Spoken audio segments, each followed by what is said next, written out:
The moment a mark appeared on his hand, Minato Kannagi thought he was chosen, but reality hit hard. While his classmates passed their hunter exams, Minato Kannagi failed 3 years in a row.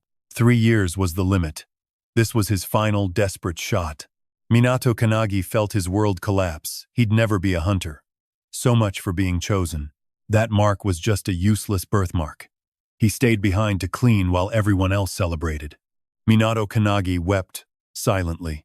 He just wanted to be like the ancestors, admired like Hizaki. Hizaki was the star, loud and arrogant. Minato Kannagi, just a complete loser.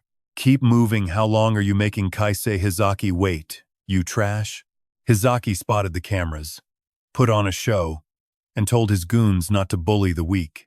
As Hizaki bragged to reporters about slaying a dragon in 1 hit, Minato Kannagi seethed with hatred. Hizaki entered school with Minato Kannagi 3 years ago. Yet he was the genius who topped everything. Back in class, Hizaki was a total monster who made Minato Kannagi's life hell and used his name for clout. I wanted to introduce my classmate, a student who struggled, so I guided him. I sacrificed so much training time to advise him. I even supported him financially. Every word felt like a slap in the face. Minato Kannagi couldn't believe the absolute lies. What favor? I never suffered like that year you stole every cent I had without mercy. Only Minato Kannagi knew the truth, while the reporters lapped up Hizaki's act like loyal puppies. Such a moving story. His looks, his skill, even Hizaki's heart, it's all just perfect. Minato Kannagi stood alone, fuming. The reporters didn't even bother asking his name. Minato Kannagi stood there, hands clenched into white-knuckled fists. No matter how bad it got, being a hunter meant everyone would remember your name. Right after, Hizaki put on another fake act, swearing before the ancestor's tomb to protect humanity. The photo session ended. Hizaki walked into the tomb, where his goons had already dug a hole. Found the entrance? Yes, Kaisei Hizaki. It's right here. Minato Kannagi couldn't hold back anymore. What the hell are you doing? It's obvious we're digging for treasure. Minato Kannagi was shaking. Treasure? Do you grave robbers have any idea who's resting here? Hizaki calmly shoved his hands in his pockets and stomped hard on the stone floor. I know who's down there, just a bunch of rotted mummies. A single relic makes me a billionaire. Why even bury stuff with those corpses? Ancestors and tombs, what a joke. Every word Hizaki spat felt like a sickening insult to Minato Kannagi's idols. To Minato Kannagi, the ancestors were legends. He wanted to be like them, not see them desecrated. Minato Kannagi couldn't take it anymore, he snapped. Enough, you bastard! He lunged, but he was no match. One dodge, one strike, and Minato Kannagi hit the ground, coughing blood. Hizaki looked down at him and sneered. Who do you think you're touching? Minato Kannagi faded into darkness. His head spun.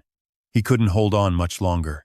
As Hizaki stepped on his head, the goons shouted, Kaisei Hizaki, we found it.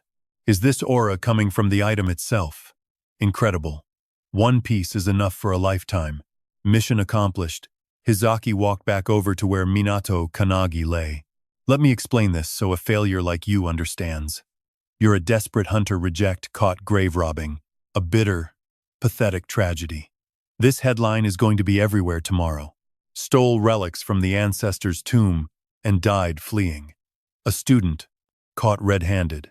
Hizaki grabbed Minato Kannagi by the collar and dragged him to the lake, dropping him in with a smirk. Bloodied and broken, Minato Kannagi sank. Was this really how it was going to end? All those years of training, all those exams, was it all for nothing? Just disappearing, forgotten. As death closed in, a light flickered. Figures appeared, catching him. This is the vessel. To you who can grant our wish, we are the spirits trapped beneath this tomb, the souls who still remain. Minato can hardly believe his own ears. What is this? This voice echoing inside his head. Are these lights truly the founding ancestors? They press on. Boy, is that mark on your hand a seal. It means it's empty. It holds no power itself, but it can contain any power you pour into it. Choose one of us here, and forge a contract with them. Each of us has mastered a path: magic, martial arts, swordsmanship, spears, summoning, and alchemy. Whomever you choose. We can grant you power far beyond anything you could ever imagine. Tell us whose power do you seek? Minato stammers, his mind flooded with the image of Hizaki. I need to crush them. No, that's not it.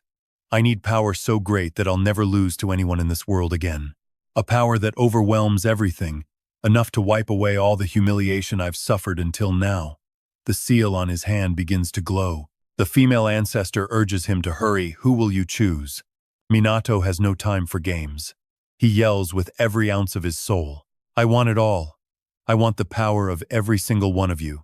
Hand it over now. They mutter in shock. Such greedy, foolish arrogance. That is impossible. No matter how strong your vessel is, you couldn't possibly withstand all our power. Minato isn't here to talk shut up and stop complaining. All of you get inside me right now. After that command, every shred of power and spirit is ripped inside him. Not even the ancestors can stop the pull now. Once they're inside, they start brawling and yelling at each other, though one ancestor seems quite pleased with the vessel's space. It's no wonder they're annoyed they have to squeeze in together. Just like that, Minato absorbs all their strength. Hizaki hasn't even left yet, when suddenly, something erupts from the bottom of the lake.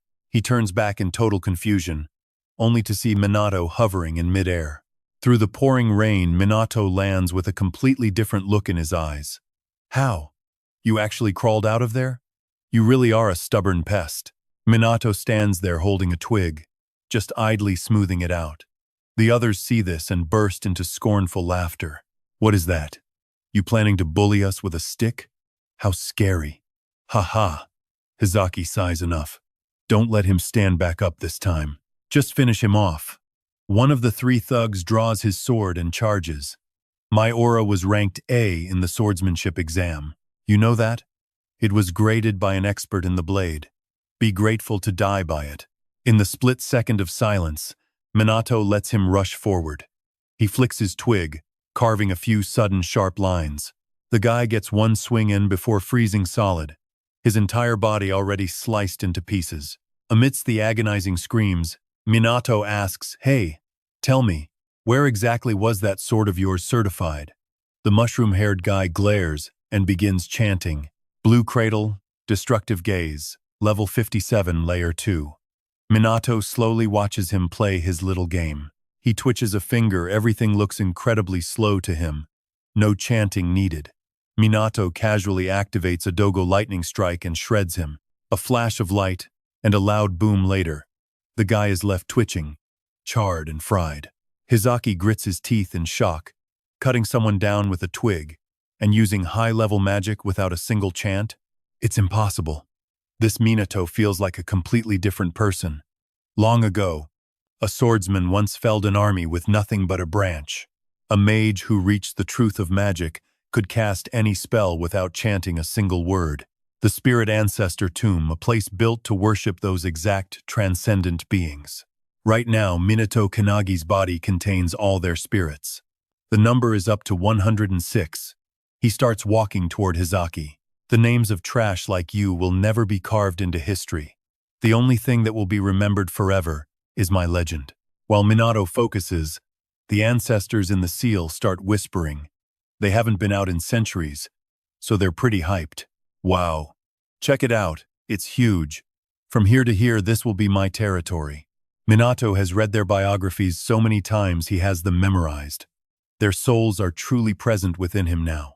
They're even growling, fighting over who gets to take control of the boy's body next. Just as he stands there stunned, one spirit appears, Hinoki Raichiru the swordsman, the one who took down an army with a branch. Hinoki Raichiru looks cool, shocked that his name is still known today. He leans on Minato's head. So, what's the plan, kid? You mean about Hizaki? Hinoki Raichiru sighs. Who cares about trash like that? I'm asking about that guy. What are you going to do to him now? Minato snaps out of it and charges at Hizaki with his twig. The guy is sweating buckets. What do you think you're doing? I'm rank A. Stop glaring at me. Minato just lands a fist that knocks his face sideways and sends him flying. He warns him to back off. From the crater, a dark wave of energy surges upward. A three-headed wolf monster ravages the city, reeking of blood. panic spreads, and they have no choice but to rely on Kisaragi. He activates his explosive aura enough to wipe out an A-rank monster in one single hit. The S-rank hunter looks pretty cool, but he suddenly notices Hizaki is missing. Everyone just assumes he's off for an interview. People say he was all smiles when labeled a young talent. Kisaragi crosses his arms, looking smug. "Don't be like that," he says. "If he gets famous, the guild gets the clout too. Let me send the report, then we'll grab a drink." Before he can finish, a heavy wave of monster energy blankets the area, causing everyone around to collapse. The pressure is insane even B and A rankers can't stand. No doubt about it, this has to be above S rank. Near the tomb, Hizaki can't even lift his head. He opens his eyes to see a giant monster standing right in front of Minato. "A demon beast, what is that thing?" Minato replies calmly, "You're the one who opened the tomb. It's a tower boss sealed in there," he explains. "And the things keeping them locked up were those precious artifacts you guys dragged out." Hinoki Raichiru chimes in. "That's right. Among the tower monsters, some have a hibernation skill that helped them survive. This is a void insect, a monster above S rank. Its aura is toxic enough to kill civilians for kilometers. It's a literal disaster. In our time, monsters like this were pretty common. But for you young folks, it's gotta be way too much." Hizaki can't take it anymore. He tries to stand, then turns and scrambles to get away. Minato stands perfectly still. Better not move, it targets motion. Sure enough, its tentacle lunges for Hizaki, who flails his sword in a panic, but it's no use. The tentacle pins his chest, and just like that, it starts draining every drop of his energy. Hizaki is nothing but a dried husk now. Minato sighs, helpless. "I told you so." Hinoki Raichiru whispers in his ear again. "Hey kid, why not let me take full control of your body? See this? I'm the founder of the Hinoki Ituo school." Hinoki Raichiru is actually scheming he who strikes first gets the prize. While the others are clueless, he'll seize control first. Minato stammers, "If you want to borrow it, I guess that's fine." The moment he agrees, Hinoki Raichiru barely gets to celebrate before the other ancestors jump in to crush him. "You jerk? Trying to cut in line? Oh, you noticed? Calm down, everyone." While the spirits bicker, Minato declares, "Everyone just borrow it at once. I'll surpass you all. I promise." He's actually testing them. He wants to see just how strong he can get. Hinoki Raichiru gets fired up. "This kid is really getting under my skin." The swordsman spirit takes the lead, raising his blade high, shouting for everyone to charge. Every move he makes is channeled through Minato. With this technique, he slices the monster into hundreds of pieces using just a tree branch. Then, the power of each ancestor kicks in one after the other. They all use Minato's body to unleash skills that hadn't seen the light of day in a century. Working together, even an S-rank monster is easy prey. Next is archery one-shot, and the monster explodes. Minato has a few more basics to test out, so he runs through those too. Even the tentacles don't get to stay intact. He uses fire, then swordsmanship, followed by pure lightning power. He leaps high, finishing it off with Hinoki Raichiru's signature ripple-breaking skill. The S-rank monster is sliced in two and detonates. High above, a crow watches, recording everything. "Hello? It's already wiped out? And here I went through the trouble of coming down. Any hunter nearby strong enough for that?" "No, about that." According to the crow's footage, it's a student from the training school. The person on the phone is the strongest transcendent in the world right now. Ichihara Midori. Heh. Well then, I'm really looking forward to meeting him. Ichihara Midori immediately calls the school principal. "Long time no see, principal. About that S-rank monster, it wasn't me who took it down. My recordings show it was a boy named Minato Kannagi, who's enrolled at your academy. And apparently, he's failed the hunter exam 3 times already? That's a bit hard to believe, so mind explaining?" The news about Minato spreads through the school like wildfire. Students arrive, already buzzing about that terrifying magical aura. "Yesterday was insane. That aura made me unable to move an inch. I still feel sick from it. If I told you I was the one who took it down, would you believe me?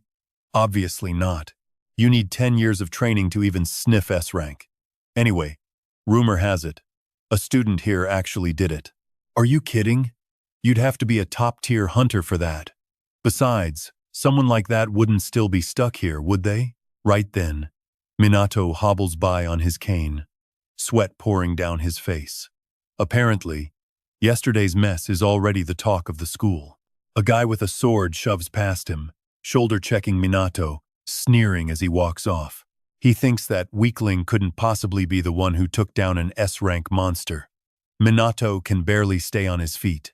Sure, he killed that thing, but the toll of letting the ancestors borrow his body, every single muscle feels like it's snapping. Suddenly, Hinoki Raichiru appears, prodding at Han, "Pull yourself together. Kid, keep going." Minato, you wanted to surpass the ancestors, right? Remembering his vow to beat them, Minato forces himself up, hands trembling as he fights the pain.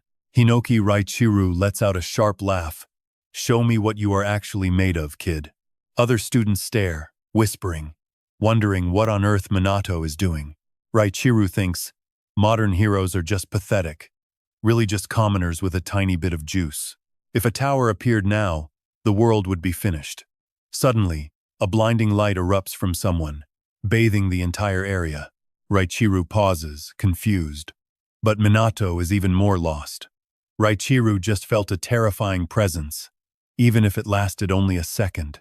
Then the elderly teacher runs up, shouting for Minato Kannagi, "Get over here, right now." Minato braces for expulsion, but the teacher tells him to hit the field. He's been cleared for a retake. Everyone is stunned. A hunter exam retake? Nobody has ever seen a situation like this before. Minato's body is wrecked, but he knows he can't let this golden chance slip away. The first test is the 100-meter dash. Average time is 3.6 seconds. Current record is 2.7.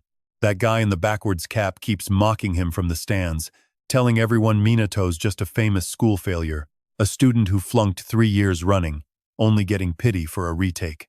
The gun fires and Minato pours everything into his stride. He moves like a gale-force wind, hitting the finish line, and the time is a mind-bending 1.2 seconds. He's so fast that the guy mocking him is frozen, solid, jaw on the floor. What the hell was that? 1.2? Next is the 3,000-meter run. Average is 4 minutes 20 seconds. Record is 3 minutes 17. Minato shatters the record with a blistering 1 minute 17 seconds. Next, 2-minute push-ups. The average is 215. Top record 418. Minato destroys it with 840 reps. Then chest presses. Average 400 kilos. Record 620. Minato blasts past them with 1,280 kilos. Students are completely speechless, staring in disbelief. What is that guy? He's breaking every single record in existence. Is he even human? Minato can't believe it either, stumbling back in complete shock. Are the ancestors pumping power into him again? Raichiru thinks quietly, as if we would help with something like this. We aren't doing a thing. Elsewhere, Ichihara Midori sits in the principal's office, beaming as the updates roll in. "Here are the latest stats for Minato Kannagi, sir." Ichihara Midori looks them over, clearly impressed. Wow, quite the record, isn't it? The principal still can't hide his shock. I have no idea what triggered this retake request. His physical stats improved, sure, but the real issue is his magical energy. Every exam, for 3 years, showed the same result: immeasurable, meaning he had absolutely zero magic. I figured expecting anything was just a complete waste of time. The assistant suggests pulling the plug, but Ichihara Midori waves him off. "Hold on, let's just watch. No need to rush." Finally, the magic power test. Minato knows this drill all too well. No instructions needed. You just spin this fan for 30 seconds. Using your magic, the number of rotations is your score. Minato feels shaky, still stammering. School records say the average student hits 1,500 rotations, with a top mark of 4,022. Minato braces himself, mind racing. For 3 years. No matter how hard he tried, it never even budged. He has never felt magic, let alone controlled the stuff. But now he finally understands. The flow, it creeps up from his toes, circles his body, and returns, speeding up with every breath from his palms. The proctor yells "Start," and Minato moves. He extends his hand and lets it go. The fan actually starts moving, spinning so wildly it makes him dizzy. He's lost all control. The wind pressure nearly blasts the proctor away. What is happening? The speed is climbing at a terrifying rate. The fan can't take the pressure and explodes, debris flying everywhere. From the principal's office, they stare as an explosion rips the room apart. Only Ichihara Midori looks excited. Ha ha ha, it feels like we're two of a kind, doesn't it? The second, unmeasurable person in history. Minato stares at his own hands, stunned. The proctor's glasses shatter, but he forces out the words, "You passed. You actually passed the hunter exam." The students around them erupt in pure joy. It's amazing. He broke the record in every single category. For the first time in his life, Minato feels this kind of happiness. I passed. So it turns out, I can actually pass. Raichiru, hovering nearby, knows the truth by lending us his body. The dormant potential inside him has finally been triggered. Minato really isn't just some regular guy with a useless mark. These few hundred years of waiting? Not a waste at all. If it's him, he might actually be able to fulfill our wish. Right then, a massive light erupts in the center of the field, causing an explosion. Raichiru panics, recognizing that overwhelming pressure from earlier this morning. Through the swirling dust, Ichihara Midori appears, scratching his head with a sheepish grin. Hello? Minato is so shocked he bites his lip. It's Ichihara Midori, a modern-day legend, the strongest awakener alive. Why is he even here? This top-tier idol walks right up to shake Minato's hand. I saw everything. Congrats on passing the hunter exam. Minato says thanks, but his head is spinning. He can't tell if this is reality or a dream, and he never expected a superstar to know his name. Ichihara Midori happily declares now, let's go take the supplemental test. With your name on the line, let's step into the highest rank in the world. Ichihara Midori. 23 years old, he became a perfect hunter at just 9. No one dares deny he's the strongest hunter on the planet. Ichihara Midori can wipe out thousands of monsters in the blink of an eye. Weak monsters and even other hunters fall easily before a fraction of his power. He's the one who cleared the Pandemonium event 10 years ago and the Kyushu incident 5 years ago. Ichihara Midori is a truly extraordinary existence. Raichiru suddenly gets annoyed and demands Minato hand over control. Right now, this is Ichihara Midori's extra test for him. The rules are simple. If you can land one hit on me within the next minute, you win. Even if you lose, there's no penalty. Plus, I'll only attack you once every 10 seconds. Seeing Minato's blank face, Ichihara Midori chuckles. Don't worry about a thing, I'll go easy on you. You can use any skill you want, and I won't use any. You can pick whatever weapon you like, so go ahead and choose. Minato just stands there, stunned. Even if he died a few more times, he couldn't believe what was happening right now. A supplemental test. What is this situation? Can I really land a hit on the famous Ichihara Midori in just 60 seconds? Minato asks, can I really use any weapon I want? Of course. Besides, my body is harder and sharper than any sword out there. Raichiru keeps nagging him, hey kid, hurry up and swap bodies with me. How dare he say such things? I won't forgive you, you modern person. Raichiru clearly got way too excited. That 100-year-old arrogance is still burning bright. Minato realizes Ichihara Midori's power is likely on par with the founders. He knows there's no way to win. Raichiru is still fuming beside him. Minato makes his decision. The other students are watching, more focused than ever. Witnessing this glorious moment, a real fight against Ichihara Midori. Things are about to get interesting. Let's start. Raichiru urges him on. What are you doing? You idiot kid, hurry up and go. Ichihara Midori pulls out his phone. The countdown timer begins. Minato charges in, sword in hand. Raichiru is shocked. You're planning to fight all by yourself? That's not fair. Minato already thinks this is meaningless. But to become a legend, he can't just rely on the founder's strength. He wants to fight on his own terms, swinging his sword once, then twice, then again. Ichihara Midori dodges every move effortlessly, even checking his social media while he's at it. Minato, how's your social media feed looking? I'm pretty sure this is being recorded and will go viral. The students gasp. Is he really dodging while scrolling through social media? Ichihara Midori is absolutely insane. Minato keeps his focus, seizing every opening he can find. Even though Minato's attacks don't seem connected, one student watching notices something weird. He's actually testing his own limits of vertical slash, then suddenly switching into a horizontal swing. Wow. I can move my body exactly how I want without feeling tired at all. Is this the side effect of letting the founders borrow my body? My physical limits are shifting. The first 10 seconds pass. And now comes Ichihara Midori's first attack. It's a gentle strike, but the power behind it is terrifying. Seriously? He calls that holding back? A hit like that would have wiped me out. Ichihara Midori froze in his tracks. It's strange. I didn't sense any killing intent, yet I misjudged my own strength output. Minato gritted his teeth. If I take another hit like that, I am dead. He recalled that glorious sensation, his peak power. Minato gripped his sword hard and charged straight at Ichihara Midori. Ichihara Midori instinctively braced himself. The cameras recording the moment couldn't even track Minato's sudden burst of speed. Even though Ichihara Midori dodged with ease, he was shocked Minato was moving faster than before. Minato pushed himself hard to beat an S-rank hunter. My sword has to be faster. I got stronger somehow. But is there a trigger? Or are they just hiding something? 41 seconds in, Ichihara Midori dodged effortlessly, then flicked Minato, sending him smashing into the wall, spitting blood.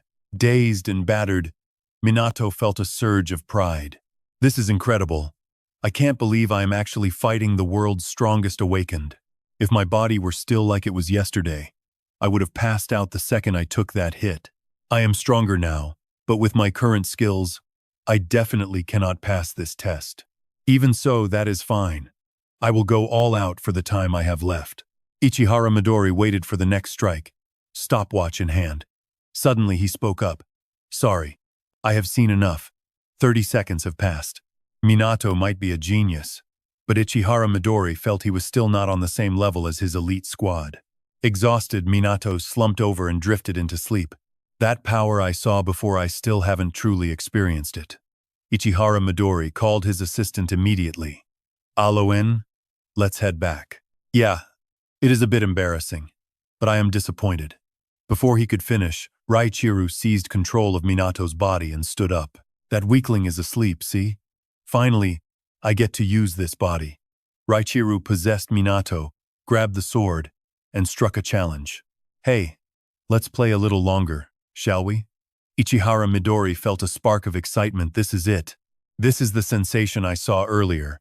The one that made me lose control. A different person entirely? Or a skill? Either way, he has turned into a monster. Seeing Ichihara Midori stunned, Raichiru snapped, "Do not get cocky."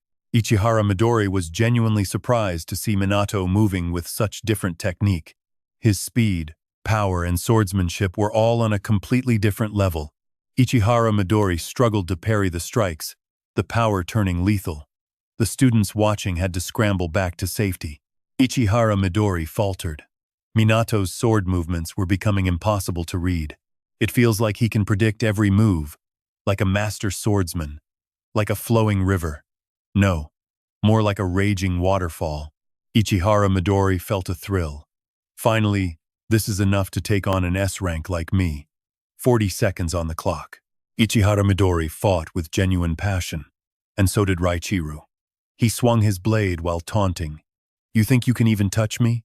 The more they fought, the more Raichiru enjoyed it. The students watched in stunned silence. What is happening? This is insane. Is Ichihara Midori actually forced to defend? Raichiru grew bored. Come on, stop holding back. I will wipe you out if you keep looking down on me. Like a madman, Raichiru lunged forward again. Ichihara Midori had no choice but to draw his personal weapon. Raichiru was delighted. Finally, you are using your full strength. To the onlookers, it was like a blockbuster action movie. Two legends clashing in real time. Even the ancient spirits watching from the sidelines were getting fired up. Look at that. Raichiru seems excited. That kid can actually go toe-to-toe with him, not bad at all. This should be amazing. He looks so happy. though it is a bit of a shame. Does that mean the kid's body isn't a perfect vessel yet? Should I jump in and join the fun? Forget it, old man. You are too reckless. Minato's real soul stood inside the vessel, observing every tiny detail.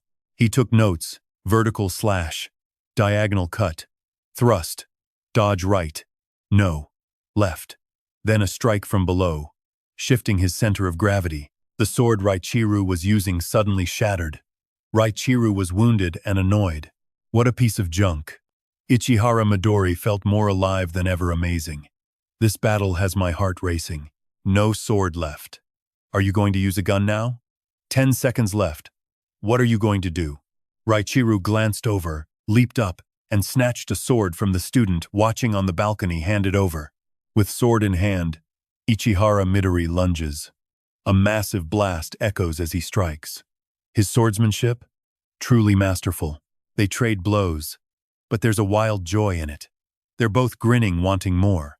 It's been ages since Ichihara Midori faced someone this skilled. The students watching are terrified. At this rate, the building will crumble.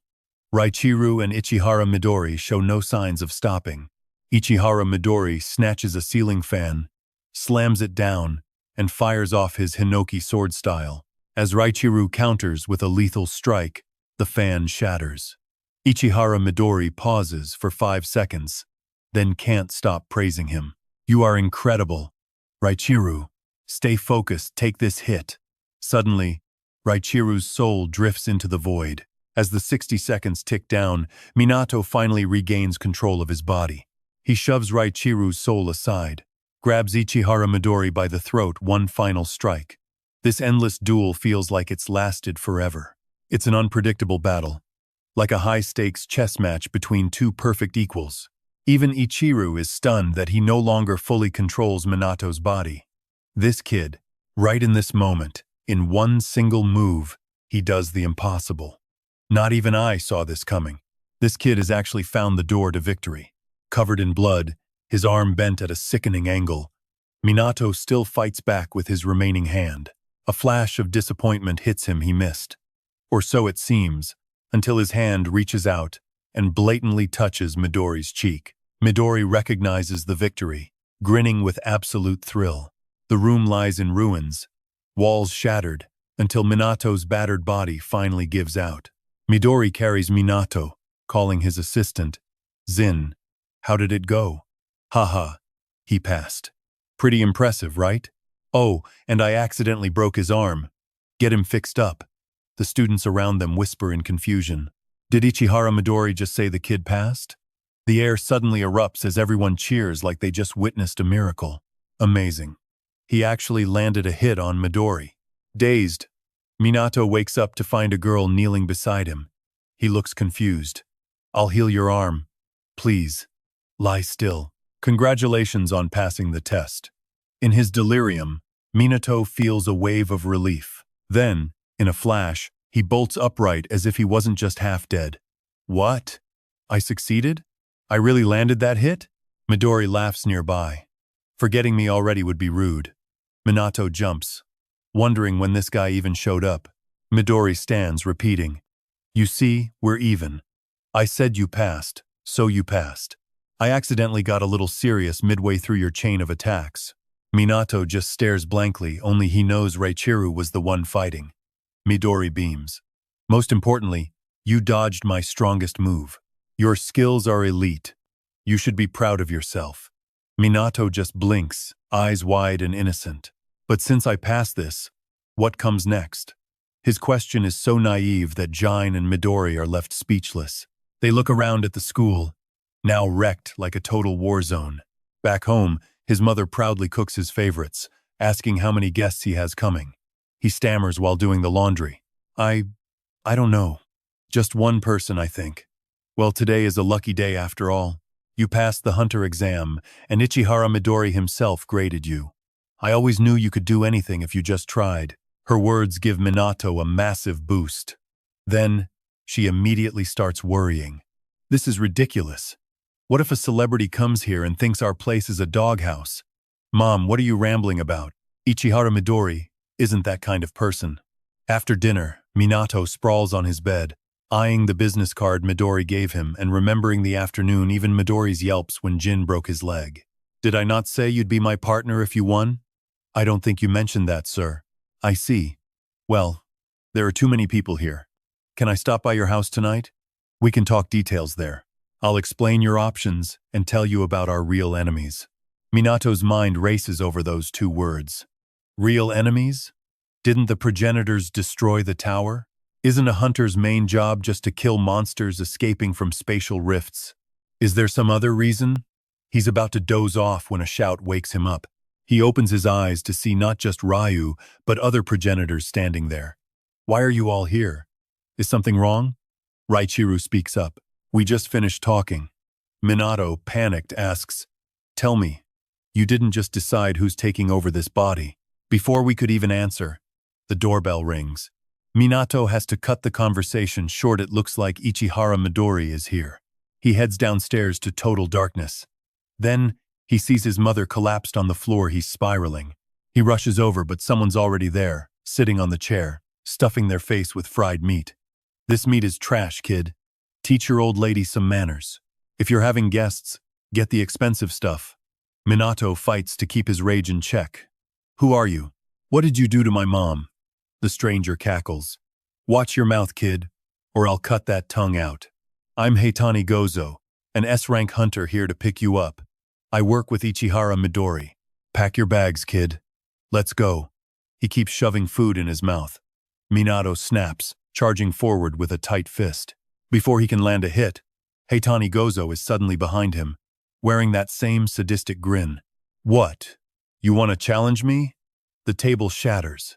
Minato freezes, memories flashing through his mind. Minato, even after your father passed, she raised you on her own.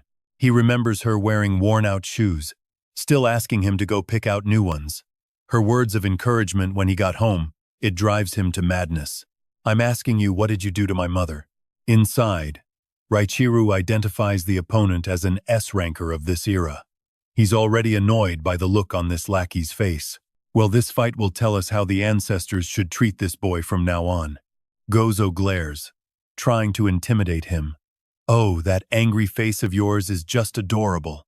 Heitani Gozo tries to slap him, but Minato catches his wrist and slams him down in one smooth motion. The ancestors are stunned, especially the old man with the beard. He recognizes his own signature technique. Minato kicks him straight through the window without a second thought. He steps outside too, choosing to face him head-on. Touching his mother was the ultimate trigger. Heitani Gozo gets up, looking a little rattled. What the hell was that? Was that Aikido? I watched the footage of him fighting Ichihara Midori. He doesn't just have that wild aura and perfect swordsmanship, there's more to him. Minato walks forward. Just like I thought. An S-rank hunter like you is tougher than hockey, right? Answer me again right now. You bastard, what did you do to my mother? Heitani Gozo smiles wickedly. Oh, so you don't know? It's poison. The old hag was blocking my way, so I put her to sleep. If she's lucky, it's just a few side effects. Minato forces himself to stay calm. I don't get why you'd hurt the family of someone you want as an ally. Heitani Gozo stammers. Ally? What are you talking about? He snaps, laughing like a maniac, then swings at Minato. You idiot. Don't even dream of being our ally. You're just a puppet we'll control. Someone as naive as you? You'll do whatever we say if we hold your family hostage. Minato dodges, but the guy stomps on his foot. Minato pulls away, confused. What just happened? His cheek feels like it's burning. He's been poisoned, and it's already spreading. Heitani Gozo smirks. You're finished. My skill lets me generate all kinds of toxins. Black rot, neurotoxins. Midori gave me such a boring mission. I could gas this whole 5-kilometer radius, but I can't do that in the city. That toxin will kill you in a minute. Be a good boy, join the organization, and I'll think about the antidote. Otherwise, you're dead. Minato stands there, stunned, thinking in silence. Gas over 5 kilometers, and he's an S-ranker. To a normal person, this guy is a walking natural disaster. Minato calls out internally. Valentin, you're there, right? The other ancestors look toward her. Minato asks for help. I'm sorry, but can you teach me how to purge this poison later? Valentine doesn't refuse. Sure. Watching Minato mutter to himself, Heitani Gozo gets annoyed and lunges. What the hell are you babbling about? Are you so scared you went crazy? Minato declares that last move belonged to the god of war, Kodu Hyoma. The old man is stunned. He really did copy Hyoma's technique in an instant. Minato's always studied the legends. Raichiru, Simur Kansis, Magit. He's memorized their feats of battle. The ancestors he always admired are now living right inside Minato. Gozo is confused, but Minato stands tall. I have no reason to fear you now. Gozo narrows his eyes in rage. Fine, let me teach you what real pain is. This next poison will have you on your knees, begging me to let you live. He lunges, claws flashing, but Minato dodges. The guy is spiraling, completely unhinged, ready to unload every toxin he's got. If you kneel and beg, I will give you the antidote so you can die without the agony. But if you feel this pain, you will never be normal again. Minato clears his mind, opens his eyes, and pours everything into the holy palm. Gozo takes the hit, coughing up blood. Then a follow-up kick sends him flying across the room. Then comes the Ellison light step technique. Minato doesn't stop, unleashing the ancestor skills one by one to everyone's total shock. First the Carol Skybird, then the Voss Rowan Dragon, and even the LC wrestling style. Having copied every major move, Gozo is left in tatters. He gets launched into the air, completely dazed. Who is this kid? Doesn't matter. Once the poison hits, his brain should be nothing but mush. The venom was supposed to reach his nervous system and block all his movements by now, right? Don't tell me Minato is still fighting back. Then he strikes with the Meltius Silentius Magecraft. Every attack hammers into Gozo like a test. Raichiru watches with pride, and even the ancestors are stunned. You all see it, right? After crushing that insect, he copied every single one of our skills, from magic to weapons. I do not care if his power comes from the void, it is just so fascinating, is it not? We should train him. If we ancestors teach him, Minato Kannagi will become the strongest awakened hunter in history. Meanwhile, 15 different guilds are moving in to swoop on the kid who just fought Ichihara Midori. We have to move fast. Just as this guy is sneaking around, Midori appears right behind him, asking innocently, "Oh, are there really that many stalkers? But if there are 15, I guess you must be the last one, right?" The moment he spots Ichihara Midori, he panics. A brutal strike follows honestly, a masterclass. After finishing him, Midori calls Jin to update the situation. Jin reports, "I am here. No other awakened hunters around, but it seems someone else beat us to it." Midori looks confused. Jin continues, "From what I can see, it was the S-rank hunter Heitani Gozo, the poison user. He picked a fight with Minato and got destroyed." Midori looks totally lost, feeling a bit embarrassed. Immediately, Midori finds Minato to express his shock. "Wow, you are actually incredible. I never expected you to pull this off. But wait, you really took down an S-rank hunter? Are you okay? Did you get poisoned?" Minato just points to the lingering mark on his cheek. "We are both fine, Mom and I." Raichiru stands there crossing his arms. "Fine," he says. "If Valentine wasn't here, you two would be dead already." Valentine looks wiped out, panting for breath. Raichiru praises her. "You did great work. Truly. Cleaning house in 5 seconds flat?" Valentine is embarrassed. Well, the killer was still here, so getting his blood sample was easy. Easy, meaning she just poked and prodded him until she finally got what she needed. Now, Midori looks a bit awkward. "Sorry for being late, I was busy cleaning up the groups targeting you because of that video." Minato is stunned. "Groups? You mean the guy who said he was your partner was lying?" "Exactly, plenty of people use my name for their own gain." Right then, Midori asks Jin if everything is finished. She looks pretty exhausted from the cleanup. Turns out, she restored the entire house and even fixed it up to look better than before. "All right, let us head inside and talk, shall we?" Regarding his future after all the negotiating and planning, Minato heads out the next morning. His mother packs his bags. "Are you ready? Did you forget anything? Do you have your wallet? What about your charger?" Minato feels calm, just wanting his mom not to worry. She is still completely bewildered. Is he really going with Midori? She recalls their earlier talk. Your son has incredible potential. Just trust me. I will train him into a top-tier hunter. At that moment, Minato nearly jumps with excitement. It is amazing, Mom. Ichihara Midori chose me. No mother is happy to see her son go. She even makes sure to pack lunch. You did not have breakfast, right? I put it in the box. If you do not like it, just toss it. She is unhappy for a reason. She asked Midori some very tough questions.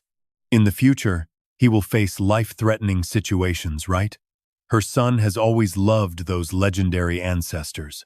Minato has always had a rough time. As a mother, she's terrified about him becoming a hunter. Ichihara Midori stays firm. She knows the job means facing monsters. She promises to train Minato until he's strong enough to face the ancestors. Hearing that, his mother finally bows her head in gratitude.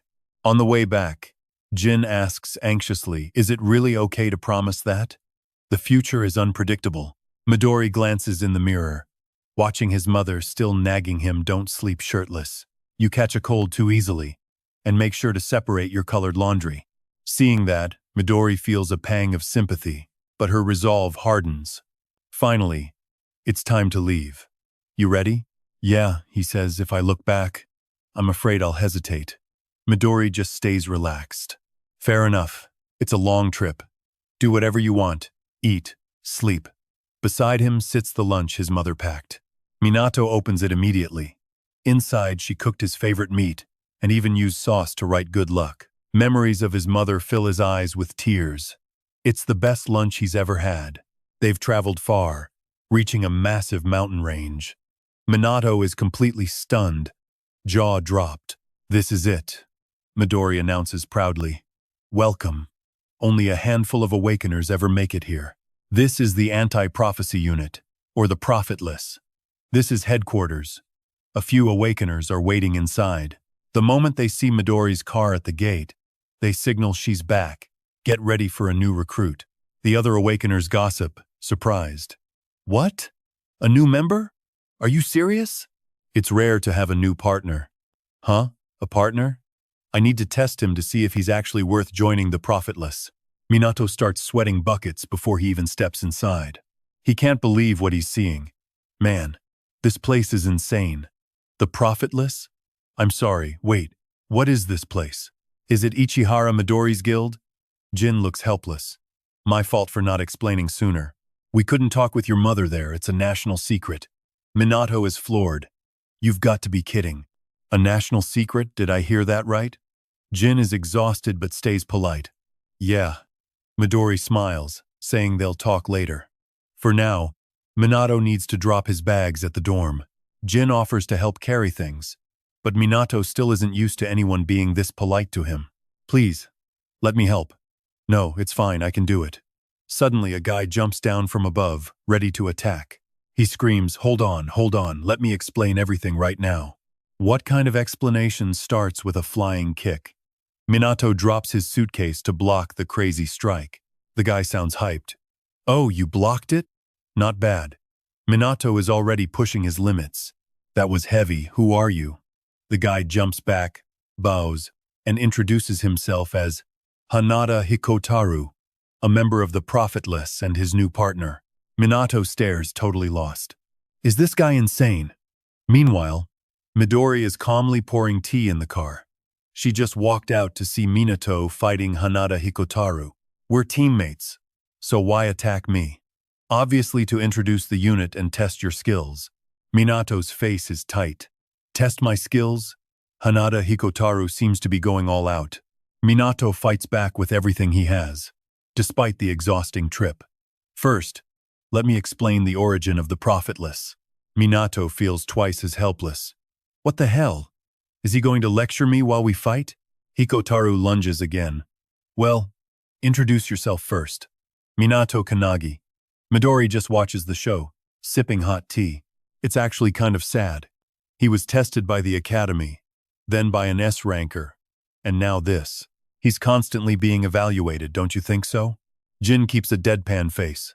I have to agree, especially since you personally kept an eye on him. The other two are still going hard. Hikotaru keeps pressing. I'll test your knowledge. Tell me, what is a hunter's job? Minato answers clearly to destroy the monsters coming from the rifts. Exactly. To be precise, it's like pest control. Now tell me, do you know what's more dangerous? At that, Minato pauses. Something more dangerous? Hikotaru wears a sinister smile. Right. This world has threats far scarier than rifts lurking around us. The pandemonium event from 10 years ago. The Great Outbreak, 5 years ago. It looks like every one of those events traces back to humanity. Minato finally gets it. We are all just massive cracks in the foundation. Then Hikotaru delivers a kick with pure, bone-shattering force. That is exactly why they teach the basics in the academy. But the reality? It is completely different. Hikotaru suddenly erupts. His strike so intense it snaps the base of a tree right off.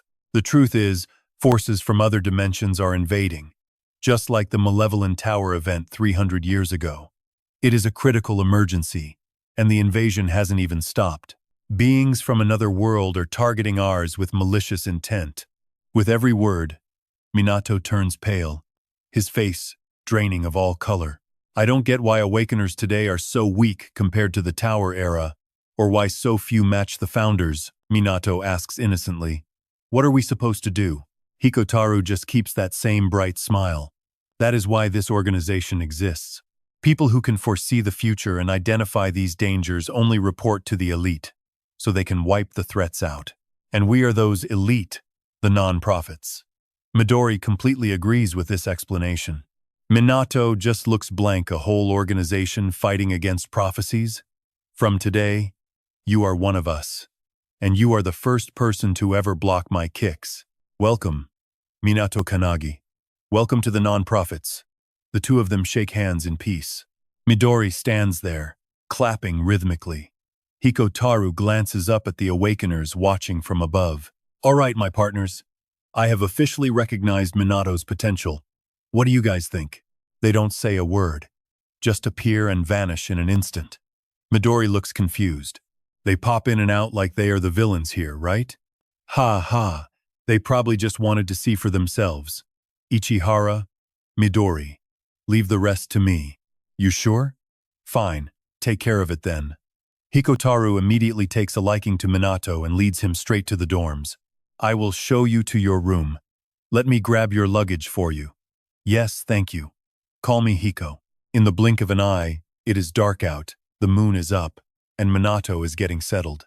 This is the non-profit dorm, Minato's room. Sitting alone on his bed, he sighs, an organization fighting against world-ending prophecies.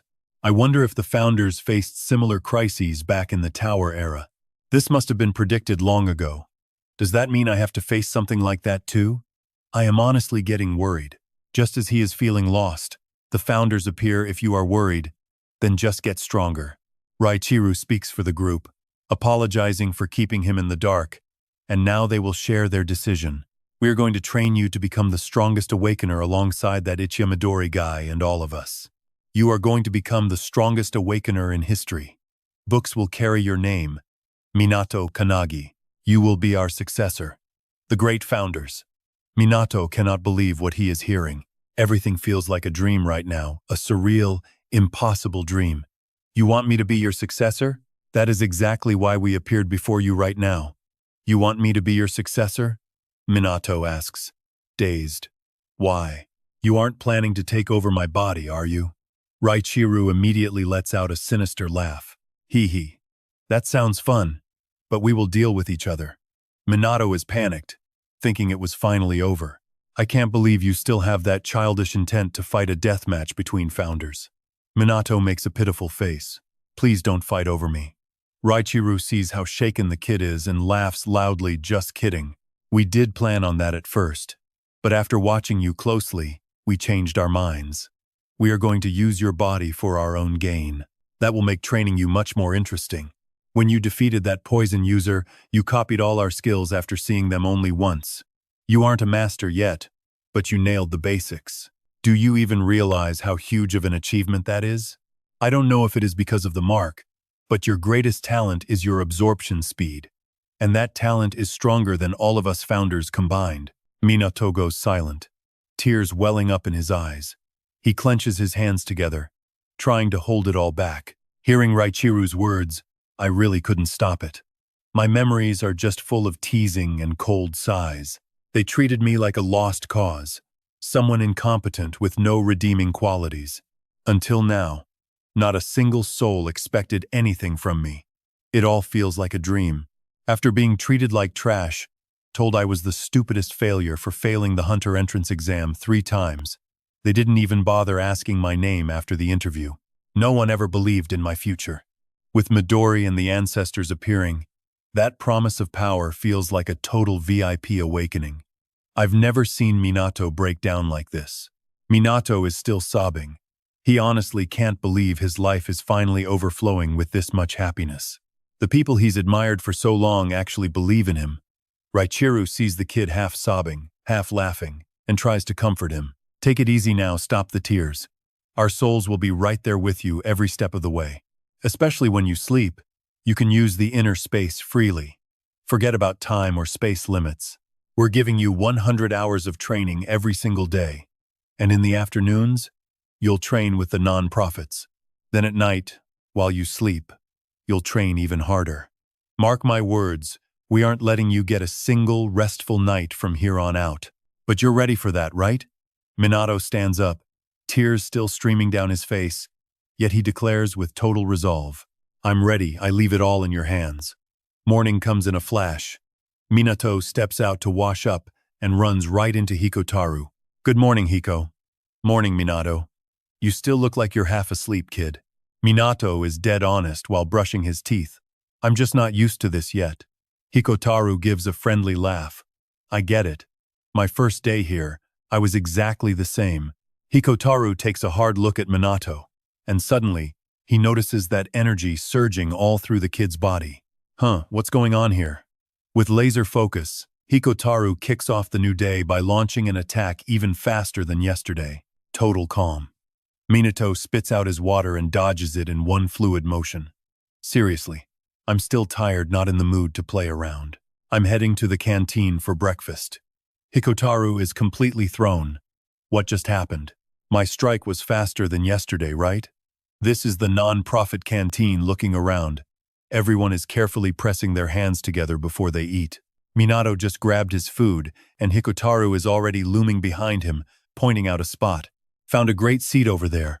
He drags Minato over to a girl enjoying some fruit and starts making moves. Mind if we join you, beautiful? She doesn't even answer, so Hikotaru just decides for her. Come on, take a seat. After a second, Minato realizes this is one of Hikotaru's partners from yesterday. Finally, we meet. Rookie. Minato freezes up, sensing right away that this lady has zero interest in welcoming him. Still, since he's the junior, he decides to toughen up and be friendly. Hi, I'm Minato Kannagi. He introduces himself with real energy, but she shuts him down cold. Quiet. I don't care. And I definitely don't want to remember your name. Until I actually accept you, I'm not calling you by name. As a personal test, you're coming with me to crush a prophet.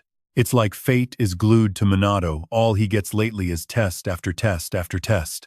Back in 1945, the first prophet book was found in Antarctica, buried 3,000 meters under the ice. They picked it up. The title on the cover read, The Apocalypse Book. The handwriting was jagged, like a little kid wrote it. It warned that 80 years later, the world would be under attack. Tons of other disasters were predicted in those pages too.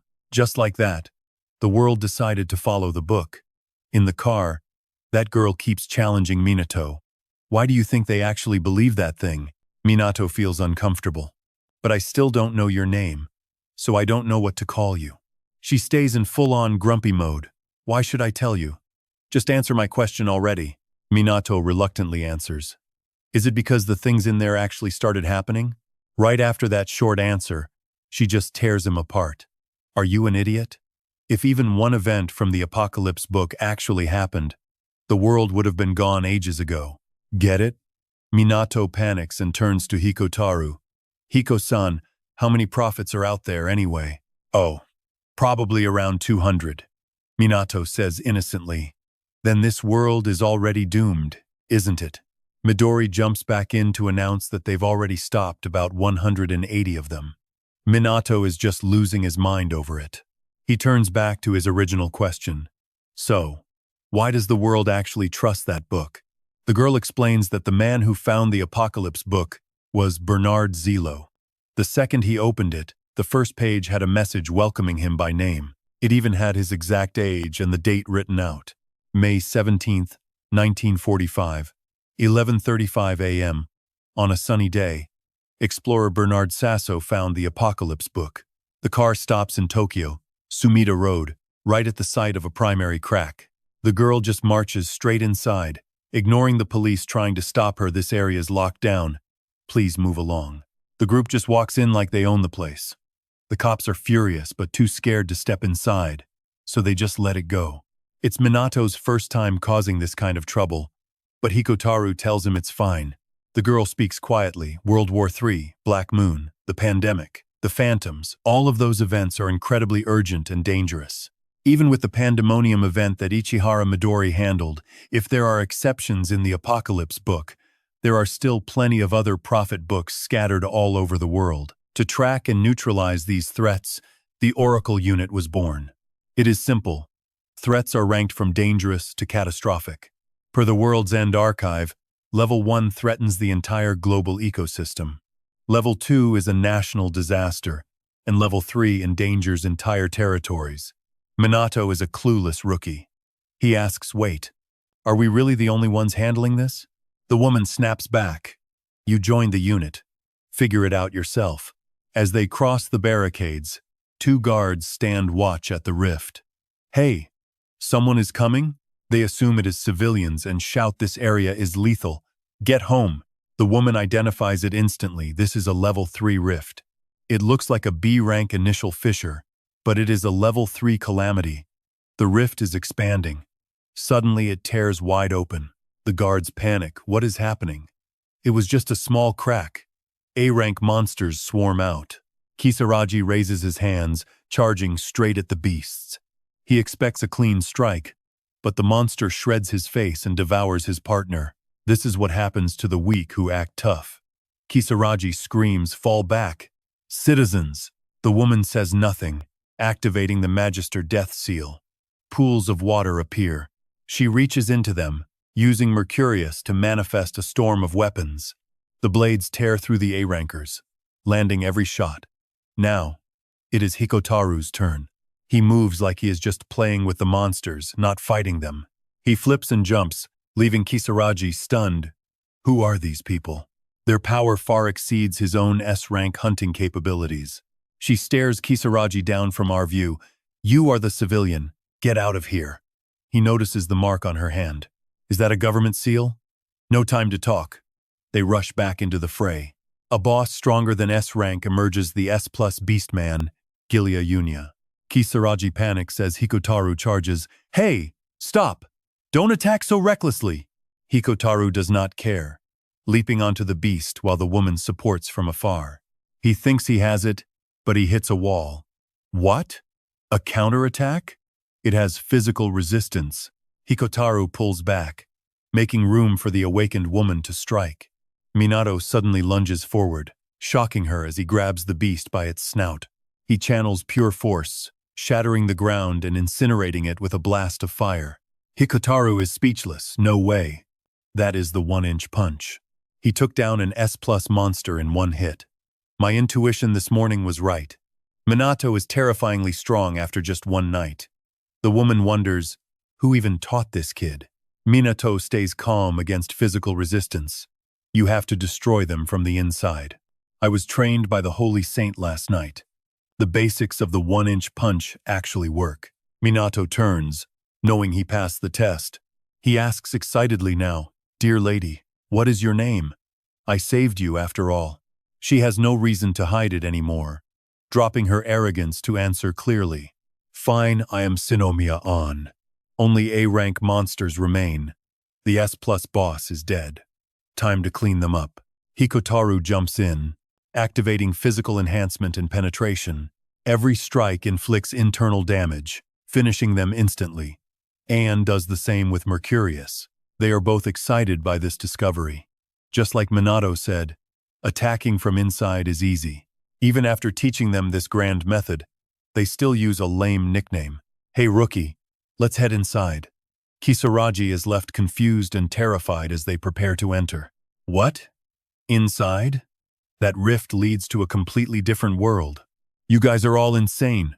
Minato yells out with pure excitement, sprinting ahead while shouting at the top of his lungs. Kisaragi stares, completely baffled. What the? He stays behind as they just jump straight into the rift. Only after they vanish does Kisaragi show his true respect. These people, they are something else. Inside, Minato and Hikotaru are laughing like they're at a festival. Are they really from that legendary secret organization? The rift leads to a different world, entirely monsters everywhere. Way too many to count. The second they catch a scent, the beasts charge in, starving for human contact. More just keep pouring out from behind. Akan stays hyper-focused. These are just like the ones outside, nothing new, so just keep fighting. She skewers them one by one. Elsewhere, Minato and Hikotaru are still racing ahead, but Minato keeps his eyes peeled on the action. Akan is so strong. Hikotaru cheers when it comes to area of effect attacks. She is number one. Just as Akan faces off against a massive beast, Hikotaru rushes in, demanding a one-on-one.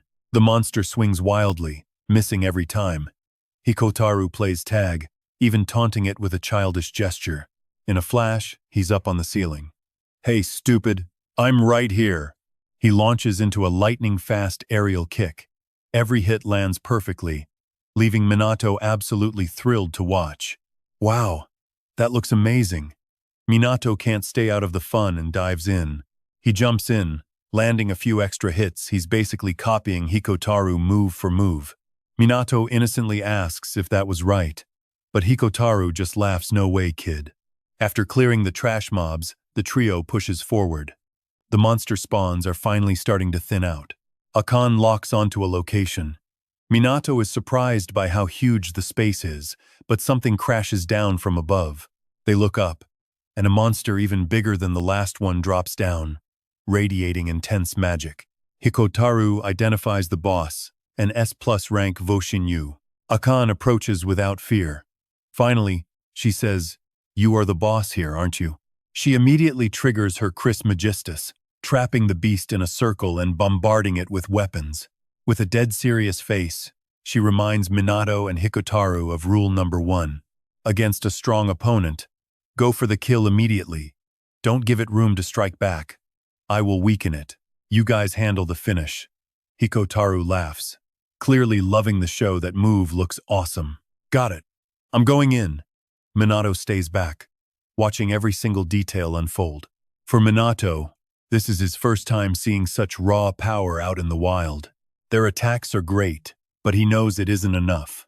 Hikotaru looks confused at the remark.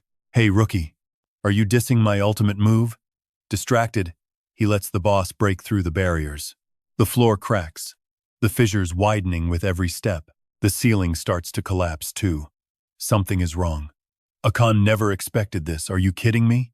Not a single scratch? In his mental space, Lilith speaks up, truly talented. Her casting speed, her precision, her raw power, it is all perfect. It would be a waste if such talent died here. These are the prophecies of the alchemist Kiliku. Watching Akan, she notes that the girl knows to lead with a killing blow. I give her full points for her strategy against an unknown enemy. If it were a peer, it would be over. But this boss? She miscalculated its physical resistance. The Voshinyu has 100% physical resistance. Minato asks, then what do we do now? Its resistance is too high. The situation is dire as the beast goes into a total frenzy. Hikotaru is panicked. Akan regrets not bringing someone with magic skills along. She has no choice but to keep firing her Chris Magistus to buy them some time. Elsewhere, Lilith asks to borrow Minato's body. Let me show you how it is done. Using Minato's form, Lilith triggers Mercurius, striking the boss directly. It actually staggers.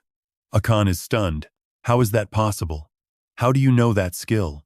Seriously, what were you doing? Physical attacks are completely useless against that thing. Lick just stares, cold and deadpan, before calling the idiot out. You have zero flexibility in your combat skills to be an alchemist. You need to master materials in all three states. He instantly unleashes a mercury strike, setting the monster ablaze. It starts foaming, giving off a foul stench. Akan dodges while thinking instead of physical brute force, he used extreme heat. A brilliant method. Lick is buzzing, finally having found someone with genuine talent for alchemy. Minato, I really like you, but honestly, I want you to be my apprentice even more. Minato breaks into a sweat, not knowing how to reply. Come on, stop joking around. All that's left of the boss is a pair of iron legs, everything else evaporated. A true miracle on the battlefield. Mission accomplished. The level 3 boss Vo Thing Ngu has been purged, stopping the level 3 Kim Lang Sat prophecy. Even though it's over, Akan can't wrap her head around what just happened. She just stares, lost in thought. That's impossible. Every awakened has their own unique mark and specific skill set. He looks like a martial artist just like Hiko, but he can use alchemy too. Who is he really?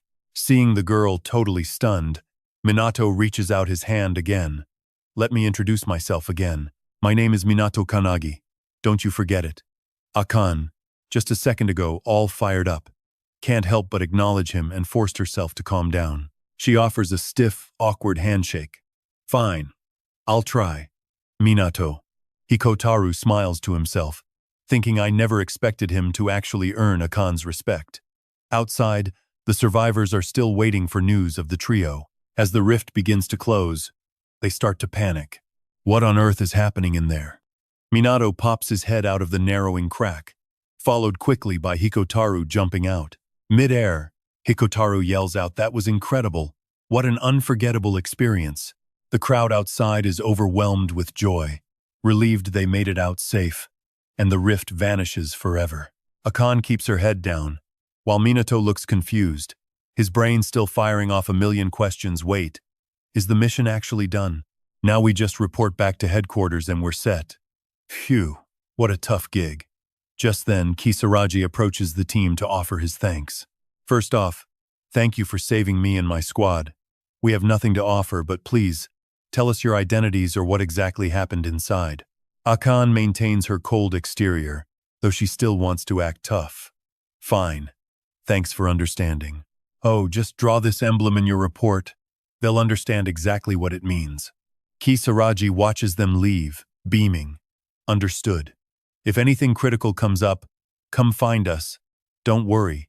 These things are rare. We might never cross paths again. Just go back to your normal lives. Kisaragi scratches his head awkwardly, realizing he's the only clueless one here. May 11th, in L Province. La Village, for some reason. The sky is a haunting, deep red. Police are guarding the area day and night. And now, the sun is finally setting. Back at the main headquarters of the non-profits, Akan-size fighting is just the beginning. The report is the real nightmare. Hikotaru checks his phone and gets a notification. Oh, someone is calling for us. Akan is surprised who would be messaging us right after a mission. The message directs them to a lab inside the main headquarters. Lab number 3, Hall 3. Inside, other awakened are already waiting. Akan, it took you that long to clean up a level 3 disaster? Minato realizes this red-haired guy is part of Hikotaru's social circle. Akan hates anyone acting arrogant, so she snaps back. Suo, don't act like a tough guy just because you're talking to a rookie. You're not the captain, are you? Hikotaru has to step in, begging them both to calm down. You'd think Awakened would be close, but they're at each other's throats constantly. Once everyone gathers, they get straight to the point with the director. What do you need from us? Director Kurihara doesn't waste time and switches on the projector. Watch this. This video was sent over by the analysis team. A glowing red stick appears on the screen. It looks like charcoal, but it isn't. Akan is confused. The director explains this is a prophetic scroll found in this state. We discovered it in the volcanic zone and started studying it immediately. Minato can't help but chime in. A burnt prophetic scroll? If it's like that, how are we supposed to read it? Kurihara explains with current advanced technology like AI and XJ, we can partially restore it. While the content is blurry, there is a specific prophecy about Japan. At those words, the awakened go dead silent, faces filled with anxiety and worry about what might come. Even Akan is shocked. She never imagined there was a completely new prophecy still in existence. Minato turns to Hikotaru and asks, "Is this some kind of rare type?" Honestly, even Hikotaru has never heard of it. He's totally stumped. The Prophet Research Unit is usually top tier. They track every prophet on the globe. New types shouldn't just pop up like this. But here we are. Suo cuts straight to the chase, demanding, "Bottom line, we need to investigate this thing, right?" Kurihara nods sharp as ever. Usually, pros handle these missions, but everyone else is tied up. Minato looks completely stunned. No wonder Midori's been MIA since we got back. The director steps in. "You four are taking this investigation. Details are hitting your inbox soon. Move out, now." No one else is surprised. But Minato? He's freaking out. He's clearly never been assigned a go-now mission like this. Like, right now? Hikotaru and Akan just shrug. Hard times now mean easy times. Later, they're used to this. You'll get used to it, Minato. Tired as he is, Minato has to roll with it. Fate of the world waits for no one. Before anyone else can speak, Suo slams his hand on the table. Understood. Suo Shinji and his 3 underlings accept the order. Akan is beyond annoyed. Who's his underling?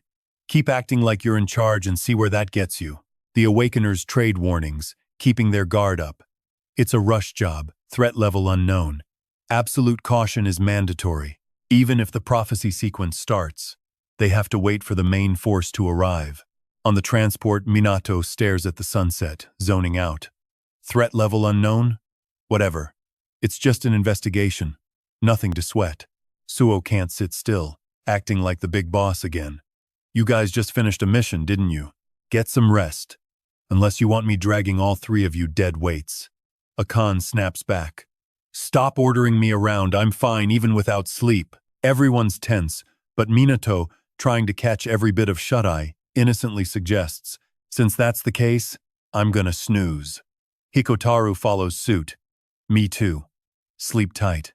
So, Akan's the only one left, trying to keep her word.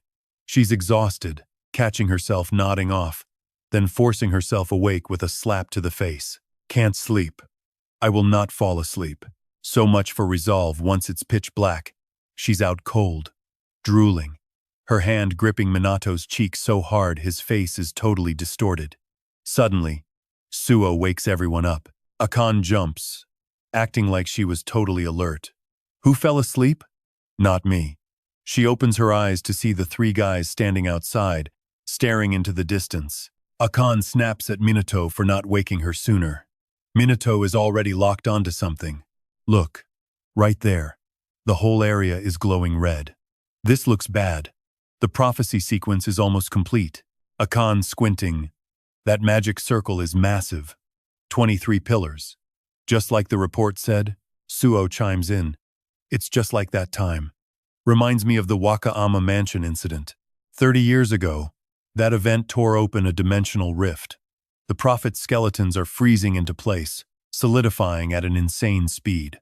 It's turning into a real crisis. We need to move. So, what's the play?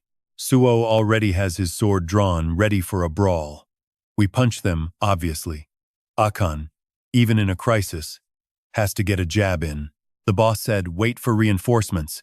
You trying to disobey orders? Before she can finish, Minato's aura just explodes. That raw power pressure forces Akan and Hikotaru to spin around. Minato asks, "Totally innocent, we get to play now, right?" "Minato, he's even stronger than he was this morning." Suo grins, immediately recruiting him. "Looks like you aren't just dead weight." With me, they all charge in. Akan's grumbling, but she's still following. Minato's fired up because that scent is triggering the precursors. This smell, it brings back memories. We smelled this all the time back when we were alive, didn't we? From the grave, a hand claws its way out. The precursors recognize it. Forbidden arts. Ban Shima, the Dark Magus leader. He's the guy who committed genocide during peacetime before the Onmogi executed him. That whole process nearly wiped an entire village off the map. Nothing left but blood and bodies. Back then, Shima poured out the blood with a look of pure, twisted satisfaction. My time is up, but 1,000 years from now, I'll wipe out all life and rule this world as a demon king. Back then, Shijima left behind a secret technique, a forbidden scroll, on how he'd revive through the sacrifice of living souls. Mission status: investigate and stop the Heavenly Fire Scroll prophecy. Shima is back at it again. How humiliating. I can only revive with this much power. Was that sacrifice not enough? Thousands of years later, and this place still hasn't changed at all, has it? Fine by me, more of you idiots lining up to die. Then the boss detonates a massive explosion, blasting Minato's whole team away. Minato gets thrown back. Panic rising, he's worried sick about Akan and Hikotaru. But underneath them, a hidden trap waiting to snap shut. Akan and Hikotaru don't even have time to blink before it swallows them whole. They're locked in place. This guy's a master-level mage. From the start, Shijima is a terrifyingly strong opponent. In a heartbeat, he completely outclasses Minato. Minato throws a flurry of strikes, but the guy dodges like he's bored.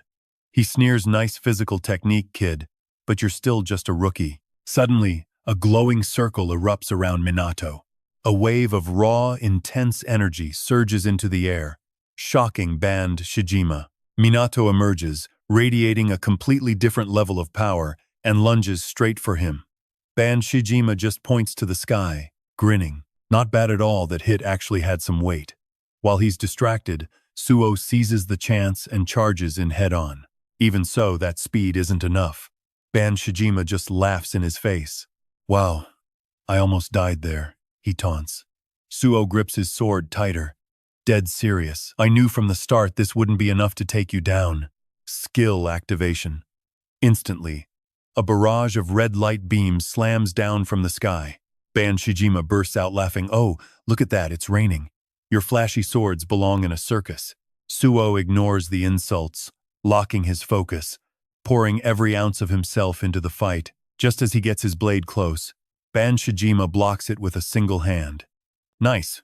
Really good, I'd say you're the strongest one in the group." Minato just stands there.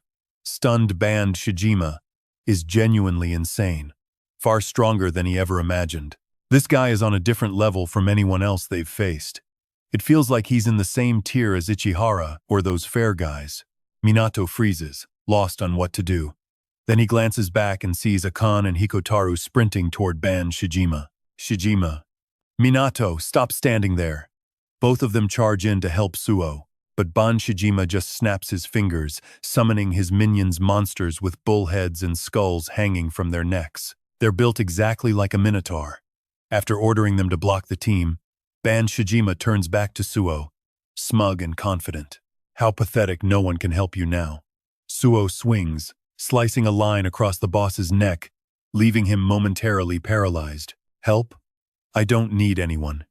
The only thing I rely on in this world is my own skill." Shijima flashes a cold, twisted grin. "I see I don't need anyone either.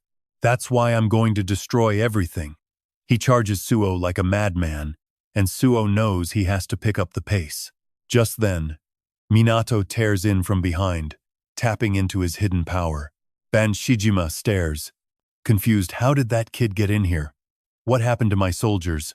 Without a second thought, Minato lands a clean punch to his face.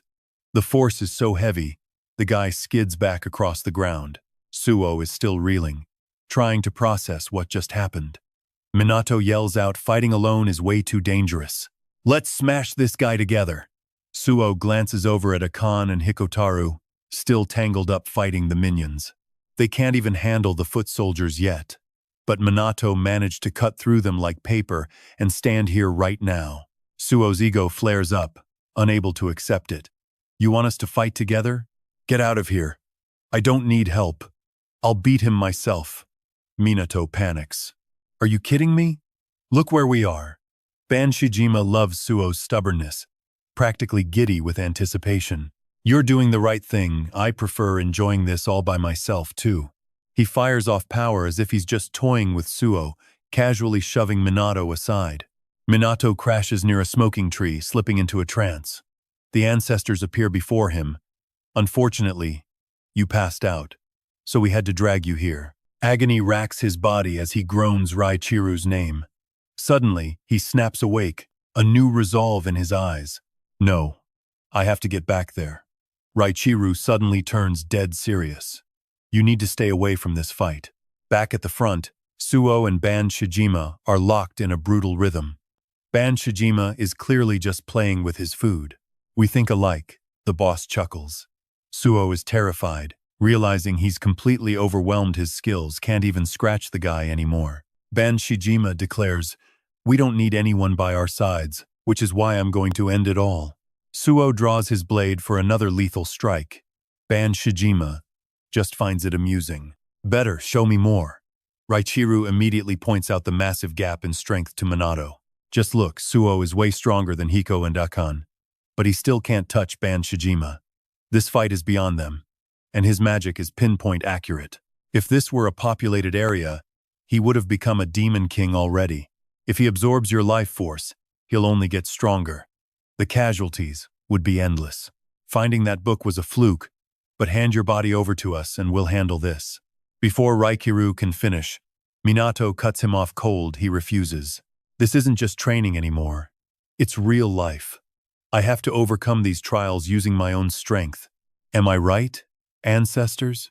The pink-haired ancestor tries to stop him, but Ichiru just laughs. Ha ha, fine. We surrender. Ichiru recalls Minato's resolve and can't help but admire the kid. That's right, Minato. You're going to surpass us ancestors. Ichiru claps him on the shoulder. In that case, use everything you've learned. Do it your way. Minato steps forward, head held high. He looks back, fist clenched in pure determination. Just watch me, masters. He dives straight into the chaos between Suo and Ban Shijima. Ban Shijima is about to finish Suo off. Got any more tricks? Let's see them. If you're tapped out, it's over. Suo's sword is knocked away, his face covered in blood, barely hanging on. In that desperate moment, Minato arrives, reaching for Suo's blade. Lend me your sword for a second. Through the haze, Suo catches a glimpse of Minato before collapsing safely out of the way. Shijima fires up his ultimate power. Magasu Bray. Minato leaps from above, activating Hinoki first sword style to cleanly sever the guy's arm. Shijima stumbles back in total shock. What kind of technique was that? What the hell are you? Minato ignores the taunt, stating his name clearly and with absolute confidence. I am Minato Kannagi, and I will surpass you ancestors. The two ancestors watch closely. What do you think? Can Minato actually take down Ban Shijima? We'll have to see. Minato isn't some idiot. Maybe he picked something up while sleeping on the ride here. Each strike is precise and deals massive damage. Suo watches intently, stunned. This rookie who is this kid? Remembering his earlier words to Minato before the fight, Suo feels even more frustrated. He claimed he didn't need help, and now he's exhausted, left to be saved by a rookie recruit. Red energy swirls around Minato. It won't stop until it hits its mark. Minato jumps, channeling another ancestor's power. Dragon Rush. He stomps the ground so hard the earth cracks, using a massive boulder to block Ban Shijima's attack. Immediately after, he shatters the same boulder to counterattack. Shijima is completely caught off guard. The tables have turned completely. Next comes the blink technique, followed by reflect. Shijima stops laughing. He's finally being pressured. What? Is he an awakened one? Shijima draws a yin-yang circle, trying to trap Minato, and detonates everything. Even while badly hurt, Minato finds his resolve, listening to the advice of the ancestors inside his head. Stick to the basics. Use what we taught you. Absolute focus. Minato dives back in while Ban Shijima watches, genuinely bewildered. Shijima recognizes them instantly. Sword, martial, magic, footwork. Each skill is mastered, but none of them are threats on their own. But this kid, just how many types of techniques does he have? Raikiru and the pink-haired ancestor are floored. They're just staring in awe. Fighting monsters is one thing, but what this kid is pulling off is insane growth. Meanwhile, Ban Shijima finds this interesting. He immediately triggers the forbidden Tulak Bone summoning.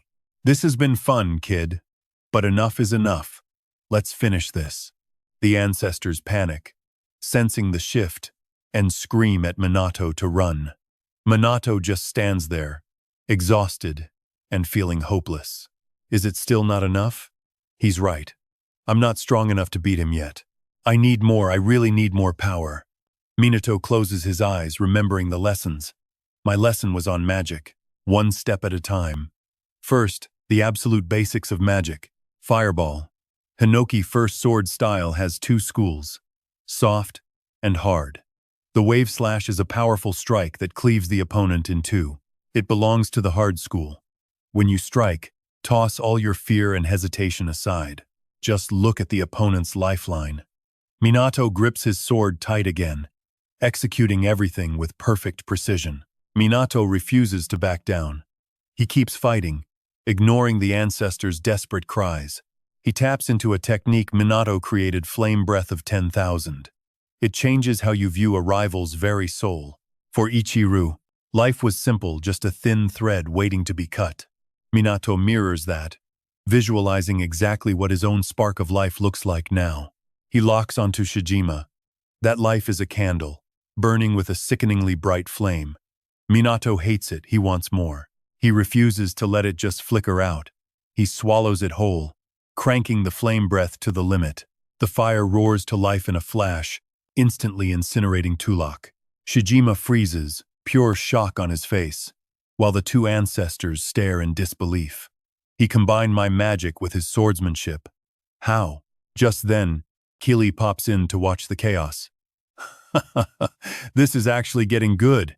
That kid is a transcendent awakened one. He flexes through every skill like it's nothing.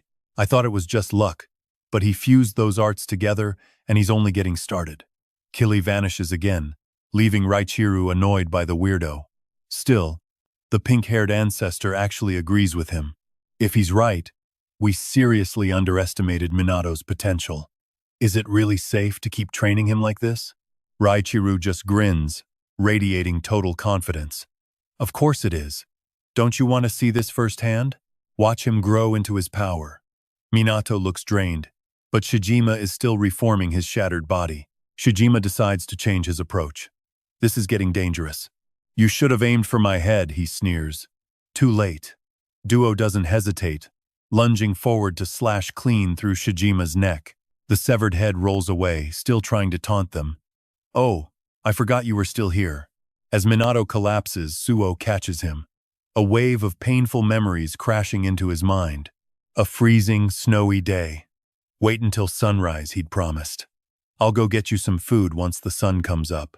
But in that bitter cold, little Haru slipped away. Now, Suo is truly alone. He always thought he was the only one. But holding Minato, Suo feels something shift. I'm not alone, even if I'm by myself. Akan and Hiko rush over in a panic. Minato, are you okay? Is he even alive? Suo keeps his cool, confirming Minato's life isn't in immediate danger. They finally breathe. But Hiko looks up at the sky, eyes wide. Glad he's okay. But focus, the barrier is collapsing from the inside. What happens if the village's energy makes it explode? Suo answers coldly. I'd just get crushed. Once it breaks, I have to use my ultimate move to deflect the blast. But look at us. Even if I try, we're all in rough shape. We don't have another choice. Right then, Minato's body starts glowing. His arm moves, gripping his sword. Suo spins around, stunned. Newbie, you're awake? Minato is out cold, drifting in a dream. Raichiru is the one piloting his body now. Deep inside, Raichiru keeps pushing him. Great work, Minato. I'm proud of you. Just rest now, leave the rest to me. As the barrier fails, Raichiru unleashes the first sword art. A group of reinforcements arrives in the distance, horrified by the crumbling barrier. No way. We're too late. A pillar of blue light erupts from Minato, shooting straight into the clouds. A truly perfect swordsman. Makoto, leader of Suo's squad, is awestruck. Whoever did that didn't hesitate for a second. The report immediately goes to Midori. High above Peru, Midori answers his phone, wearing an incredibly proud smirk. The rookie stopped an unknown level prophet? Man, that's incredible. Makoto is in Japan right now, The worst disaster I've handled was a level 2. I'm currently fighting a level 1. Midori sits on the roof of a jet, taking it all in. Not bad. I've been a bit hands-off, but they're all growing up fast. Makoto updates him again. Our key member stopped the prophet. The guy who just joined 2 days ago. Minato Kannagi. I know you found him, but who is he? Midori smiles, his tone absolute. He's the one who will end every prophet. He's the existence we've been waiting for. You've got a lot of faith in him, don't you? If you're that curious, why not meet the kid yourself? Makoto sighs. Stop rambling. Do what you have to do and get back here. Without you, nobody can keep up with me. I'm bored to death. Midori laughs, excited. All right, the target is right in front of me. The flight deck flashes a special class warning. Dawn of Origin lies directly below the source of the Istam suicide incidents. The aircraft dives hard. Midori hangs up the comms, whispering, "Wait for me, Makoto. I'll wrap this up nice and clean." She ignites a windstorm, ready for battle. Meanwhile, Minato wakes up in a hospital bed, blinking in total confusion. A nurse checks on him, careful and kind, as he finally stirs. He just wants to know where he is. She explains it's a non-profit infirmary. He's been out since the mission ended. Minato is stunned. He can't even tap into the realm of the progenitors. The nurse draws the curtain with a smile. You look fine now, so I'm a lot less worried. Call if you need anything. Sitting in the room, Suo is wrapped in bandages from head to toe. Minato is floored. Had Suo been watching over him this whole time? He looks around for Hiko and Akan. Suo explains they've been training like mad. They're furious at being so useless. Suo stammers, clearly moved by their intensity. And about other things, your power is massive. Who exactly are you? You took down a grade 3 and a grade 1 in 2 days. Your skills, those combinations, I've never seen anything like that before. What kind of freak are you? How do I get that strong? As they face off, Minato sits there wide-eyed and clueless. Then, out of nowhere, Makoto walks in. Sorry to interrupt. You're Minato, right? Minato is totally lost. He doesn't even know this guy. It's Suo's older brother. Makoto walks straight past Suo without giving him a single glance. Then he flicks his sword, slamming Suo into the wall while unleashing an overwhelming aura at Minato. Minato instantly rolls off the bed, dodging the strike. He asks seriously, "Are you testing me?" Makoto is shocked. A normal trainee shouldn't have dodged that. He nods. You pass. Minato looks completely baffled. Pass? Pass what? Is this some kind of game? Makoto introduces himself. I'm the captain of the Suo squad. Makoto. Minato looks back and forth. Suo's brother? Makoto continues. Minato Kannagi. After reviewing your performance against that near grade 1 disaster, you're temporarily joining my squad. Suo is crushed. The captain of that elite unit is his own brother. He invited Minato directly. He never even let Suo join. Suo hangs his head as Makoto leads Minato away. I'll give you the grand tour. Follow me. Minato runs after him, still totally confused. Suo grips his blood-stained hand in pure frustration. Minato Kannagi. Back at the training hall, Akan and Hiko are going absolutely berserk. They haven't stopped for a single second since they got back. Akan grinds his teeth, drowning in self-doubt. Damn it. No matter how many times we do this, we'll never catch up to Minato. Just as they're about to collapse from exhaustion, Midori waltzes in the door looking suspiciously cheerful. Hey, Chao Shin. Training hard, aren't you? I'm back, and I brought souvenirs from Peru. Chocolate. And some alpaca wool rugs. Akan and Hiko rush over. Ichiasen, how long are you staying in Japan? About a week? Akan looks dead serious. Please train us. We refuse to be left behind by Minato. Midori is floored by their passion. She never thought these kids had this much fire. Minato, your spark really reached these guys. With a grin, Midori turns to the person behind her. What about you, Suo? Suo steps up, resolute. I'm in too. Akan is stunned to see Suo so determined. Suo explains. Minato Kannagi is being monitored by my brother, the captain of the Suo squad. He joined as a temporary member. Akan's jaw drops. He had no idea Minato had already climbed that high. Only Midori knows she was the one who prodded Makoto to meet him, Suo adds, his voice dropping slightly. Regardless, it's all because I'm just too weak compared to Minato. Meanwhile, Minato is still scrambling to keep up with Makoto. Sir, what's this about? The next mission. We ship out tomorrow morning. I have one question. Minato, are you close with my brother? Minato doesn't have many memories of Suo, having only spent 2 days with him. But after fighting together, things definitely felt different. Well, he lent me his sword and watched over me while I was out. Minato takes a moment and answers clearly. Yes, sir. I'd say we're pretty close. The brothers seem completely out of sync, neither realizing how much they actually care for the other. Suo is spiraling, convinced his brother just doesn't care about him at all. He figures they're just fundamentally incompatible, while Makoto tells Minato, I worry so much. Seeing him in pain breaks my heart. Suo has decided the only way to get his brother's attention is to risk his life and force himself to grow stronger. Meanwhile, Makoto just wants him safe. He honestly doesn't think his little brother needs to be that powerful. Hearing Makoto, Minato assumes they're incredibly close, and Makoto seems proud to show off that bond. Suo, though, is setting his sights on the exact opposite path. He vows to surpass Minato Kannagi, so his brother finally sees him, swearing that one day he will take him down.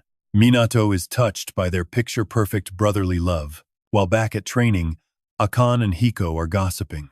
Suo never talks about his private life. But with motivation like that, he's a real brother complex, isn't he? He defends his brother every single time. Ask him if he hates him, and he just screams about how much he respects him. At the end of the day, he's just desperate for his brother to notice him. While they chat, Suo is training like a man possessed. His squad lives by 3 strict rules. First, always be agile. Second, take the initiative. Third, always push past your own limits. Among all the frontline combat teams, Suo's squad is considered the absolute strongest in pure fighting ability. They run a tight ship with a minimum of 7 members, focusing on quality over sheer numbers. They handle high-level threats. That's all the public really knows. Now, a helicopter is transporting Suo's squad into the thick of it. A team member named Kuriyama Zakeru speaks up honestly. The captain carries 90% of the team's strength. We're just here to help out, and since you're a temp, you really don't need to sweat it. The captain will wrap this up in no time. He's talking up a storm, but Minato is just glued to his phone. Kuriyama Zakeru gets annoyed, telling him to at least put the phone away while he's talking. Minato looks totally flustered as he answers he's sorry, but he has to message his friends. Everyone is hounding him for updates, and even the ancestors living inside his body are tuning into the drama. Kuriyama Zakeru has no idea what he's talking about. Then, Minato's messages hit Akane and Hiko, and Akane reads it and snaps, "Who does this guy think he is?" Suo reads his and starts fuming. What the hell is he thinking? Midori asks what's up, so they show him the screen. It's advice from Minato, tailored specifically to help each of them improve. Midori reads it and smiles. Actually, this is pretty good stuff. The advice is incredibly detailed and perfectly customized for each person, like a private coach. Knowing Minato means well, Midori adds his thoughts. You've all been given a huge gift here. So, are you going to follow it or turn it down? Hiko immediately says he's doing it, while Akane looks grumpy but reluctantly agrees to go along. Suo is more worked up than ever. He swears he'll make Minato regret sending this. Is he trying to pick a fight? Midori just laughs and reminds them he's not an enemy. He's looking out for you all. He's basically a best friend. Meanwhile, Minato is sitting in the chopper, sneezing his head off. Probably just the bitter cold. Kuriyama Zakeru points out the window. Minato, you can see it from here. Ice and snow stretch as far as the eye can see. This is a level 1 disaster zone called the Ice Age, a catastrophe currently freezing the entire surface of the Earth. The range is expanding rapidly, and experts predict the affected areas are going to skyrocket. Without intervention, the world will freeze solid, creating a full-blown emergency. It's hitting 17 different countries right now, and the fact that it's appearing near residential areas is causing chaos. People in isolated areas are the lucky ones, but the spread is moving way faster than the reports indicated. The vice captain, Mana, says they can't afford to waste another second. Makoto walks past, giving the final call. This is as far as the chopper goes. We're jumping from the tail. Do not damage the village or hurt the civilians. Remember the 3 rules: be agile, take initiative, and finally, push past your limits. Minato is clearly hoping this battle will be the experience he needs. Against Bandu, he had to rely on Vaikaru. This internship is his chance to learn from the best. This time, he's going to prove he can finish the mission on his own. Minato doesn't hesitate. He just jumps. This is his first Grade 1 Oracle mission, a mission where Minato must face his deepest regret. 10:17 a.m. they land. The air is freezing. Everyone's sneezing. Shouldn't Awaken be heat-resistant? The gauge reads -37 degrees. Way colder than the report said. The area is massive, they'll need to camp. Makoto looks lost in thought. Minato asks, Kuri Yamajaku, does this ice age appear in any prophecy? No. Kuri Yamajaku explains this isn't a true oracle, but a prediction skill. They found many, but this is the first Grade 1 detected this way. High stakes. They notice Minato's nerves. Don't worry, kid, don't let the pressure crush you. Kuri Yamazakeru pats his shoulder. She's right, just take a breath and relax. Japan has 8 non-oracle units, but theirs handles Grade 1s. They're the best. The vice captain barks a warning, don't get cocky. Kuri Yamazakeru uses radar. Results are in. Enemies at 2 o'clock, 200 meters out. They start moving. Minato still looks dazed, struggling to keep up with the pace. Vice Captain Kimana reports back to Makoto. 30 monsters near Kuri Yamajaku. Ice demons. Levels S+ down to C+. Makoto orders them to wipe them out. The team charges in, but Minato just stands there, completely shell-shocked. He's totally outclassed by their speed and high-level combat skills. Their coordination and judgment are in a different league than any trainee. Their peak performance is undeniable. Minato feels small, stuttering his response. He tries to speak, but Makoto cuts him off. This level is nothing, keep moving. Fueled by the command, Minato regains his edge. He lunges into the fray. One stomp, one monster down. Kimana warns them stronger ones are still here. Suddenly, a wave of intense fire incinerates the demons. Everyone is stunned. Minato realizes instantly that's a fire sword technique. Makoto clears a path, realizing the blue light originated from right there. Inside a snow cave, Kuri Yamazakeru scans the perimeter, finding nothing else. No boss within 10 kilometers. They'll have to camp. Where are Minato and Makoto? Outside, Minato sits by a small fire, eyes closed, reflecting on the fight. He fused 2 skills against Bandu. If he can do that, he can do anything. He needs to focus. He tests the fusion right there in the snow. He's so focused he doesn't hear Makoto walk up. Makoto laughs, training hard. Kid? Minato jumps out of his skin. Makoto stammers, am I bothering you? Minato freezes. Talk about a heart attack. Then, the two of them start to open up. Is this your first trip? Makoto asks. Minato says he's holding up just fine. Makoto sighs, he's counting the seconds until he gets back home. Why? He wants to cuddle his cat. Minato stares, shocked. You're obsessed with a cat. Oh right, you have a cat. What kind? Makoto pulls out his phone to show him. The proximity is awkward, but the cat, Oribe Manju, is actually adorable. Minato looks closer, but something feels off about the whole thing. Every photo shows the cat looking grumpy. You really miss this thing? Makoto pivots. His furniture is shredded, walls scratched, his clothes covered in fur. It vomits everywhere and hates being held. It's like a cat that refuses to love. Minato wonders about cat people, they really have the strangest personalities. Makoto looks into the distance, whispering one day, I hope I can talk to my brother like this. Minato looks a bit startled, then replies, I'm an only child, so it's hard for me to understand how you feel. But why don't you try treating Suo the same way you treat Oroban? Makoto seems to realize something, his lips curling into a smile. You're right. Minato excitedly opens his phone to keep watching. There are still more videos here. They're just so cute. Seeing Makoto feeding the cat, you'd almost think he was a devoted dad taking care of his kid. Suddenly, Makoto looks at Minato with a sly glint in his eye. Maybe I should let you practice with me first. Just as Minato is feeling flustered, the vice captain rushes out. Captain and Minato are both here? Everyone, get back to training. We leave early tomorrow. That night, Minato and the team don't know an awakened is heading straight for their mountain. Completing the prophecy here is the top priority. Right now, Minato is deep into a night training session. Today's drill is archery to sharpen his focus. The ancestor guiding Minato today is none other than Mate of the Heavenly Palace. It's been nearly 25 hours and we don't know when the enemy will show up. It hurts, doesn't it, Minato? There's a real reason for holding this kind of intense focus. While Minato stays locked in, Hinoki Jaichiru starts making a scene, claiming the schedule says today is for swordsmanship.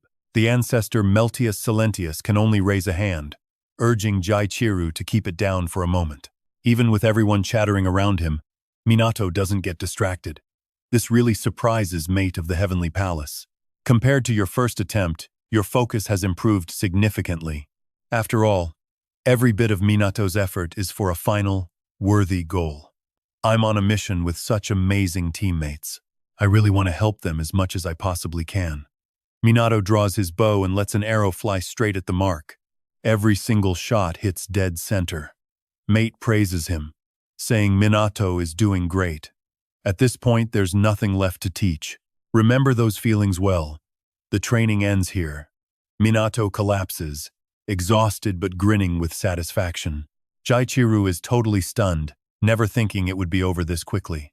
While Minato is wiped out, Jaichiru gets unusually fired up, drawing his sword and yelling, "All right, Minato, keep practicing with me until you wake up." Time flies, and it's time to head out. Minato stands behind the group, still sluggish. Now, everyone starts to move. Today is the day the group ends this prophecy. Still here, in the Ice Age, it's the second day of the mission. Kuriyama Zakeru updates the situation, about 20 of them within 150 meters. The group shouts for everyone to spread out and start the wipeout. Ahead is a whole pack of frost-ranked Ice Clan members. The ancestor just sits there, painting his nails while evaluating them. Seems like this mission is pretty easy. The ancestor sits with his arms crossed, watching and chuckling as he speaks up. His teammates are quite strong, so it looks like things won't be as bad as the last mission.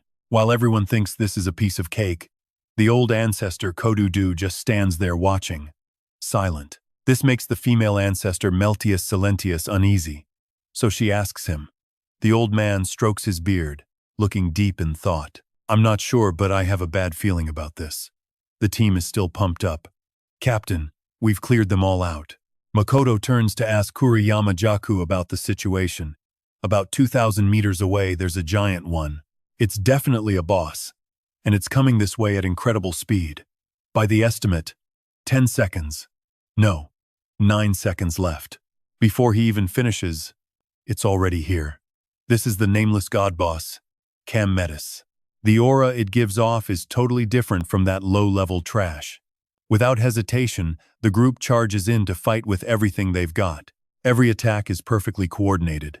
Yet mockingly, this boss isn't even scratched in the slightest. From above, Minato leaps down with his sword, remembering Jaichiru's advice. In the moment you strike, cast aside all fear and doubt. Look only at the enemy's thread of life. Against a strong opponent, always land your ultimate move first. Don't give them a chance to counter. Falling, Minato vows he can do this. However, after the blazing flame strike lands, the boss doesn't even budge. This catches Minato completely off guard, and the boss even retaliates, sending Minato sprawling to the ground. Kuriyama Zakeru asks about Minato in a panic, and the guy is truly worried. Without this ice pillar, he's definitely a goner. It's too strong. Now the whole team understands why it's called a Level 1 prophecy threat. At this point, only Captain Makoto has the strength left, and is the team's only hope. Makoto draws his sword, telling everyone not to worry. The team members urge Minato to pull back, saying that staying here only gets in the captain's way. The boss slashes a wave of ice straight at Makoto, but his ice defense quickly cracks and blocks the hit.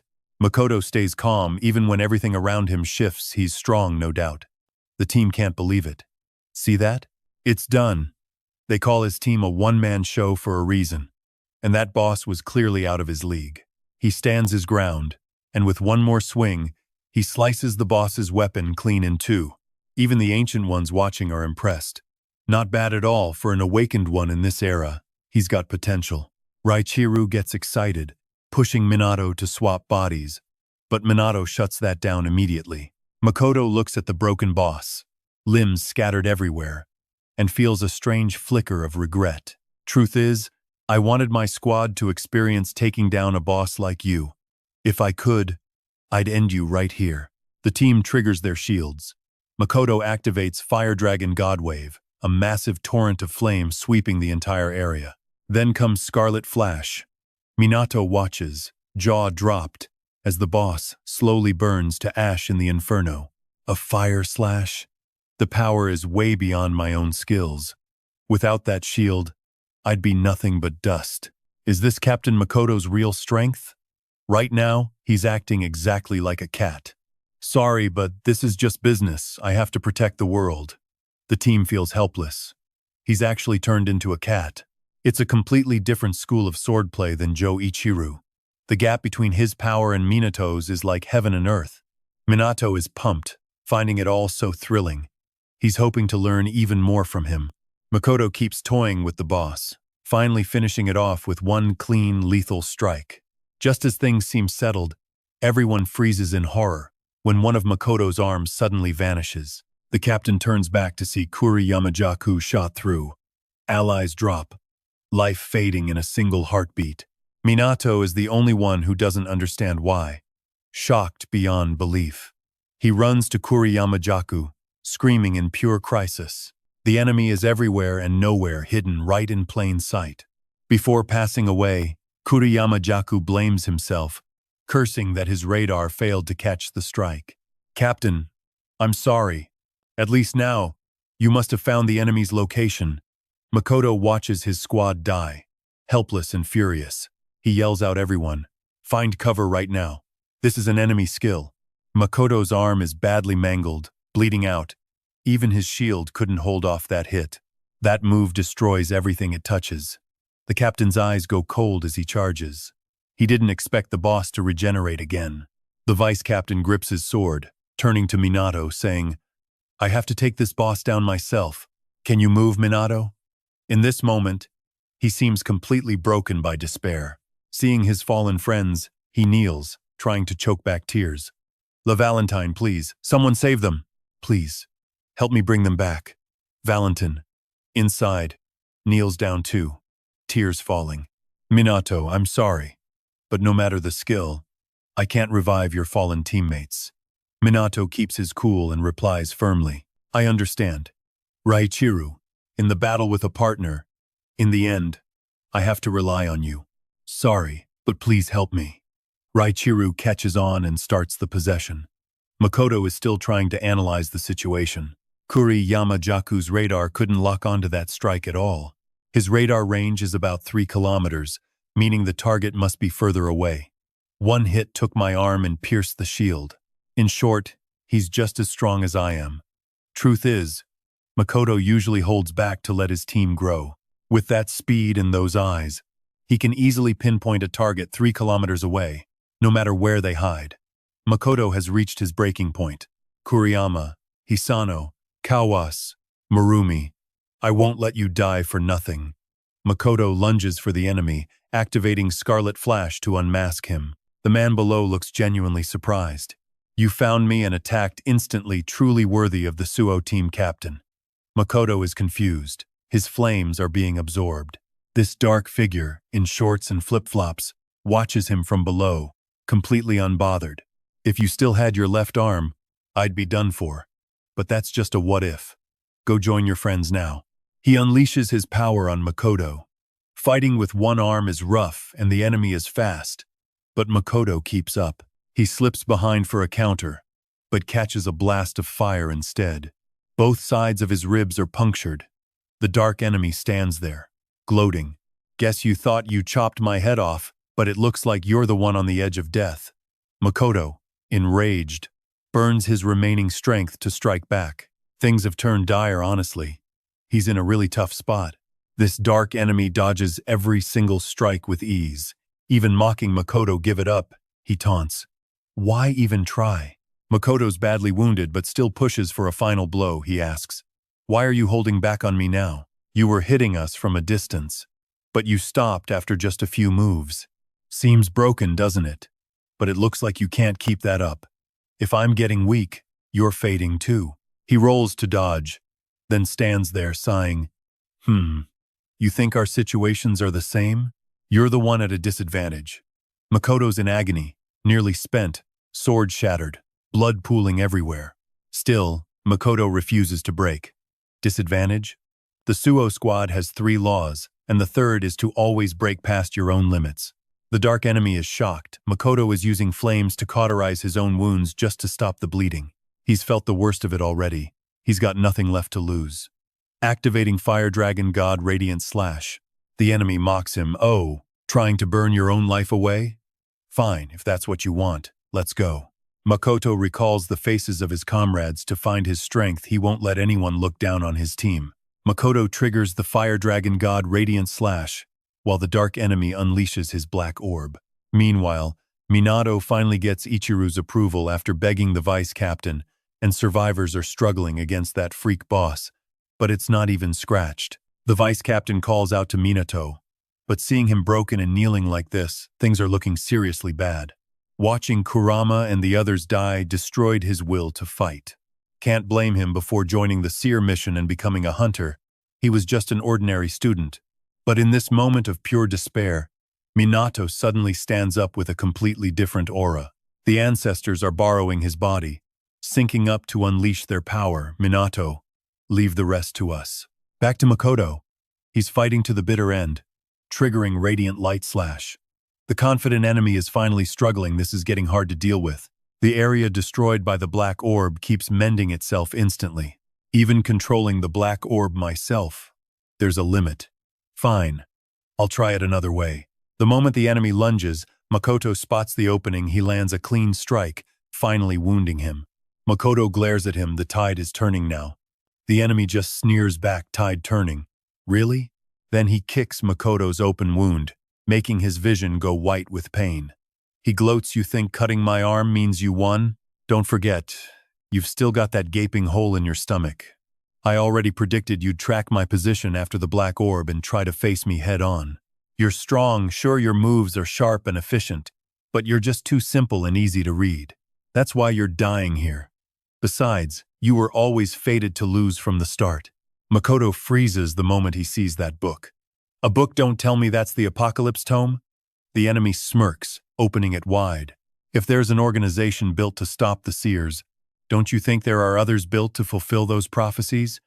Makoto, mouth full of blood, watches him with cold, sharp eyes. The enemy declares proudly, I am one of the 12 Apocalypse Apostles, the 12th. The Black Arts Master who will complete this prophecy. Makoto reaches for his sword, still curious enough to ask, why do you have to fulfill these prophecies anyway? If I tell you, will you forgive me? Makoto can't hold back anymore. He swings his blade high. Shut up with your nonsense. That surprise strike slices clean through the enemy's ear. Makoto won't quit as long as there's a chance. He fights. The enemy's out of magic. He can't use skills anymore. His body's hitting the limit. This is going to be a narrow win. Makoto activates Crimson Dragon attack. The guy's face is half gone now, barely looking human. He pulls out a potion, pops the lid. A blinding light flashes, leaving Makoto unable to see a thing. The enemy uses his remaining hand to smash Makoto in the face, sending him flying hard into the dirt. Makoto can't believe what he's seeing. The enemy's body is fully restored. Even that severed arm. He used a holy artifact to heal. It's so precious I hated to use it. But against you, I had no choice. Makoto isn't one for talk. He just keeps using Radiant Light Slash. He knows it's hopeless. A broken body with 70% damage can't beat someone fully healed. Makoto thinks to himself, a holy artifact? Aren't those powerful items supposed to be locked away by the nations? These are relics from the Tower era. How can his organization just throw them around like toys? The dark villain stomps on Makoto, crushing him until he's barely breathing. Makoto struggles, reaching for his sword while memories of his lost family and comrades flood his mind. In this desperate haze, Minato's voice echoes back to him. You're an only child, so you couldn't possibly understand how I feel. But why not treat Suo the same way you treat Oribe? Makoto smiles weakly. You're right, Minato Kannagi. He lunges for the blade, but the villain rips his other arm off. Makoto falls, gasping his brother's name. Suddenly, Minato steps forward, surging with the combined power of all the progenitors. Hey, you dare make our descendant cry? Makoto looks up, confused it's Minato, but not quite. The villain freezes. This kid isn't the easy prey he was hunting just seconds ago. Minato has become a threat that actually makes him tremble. Trying to regain control, the villain snarls, "Don't move, or I'll finish him right now." Instantly, the villain's arm vanishes. He stares, stunned. How? I never took my eyes off him. I didn't even see the strike coming. The progenitor's makeshift blade crumbles to dust. I knew it wouldn't last.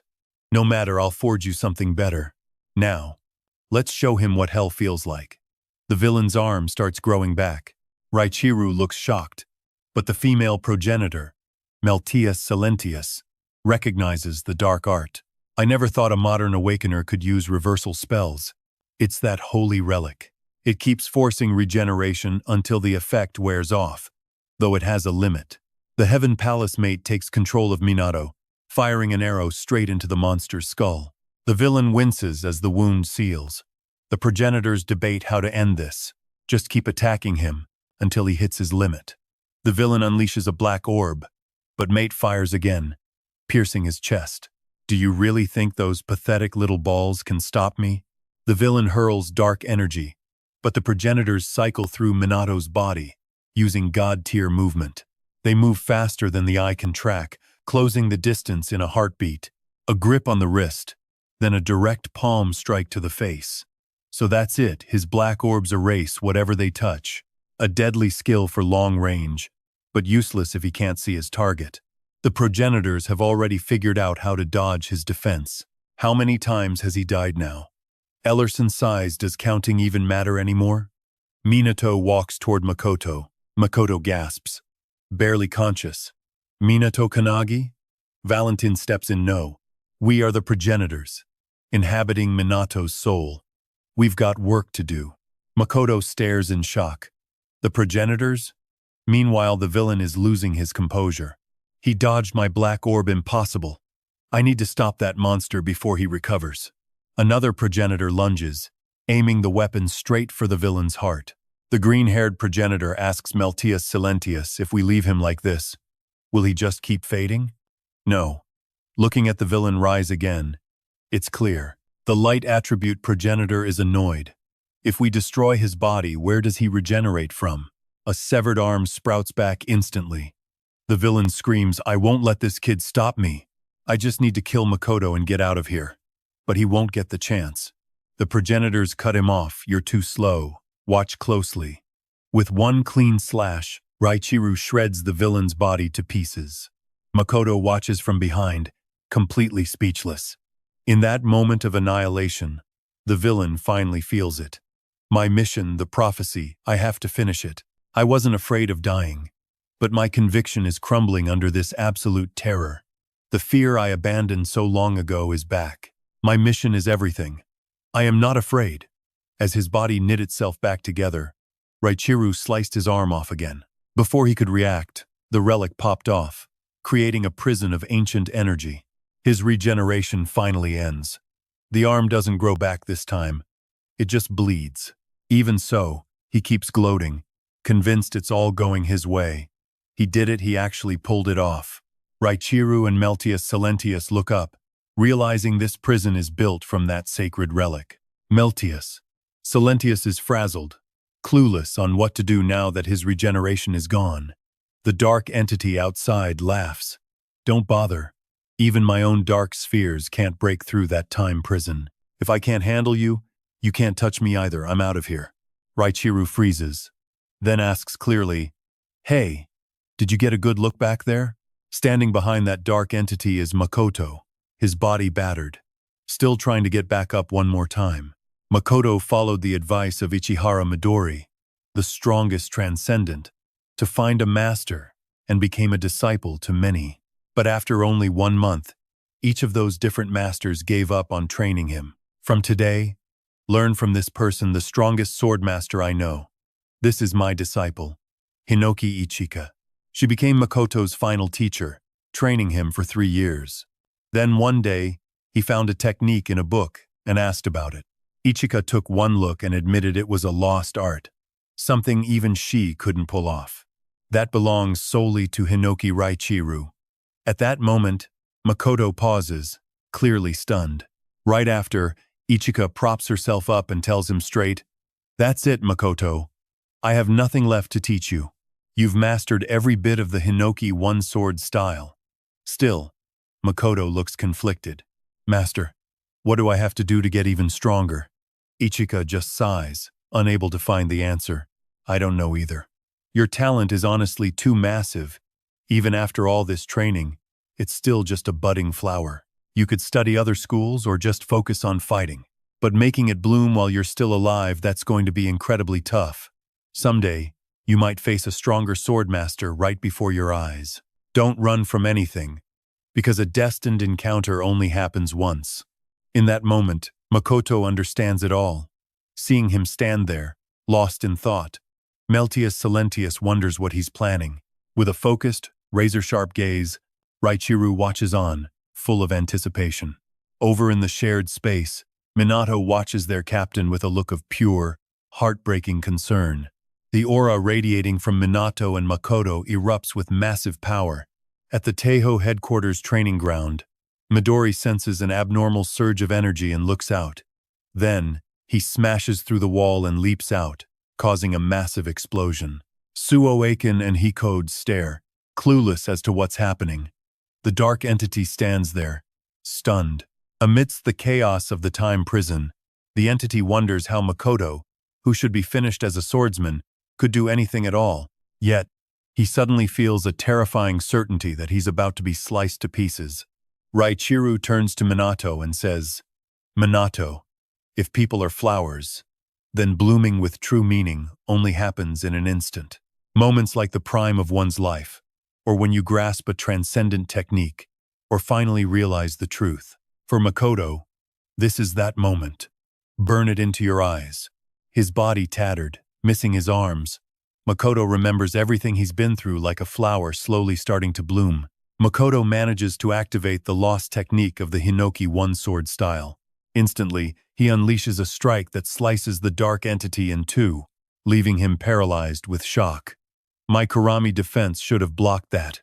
More importantly, he has no sword and no arms. How could he have possibly landed that hit? Raichiru watches, looking satisfied. Well done. Perfection. For the first time, Makoto feels this brand new sensation. His consciousness of the sword is now a sense of distance. Though standing beneath the clouds, he feels like he's high above in the blue sky. Even with the pain, Makoto feels something incredible. Have I finally become a swordsman capable of reaching this realm? I've transcended. My family, my friends, my teammates, my subordinates. The gift I've been given is the strength to surpass it all. Even if this is the end, I'm sorry, Suo, please forgive me. I'm satisfied. In another dimension, Minato's soul steps forward and shakes Makoto's hand. At that moment, he smiles, realizing that death isn't the finish line. It's about passing it on to the next generation. Thank you. As Minato's soul returns to his body, he truly feels it through the spatial mark. He connected with Captain Makoto's spirit. Right then, Midori flies in desperately and hugs his teammate tight. What surprises him is that even though Makoto is gone, his face holds a smile of pure, happy contentment. At 23, a legendary superhuman dies on the battlefield. A proud end. Midori is devastated, clutching her fallen friend tight. Makoto, why? Memories flood back. Midori remembers asking Makoto why she even wanted to be captain. There was no doubt about it. You were the only one who could rival my strength under Joe.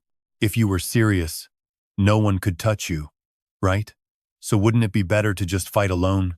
That classic arrogance makes Makoto sigh. That is just like you, Midori. You really think I lack team spirit? You are a star, shining brighter than anyone. People like you are important too. But how to say it properly? Just as Makoto gets dressed to leave, the Suo team members burst in, proudly sharing their big news. Captain Kusiro passed the Level 2 swordsmanship exam. It was all thanks to your training, Captain. Kusiro beams, wanting Makoto to feel just as proud of her. I finally feel like I can be useful. You were the first person I wanted to tell. The group cheers, excited to grab food together. And in that moment, Makoto finally understands why. That is right, I love my teammates, even when they get hurt or fall. One day, I want to leave something behind for them. I am so happy I found people who make me think this way. Back in reality, Midori hangs her head, fighting back the pain. When I flew in, I saw your squad. Only 2 of them are still alive. Tears stream down Midori's face. She places a hand on the bloodied cheek, closing Makoto's eyes. You did your duty as captain, didn't you? That is something I could never do. You tried so hard. Makoto turns toward Minato, who lies completely broken. In the void, the light fades, replaced by crushing self-blame. The primogenitors watch Minato spiral. Everything is dark now. You cannot even blame him. Meltius Silentius seems to understand Minato better than anyone. He is definitely blaming his own weakness for this tragedy. Every primogenitor, every soldier, friend, or family member, even disciples have felt the sting of losing someone important. It leaves hearts shattered, staring at the ghosts of those who left. Too many teammates are gone. In most cases, nothing can reach a heart so scarred. Too many teammates are gone. In most cases, nothing can reach a heart so scarred and closed off. Raichiru walks toward Minato, heart heavy.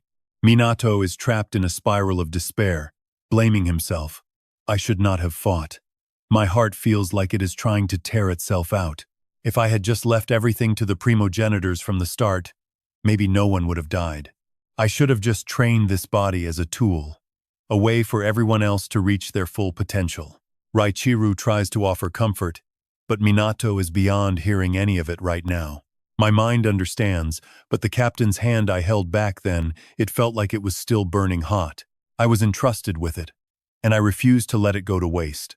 Even the primogenitors are visibly shaken, struggling to hold it together. Minato continues, his voice clear and unwavering. I do not think I can surpass the primogenitors anytime soon, but even if it is just a second or a minute faster, I want to surpass you all. The declaration shocks everyone. In the suffocating darkness, a tiny light begins to break through. Minato seems fueled by an endless source of mental strength. The void is not so dark anymore. He clenches his fist with absolute resolve. I will not let anyone else die. A helicopter arrives. The vice captain carries Minato, while Midori carries Makoto's remains. After sealing the body away, Midori keeps staring at her phone. A figure steps off the chopper, reporting that all members are recovered. Ichiasen, we are ready to move. Midori's face remains grim. I am going back alone. No one dares to challenge her decision. The Suo vice captain agrees, reminding her to stay safe. As the chopper lifts off, Midori calls Mikado to report Makoto's death. The enemy is the 12 apostles of the Book of Revelation. Midori has made her choice. She is going on the hunt. Just like that, the silhouette of Ichihara Midori begins to fade away. 1 month later, in Nagano on Mount Onmich, Minato is training hard with Suo, Makoto's younger brother. Minato throws a strike, but is shocked when Suo ignores the force of it. Minato quickly grabs Suo's arm and flips him. Suo activates an AIK strike. They are fighting with the intensity of a real battlefield. Things get tense until a woman steps in, telling them that is enough. This woman is the master who once taught Makoto. The collapse of the team, the lives lost on the battlefield, it left a gaping wound across the entire Teo organization. At the funeral for the fallen team members, Suo stands frozen, staring at his brother's portrait. Minato spots Suo leaving with a stack of books and a cat carrier. As soon as he hears that meow, he knows it is Orib-chan. Suo is stunned that Minato knew about the cat. A wave of grief hits him. He never knew a thing about his own brother's life. While cleaning out his brother's room, he realized how much Makoto loved cats. He finds records of everything, the books he read, the clothes he bought, even what he liked to eat and what occupied his mind. Suo organized it all. But now, everything feels hollow. There is nothing left to do. He grips a collection of Makoto's journals. Suo hesitates, his hands shaking. They told me to take these so I could finally find peace after he gave his life in the line of duty. My brother left a note saying these should go to me. I expected training notes or mission reports, but no. On January 12th, he wrote about the morning chill. He was worried about me, wondering if I was staying warm enough. Then, on the 7th, he proudly wrote that I topped the hunter exam. He was happier than if it were his own achievement. By May 12th, he was anxious hearing I'd been recruited by Dao. On the 19th, he got a delicious watermelon, and the only thing he wanted was to share it with his little brother. On October 1st, he heard I was heading out on a scout mission for an unknown level omen. He wrote that he believed in me, that I would definitely get the job done and come home safe. His entire world revolved around me. Suo breaks down, sobbing in pure agony. Minato shares what Makoto used to tell him. Suo, your captain truly loved you more than anything. Makoto always talked about you, hoping that one day he could just sit down and chat with his little brother like this. Listening to the stories about him and Orib-chen, Suo fights back the tears, his gaze turning sharp. I have to get stronger so my brother up in heaven doesn't have to worry about me anymore. That is why Minato and Suo head straight to Makoto's old mentor, Hinoki Ichika, to demand training. After watching them, Hinoki Ichika offers a rare compliment: you two aren't half bad. A month ago, Minato had the edge, but she looks at Suo. Your potential is massive, she says, loud and clear. Suo thanks her, truly humbled. Minato nervously asks about his own progress. Hinoki just sighs. There is nothing to say about your hand-to-hand combat. Honestly, I am the one who should be asking you to teach me. Now, keep going, I am the blade. You two, come at me. They both charge at Hinoki Ichika in unison. Minato is still holding on to that desperate wish to get stronger. If I can just become stronger than anyone else on this planet, I will finally be able to avenge my captain. In London, a sleazy-looking man strolls down the street. He is one of the 12 apostles of the apocalypse, named Quacha. He is here now, answering the summons from Midori. My turn at last. Ichihara? Midori. He is no longer just the guy with the constant smile. He is carrying a heavy, burning hatred. I do not like to talk much. Tell me where your comrades are hiding, and do not say anything irrelevant, or you will regret it. Quacha still wants to provoke him. Don't be so impatient. Let's have some fun first. It does not last long. In a flash of light, Midori moves in and ruthlessly kills Quacha. With his face splattered in blood, Midori stares with chilling coldness. I told you, I would never forgive you. Stepping away, he hands the book to a man in black glasses. According to the intel, there are 7 left. Midori is determined to wipe them all out. Every last one. He is already hunting the next target. Deep inside the secret high-level conference room at Eden, this woman is the chief of the Omen Prevention Division, the most powerful figure in the IO. These books were sent by Midori. Yes, these are the prophecy books, the very things the 12 apostles of the apocalypse are hoarding. The man making the report is the chief's assistant, Shinonome Tengan, joined by the other assistant, Kitamori Iki. It looks like it was originally 1 volume, but it was torn into several pieces. Yu flips through the pages carefully, then lets out a long sigh. Look, eliminating the enemy and collecting these books is fine, but acting on his own like this is a different story. He is clearly being affected by Makoto's death, isn't he? Kataiki asks. What should we do about him then? Yu smiles. Just let him be. Right now, he is not going to listen to a word anyone says. When he gets back, I will brew him some tea. Chief, about the Makoto case, there is something I need to discuss. We need to fill the gap left by Suo's team. We want to propose forming a new official unit from a different angle. Somewhere in Tokyo, a second-tier prophet for the rebels is clashing hard against the Habibic squad. It's a tough matchup for one person. Maybe try some long-range fire to push him back? These guys even resist magic. but Captain Sasuna just laughs it off. Tough as nails, right? Can you handle it? Akan appears right behind her, ready to step up. She makes it clear, step back. Seniors, I have this. Then hits them with gas, liquefying the air until they can't breathe. Flames erupt instantly as she screams for them to just disappear. In a blink, she switches to solidification to finish the job, leaving Captain Sasuna stunned and impressed. Unbelievable. 4 different types of attacks. At once suffocation, heat, physical force. You are good. It's a waste to have you as a temporary member.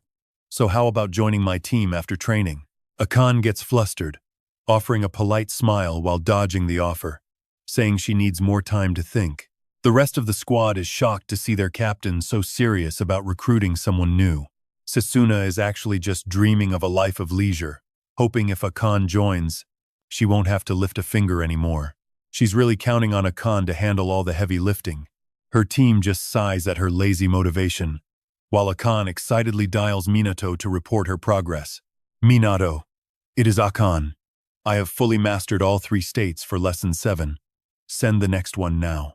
Minato is currently struggling just to feed his cat, finding even that more difficult than training.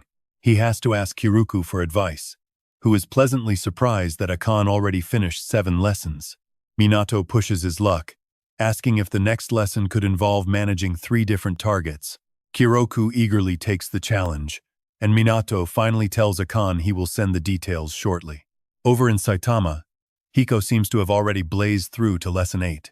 He is facing off against a second-tier prophet, a massive beast that swallows everything whole.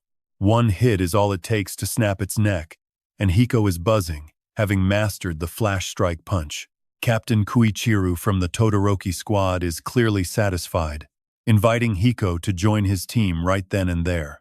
The whole team cheers for their new hero, but Hiko just manages a polite, "I will think about it later." As they toss him in the air, he is already stressed about which squad he should actually join. Akan is still on the phone with Minato, insisting she will not lose to any of them. She mentions Suo is getting stronger too, and she is working hard to keep up with everyone. Minato tells her he believes in her, but Akan winces as she watches the cat ignore everyone but him. Why does it only want to play with Minato, she wonders, as Minato complains that she scares it. Akan jokes if she is jealous, then drops a bombshell. Is it true they are forming a new squad? Minato just blinks, totally confused, while Akan explains the need to fill the void left by Makoto. A new team is forming, and the captain will be chosen based on their recent performance records. Minato suddenly starts grinning like an idiot, asking who the lucky person might be. Akan sighs at his cluelessness, telling him she heard things from Hiko about a team called Kannagi. Minato is still drifting, saying that sounds like a decent name, until it finally hits him. He screams into the phone, "Wait, what exactly did you just say?" He cannot believe it. He has actually been nominated as the captain of the new squad. Before he can process it, Akan cuts in, explaining that his deep desire to end these calamities is the foundation. It is not just her dream, but a shared longing, born from the pain they all carry inside. She believes a captain needs that kind of iron will to lead others through the darkness. With such honest words, she tells him he is the only one worthy, leaving Minato stunned and overwhelmed by the responsibility. Just then, someone calls for Akan, and she hangs up without a second thought. "See you later. Think about it," she says, leaving Minato alone on a rock, spiraling into deep thought. His master arrives to find him sitting there completely dazed, looking utterly lost. What on earth is he doing? Suo stammers out an explanation, but hearing just a few words is enough for Ichika to confirm that Minato is perfectly suited for this duty. Inside, the progenitors are in an uproar. Can none of them offer any advice? They all answer in unison, "No." Meltius Silentius feels helpless too. What a bunch of unreliable masters.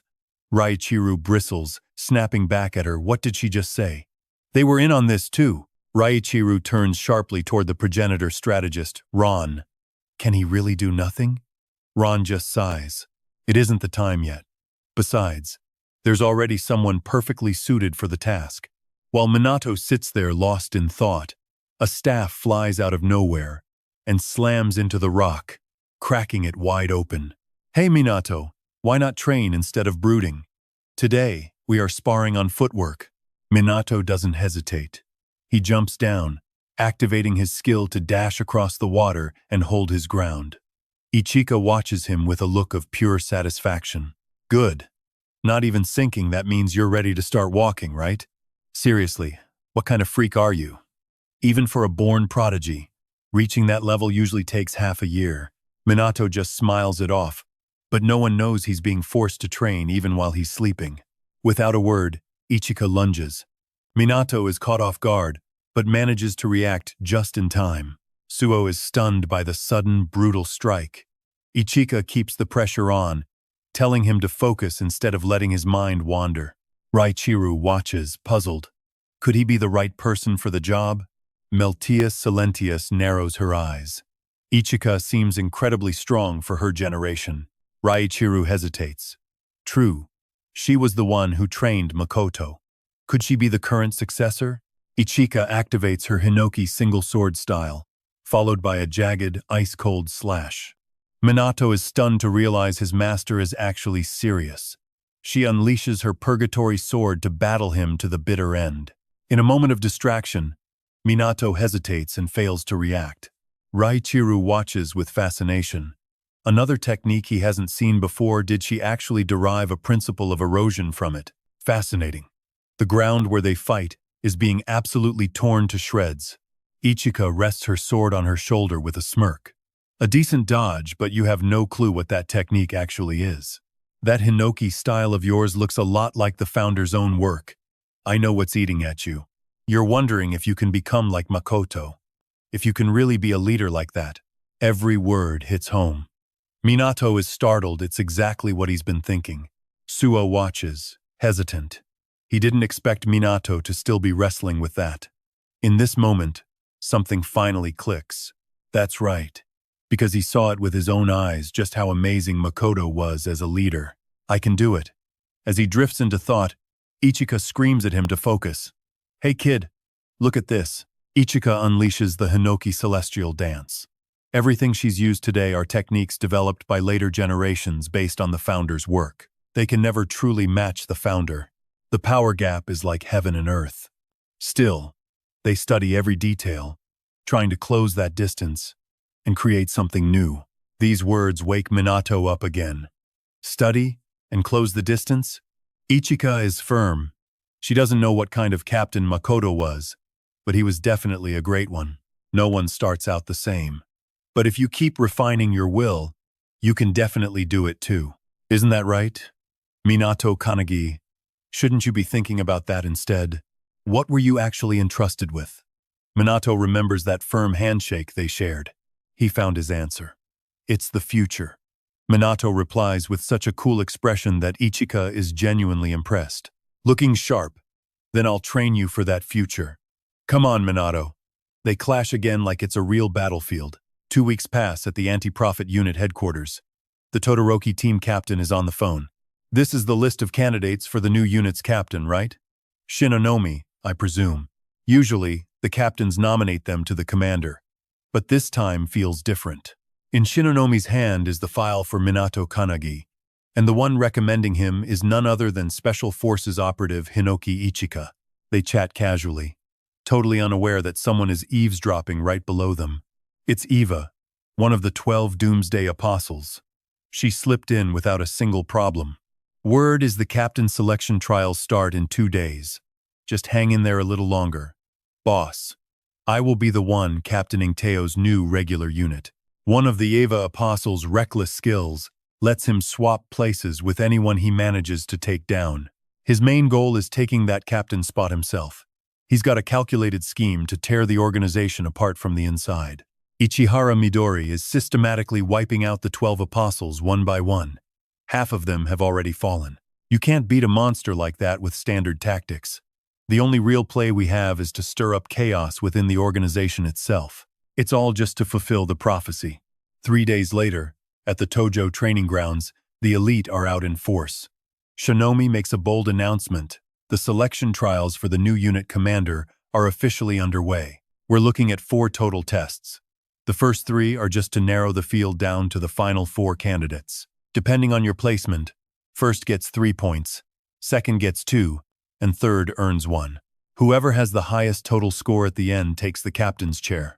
The director is watching from the office too, so give it everything you've got. The crowd bellows out their orders in perfect unison. Except for Minato, who seems a bit hesitant. Are these really the only candidates for the new unit? Still, he can't shake the feeling that he's being watched. 8 participants in total. Everyone is glaring at Minato with judgmental, hostile eyes. Somewhere in this group, one of them has been replaced by an Eva apostle. Minato's in a weird spot here. Everyone else has their captain backing them up, but his master is nowhere to be found. Not that Ichika is making it any easier, she's busy shredding his nerves with the least loving message imaginable. Still sleeping? If you fail the test before I get there, I'm throwing you straight into a volcano. Minato can already picture his pathetic end. His master isn't one for empty threats. Why is she always like this? Even if he doesn't know the test details, he's got to survive until his master arrives. Before he can even mentally prepare, they announce the start. Ichika is already tearing off, carrying a cat and Suo like it's nothing. Master, are you sure this is training? Hurry up. If we drag our feet now, we're never going to make it in time. The first round is a magic power test, and Minato takes the lead. But the second he touches the gauge, it just vanishes. Oops, broke it again. My bad. The other teams are completely stunned to hear Minato's levels are literally off the charts. It happens sometimes. Some super geniuses have physical stats and magic power that just blow right past the limit. Maybe he's a magic specialist? Just like you, Shikami. Shikami belongs to the Todoroki team, a rank 7 magic user. He just grits his teeth at the comment. So that's how it is. The first round clears out a bunch of rivals, leading right into the second test. One-on-one combat. Members get to pick their own opponents. Whoever lands a knockout first grabs 2 points. So, who's going to step up first? Without blinking, Shikami raises his hand to challenge Minato. Time to fight, he says. Shikami is the strongest official member of Solo. He's also got stats that break the scale. When he was 2, he got caught in a monster outbreak from a rift. While he was still sitting in his crib, he slaughtered every single monster to protect his mother. That's the legend that follows him. The Habibiki captain jumps in to stir the pot. Todoroki, bringing Shikami here is a total cheat move. I brought the strongest guy on the team, what's wrong with that? Even without magic talent, his physical strength is an absolute anomaly among transcendents. Since the day he joined, he's poured every ounce of his soul into martial arts training. I'm confident that nobody is taking him down in hand-to-hand combat. Todoroki is posing so much that Habibiki is already exhausted. It's too hot for this. Quit posing. Honestly though, among everyone here, Shikami's raw combat ability is unmatched. You think this ends with a crater in the ground? Minato and Shikami are squaring off now. He's cracking his knuckles, looking aggressive. Answer me while you're still able to talk. Is it true you're the one who trained Hiko? Minato just looks blank, having no clue how to respond. While Minato panics, the ancestors living inside him are dying to show off. Actually, let's just say I gave some advice. Shikami marches closer, fired up. Wow. So it is true? Giving advice to a genius and acting like you're the master who taught them everything. I have to admit, Hiko is a super genius just like me. Even without you, she would have ended up that strong anyway. Instead of arguing, Minato just flashes a bright smile and completely agrees. Right. You're probably right about that. Looking at Minato's expression, Shikami is more confused than ever. You're a seriously weird guy. Whatever, let's get this started. Shikami triggers his fire god mode, lunging at Minato in a flash. The impact is brutal. Rock and earth explode from the sheer force of his speed. The Todoroki team captain watches the brawl, grinning with pure excitement. This guy is a beast.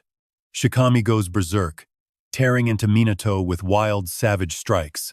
If he wants to fight, fine. Minato counters with high-level grappling to pin him down. The ground beneath them craters as Minato successfully flips the entire situation. The other teams are left speechless. Even Minato, hovering above, looks genuinely caught off guard. I only reflected your own power back at you, Minato admits. I have to say, You are actually strong, Shikami. Shikami takes the praise as mockery, face twisting in rage. You jerk, you think you can toy with me? He recovers his stance instantly. The others are so spooked they want out. The ground keeps detonating, yet the combatants don't even flinch. Of course they don't. Shikami's physical stats are completely off the charts. His body isn't even human anymore. He launches himself at Minato again with blistering speed. Minato calculates his next move. Just reflecting the force won't be enough to take him down. Time for something new. Minato deploys the Ancestor's light kick, slamming Shikami backward, followed by a relentless barrage of precise strikes. After a flurry of techniques, Shikami is beaten to a pulp. The other team members just stare in shock, jaws hitting the floor. It's the first time anyone has fought Shikami with such spectacular results. Shikami collapses, smoke pouring from his mouth, his breathing barely noticeable. Shinonome calls the match immediately, declaring Minato Kannagi the winner, plus 2 points. Minato sighs in relief, while his two internal ancestors high-five. Hizaki from the Makabe team is annoyed, yet forced to concede. No matter how you look at it, Minato's physical ability completely overwhelmed Shikami. Wait, didn't you say Minato's magic levels were off the charts? Sakazaki from the Tsurusaki team keeps tapping away at his calculator. Minato Kannagi, if that combat ability is real, I'll be taken out if I just ignore him. But he might also get in my way. Shikami opens his eyes to see Minato standing right there. Waves of pain hit him, causing him to groan. Minato stays calm, better not move around too much. I am healing you right now. Shikami glares at him, still skeptical. Stop joking around. Magic stats off the charts, physical ability maxed out. And now healing? Is there anything you cannot do? Minato remembers a painful past. Even when he begged Valentine, she couldn't revive a body that wasn't whole. He smiles, a look filled with hidden sorrow. It is not like I can do everything. I think you can stand now. Shikami sits up only to be shocked by an explosion nearby. What is happening? Minato responds calmly. This is the final round of the duels. The final round? How long have I been asleep? Roughly 5 minutes after our match. The other pairs finished around the same time. Koki faces Iryu, while Asahina takes on Sonup. Those groups finished fast, but the battle between Hizaki and Sakazaki has dragged on. Hizaki shouts continuously. You think you are so strong, right? You might be stable, but if you only have one high-end ability, you are just someone who can be easily replaced. You cannot be a captain if you are a jack of all trades but master of none.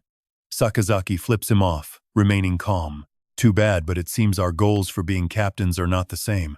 Talents are 1 in a million, but when an ordinary person is under a genius, they cannot keep up, and death is all that awaits them. High-level capability means the ability to react instantly to any situation, increasing the survival rate of the team by even 1%. That is the kind of captain I want to be. The words seem pointed directly at Makoto. Shikami gets agitated. I heard all of that. You like poking at other people's wounds, Four Eyes? Minato, do not listen to him. Minato stands still, responding sincerely. Yeah, thanks. Shikami and Hizaki leap into action, triggering physical attacks simultaneously. Sakazaki gets caught in the momentum and is sent flying, but he casually raises his hand to surrender. Hizaki wins the challenge. Hizaki is furious, looking ready to claw at his face. You jerk, Sakazaki, you did that backflip on purpose, didn't you? Sakazaki stands up, a smirk forming as he thinks, right, I'm just not into aggressive girls at all. Since this match is going to drag on, I'll save my stamina. Selection's long. If I really wanted to, I could drop her right now, but I'm not ready to show Minato my cards yet. The second round, the one-on-one battles, is officially over. We've got a 30-minute break before the third round starts. Anyone outside the top 4 is getting cut. Break time's here, but Master Ichika still hasn't shown up. Minato's worried they might have gotten lost. Meanwhile, after some serious effort, Suo has finally managed to carry Ichika all the way to the finish. Panting hard, Suo asks, why are we at the headquarters garden instead of the competition site? That's when Ichika reveals why someone died here recently. Aura residue was hidden well, but a powerhouse was definitely murdered by a monster. Suo is hit with pure shock at the news. You mean an intruder got in? But this place is perfectly hidden, Suo insists. Ichika just stays calm. Not necessarily. These self-proclaimed 12 apostles seem to know us well, so getting found isn't a surprise. Suo's still blank. How could that happen? What could they even be after? Walking along, Ichika thinks the victim had to be a captain class. But I never got a notification about a death in this trial. Things are finally getting interesting. Someone else besides Minato wants Makoto's spot. All the captain candidates are on lunch break now. Some are battered with wounds, others are just relaxing with milk or pork chops.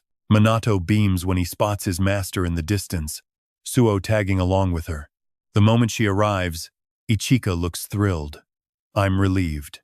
Looks like I won't have to throw my disciple into a volcano after all. The others look absolutely stunned the second they see Ichika. She's from the special squad, even including Ichihara Midori of the Teiho. Suo senses something off the second they land. Master, didn't you say a captain class was harmed? But all 7 captains are standing right here. Ichika doesn't answer, just smiles and calls Minato over. Minato, I have something to tell you, get over here. After hearing the news, Minato is floored, he shouts. What? One of the 12 apostles is impersonating someone here? Suo just wants to shut him up. Are you crazy? Why are you yelling? Ichika sighs, that's the highest probability. Based on the traces left in the garden, there's no mistaking it, the victim was definitely captain class. They're dead, yet the group is still complete. Which means with a little logic, we know the guy can shapeshift. Minato's eyes go wide, sweat pouring down. Doesn't that mean we're in a critical situation? Suo frowns, face twisting. Obviously it's critical. Right in the heart of the organization meant to stop the extinction prophecy, a captain gets murdered and replaced. If we don't fix this, there'll be more victims. On top of that, the prophecy of humanity's total annihilation might just come true exactly how they want it. Ichika looks like a demon right now, grinning with a truly twisted vibe. In my opinion, wouldn't it be faster to just take everyone here out? Suo and Minato both protest immediately. Minato sits back, thinking hard. So, while this captain selection trial is going on, we have to sniff out the apostle in disguise and wipe him out, right? Ichika presses him, clearly trying to light a fire under Minato. Exactly. The 12 apostles, these are the comrades of the guy who killed Makoto. That should be enough to fuel your rage, right? Minato's gaze turns sharp. Suo clenches his fist tight. Returning to the current state, Minato asks the ancestors, what do you think about this? He's asking Air, the ancestor of death. I'd love to check the crime scene myself, but we can't while the trial is on. Minato weighs his options, it's still lunch break. If we go for a bit, Air puffs on his cigarette, dismissing the idea that's not a good move, it'll just tip off the killer. Assume the killer is as strong as that apostle we fought on Cloud Mountain. If he wanted to, he could take everyone here out. We should keep our cover and stay ready for an emergency.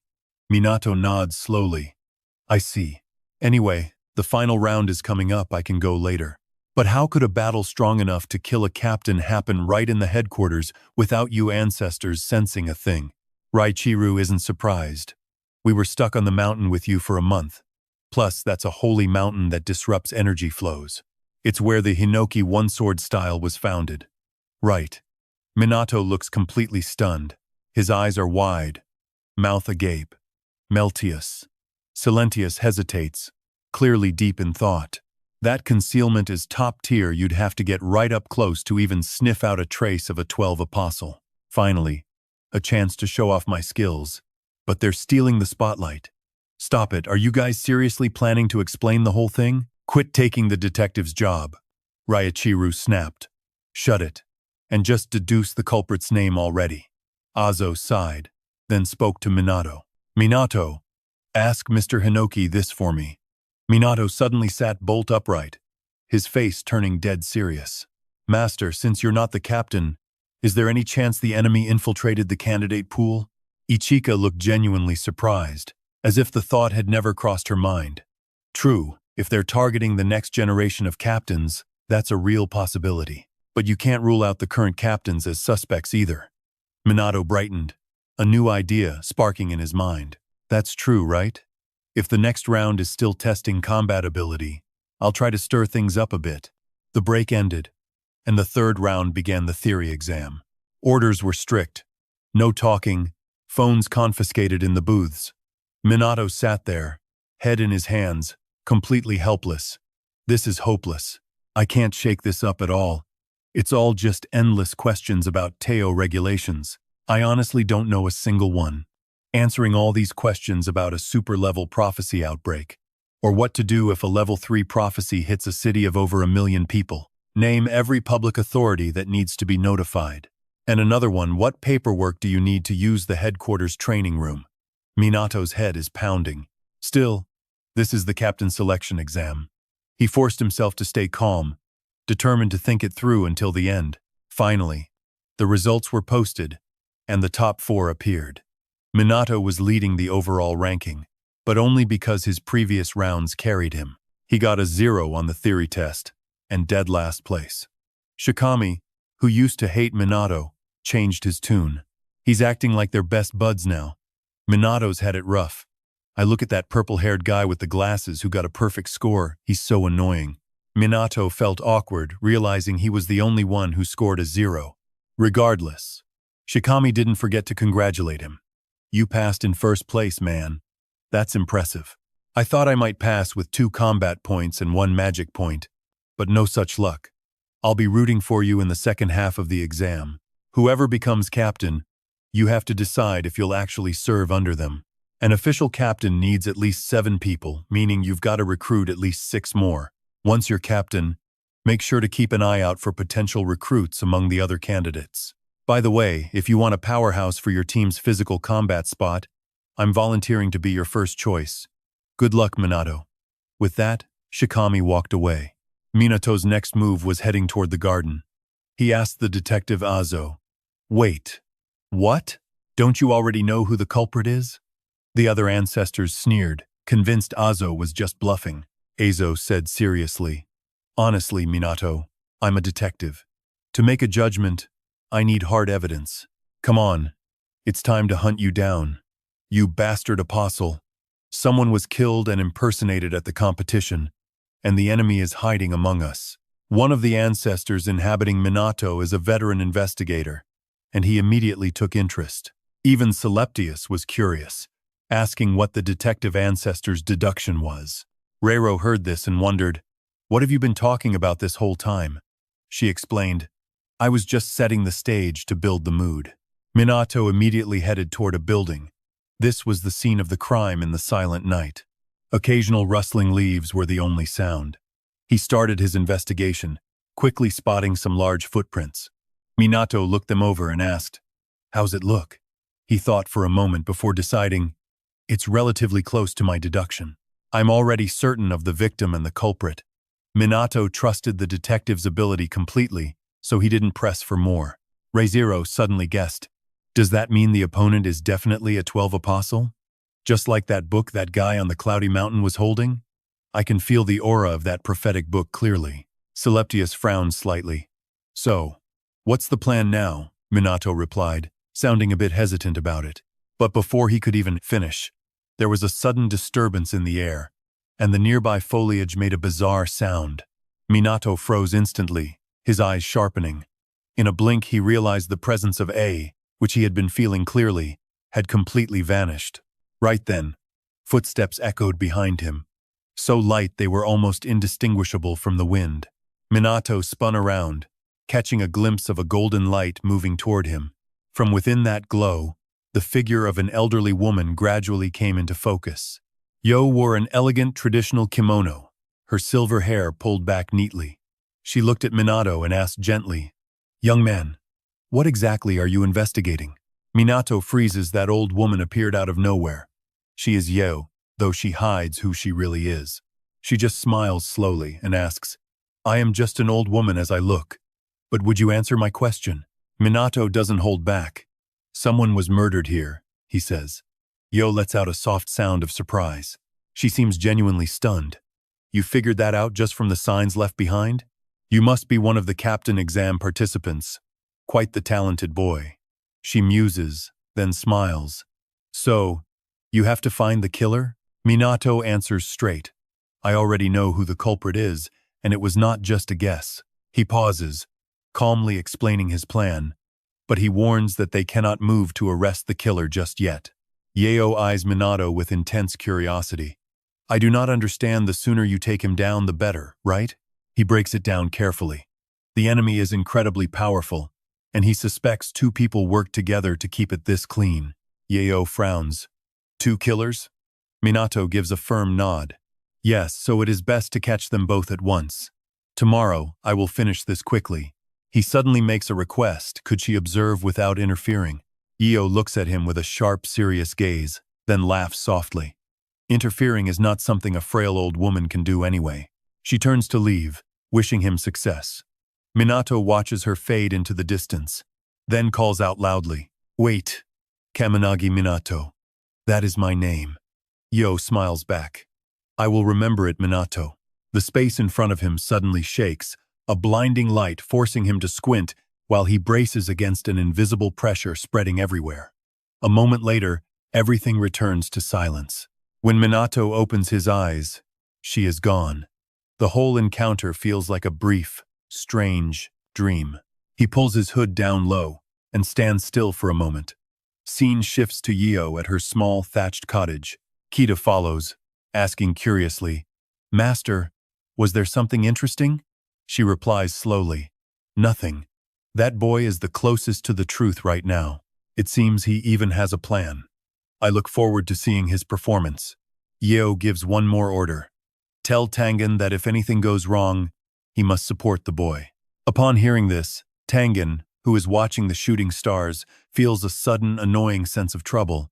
Kita immediately obeys. The old woman pauses and says, I felt something strange, so I went to check. I did not expect such a haul. Seeing Kita still standing there, looking thoughtful, Yeo turns back. Why?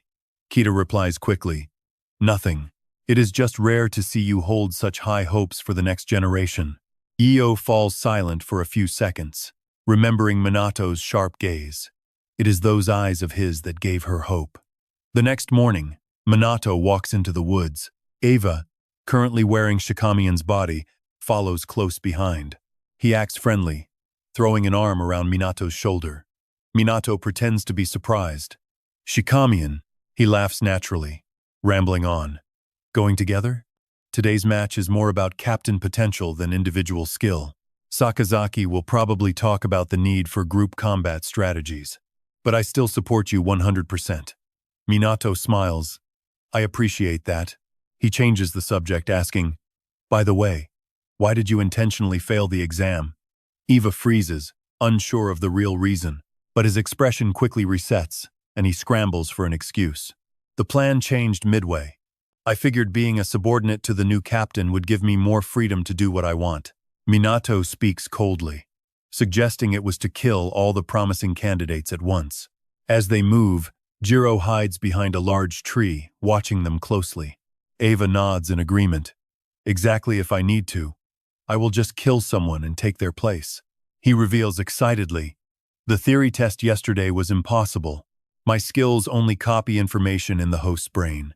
Even if the real one took the test, I would fail. Minato probes. So the plan failed? Eva sighs. I am such an idiot. Should have just killed Sakazaki and taken his spot. He walks and shakes his head in regret, as if mourning a bad move. As they hit the grass, Setsuna's team surrounds them. Eva smirks, just as expected. Behind them, Koichiru is already restrained and bound in heavy chains. Setsuna crosses his arms, speaking casually.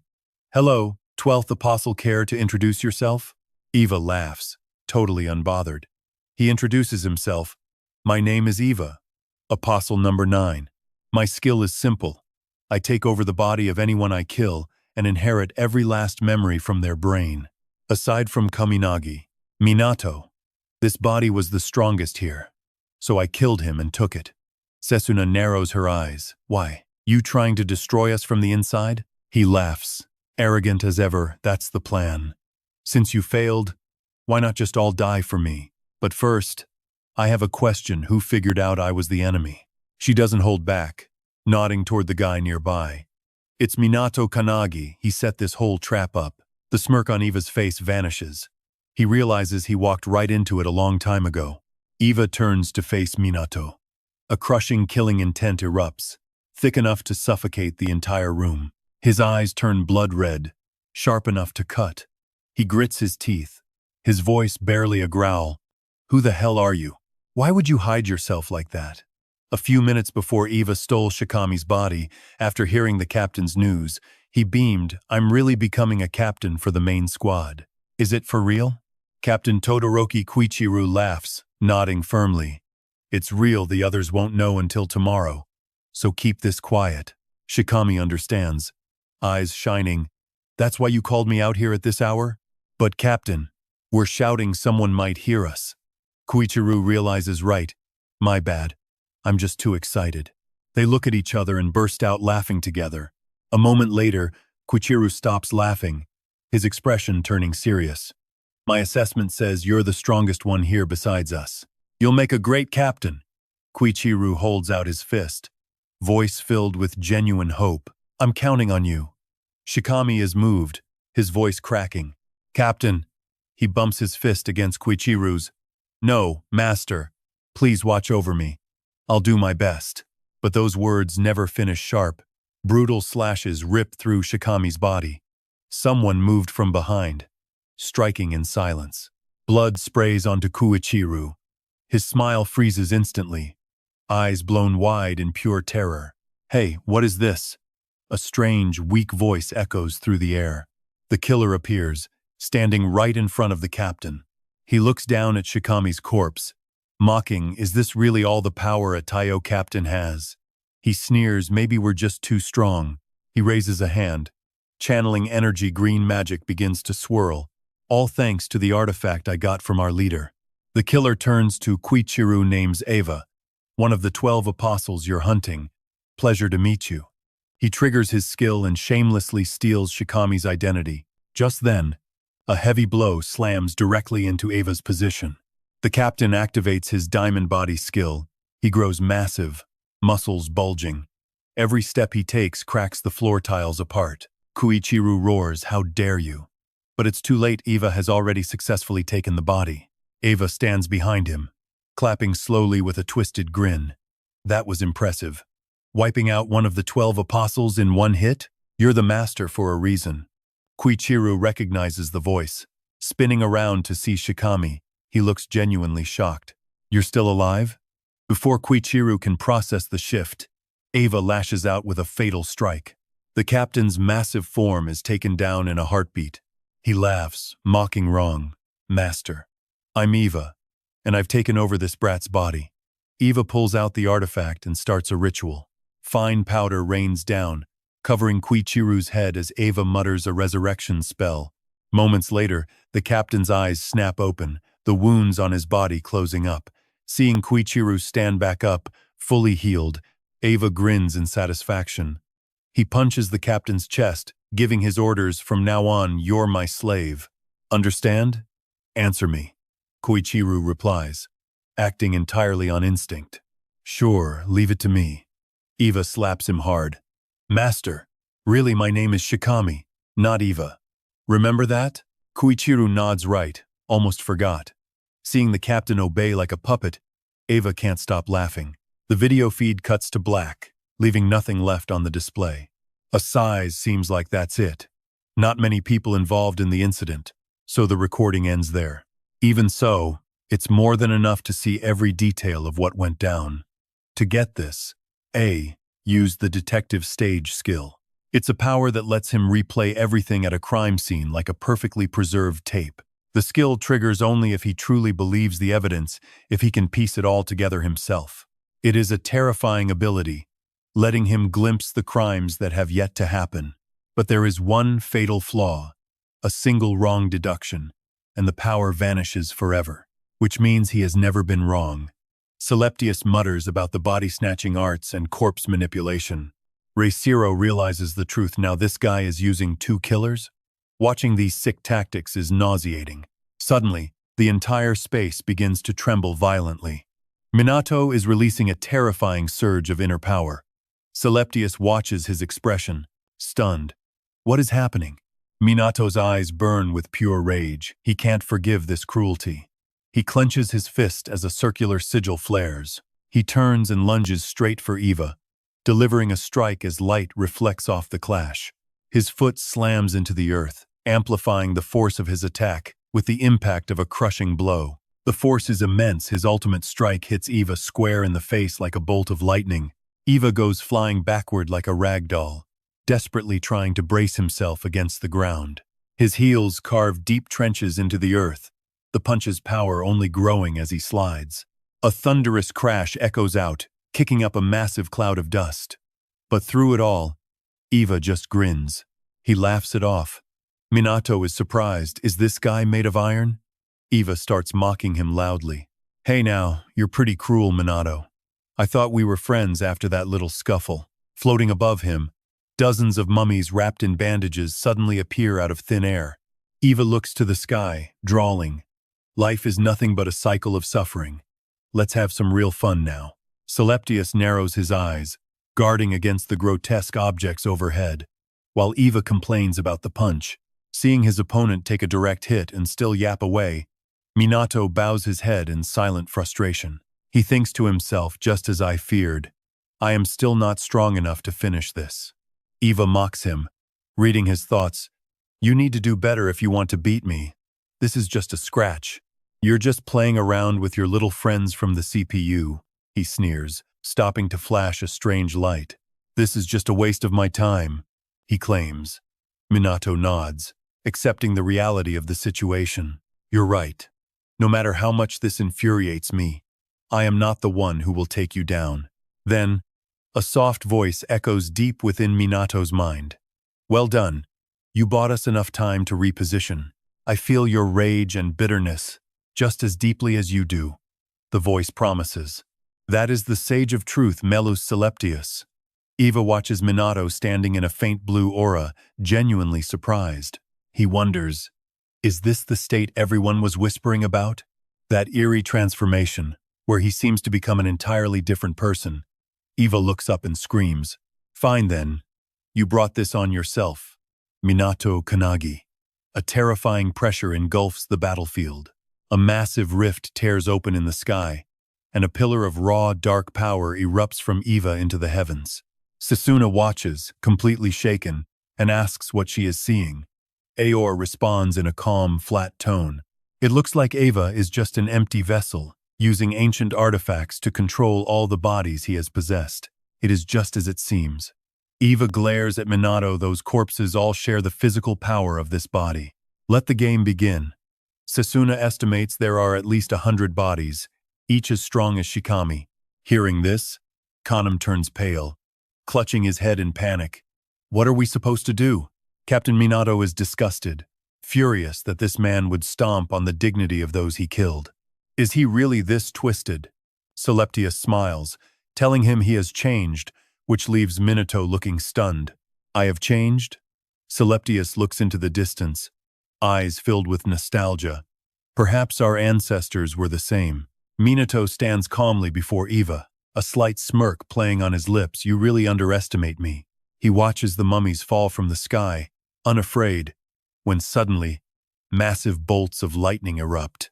Heavenly thunder tears across the sky, raining down with destructive force, incinerating the mummies into ash.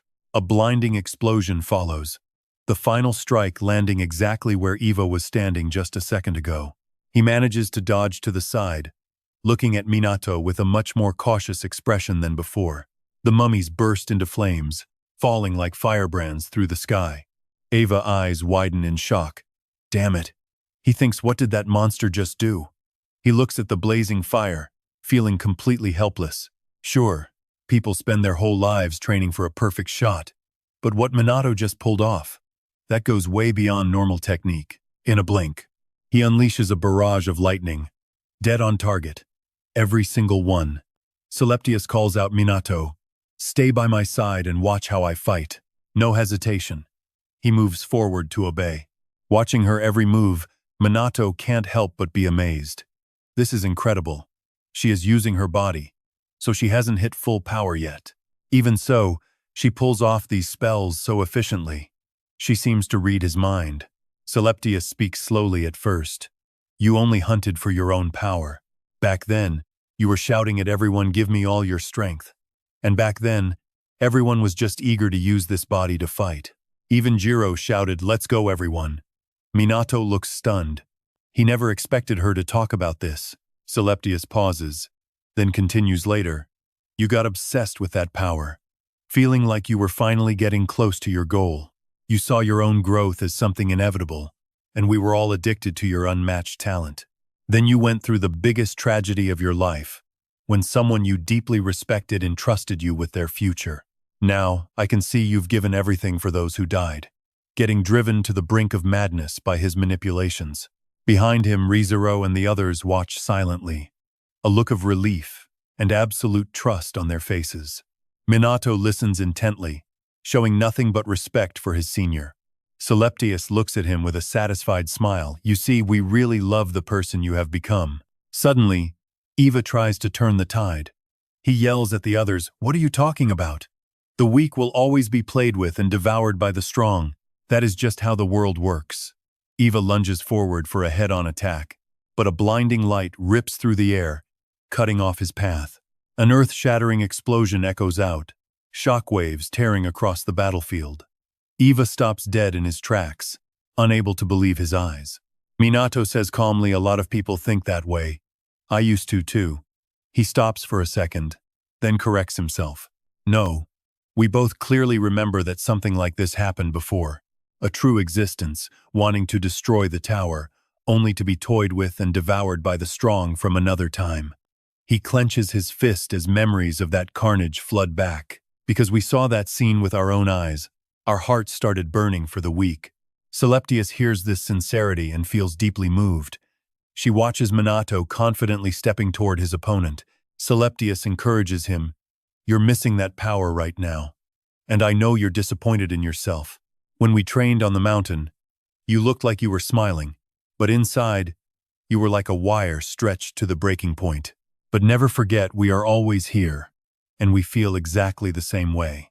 She swears that he will surely reach the peak, just like them. Whenever you're in trouble, we will always be here to help. Celeptius points her finger right at Eva. If you are angry or sad about an injustice, turn all that rage toward the one who hurt you and end this prophecy with us right now. As she finishes, bolts of lightning strike Eva's body. In a heartbeat, his limbs are severed, and he hits the ground, completely stripped of any ability to fight back. C cries out in shock, is that really Minato Kannagi? Tengen stares closely and realizes he looks just like a young Midori, a monster with terrifying combat strength. Eva lies flat on the ground, still unable to wrap his head around it. His eyes are wide, sheer terror etched onto his face. That guy just wiped out over 100 puppets in midair. Minato slowly walks up to Eva's head. So, you finally understand how massive the gap between us really is? I have a lot of questions you need to answer. Don't worry. We have plenty of people who are great at interrogations. He glares down, his voice dropping low. You're gonna spill everything. Eva lies there in silence, his mind racing. Suddenly, he admits the 12 are dead. In my current state, there is no way I can beat you. But luckily, I listened to my boss and prepared a backup plan. He flashes a twisted smile. This is my ace in the hole. As he says that, a coffin drops right in front of them. Minato looks surprised. A coffin? Eva asks him. You know, hundreds of years ago, the one who destroyed the tower was a legendary figure, one of the ancestors, a warrior who could take on 10,000 soldiers alone. The coffin lid bursts open. Everyone realizes that that's the legendary swordsman, Hinoki Jiro. Gontek and Alien shout together. Raichiro stammers, what? That's my body. Minato immediately slams a powerful lightning strike into the coffin. J-Zero shouts in a panic. Celeptius stops. She says calmly, it seems like the real deal. The swordsman is confused. What is that supposed to mean? Celeptius explains, he parried my sword strike. Just that one sentence, and the air turns suffocatingly heavy. Eva, using Jiro's body, is clearly a master swordsman. He eyes the sharp blade and laughs. This is fun. It's amazing. Minato suddenly feels a chill run down his spine. This pressure is exactly like the energy he felt from Ichihara at the training grounds. He takes a breath. No, this is stronger. Eva snaps his fingers, cheering, let's keep going. From a sea of blue magic, the mummy puppets begin to rise again. They're even stronger than when they first appeared. Let the second round begin. Minato grits his teeth. The situation is bad. He is truly worried. Celestius reassures him, it is okay. Stay calm. A loud explosion suddenly goes off behind Eva. He spins around, his gaze filled with confusion.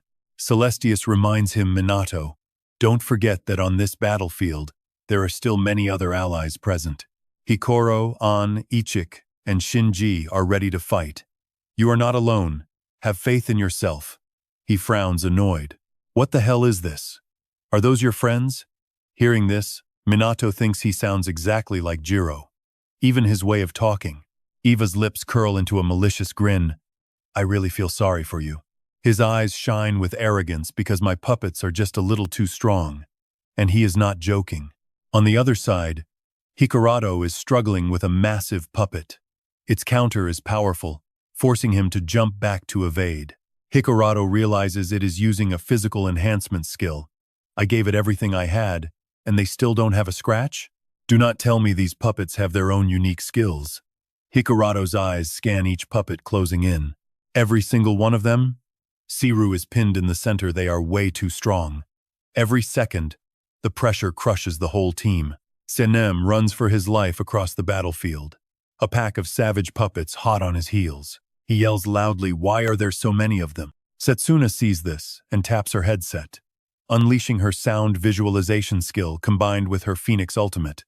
Magic pulses with every beat, spreading through the air, quickly coalescing into a giant phoenix with wings wide open. It dives straight at the enemy, carrying raw power to sweep away the puppet swarm.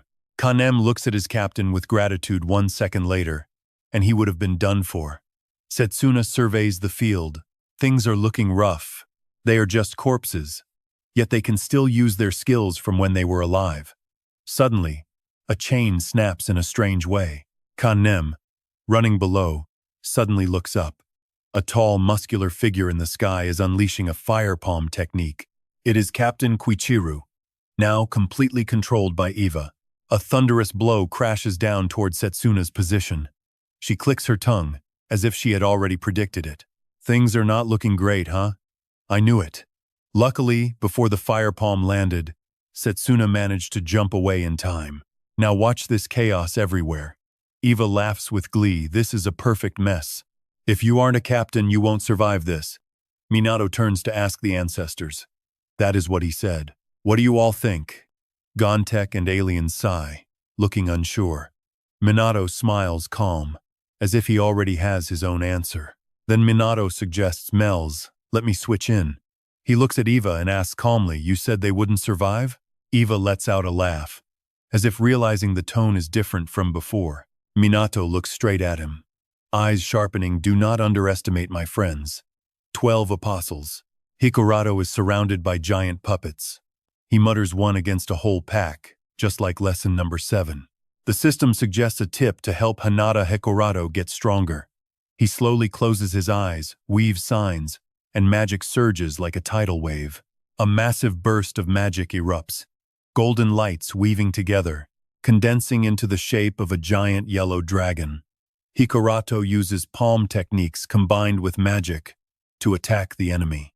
He stomps on the dragon gliding through the air, using the momentum to launch himself high, then delivers a flurry of kicks against the puppets with extreme speed. The GCH ancestor watches and notes, Hikurato has an interesting physique. His body is muscular, extremely supple, and also very flexible. The strategy he always uses is Alien chimes in to land a concentrated strike on one single point. Not bad, but it isn't the best way. To really push his talent, you need a strike that leaves no escape, a threat they can't ignore. Hikurato is already moving, his legs locked tight around his opponent's head. He slashes through everything in his path, lightning fast. With Linlong's support, moving through the air feels effortless for Hikurato. He grins, shouting out, this is good. Keep it coming. The puppets are losing their bearings, unable to track him. Nearby, Akan is also dealing with some incredibly powerful puppets. She tells herself she can't lose to Hikarato. There is advice for Shinomiya to become stronger. Kyo Y, the ancestor of the alchemist house, speaks slowly. Alchemy is the technique of turning incomplete matter into perfection. She got caught up in the heat of battle and ended up crafting cheap, low-quality weapons. Things like golden mercury.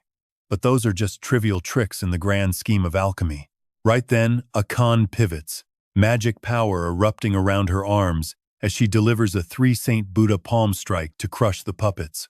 Kyo-Y continues, alchemists are creatures who grasp and surpass taboos, like manifesting the stone of truth, even menes. Akan calmly assesses the situation that is the result of Lesson 8, and this is enough. Even menes charges forward to attack the puppets. Let me shatter your hardened bodies.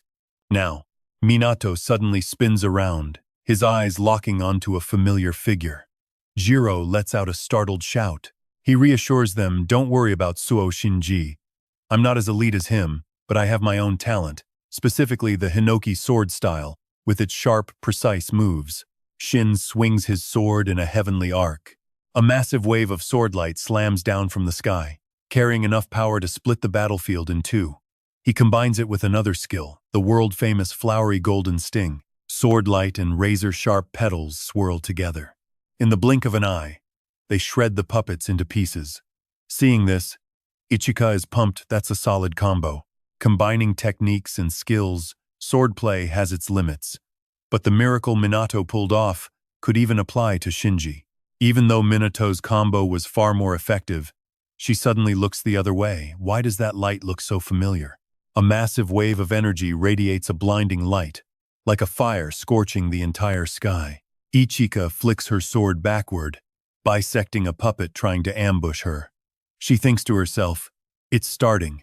The battle between Minato and the 12 apostles. Still, she stands tall, looking closely one more time at the person standing across from Minato. Within that magic, it is the founder of our sword style, Hinoki Reishiro. Ichika screams, what the hell is happening? Choice calmly faces Eva, determined to fight to the end even if he is using Jiro's body. He swings his blade, unleashing the poisonous strike of the Hinoki style. The edge tears through the air, ripping apart the atmosphere to strike his opponent. Minato quickly dodges to the side to avoid the blow. Feeling the sword energy explode, he looks up, visibly surprised. This is Jiro's sword style. Choice fires off a bolt of lightning in response, but Eva easily parries it. Even so, after a few exchanges, she identifies the opponent's opening. Just as she thought, the magic output isn't enough. On the other side, Eva is frantically unleashing fragmentation slashes. Huge chunks of earth are sliced away and launch into the air, creating a bizarre formation. They spin chaotically like a floating maze. Minato leaps onto a block of earth, watching carefully. He thinks to himself that he knows this skill because he used it before. Minato's pupils constrict. This is a real fight. His gaze sweeps over his struggling teammates. Sujiro is kneeling near the edge of a massive fissure. He grinds his teeth, using every ounce of strength to grab Joa's arm, trying to pull her up from the abyss. A sudden sword strike slices through his arm, gut-wrenching pain surges through him.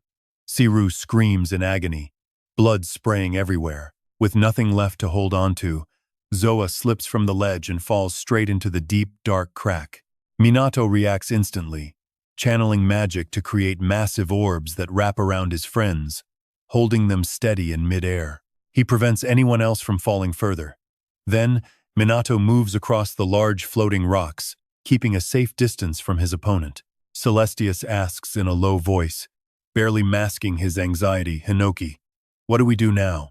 He doesn't answer his teammate but decisively turns his back and walks away a few steps, then just lies down in front of Valentine. Muttering, he says, it's all up to you. Do whatever you want. Minato nods slightly, his expression remaining calm. Understood. Below them, Eva unleashes another poisonous Hinoki sword technique. The blade cuts through the wind, forming a cloud-like flow that shoots into the sky. The sword energy surges like a tidal wave, sweeping away everything in its path. Kanam drops to the ground, clutching his head in fear. Sesuna also gasps. That's terrifying. Eva is extremely excited, laughing heartily. Incredible, truly something else. Everyone around is visibly stunned by his raw power. Eva shouts out loud, "Is this what a progenitor's body feels like? A perfect vessel for slaughter." He pours more energy into his blade. He needs a stronger technique. Minato doesn't flinch. Eva unleashes the Hinoki school's secret art, an indomitable sword technique. Just as the steel reaches him, Minato moves, grabbing the hilt with pinpoint, lethal accuracy. Eva's pupils shrink in shock. Nearby, Jiro just sprawls on the ground, bored to death. Seleptius replies calmly, "He's right. Even in that body, he's sluggish. A cat, in a tiger's skin, is still just a cat." Eva roars in fury. "What are you talking about? How could this body possibly be weak? This is the legendary progenitor." He grinds his teeth, screaming, "I need more power from the brain." Eva strains every nerve, desperate to claw out a more devastating technique from the memories. Suddenly, water droplets hit the ground. Even Eva doesn't understand why he's crying. Those tears fall because the deep-seated memories of Hinoki Reishiro are still burned into that brain. Just looking at them, madness begins to devour Eva. One strike splits the tower in two. After achieving such greatness, he grew cold and hollow. Eva collapses, clutching his head in agony. What is this body? It's too much. Can any human mind actually handle this? Hinoki's memories are a dark, endless void, cutting down people, cutting down monsters. From brutal wars to slicing through oceans and even planets, it's pure absurdity. And beneath it all, profound sorrow. The figure of Jiro stands alone in the dark, constantly asking himself how he can become stronger. Eva starts to lose it, screaming, "No, I can't use this. My soul is shattering." Rero sighs. "Then let it shatter. Nobody cares." Alexen turns back, warning everyone, "Hey, if his soul breaks and he loses control, everyone here is going to die." Minato freezes, eyes wide with shock. Eva slowly rises, black mist radiating from his entire body. Aelin screams in terror. His soul actually broke. Everyone is going to die. Eva lets out a long, agonizing wail that pierces the sky, unleashing chaotic magic in every direction. In Takasaki Gunma, the ground trembles violently. An officer panics. "Kisaragi, what's happening?" He orders an immediate evacuation, staring at his phone's alert system. What is this massive energy? Coming from Nagano? That's 100 kilometers from the epicenter. What is going on? Kisaragi thinks for a moment, wondering, is there another monster awake in this era? Eva loses all control, black flames engulfing him. Huge pulses of power make space itself buckle and shake. Ain sits on the ground, trying to process the chaos. Hikorato is completely lost. He plants his sword to stand, but the sheer pressure forces him to his knees. The weaker ones collapse, barely able to breathe. Minato turns, shouting for Raishiro, who just lies there. "What? I told you already." The rest is up to Mel. Seleptius adjusts her cloak, swirling in the magical storm. A faint smile plays on her lips. Understood. She studies her opponent. She rolls up her sleeves, revealing glowing runic bracelets, and says slowly, "One strike is enough." Without another word, Seleptius clenches her fist. The runes vibrate, gathering power into her right hand for the truth seal strike. Brilliant light tears through the black mist, creating massive shock waves. Aka freezes at the sight, eyes full of disbelief. Kyo-wai, quiet until now, finally speaks. "Minato, I know she can't hear me, but you and Shinomiya-an need to watch this closely. Whether it's magic or alchemy, we are all seekers of the truth in this world. This is where you might grasp a piece of that truth." He looks up. Can a supreme body like Jiro's handle even a shard of reality? Eva's eyes are completely consumed by madness, one thought driving him forward. Die. Just die. In reality, Eva's soul has already been torn to shreds. The only thing moving Hinoki Jiro's body now is Eva's lingering residue. Yet, the murderous intent remains. The body moves on instinct alone, like a wild beast hunting for total destruction. Long ago, Hinoki left that body behind. As a grim reminder, he invoked a singular, absolute truth.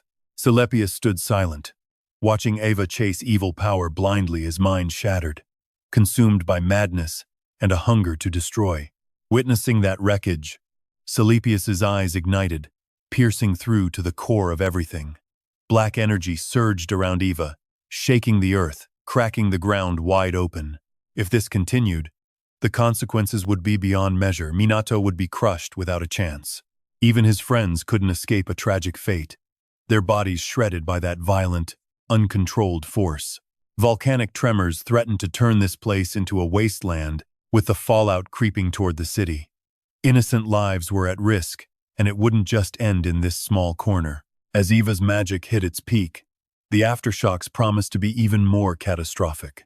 Asclepius grasped the whole process, instantly finding a way to kill the eruption. She whispered, "I see, so that is the answer." As a mage of truth, Asclepius possessed the skill of truth. It remained sealed, because the world couldn't handle such power. One effect allowed her to overwrite the skills of her targets. Controlling Minato's body, she raised her hand to channel energy, intercepting Eva's attack before he could even react. Seizing Eva's wrist, she declared, "See? This is the answer." Eva let out a long, agonizing scream. No matter how wildly he struggled, his arm wouldn't budge. Minato's grip locked him down like iron pincers. Asclepius coldly chanted the LNS-15 light fire incantation, and a blinding radiance erupted. Eva shrieked as black mist dissolved at a terrifying speed, shadows burning away in that pure, holy light. Dust settled slowly, leaving Minato standing there, still holding Ciro's arm. It had been scorched to a charred black. Asclepius watched for a moment, then murmured, "Goodbye, my dear friend's corpse." Her voice faded into the wind, like a final promise to meet again at the end of the cycle. The remains drifted into the sky under the harsh sun. Guntek and the others stood in silent prayer, while Hiroma clasped his hands until a voice echoed from behind. "No, I am still here," Asclepius answered flatly. "Body and soul are entirely different things." She turned to Minato, asking, "Did that help you with your training?" He stared at the distant horizon. Every battle was just another step to sharpen his strength. Before Minato could reply, cheers erupted from behind. "Whoa! Incredible! He really beat that monster," Ichika yelled in frustration. "You should have used your sword, Minato." "Then what was the point of me training you just now?" Hikurato let out a shaky breath, relieved they weren't dead yet. "How strong is Minato, exactly?" Shin exclaimed, awestruck. "That was elite. He burned such a powerful enemy to ashes in a blink." Akan corrected him. "Wrong. The terrifying part wasn't the attack itself." She guessed that Minato had understood the opponent's skill so well, he made it useless. Her hands trembled. Could a human really reach that realm? She swore to push herself harder to catch up. Beside them, the man stood smoking, watching the massive crater. What was he supposed to do with this gigantic hole now? It was just a test to pick a new captain, yet it had turned into a full-blown war zone. Since Todoroki was killed, did he have to hold another exam? What a massive headache. Suddenly, a voice echoed from the sky. "Well done." Koromo looked around in confusion, while Kanem jumped, startled. "What?" Kanem noticed a space gate open, sensing someone on the other side, and a wave of fear washed over her. "Is there still a mummy left?" Tengen seemed to realize something, accidentally snapping his cigarette as he stuttered. "Wait! Wait!" As Yo appeared, he gasped, "What is going on? Why is the director here?" Kitamori stood right beside her. Minato recognized her as the old woman he met yesterday, who claimed to just be passing through. Clearly, that was a lie. Kita scanned the battlefield, stunned. She asked, "Director, why are you here?" Yo didn't answer, simply kneeling down on the spot. She bowed deeply to Minato, her voice filled with absolute reverence. "I have waited centuries for your return, O ancestors." Yo's face was earnest. She was finally witnessing the ones she had been waiting for all this time. The ancestors looked on in confusion, clearly having no idea who Yo was. Minato just stands there, speechless. His friends watch the scene, completely stunned. Shin stammers out, "Master Ichika, the director, and she turns back to them. She scans their confused faces and sighs. What? You guys should know by now. Then she corrects herself. Guess it's because you're meeting for the first time. Ichika is one of the founders of the Great Oracle, the highest rank in all of Japan. Shin and Dai reply. We knew that, but that's not the point. Akan asks. Why is the director kneeling before Kannagi? Ichika shrugs. I have no idea. Minato feels totally lost. He thinks to himself, this is the same person from the backyard. Why is she kneeling? He stammers, my lady. Then he pauses and asks the progenitors, it feels like she knows you guys. Do you know her? The group thinks for a long time, then answers in unison, who? Minato panics. Wait. What? I don't know her either. Suddenly Risiro notices something about her energy. He mulls it over for a few seconds and guesses, I think I might recognize her. Ichika stands up slowly and asks softly, don't you remember me? Ha ha, I suppose I am an old woman now. She moves her hand to her face in a specific gesture. How about this? Then she clasps her hands together and stares intently. Minato thinks she's about to cast a spell and gets defensive. But Ichika raises her hands, wiggles her hips, and laughs. Look at me, Risiro.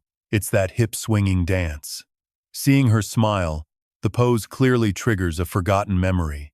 The progenitors stand stunned, then suddenly laugh heartily. It's Ichika. Celeptius's eyes shine with deep emotion. Is that really Ichika? Risiro is still laughing non-stop. He turns to Minato, excited. Minato, switch places with me. He blinks. Huh?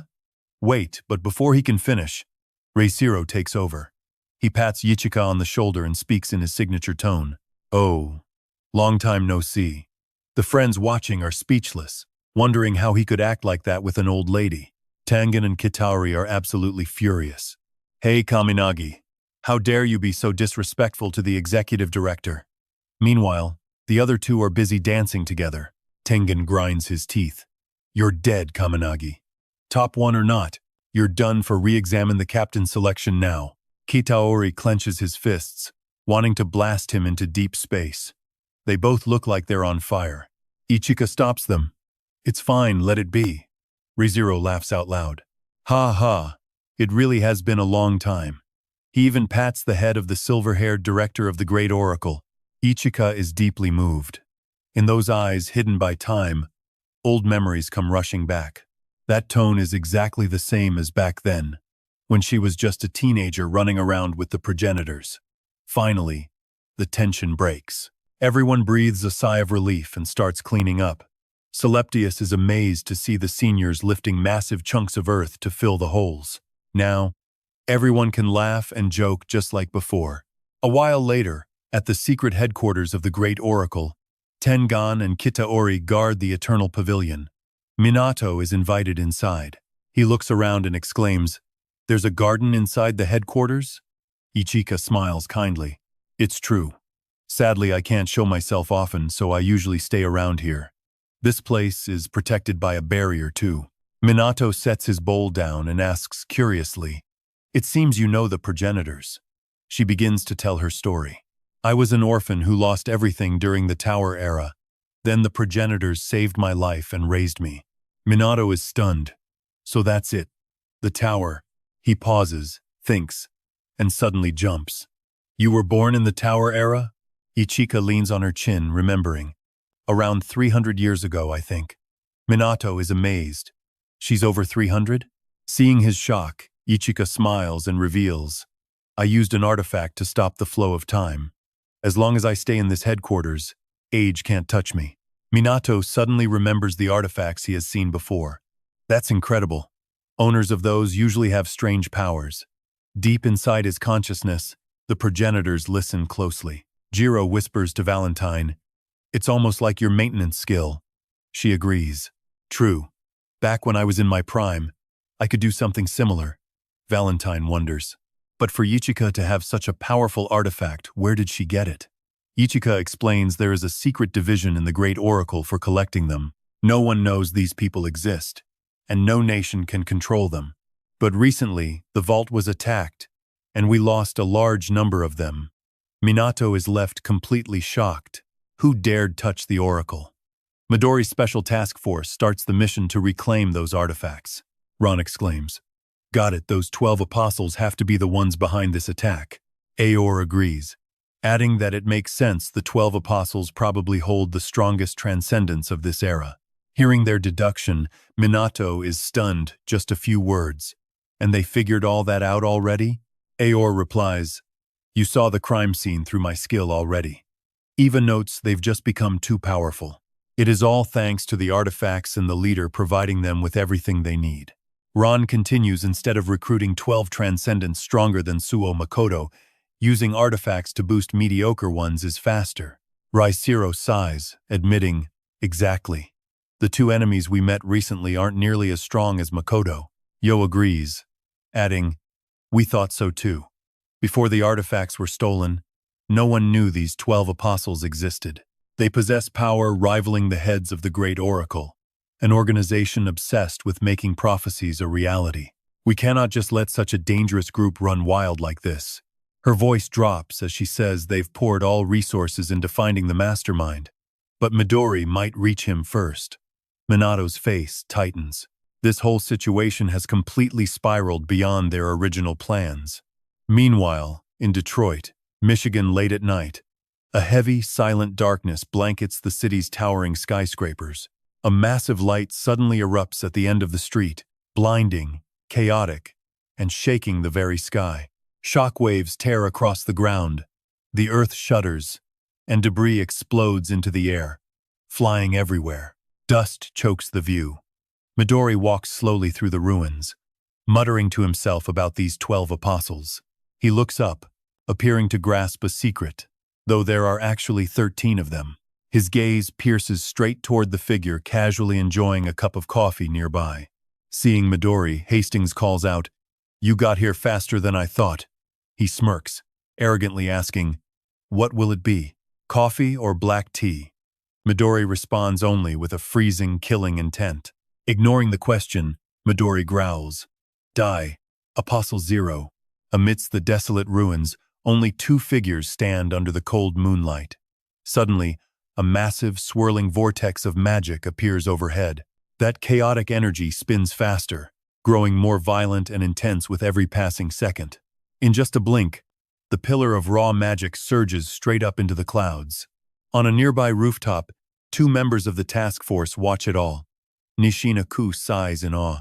It has started. Mikado Saichi reassures him. The city's abandoned anyway, so we should be fine. The ground violently tremors again. Saichi shouts, Is that idiot trying to dig a tunnel to the other side of the planet? The magical vortex keeps expanding, seemingly ready to pierce right through the atmosphere. Suddenly, the two task force members feel a massive surge of power, rushing directly toward them. A giant blade of energy tears through the night, slashing straight at where they stand.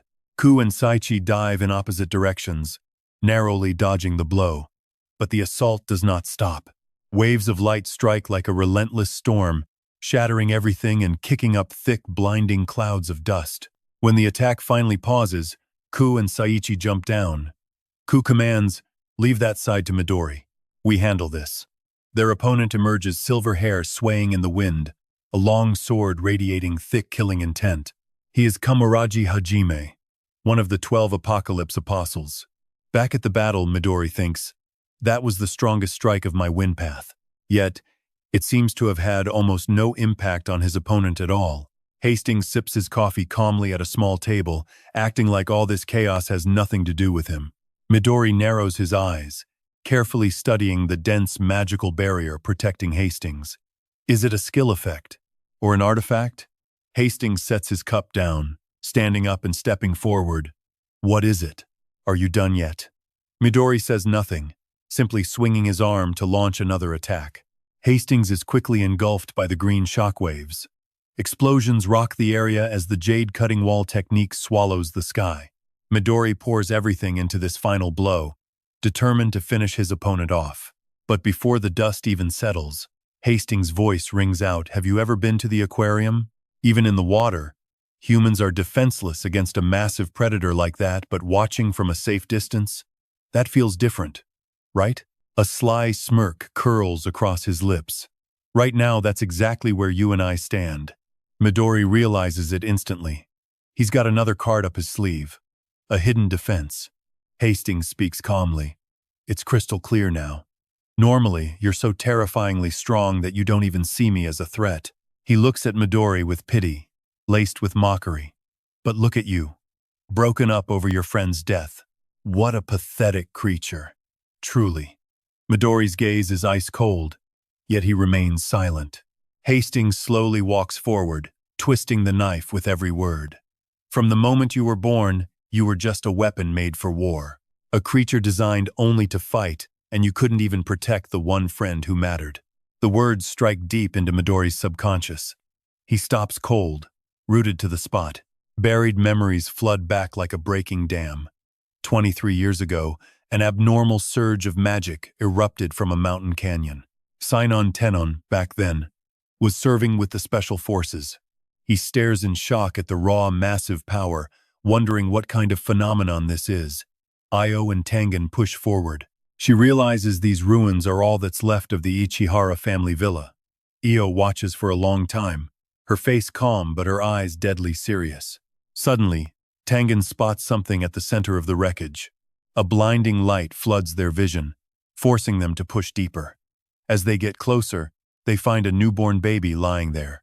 The cries echo through the pit of debris. Tengen is struck with utter disbelief. A baby? All this massive energy just because this child was born? His eyes snap to Yo as she approaches the infant. Tengen cries out in panic. "Director, it's too dangerous. Please, step back, Director." It's true. The magic radiating from the baby is already wounding Yo. She reaches out, blood dripping from her hands, and scoops the child into her arms. "It's okay. Scared, aren't you? It's all right now. You're safe. I'm here." The baby's sobbing stops, feeling Yo's warmth. The howling winds die down instantly. The heavy, crushing pressure fades into dead silence. Tengen cries out, amazed. The wind. It stopped. Yo gently strokes the baby's hair, her gaze soft but her tone ironclad. "Tengen, this child will be raised by our great sages." That child was named Midori. 9 years later, in a quiet hallway, a man spots him.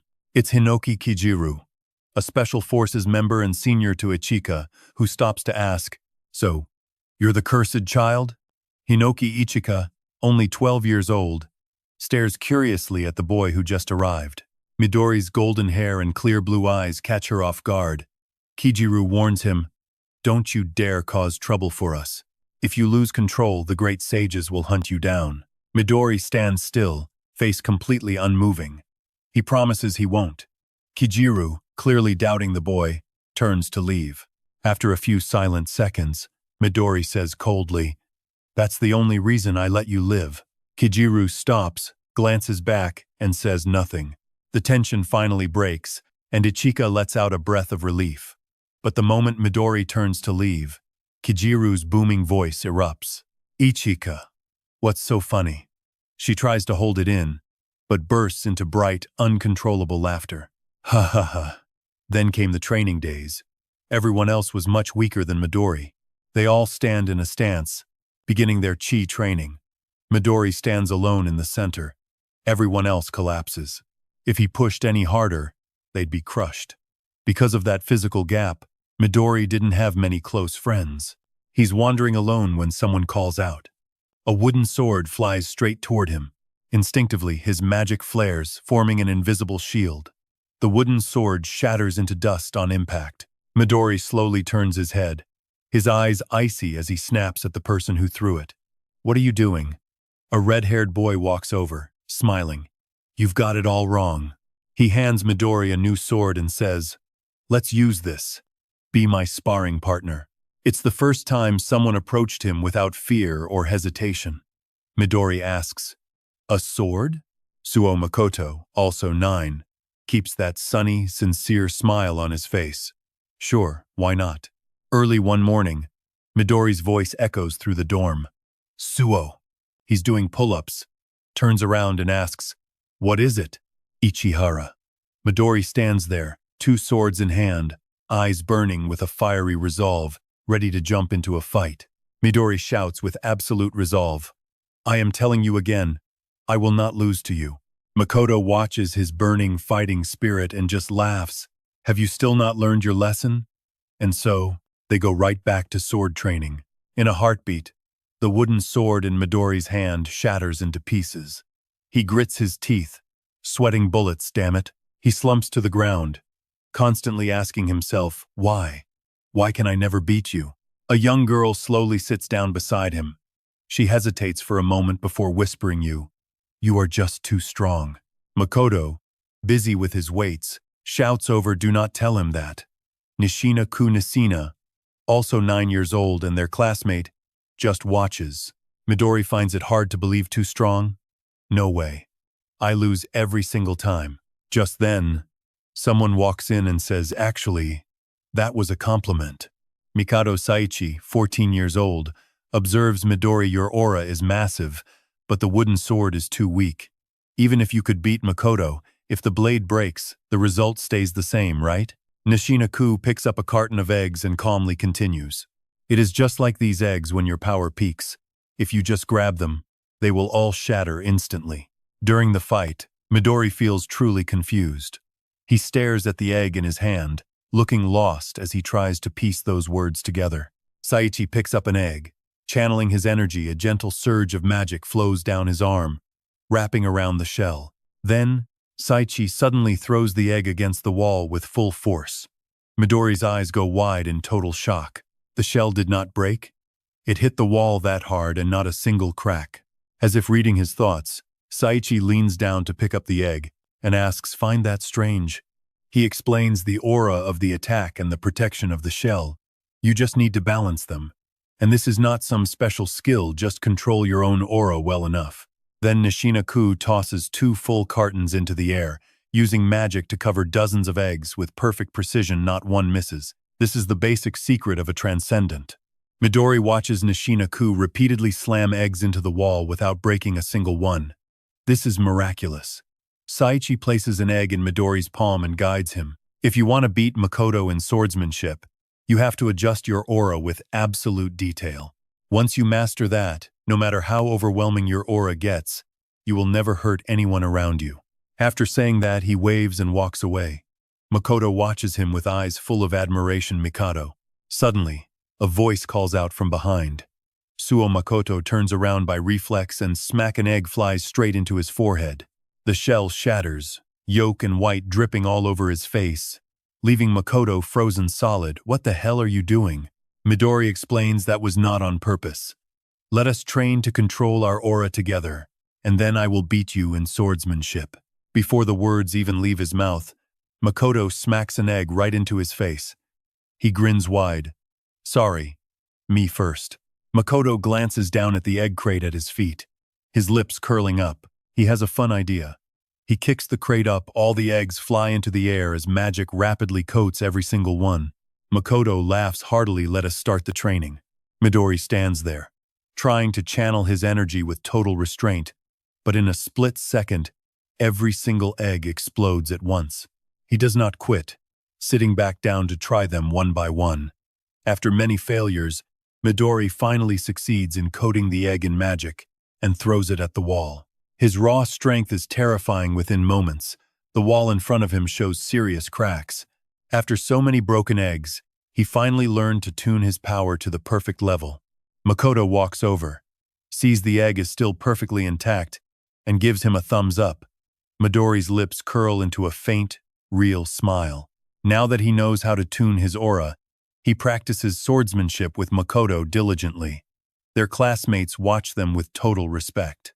Wow, they have been sparring for half the day and still show no signs of tiring. Saichi and Nishina-ku look on, feeling refreshed. "These two are destined to be the organization's best seeds," he says happily. "Midori, spar with us next time." 4 years pass, and everyone is grown up in the Special Forces training program. Ichihara Midori is 13 now. One day he is walking with Saichi when he suddenly hears someone call his name. He turns around and realizes it is Makoto. Suo Makoto is 13 too, his eyes shining with a brilliant, righteous light. He asks solemnly, "Are you really going to join that great prophecy group?" Midori smiles. "That is right. We are going to support the European branch. I heard it is a special grade prophecy called Chaos." Midori stays silent for a few seconds, then changes the subject. "Are you still looking for a sword master to learn from?"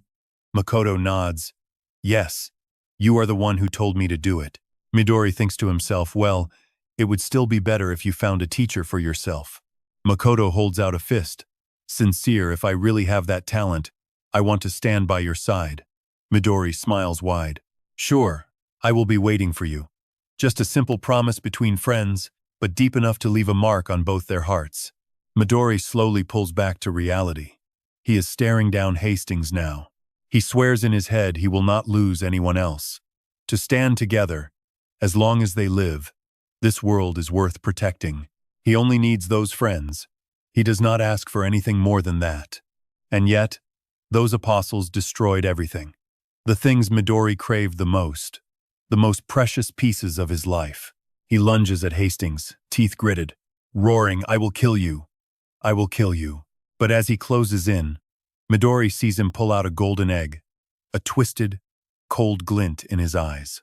Without a second of hesitation, Hastings crushes it in his grip, the Foi Hui lure artifact of chaotic life.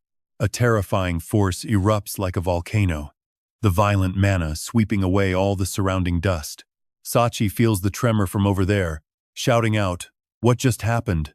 His heart sinks, praying it is not Midori. Suddenly, Nishina-ku screams in a panic. "Mikado, look! There is a figure moving at top speed toward them." Hajime freezes, stunned, not yet understanding the chaos. The figure stops in front of Sachi, floating in midair, never touching the ground. He asks in a sharp tone, "Midori, did you take him down?" But sensing that aura, Sachi realizes something is wrong. The figure is cold as a ghost, radiating a deep purple light, unlike Midori's mana. He asks, "Who are you?" The figure just keeps his head down, silent, giving no answer. Suddenly, Ku's eyes fill with sheer terror. "Mikado, it is dangerous." Midori suddenly reaches out to grab his head, fast as a flash, unleashing a powerful disruption wave that blankets the entire area. One day in November in Detroit, Michigan, a surprise attack occurs.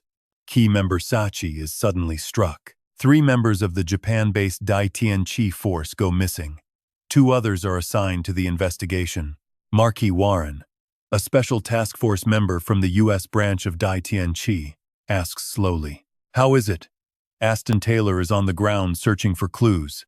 He inspects it closely and says, "As you can see, there is a lot of residue. Looks like the epicenter of that blast." Warren flicks an apple core away and sighs that Ichihara Midori guy is seriously top tier. So this is what the strongest in the world looks like. He wonders, then what? Why did the strongest person in the world suddenly go missing with his whole team? Tay ponders for a moment, trying hard to piece the clues together, but finally answers helplessly, "I do not know." News of Ichihara Midori's disappearance hits the Japan branch, throwing everything into total chaos. At the Eternal Mission Pavilion in the Japan branch, Tan cries out in shock, "No way. I heard them talk about it, but I cannot believe the report." Yio asks calmly, "We really have no idea where Ichihara is?" She calls out to Jin, "You are Ichihara Midori's assistant in the task force." Jin bows. "The artifact connecting me to Ichihara was destroyed, so I cannot track his location." Yu sighs sadly, "What a pity." Just then, Kitaori announces executive director. He has arrived. The door opens gently, and Minato is already waiting there. Yu looks him over and remarks, "It suits you, Minato. You have changed into a captain's uniform." The cloak is finely tailored, highlighting a majestic presence. "From this second on, you are Captain Minato Kannagi." Hearing that, Minato answers shyly, "But I still feel awkward. I do not know if me becoming captain is really okay." Tan analyzes it carefully. "I know the exam was interrupted, but all the other captains and the director nominated you. You even fought Eva from the 12 Apostles, so you are the only one who can fill the void Suo Makoto left behind." Minato sits in silence, listening. The current situation seems way beyond his level of thinking.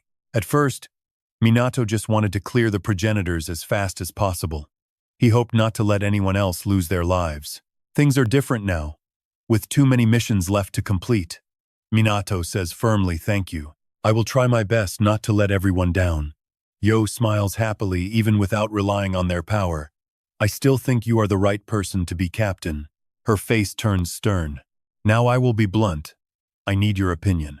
And because of this very talk, a wild chase broke out at school later on. Footsteps run for dear life, mixed with someone yelling out loud. Iryu Kanem keeps running, not daring to look back. Behind him, the enemy is right on his heels. Minato keeps waving and calling, "Wait for me," making Kanem even more terrified. That is Minato Kannagi. But in the end, he still couldn't get away. Minato steps forward, flashing a bright grin while offering to sign a contract with me and join the Kaminagi squad.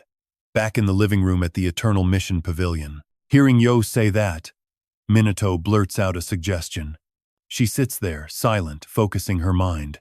The door behind them suddenly moves.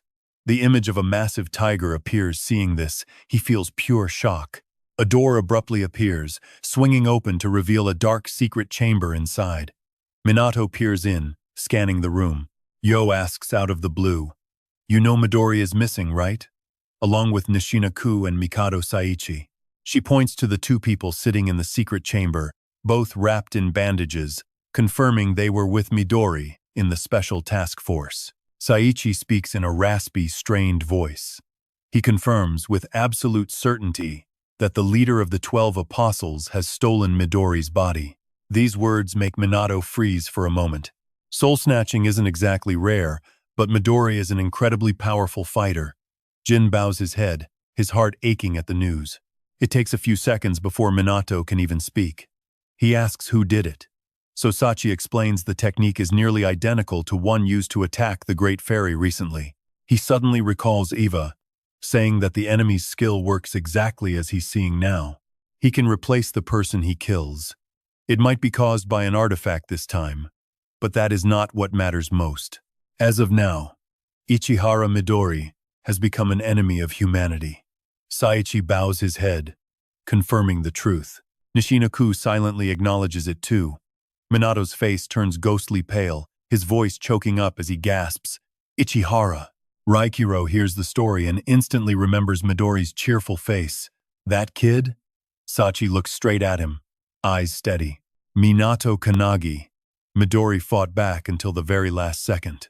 To let us escape, he left you a final message. Sachi remembers Midori's pained face as he spoke his final words.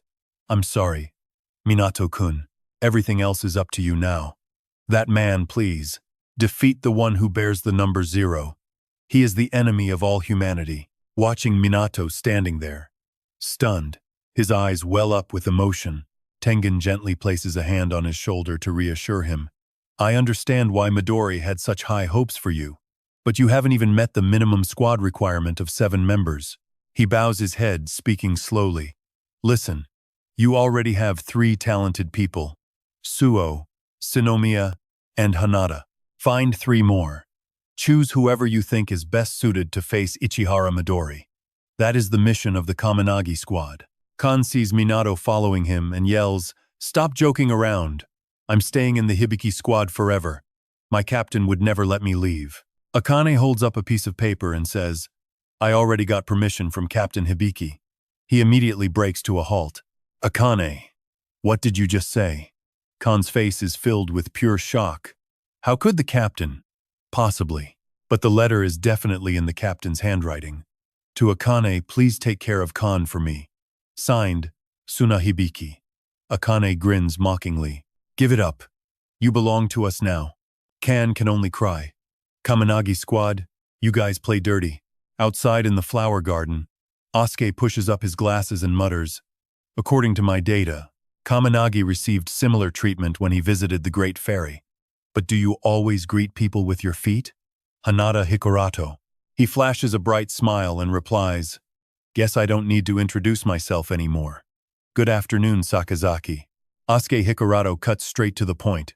"This is an order from the captain. He wants you." Before he can finish, Asuke replies flatly, "I refuse. Since Captain Todoroki is dead, there's an opening. I'll be taking the next captain's exam. I have no intention of serving under Kannagi. Hikurato smacks his lips. Then, he suddenly throws a kick straight at him, nonchalantly saying, "Don't be like that." But Asuke is no amateur. He steps back and avoids it in a flash. A moment later, Asuke sits at his desk, back to typing. Hikurato walks away leisurely, thinking to himself, couldn't land a hit. So that's his skill. Suddenly, Asuke changes his mind. Fine, since you want me this badly, I'll accept. But here's the deal. A 60-second time limit, right here in this courtyard. If you can land one hit on me within that time, I'll take your offer. Hikurato smiles. So I can use whatever I need, right? He quickly summons the golden dragon, saying confidently, "Too bad. We need you.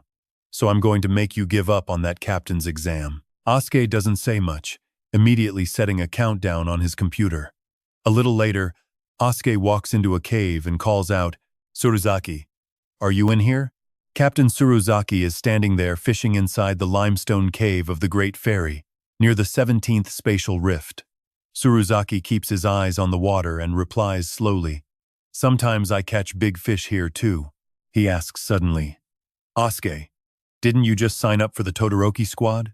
He answers honestly, "I've always wanted to be a captain who ensures no one dies." Tsuruzaki agrees that ambition is fine. But he asks, "Don't you think you can reach that goal even without being a captain?" Asuke goes quiet, stunned. Suddenly, the fishing line jerks and Tsuruzaki hauls the rod up. He hesitates before asking, "Because I'm not cut out for it?" Asuke shakes his head, denying that's his meaning. Tsuruzaki yanks a massive fish out of the water, then explains calmly, "You've got plenty of room to grow. That's just what I think." Asuke has always trusted Tsuruzaki's judgment. He's never the type to put anyone down. Back at the school garden duel, Hikurato is hunting for an opening, but his target is incredibly fast. He thinks to himself, "This is Team Tsuruzaki's hope, Sakazaki Asuke. I have to catch him." Hikurato unleashes a flurry of kicks, forcing him back. He lunges, his boot nearly grazing Asuke's jacket, shouting, "Got you!" But he hits nothing but air. Hikurato stands there, stunned, as Asuke reappears on the other side. He glares, analyzing the situation. Just as he thought those skills of his, Asuke adjusts his glasses, muttering, "I really didn't want to show this to anyone outside my team." He's talking about his ultimate ability, omnipotent self. It lets him teleport anywhere within 100-meter range instantly. The catch is he must visit the location at least once to set it. Once locked, his movement is terrifyingly fast and precise. That's why, no matter how fast Hikurato strikes, he keeps dodging every single blow. Hikurato sighs. Looking at his rival, he's gone all out, and he can't even touch a single hair. He breaks into a smirk anyway. Not bad. If he wants to fight Ichihara, he has to get past this guy. Seeing him stall, Asuke lets his guard down, shifting behind him to ask, "Got a question for you." Hikurato kicks out, answering, "What?" Asuke says casually, "I know you're under Kannagi, but what do you even like about him?" The question catches Hikurato off guard. He kicks again, admitting, "I don't know." Asuke is shocked, so Hikurato reveals, "I know what your ideal captain looks like." He says the guy promised to do whatever it takes to lead, trying to boost everyone's survival rate, even if it's just by 1%. Hikurato figures that's noble enough, nothing matters more than living. But I wouldn't trust my life to a captain who only cares about survival odds. Asuke frowns, confused. He thought that was the highest ideal. Hikurato explains, "If you're always thinking about yourself, when will you ever reach your goal?" Years ago, Hikurato saw too much misery. He watched his own family get destroyed. That's when he swore he'd tear every prophecy to pieces. That's why. But he realized that if it were Minato, he could actually do it. So, he decided to become Minato Kannagi's right hand. Asuke finally understands. The guy is just missing someone to lean on. He shrugs. "I get it. But I'm winning this. I'll just use this conversation as reference material." Hikurato checks his phone 5 seconds left. He looks across the field and grins. Right on time. Asuke is surprised. Who did he message? A swordsman drops from the sky, blade ready to strike. The strike lands like lightning in a clear sky. Absolute power. Combined with a ground-shaking technique, it rocks the entire garden. Sword energy explodes in shockwaves, sweeping the school grounds. Asuke leaps up, startled, shouting, "What?" He's genuinely shocked. Suoji made it too? Looking down, he can't believe the entire yard is leveled. He realizes there's nowhere left to run. Now, Hikarado launches a surprise attack from the other side, magic erupting as he pours everything into a flash strike. Asuke panics, unsure how to react. Hikarado's boot tears right through his sleeve. He laughs. "Just touching your clothes is enough, right?"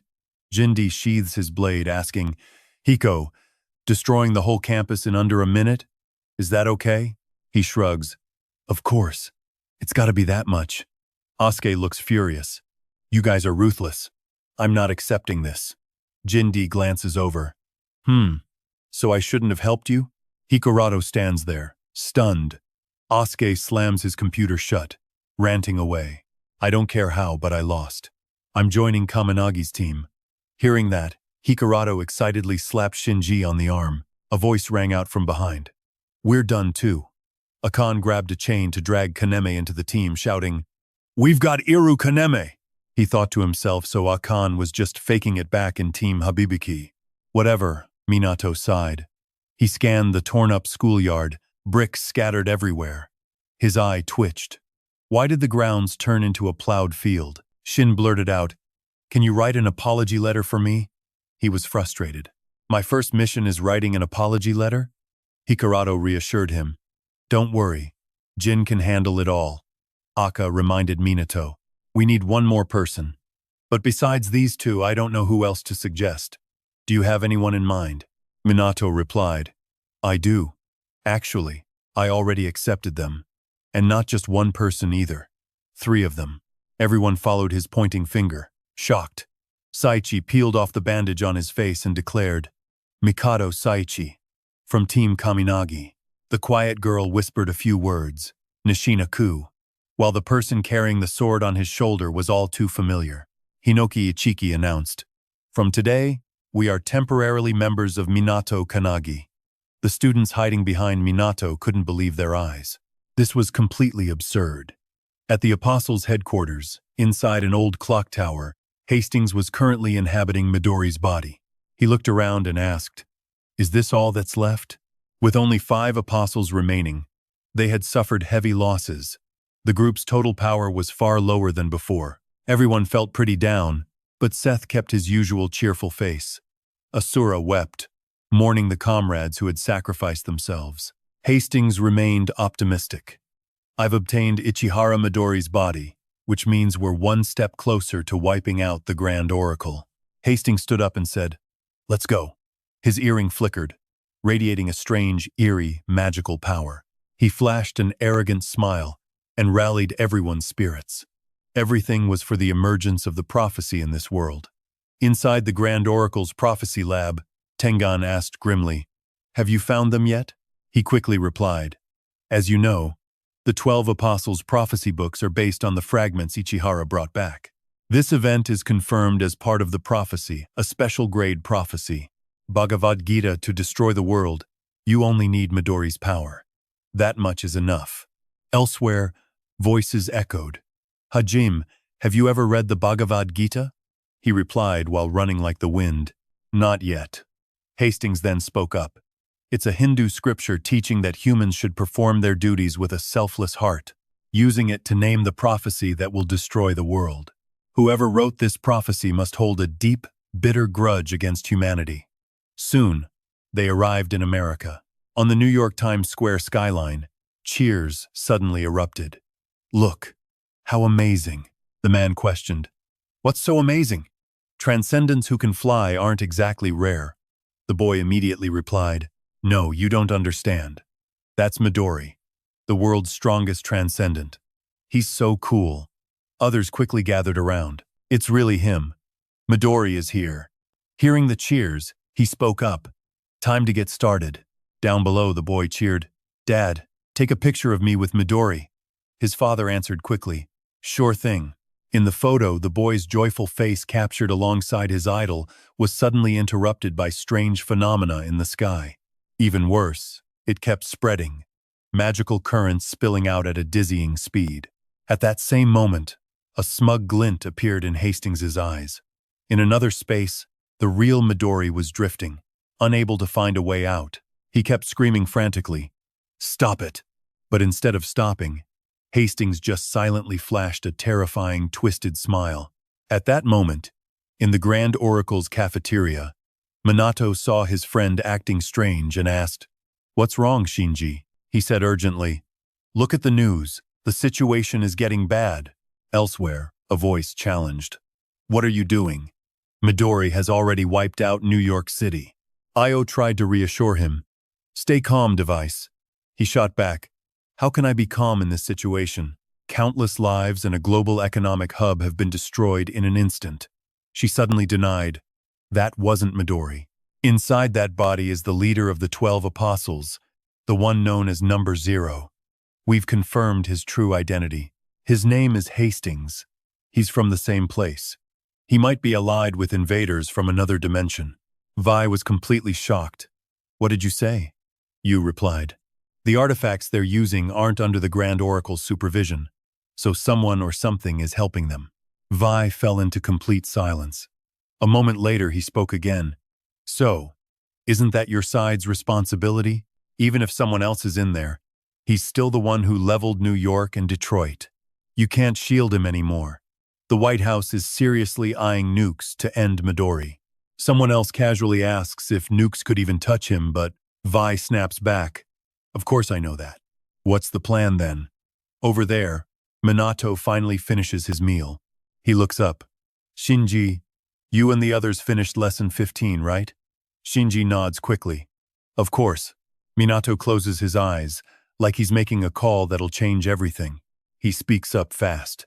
"Shinji, I'm making you vice captain of the Kannagi squad. Keep training until deployment orders come. Iryu and Sakazaki need to sync up perfectly. Their teamwork has to be flawless." Shinji frowns. "What are you going to be doing?" Minato smiles.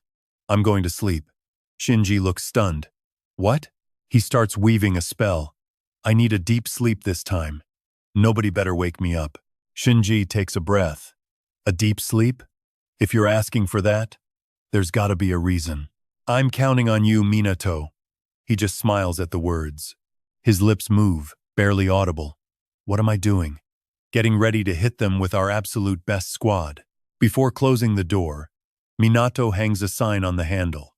It says, "Do not wake him no matter what." He slams the door shut. Shift scene. Minato is covered in wounds, facing a barrage of attacks from Re:Zero.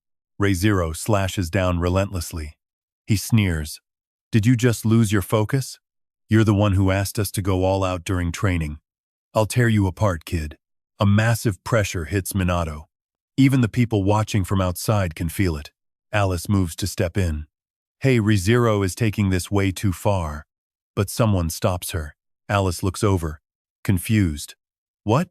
You're saying I shouldn't stop him?" Mizet looks toward the training ground. Ran knows high-intensity training is necessary, but Kankis interrupts. He knows too much. If this cycle of life and death continues, Minato's soul might just fade away. R speaks up. "We don't have a choice. Midori is the strongest transcendent of this era. Minato doesn't stand a chance right now. This desperate training is his only shot at winning." I argues that there still has to be a limit. A adds in, "Relax. Re:Zero might not be subtle, but he's not a fool." Quaya watches Minato getting beat to a pulp. Septia stays calm. "It'll be fine." She's sure Minato will pull through. Just then, a magic seal on Minato's hand lights up. He looks up, breathless. "I'm sorry, Re:Zero." He's shaking. The pressure is terrifying. Freezing cold, like being buried in a mountain snowstorm. Minato gasps for air, then begs, "Once more, please." Re:Zero lunges at light speed. A split second later, Minato is sliced in two. The pain screams through his brain. Re:Zero doesn't even blink, just looks down to check on Minato's condition. Minato starts healing, but his thoughts are dark. It's still not enough. He hasn't even grazed him. He's been killed countless times, but he has to get stronger for everyone's sake. In Mumbai, near the gateway of India, Banwoji calls out, "Long time, Midori. We shared a special grade prophecy together. Remember that? Mumbai would have burned without your help. We protected this place once, now you're trying to destroy it?" Hastings scoffs. Cut the clown act. No matter how rotting that prophecy is, as a protector of humanity, you know it's me inside here. You really think you can reach his subconscious and take back control of this body? Ban stares at him with pure disdain. Hastings smiles. "Let me pass on his final words to you. I'm sorry, please run." Ban retorts, "I can't run, Midori. This is the city where I was born and raised." Shift scene. Io's voice echoes slowly. For centuries, humanity has fought a losing war against invaders from another dimension. The ancients called it the Tower, followed by the cracks and the prophecies. Tengen watches the news. Eyes grim, looks like India has already fallen. Our enemies are marching on Europe now. Yeo sighs, wishing they had targeted Japan instead. Kitori asks why. Yeo stays calm, ready to explain. He just possessed Midori, he doesn't have full control over that body yet. Plus, every fight makes him stronger. Kita nods, and Yeo orders the captains to assemble. Tengen, you are joining this fight as well. Tengen sighs, exhausted always working me like this. War or peace? I should file a complaint. Yeo smiles, don't be like that. I am joining the front lines too. Everyone stares, stunned. A moment later, Yeo speaks up. Kamanagi's team is in their final preparation stage. They are our only hope against Midori. Until they are ready, we must hold him back.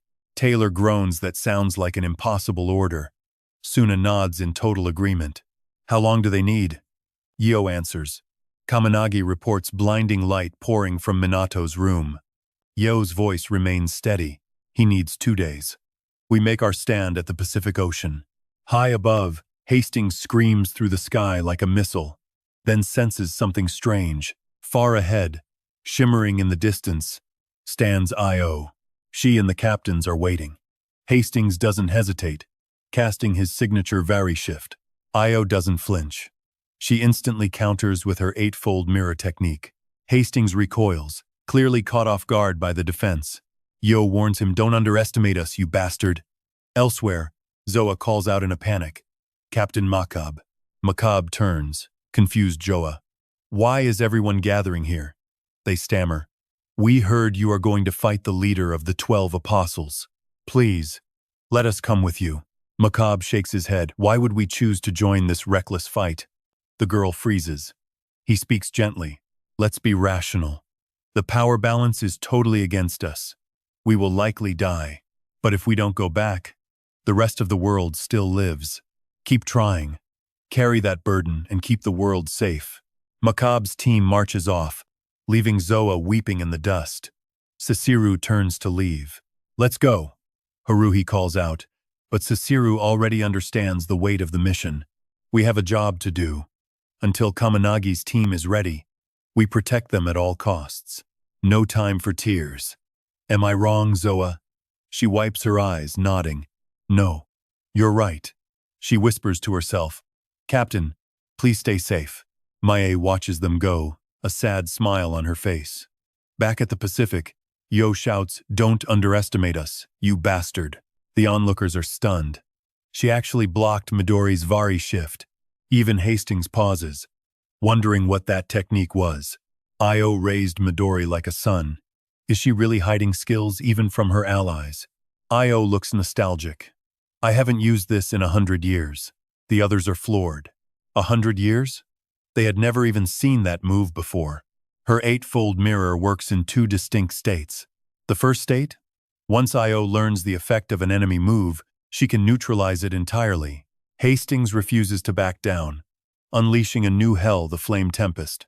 His aura floods the space around them. They recognize it instantly. That is the move that leveled India. This is bad, but Yo stays calm. "Don't worry, I know this one." She casts a spell to suppress the flames, completely wrecking Hastings' plan. The second stage of the glass mirror allows the caster to perfectly copy any technique previously reflected in the glass. A tremor erupts below. Hastings thinks they're trying to defeat me with my own power. Hastings sneers. I see the basics of what you're trying to do, including this pathetic trash. Macabre's fist slams into him. Hastings is caught off guard. These aren't just normal strikes. Every hit leaves his body feeling a little more paralyzed. Hastings laughs. Impressive technique. Macabre wonders. He's still standing after taking all that? Hastings taunts. Enjoying this? Hurry up while I'm still suppressing him. Sesuna charges in, her sharp sword drawn, ready for her signature move. She unleashes a barrage of powerful strikes, followed by Yorizuya swinging his baseball bat with pure intensity. Yushima plays his trump cards too. They are all attacking the same target, Hastings. Macabre yells with confidence, "Go to hell." But Hastings replies calmly, "You're the ones going to hell." Before the words even leave his lips, Hastings counters, even while being restrained. A relentless flurry of attacks slams into him. Images of Zoa's tear-stained face flash in Macabre's mind. He curses, "You bastard." But it's too late. The counterattack is landing. A colossal explosion tears through the area. Through the smoke, Hastings speaks. "Once I touch you, do you really think numbers matter? This is a battle of monsters. Why bring this weak fodder along? How many did you even gather?" Hastings freezes at the sight of a massive orb rolling directly toward him. Tengen readies the strike. "Thanks for buying me time." Hastings thinks, "It's huge. The longer he holds it, the stronger it gets."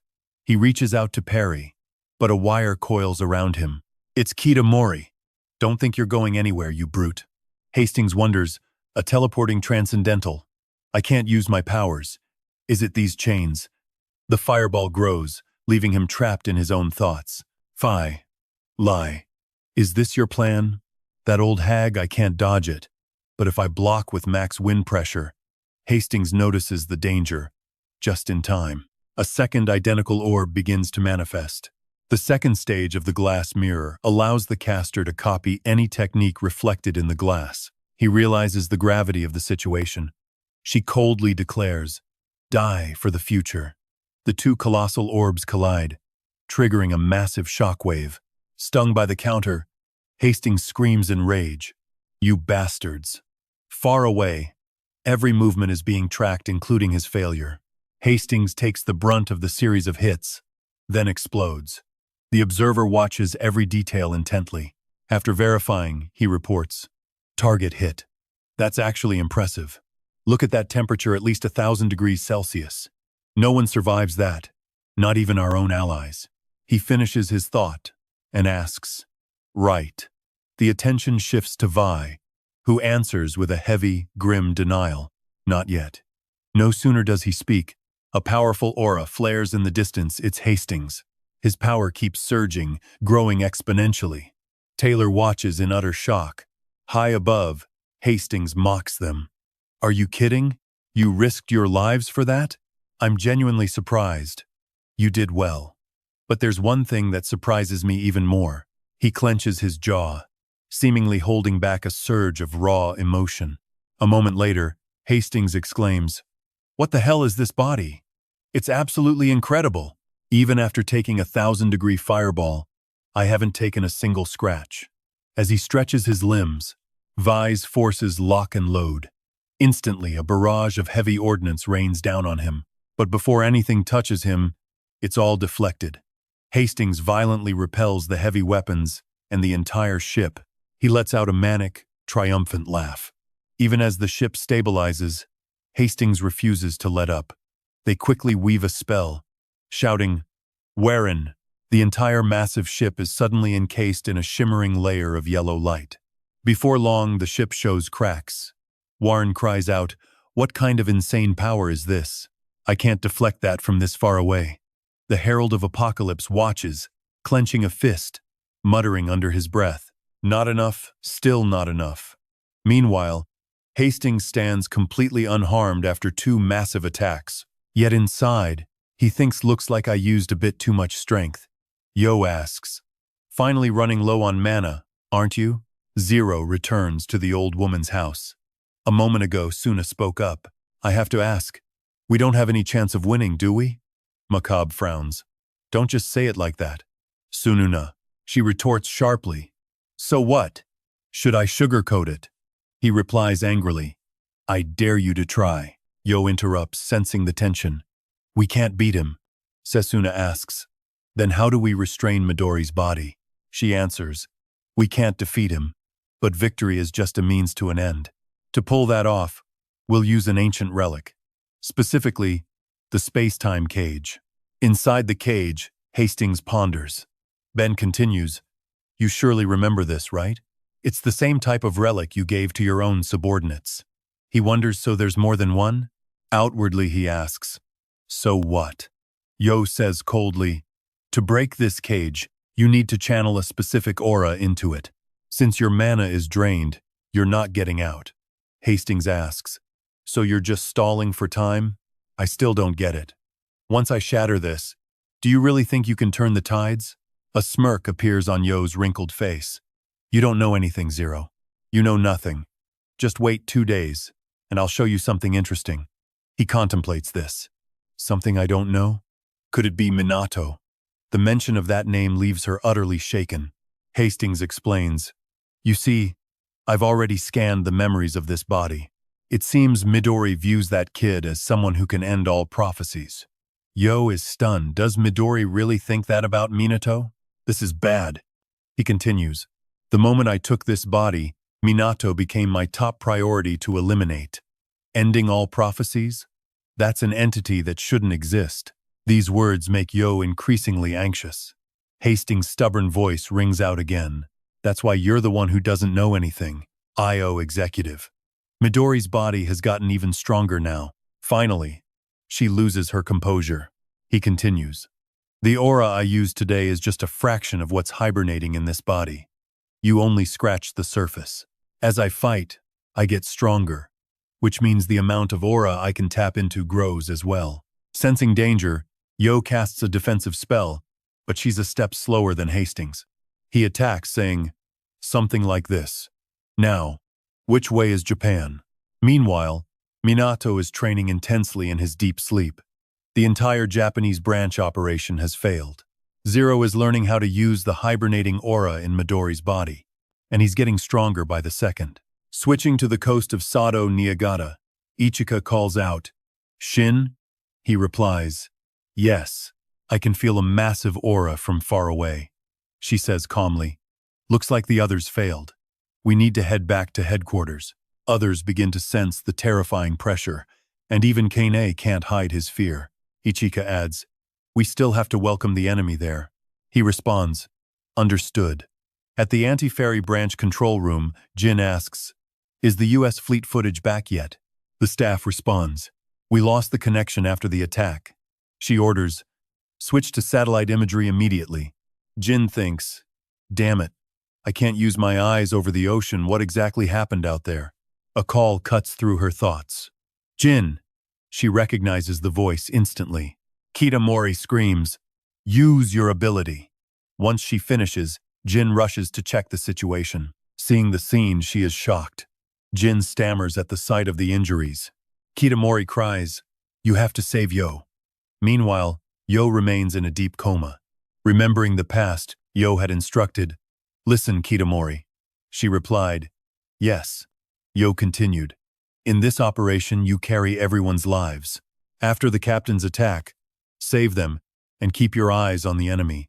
When we use the celestial technique, save us. Kita bows low, her voice steady, I understand.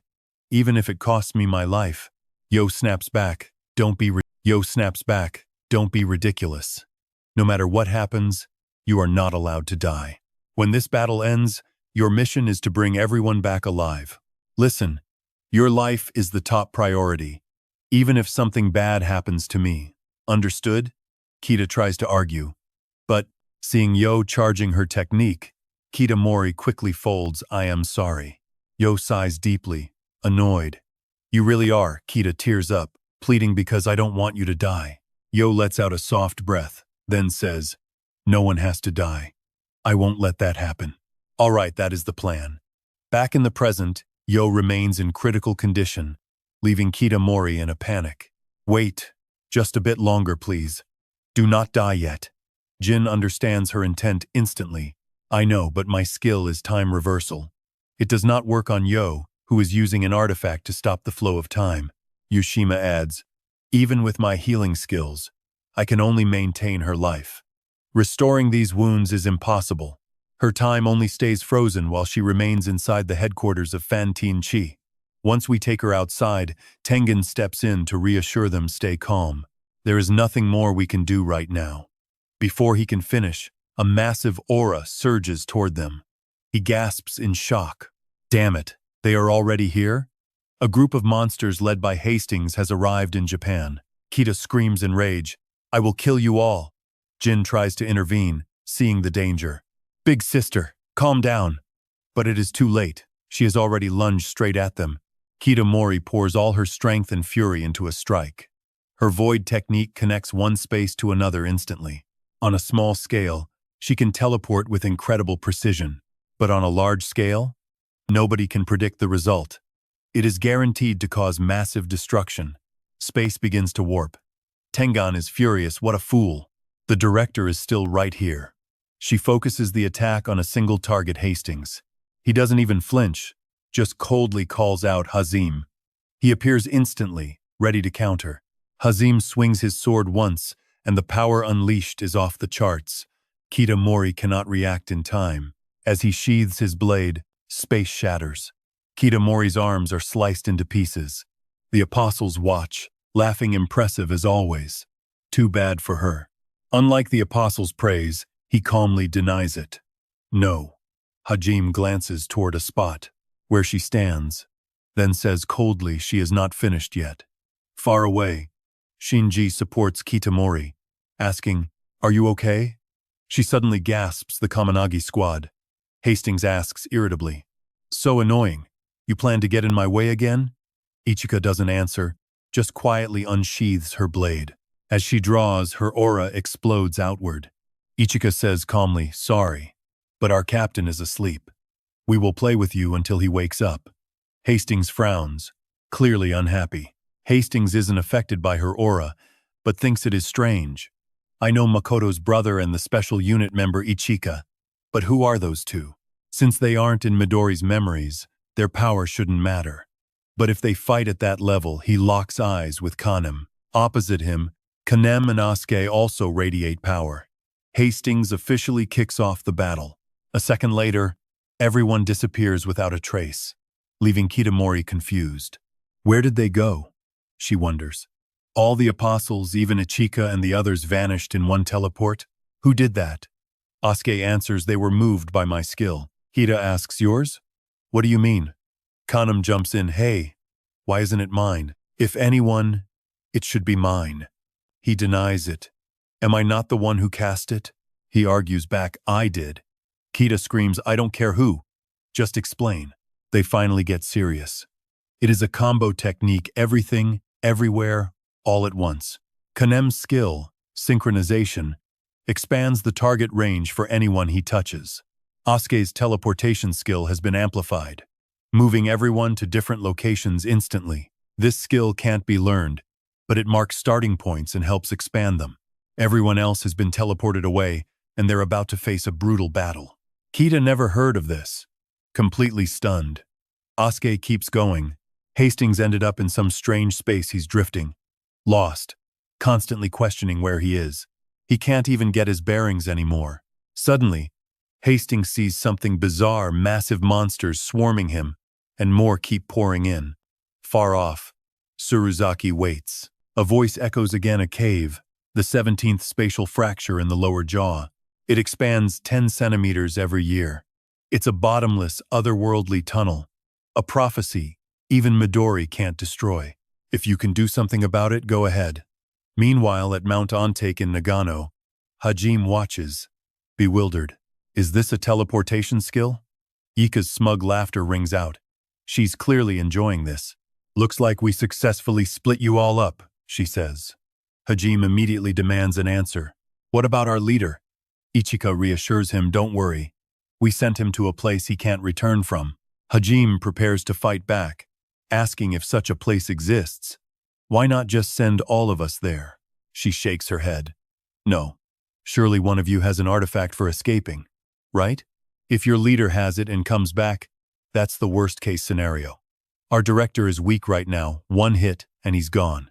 So, if he has it, it can't be helped, but I'll at least take one of you down with me. Hajim's eyes blaze with killing intent. Take us down? Yika notes casually, easy as pie. Besides your leader, aren't you just lucky nobodies who stumbled onto artifacts? That sparks a massive explosion of killing intent in Hajim's eyes. Hajim lunges with lethal strikes, but Ichika doesn't dodge, she just stands there, perfectly calm. A second later, she triggers her terrifying skill. Ichika's innate skill, Solitary Dawn, has one simple effect. Though others call it useless, it rejects all internal and external factors, keeping her body and mind in peak condition. In other words, with absolute precision, she always lands the optimal attack at 100% efficiency. Hajim sees only a streak of light closing in at blinding speed. Before he can even draw his sword, he's hit. Ichika glides past, and Hajim starts to collapse. To a master warrior who has refined their technique, their honed body is an incomparable, priceless treasure. She says coldly, "Kid, you're way weaker than Makoto." Meanwhile, at the Fan Tian Chi training grounds, Set calls out in panic. "Looks like we've been separated. You think you can win a 2-on-2 match? You were already cut by our leader, haven't you learned? What do we do now, Asura?" Asura replies calmly, "Just stand there. I'll handle them myself." But before he finishes, he's punched away. Set says coldly, "Is that so? Don't underestimate us." Sach watches them clash, unaware of the attack coming for him.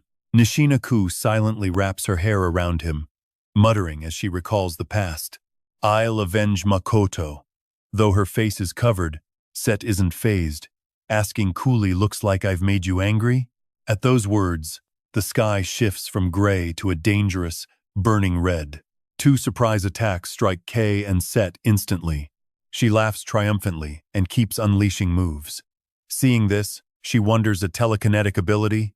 She roars with spirit, "Come on, my servants, go find Minato for me." Nishina-ku realizes it. They're targeting him. "I won't let you." Before she can finish, she's hit by a surprise attack. This completely awakens the killer instinct in Kei.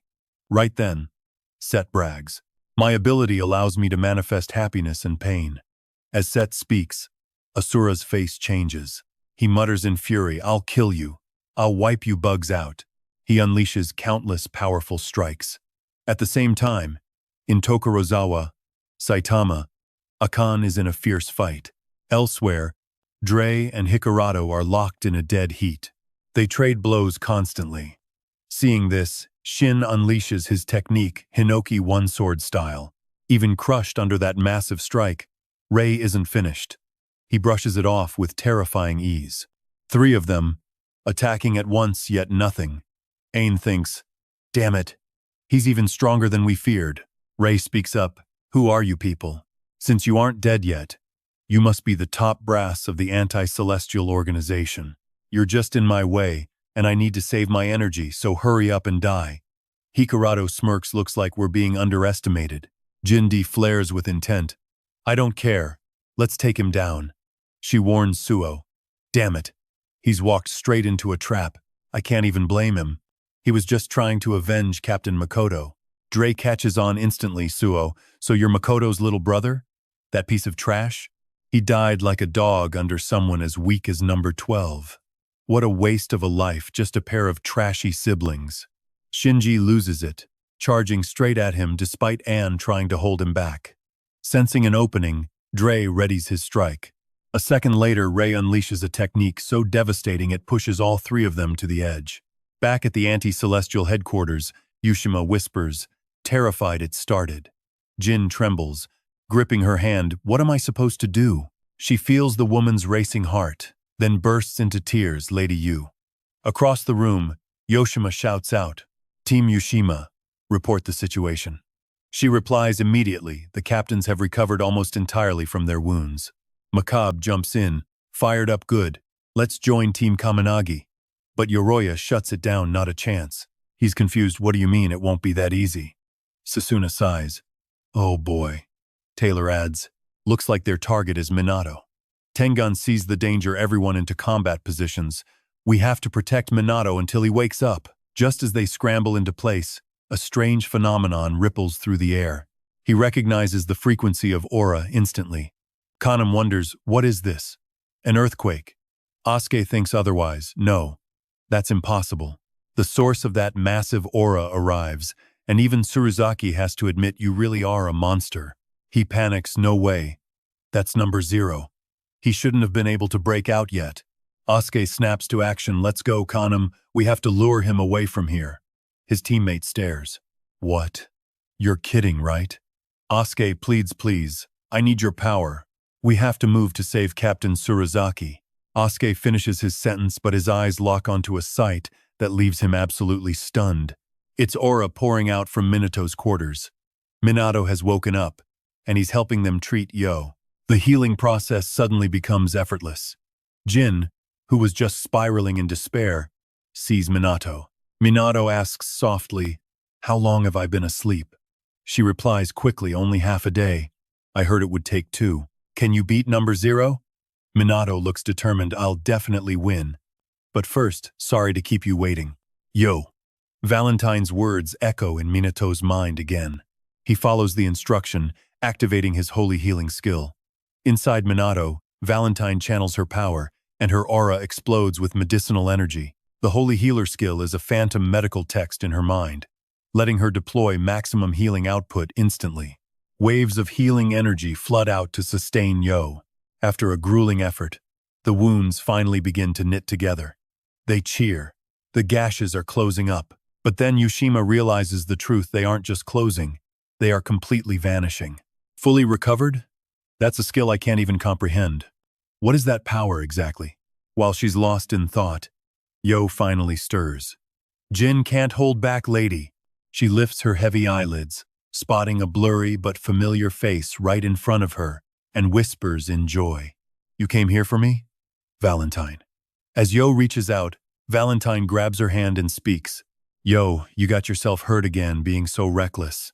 Yo replies guiltily, no, I tried my best. Sorry for being so useless. But she cuts her off. No, you were amazing, Yo. Your wounds are already gone, just get some sleep. When you wake up, we'll all have a meal together again. Yo is overwhelmed, tears spilling from her eyes. Sure thing. Once she confirms Yo is officially safe, Valentine exhales. Everyone, let's go. Elsewhere, Set's cards are still working overtime. Seijutsu tears into them with an advanced steel technique. The cards are being shredded left and right. But even with their bodies breaking, they refuse to quit. That's when the two shift into a chained blade martial arts style, fighting back-to-back, trading blows and insults. Damn it. Every single one of their hits packs a serious punch. He thinks just like fighting Eva. Every card is like Shikami or even stronger.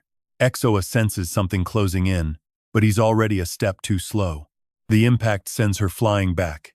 And just like that, the killer instinct in Zoa wakes up. Damn it all. I gave my word to the captains to protect this world, and I won't break that promise. Then a calm voice cuts through. Well said. In a flash, Makabe's fists tear the cards apart. Exoa is moved to tears seeing him. Captain Makabe of the music division. He just smiles back. Sorry to keep you waiting, but I'm back. Something like that. A light staff appears nearby. Seiru beams at the sight. He yells out in pure joy, Captain Yoroya. He keeps his cool. Hello, everyone. Help us take these guys down and end this. The two of them fight harder than ever. Next, Makabe glances up at the sky and says, that's all fine, but it won't be our turn to act. Hundreds of thousands of cards swarm toward Minato, but he doesn't even flinch. He readies his blade for the Hinoki style. With one sweeping wave technique, he wipes the lot of them out in a heartbeat. Seeing that trail of light across the sky, Zoa's team just stares in absolute shock. In no time at all, Minato has those thousands of cards scattered to the wind. Elsewhere, Set feels her forces vanish. Asura panics. What? What just happened? Set stares, bewildered. No way. 10 decks and 500 soldiers wiped out in one go. He flies into a rage. That must be Minato we're after. Go kill him. Fast. You lot are such a headache. Why don't you just die already? Saichi moves in a blur, dodging every single strike they throw at him. He lands silently. Then Saichi readies his stance, eyes cold, and speaks with a dangerous edge. You're the ones who are going to die. Asura doesn't flinch, just sneers what? You are, but his bitter words cut off as Saichi's fists start raining down blows. He says coldly, Holy Seal of Demon Slayer. The moment he speaks, the seal on Saichi's hand unleashes its full power. They blast wave after wave at the pair. Asura thinks to himself, cannon fire? And so many of them. But they're too slow. Tons of attacks, but none of them land because they're moving like snails. Asura mocks him, you fool, these stray shots won't. But mid-sentence, both of them dodge to the sides in perfect sync. Asura thinks he's not aiming for me. He's aiming for this seal. He must have marked us when he first hit us. The shots are tracking the marks, but then Saichi's voice echoes from behind. My shots are pretty slow, right? He catches Asura with a few kicks, sending him flying. This just makes Asura even more furious. He lunges at Saichi, but he dodges every single time. Asura tells himself the shots are a trap. He's just creating openings in my defense to beat me to death. That's his plan. But Saichi casually denies it. Maybe you've got it all wrong. Asura is totally lost, face blank. Saichi kindly points behind him. Hearing that, he turns around to see what's going on. A massive swarm of cannon fire is barreling toward Asura, blasting him away. A gap opens up. Getting faster? What is happening?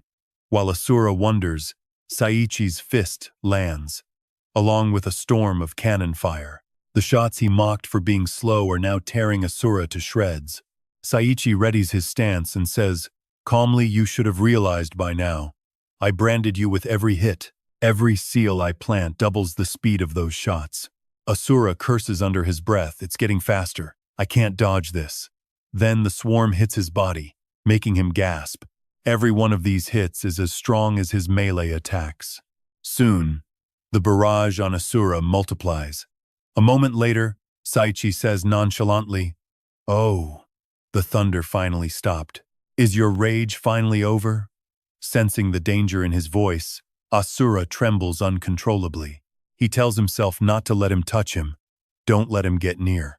He stammers, stay back. Satsa. Asura's face is pure terror now, panic radiating off him. Saichi just listens, silent and cold. After watching for a long moment, he finally speaks up. Corrosive bones? Nearby, a desperate voice begins to scream. Hey, you! Let me go! I don't want to die like some mangy stray dog. Nishina-ku ignores the pleas, coldly ordering her to shut up. Immediately, she wraps her hair tight around Set's body. Trapped, the prisoner can only think one thing. What is this? Set's mana is being drained away, rendering all skills useless. Nishina-ku just keeps winding more hair around her helpless target. Watching Asura's expression, Nishina-ku calmly assesses the situation as the fear sets in. Sachi speaks up next. See that? My bullets start off real slow. 5.56 meters per second, about the speed of a casual bowling ball throw. But these homing rounds? They pack the same punch as my full-force melee strikes. Plus, each hit stacks up those holy seals. You've taken 20 hits from my ranged and melee attacks total, right? That makes 5,800 kilometers per second. Try dodging that.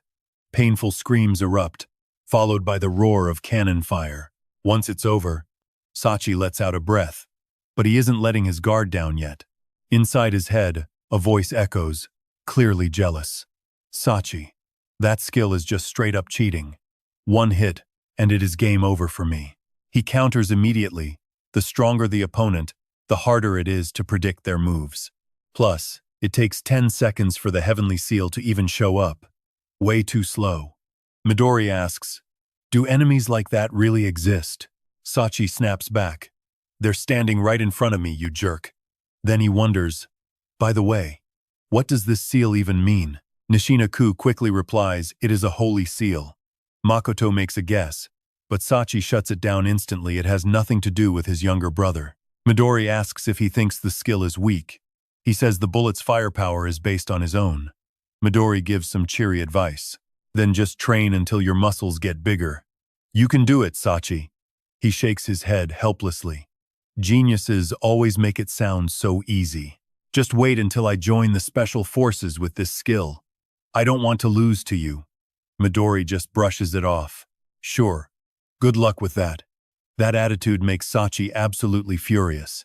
This guy is so annoying, Midori continues. Also, once everyone gets stronger, let's fight together. Even as we grow up, that should always be the case. Sachi feels a wave of nostalgia. Just you wait, Midori. This time, I am definitely going to land a hit on you. After saying that, he walks toward Nishina-ku. She looks at him and says, Thanks for helping me block those lightning pillars. I am finished here too. On the grass, Set's body is stiff, but Sachi ignores it.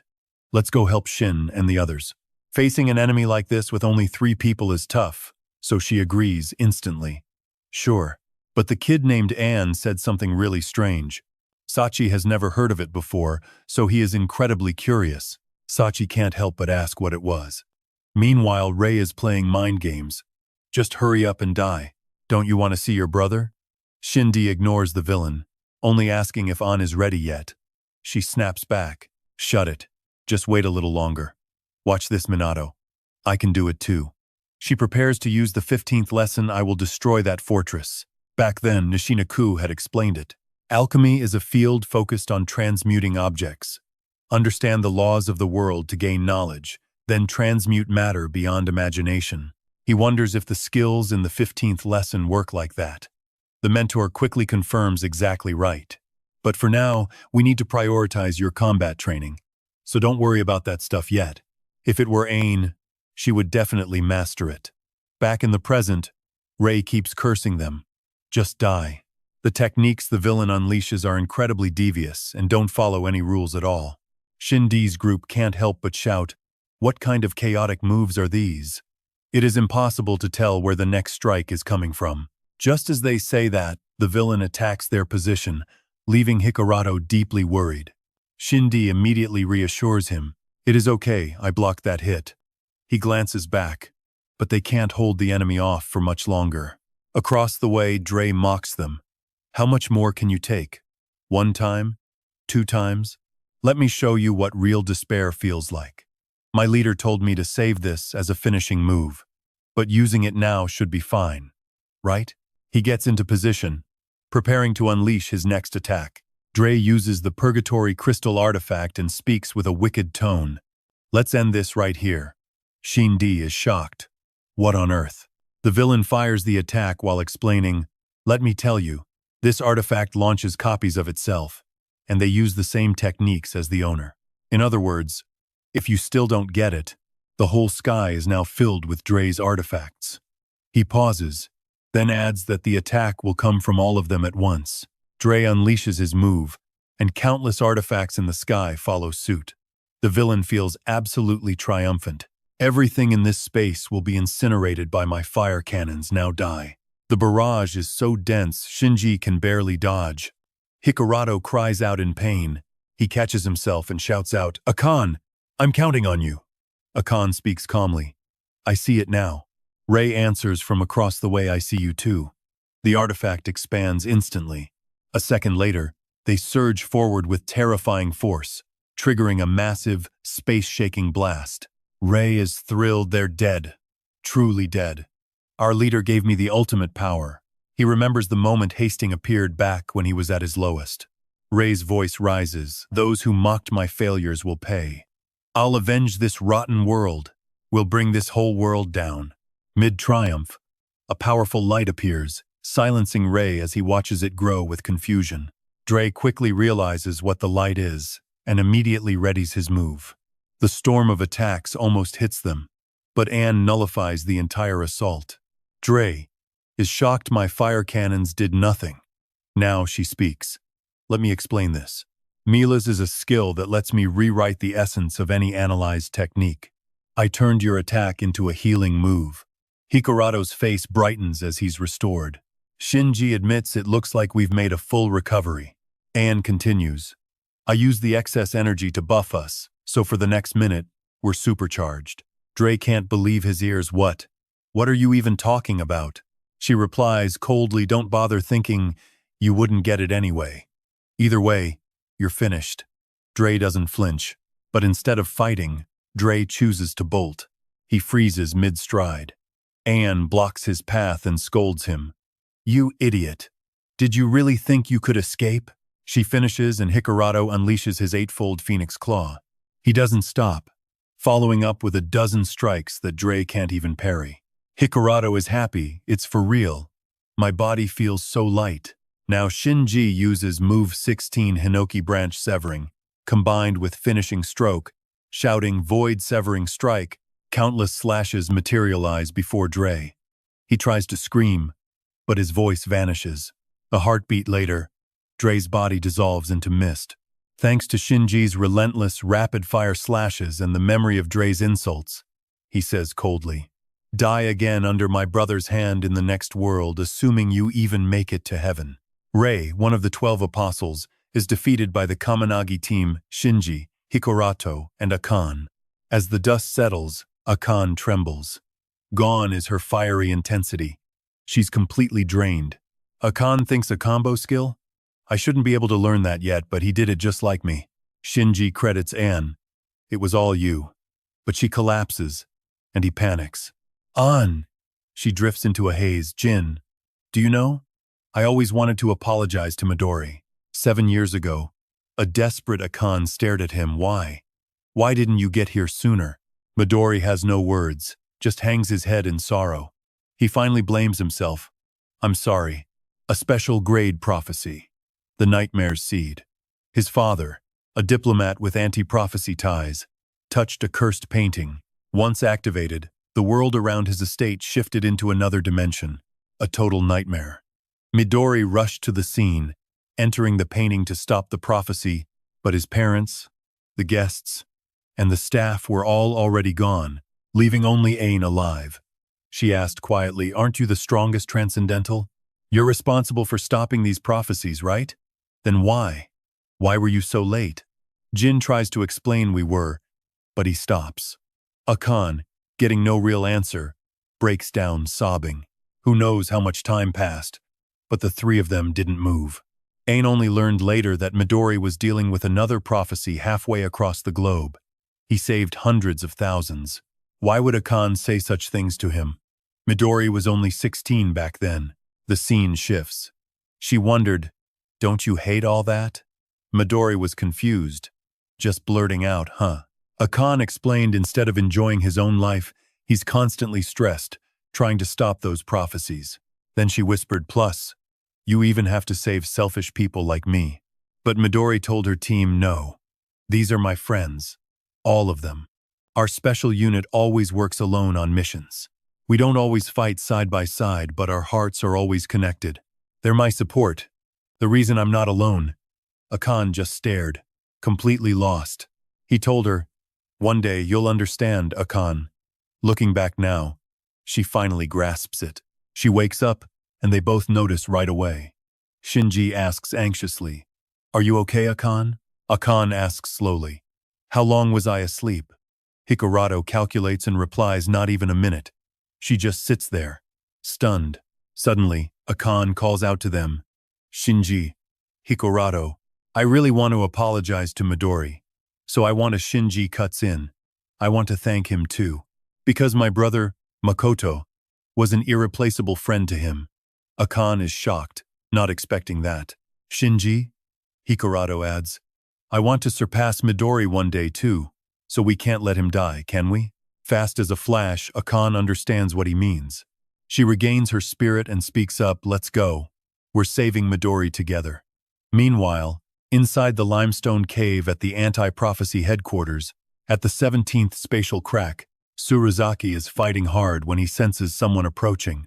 One look, and he vaguely recognizes Minato. Is your training already finished? Minato doesn't answer, just saying, Captain Tsuruzaki, please leave. It looks like it's being sealed. He plans to use the strongest firepower of the transformation to destroy the anti-prophecy. You hear me, right? Don't even think about running, Zero. Tsuruzaki is completely caught off guard. Wait, Minato, Don't tell me even after hearing that you didn't stop and kept heading down. Hastings' voice suddenly echoes through space. What a surprise. Welcome, Minato. Did you come here to defeat me? Minato grips his sword tight, channeling magic, and replies, No, I came to save Midori. Hastings can't help but mock to save Midori. Recalling Yo's words, he thinks he needed 2 days to prepare to take me down. But only half a day has passed, meaning Minato isn't ready to face me yet. This thought only boosts Hastings' confidence. It's useless. Minato ignores him, launching a combo of light kick and piercing strike. Hastings gets hit and sent flying, but Minato feels something is off. That feeling he blocked the momentum. My moves can't pierce his defense. He says coldly, You're pretty fast. That power of yours is a bit interesting. But now I'll finish you. As he finishes, Hastings releases a transformation.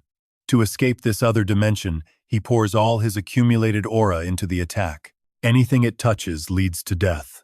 To counter that, Minato actually uses a similar transformation move. Elsewhere, GCH is desperately urging them on. Hey, it started already, wake up. Skania doesn't care, just busy enjoying himself. It's so spacious and comfortable inside Minato. I wish I could stay here forever. He yells coldly. Rowan, bite him. Stop sleeping. Everything will be fine, right? Skania justifies. Wait, if Minato dies, I'm in trouble too. That's why I taught him my Wind God technique, right? Outside, Minato is using Wind God to block the attack. Hastings can't believe it, whispering, No way. Is Minato using transformation? He suddenly speaks. First, I need to create a small safe space around me. Now his rage hits the limit, I will crush him. Minato uses the seal of truth to stop that strike. Hastings realizes in shock, Is my wind being neutralized? Ron speaks up from the other side. Fighting him in such a cramped space is a disadvantage. While using our wind to counter his, we should approach him with Mayo's skill and end this as fast as possible. This is only possible for Minato because of how he organizes his techniques. Back to Minato, he's focused on countering Hastings. His technique leaves the enemy stunned over and over again. Sensing danger, Hastings scrambles away. Across from him, Minato readies a lethal combo of water and lightning. He fires a barrage of death lightning, nowhere left for Hastings to dodge. The strike lands true, but Minato doesn't stop, instantly launching a follow-up. This time his weapon shifts, transforming into a massive heavy bow. He channels the Moon Circle Annihilation, strike a devastating fusion of ruin and arrows. Pressing the advantage, Minato unleashes a lightning spear burst. Hastings is completely caught off guard. The villain stammers in shock. What is he? How is he switching elements without a single relic? So this is the one who ends the prophecy. He thinks, then lets out a twisted, mocking laugh. Do you really think those pathetic hits can hurt this body? Minato's energy is fading fast. Ran watches from the sidelines, stunned. Is this still not enough? His adaptation to Midori's body is terrifying. Hastings sneers as he prepares his counterattack. Of course, you have no time to prepare, he gloats, but Minato cuts him off. Midori is still holding on. Hastings feels his body twitching against his will. Midori, you're still resisting me? Seeing his chance, Minato remembers them Sachi, Nishina-ku, Shinji, Hikarato, Akanyo, Jin. They're waiting. I haven't paid you back for everything yet. Minato whispers to Midori's lingering spirit. Ran frowns at the sight. His voice grim, we understand what we have to do, Minato. Patanali, do it. She wastes no time, moving to execute the order. She chants the full release. Minato's energy shifts instantly, turning chaotic and wild. Dormant aura floods out of him, drowning the space in pressure that stuns Hastings. Minato stares him down, burning with intent. I'm going all out. Right now. Crimson power erupts. Minato's voice drops to a cold, dangerous whisper. Nadi release complete. Hastings gawks. Watching the pressure skyrocket, he can't believe what he's seeing. In a heartbeat, Minato's hair and eyes bleed into a deep, vivid red. He locks eyes with the enemy. Crimson air boiling around him like liquid fire. Ron frowns at the surging power. The sky above is no longer still. Lightning tears through the night. Back when Minato trained with Hinoki, the progenitors had already planned this. Everyone is on edge regarding Ichihara Midori. Ran bites his lip. We've reached a conclusion. The group falls silent, watching him. He muses, will 2 days be enough for Minato? His eyes are resolute, it will take a full week of training, or our chances are zero. Gun staggers back, shouting in shock. What? A exhales a slow, thick plume of gray smoke. The smoke hangs in the heavy air, twisting as it fades. He speaks in a low, raspy tone. Ichihara Midori is growing faster than we feared. Based on the footage from the battle, plus the records of his childhood in Detroit and the destruction he left behind, the conclusion is clear. A's voice drops, every word heavy as an unchangeable fate. His sharp eyes narrow, cutting a deep line between his brows. Even the smoke seems to freeze, mirroring his chilling, frozen expression.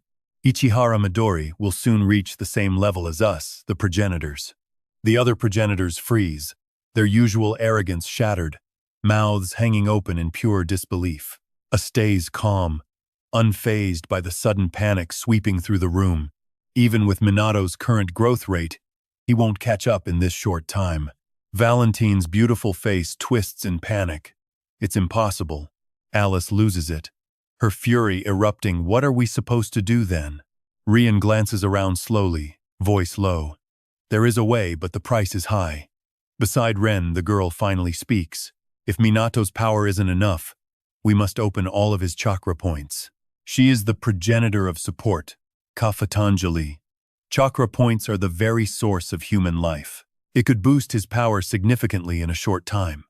But Minato's body and soul would suffer severe damage. Patanjali furrows her brow, worried. In a worst-case scenario, the damage would be irreversible. She glares at Patanjali, chest heaving with rage as she shouts back, that is just too much. Minato is in a sparring match with Risiro. Harsh, heated arguing from nearby cuts through the air, reaching Minato's ears. He coolly interrupts them, please, go ahead. The primordial group chatting nearby falls instantly silent. Risiro watches him address the others standing outside. He narrows his eyes in annoyance, clearly focusing on them while still sparring with him. What a kid. Lightning flashes in the night, and Minato stares him down with a cold, sharp gaze. Jiro notices the power surging within Minato, feeling a flicker of anticipation. Minato speaks seriously, I owe Ichihara a debt. Memories of their happy... A long scar cuts across one side. His eyes suddenly ignite with a brilliant blue light. With a steady gaze at Jiro, he declares, I will save him, no matter the cost. They both stand in silence, chests rising and falling to the rhythm of the thunder rumbling outside. Clear anxiety in their eyes. They know they have no other choice. Understood. A deep crimson aura flickers violently around him. His angry eyes lock onto the enemy. Minato growls, from here on, I am going all out against you. With that, he launches himself upward. The immense power coiled for the leap shatters the ground beneath his feet.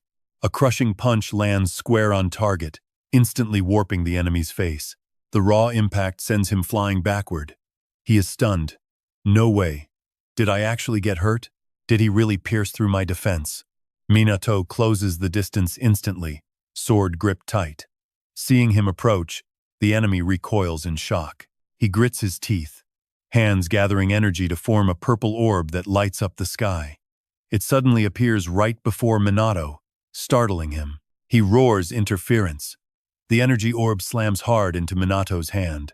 The violet and red magical currents collide, triggering a series of explosions. Seeing Minato block his strike, the enemy's eyes widen in disbelief. It was completely neutralized. Hastings, enraged, lunges forward with everything he has. Do not underestimate me. Hastings' vicious blow is abruptly halted in midair, just inches from Minato's face. Their powers clash, creating a vortex. Nearby fish are blasted into the air, torn into fragments. Hastings unleashes a flurry of punches. Minato scrambles to defend against the barrage. Furious that Minato dodges his strikes, he drives a fist into Minato's face. A flash of purple light. Minato points at him. He speaks calmly, style of the void. His left hand shoots up, easily catching the massive punch in midair. While Hastings is still reeling in shock, Minato doesn't hesitate. His right arm slams into Hastings' gut. A pure, golden light erupts from his hand. Hearing his words, Hastings freezes. His pupils shrink in terror as his entire body locks up, completely paralyzed. He watches, helpless, as Minato tightens his grip on the sword hilt. He swings the blade with momentum Hinoki sword art and Hastings grinds his teeth in futile rage. The sword slices down, creating a deep gash that threatens to tear through space itself. A lightning strike flashes like a massive cross. Minato speaks coolly, rising tide. Blade pierces the waves. His barrage of strikes launches thousands of sword arcs straight at Hastings' prison blade. His sharp eyes track every movement. Minato gives Hastings zero chance to counter, landing strike after strike, tearing him apart. The keen blade in his hand whips through the air, releasing powerful sword chi that forms a giant tornado. He launches Hastings into the sky demon dance. Each precise, heavy strike pierces deep into Hastings, shifting combat stances fluidly. Lonely Moon from start to finish. He has no opening to retaliate, forced to just take Minato's assault. The sharp blade carves into his flesh, drawing endless blood. Cloud trail. The deep cut passes clean through him. Now, he stands there, helpless and filled with terror. The primordial group below watches Minato reclaim the initiative, cheering in amazement. Raisiro sees Hastings being shredded to pieces and smiles happily. Ran watches his technique and movement, truly shocked. He is much stronger than I imagined. Minato's potential is incredibly high. It is time to end this. Hastings is knocked far away, his consciousness finally beginning to fade.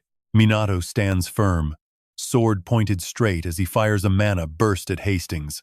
Hastings groans in pure agony. Below, fish circle, drawn in by the scent of blood. Terrified, Hastings realizes he's facing death and throws up a desperate wind wall to survive. Minato's voice cuts through the tension, cold, sharp. Hastings looks up, stunned to see Minato's shifting forms, crackling with static electricity. With eyes like ice, Minato glares, his red hair flashing into a brilliant, sparking gold. Minato growls, "We're not done yet." Lightning surge, combined. Hastings grits his teeth, but Minato strikes like a lightning bolt, raining down brutal blows. Minato slams his hand into Hastings' chest, blood spraying as he coldly mutters, "Burn." Lightning erupts from Minato, tearing into his target in a blinding, earth-shaking explosion. Minato watches Hastings collapse, the man's body a charred, smoking ruin. Staring at the blackened corpse, Minato says flatly, "It's over." Then, noticing a suspicious movement, Minato lunges, but Hastings fumbles for a holy potion.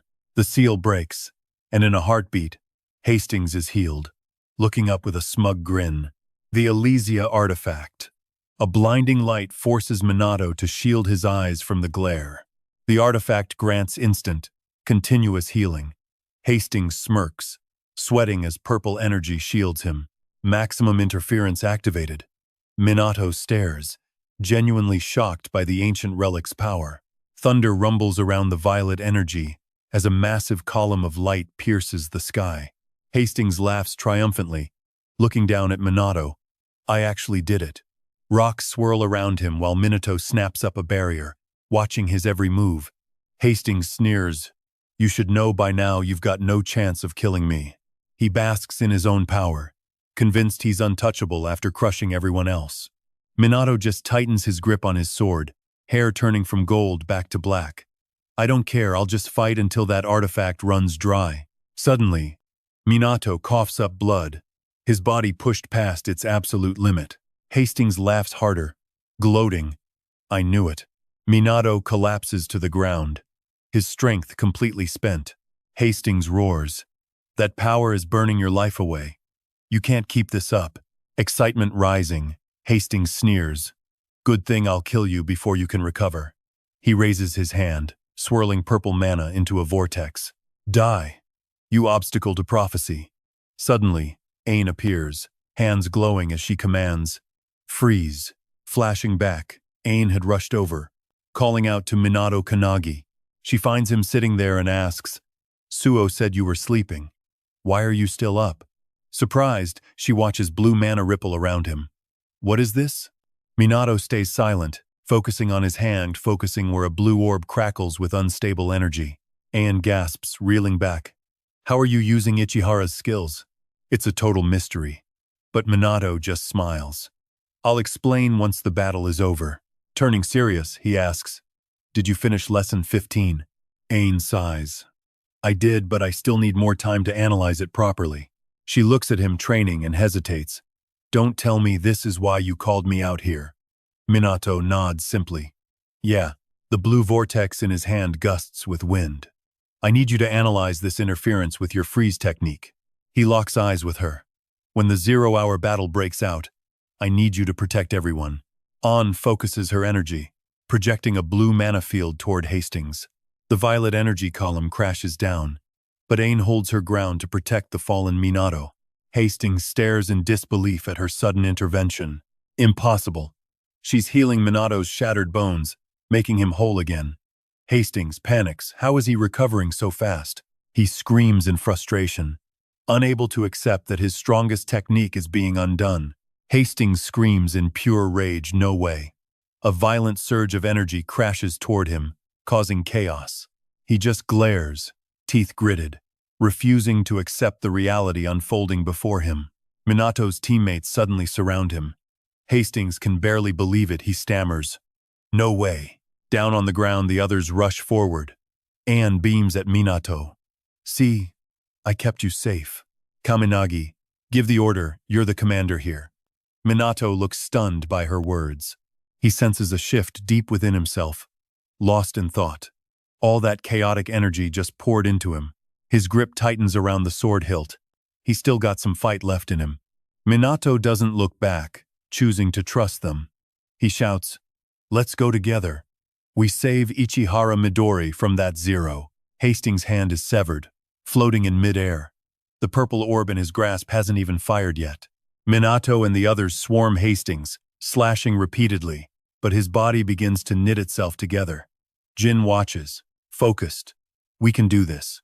Even though he heals instantly, Hastings grinds his teeth in fury, his eyes locked onto them with pure hate.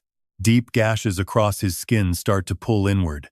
The wounds regenerate rapidly, closing up at an insane speed. Hikarado watches their perfect coordination, he thinks. With the buff from An's chaos energy, we actually stand a chance. He launches at Hastings, legs locking around the enemy's neck, like a snake hunting its prey. With a precise movement, he slams his knee straight into Hastings' skull. That brutal kick makes Hastings feel real pain, even as his head wound starts to knit. The strike is too fast for him to counter. Seeing the opening, Minato and Shinji charge in with swords drawn. Yumen's sword strikes streak directly toward him. His wounds are already closing up. He lets out a growl, cursing under his breath. Damn it all, why? A jade barrier forms and purple orbs erupt to encircle the group. The orbs swarm them, guided by a single hand. A soft, gentle voice echoes out. "Grandma, don't worry, I did it.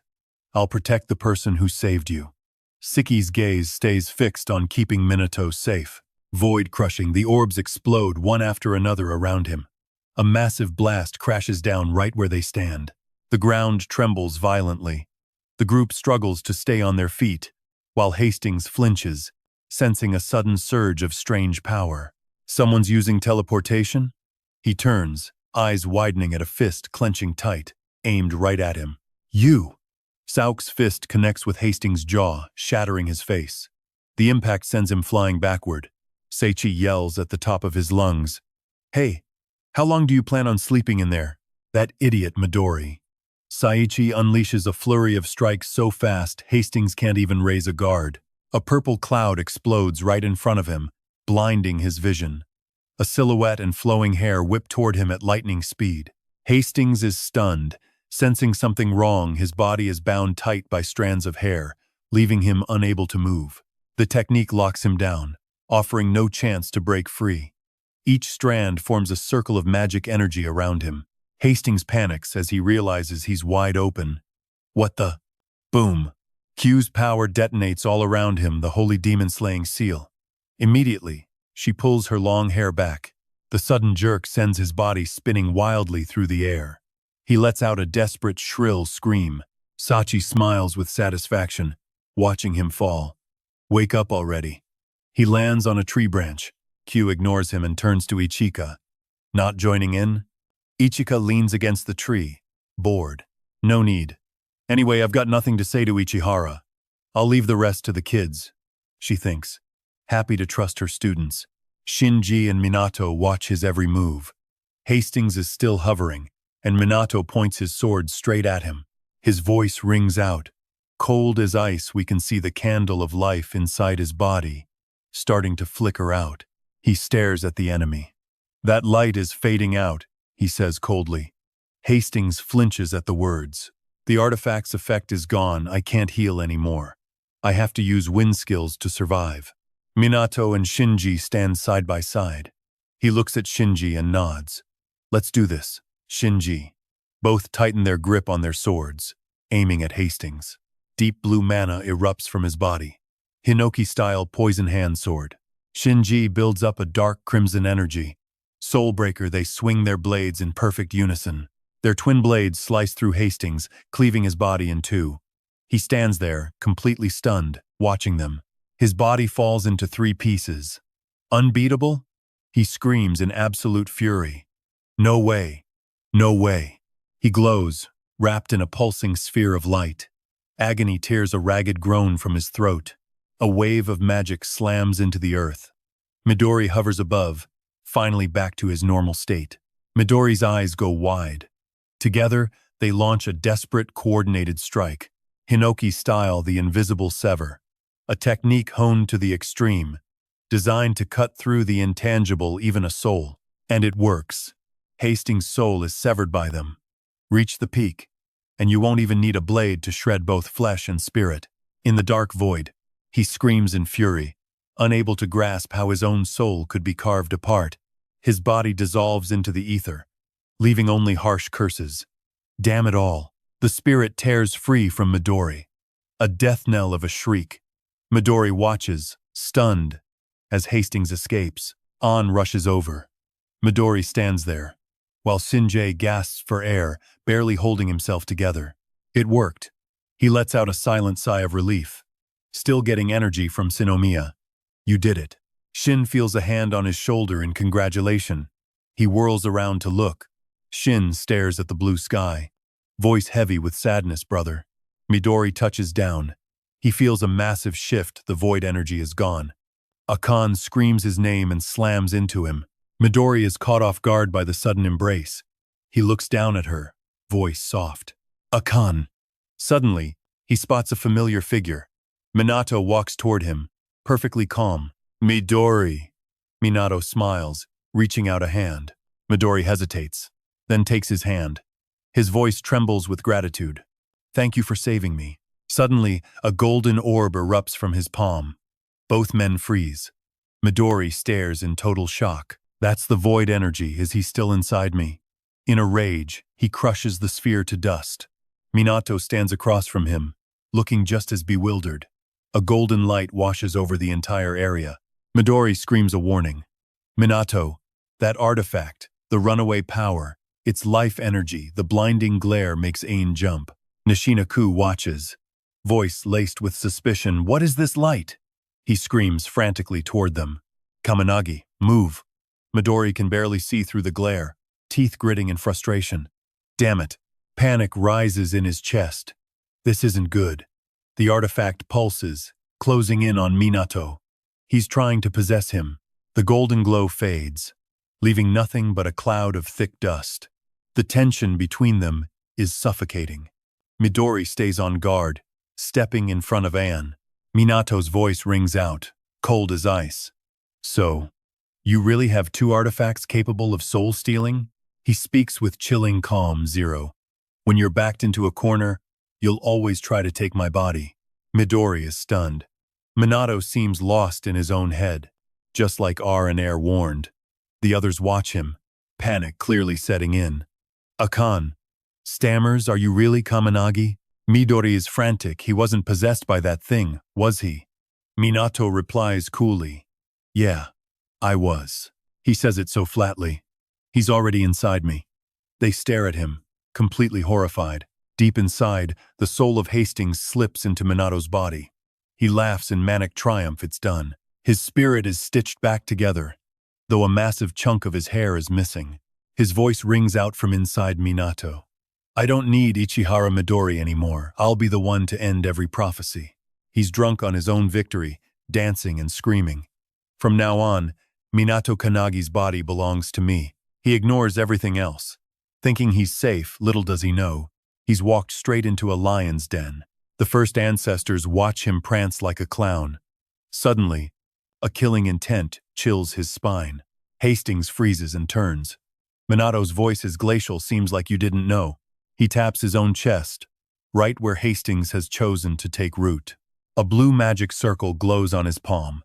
His voice drips with pity. This is the most dangerous place on earth. Sounds of battle erupt from deep within his body. Hastings is being torn apart. Zero, or rather, Warren Hastings, his spirit is now trapped, under relentless assault by the ancestors. Waiting for him only brings endless, lingering pain soon. His soul will dissolve into dust, wiped from the cycle of reincarnation forever. Sensing the end, Minato speaks up with a bright smile. Welcome back, Midori. Elsewhere, a volcano erupts in smoke and ash. A man is bound tight to a tree. Right before his eyes, a pen floats, wrapped in a strange purple aura. Ichika stands before the man, her raw pressure radiating outward calmly. She asks if he is still alive. Ichika warped here using skills from Sakazaki, and Iryu Hajime asks coldly why she returned. She smiles thinly. Your master is dead. What a shame for you. Hajime narrows his eyes in a flash of anger. It doesn't matter, I never had much loyalty to him anyway. Why keep me alive?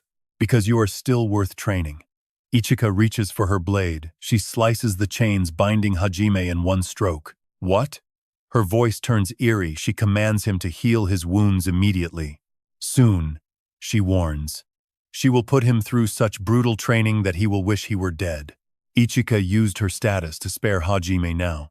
She holds the responsibility to supervise him as her apprentice. Seeing that Midori is stable, the group approaches to catch up. Midori spots them and cheers for Nishina-ku, and Mikado Sachi grinds her teeth and swings a heavy fist at him. He laughs it off, happy to be back among his friends. Mikado Sachi and Nishina-ku searched England for the base of Zero. Yo-Yo breathes a sigh of relief as Siki reports. Kitaori heals her arm nearby. She asks softly if it is true that Midori has really returned. Siki confirms that Kaminagi's team successfully brought him back into his own body. Yo-Yo notices Siki working hard and teases her back to work already. Siki blushes, apologizing for her lack of composure, then smiles warmly. She is just glad the elder is healthy again. The elder smiles back, thanking Siki and Kitaori as warm light washes over them. Yo-Yo gently suggests that someone go brew some tea for Midori. Kita tears up in gratitude. High above, two figures stand on the roof, sharing a smoke. Tengan takes a deep drag. It took forever to get a smoke, he says to Yushima. She stares out thoughtfully. We have lost so many, she says.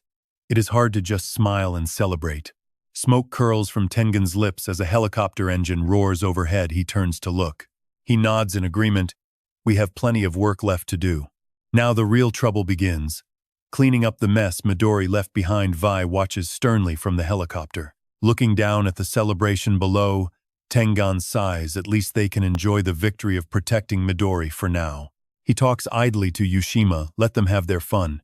Kana chatters excitedly to her, reaching out toward where Sakazaki stood. Captain Hibiki, look at this combo. She only sees an illusion fading into thin air. Sakazaki is not there, she says calmly. Kana spins around in a panic. Where did my partner go? Sakazaki is busy helping a struggling Tsuruzaki move. Makabe cheers for Midori. He finally made it back safely. Midori Taylor sighs, stunned by how strong the enemy really was. Hibiki checks on him. Are you okay? Sa asks worriedly. How can he get stronger? Kana steps in to shield Midori. He just recovered. Everyone only gets 10 seconds to talk. Minato doesn't join the rowdy crowd. He stands on the sidelines, watching everyone laugh. Midori is surrounded, glowing like he is under the sun. Minato smiles at the sight, happy for him, but his own body, which he has been forcing to hold on, finally gives out. He collapses with a loud thud that draws everyone's attention. The laughing crowd freezes, spinning around in shock. Midori and Akane look over, startled. Seeing him hit the ground, Midori screams in panic. Everyone rushes toward him. The blue magic circle on his hand is bleeding into a deep, dark black. Minato Kannagi has lost consciousness, slipping into a deep coma. Akane frowns in deep thought. How? His wounds were completely healed. Midori's desperate call for Kaminagi echoes through the air.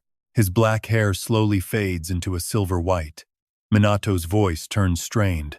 Something's gone wrong. The crowd recoils at the sudden transformation. Kaminagi? Midori frowns. Why does this feel so familiar? Could it really be someone else? The posture, the attitude, that hair he remembers. Stunned, he cuts through the panic. He asks, "You aren't Minato, are you?" Ren's phantom image flickers as he speaks. Calm.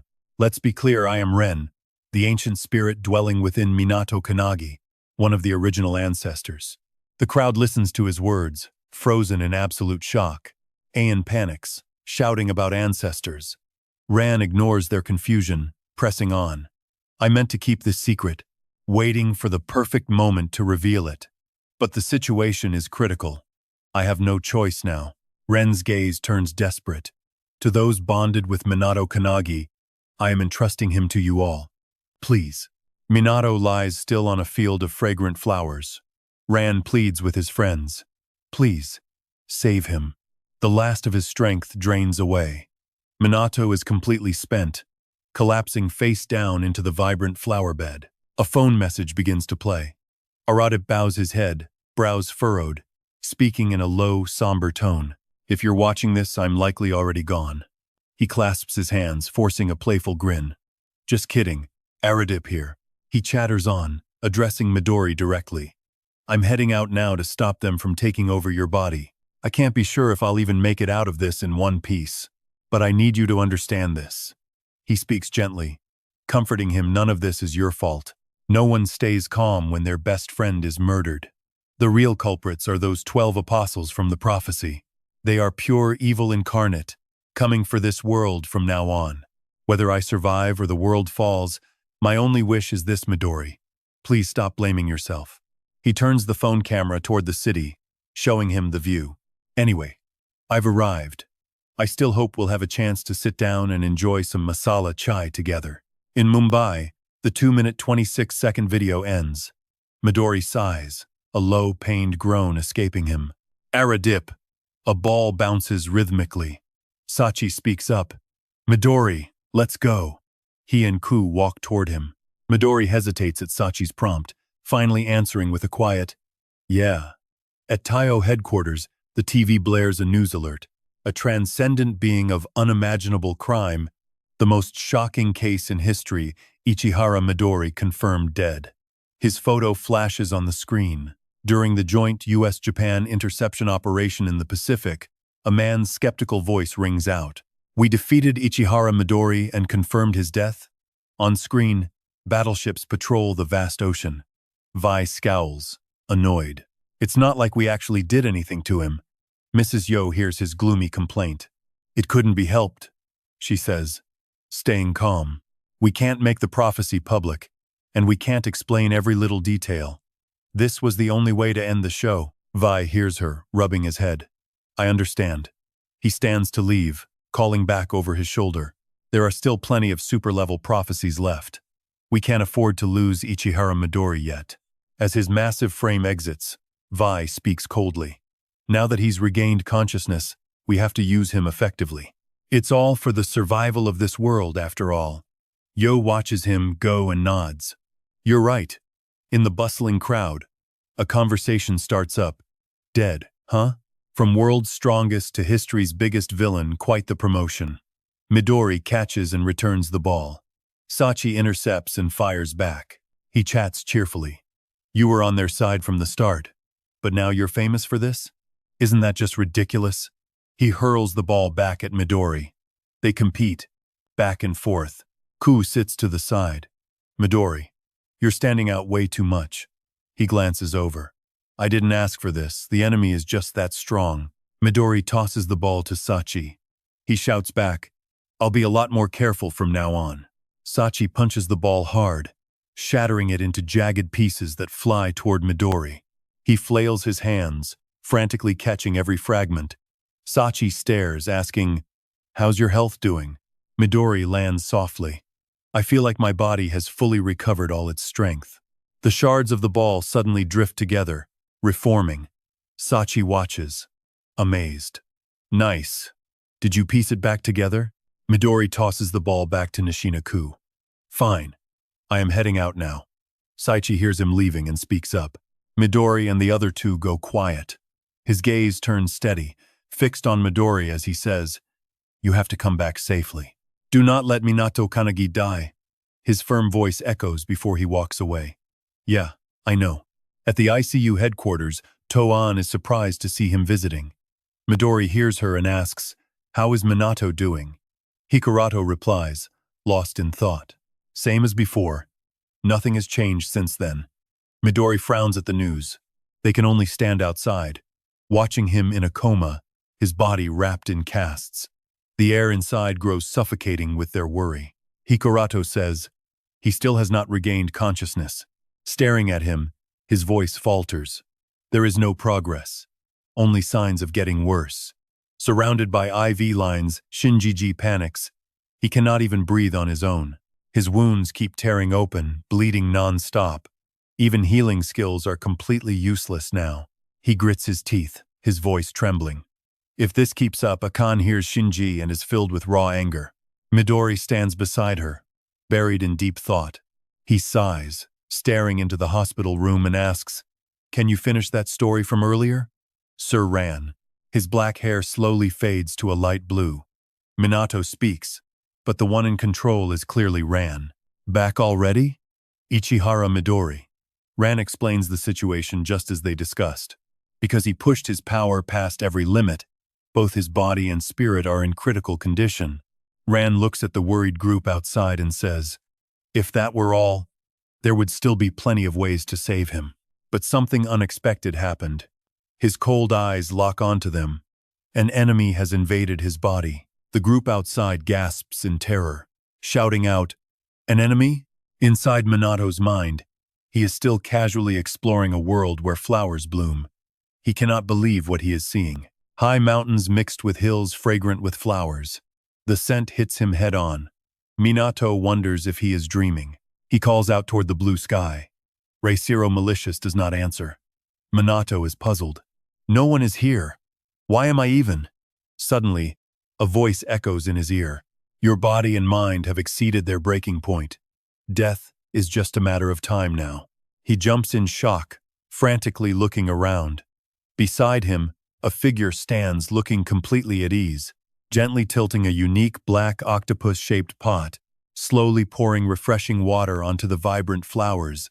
Minato stares at the man, stunned. Daius smiles faintly and says, It is rare to get a chance to chat like this. He turns to him. The mark has been sealed by me. Minato grows wary of his actions and yells, Who are you? Daius remains silent, staring right into his eyes. Suddenly, his body turns pitch black, a dark shadow standing out against the colorful flower field. The blue sky shifts to black. Thunder rumbles around him, and the octopus in his hand begins to transform. Lightning tears through the sky, creating jagged spatial cuts that threaten to shred the peaceful field.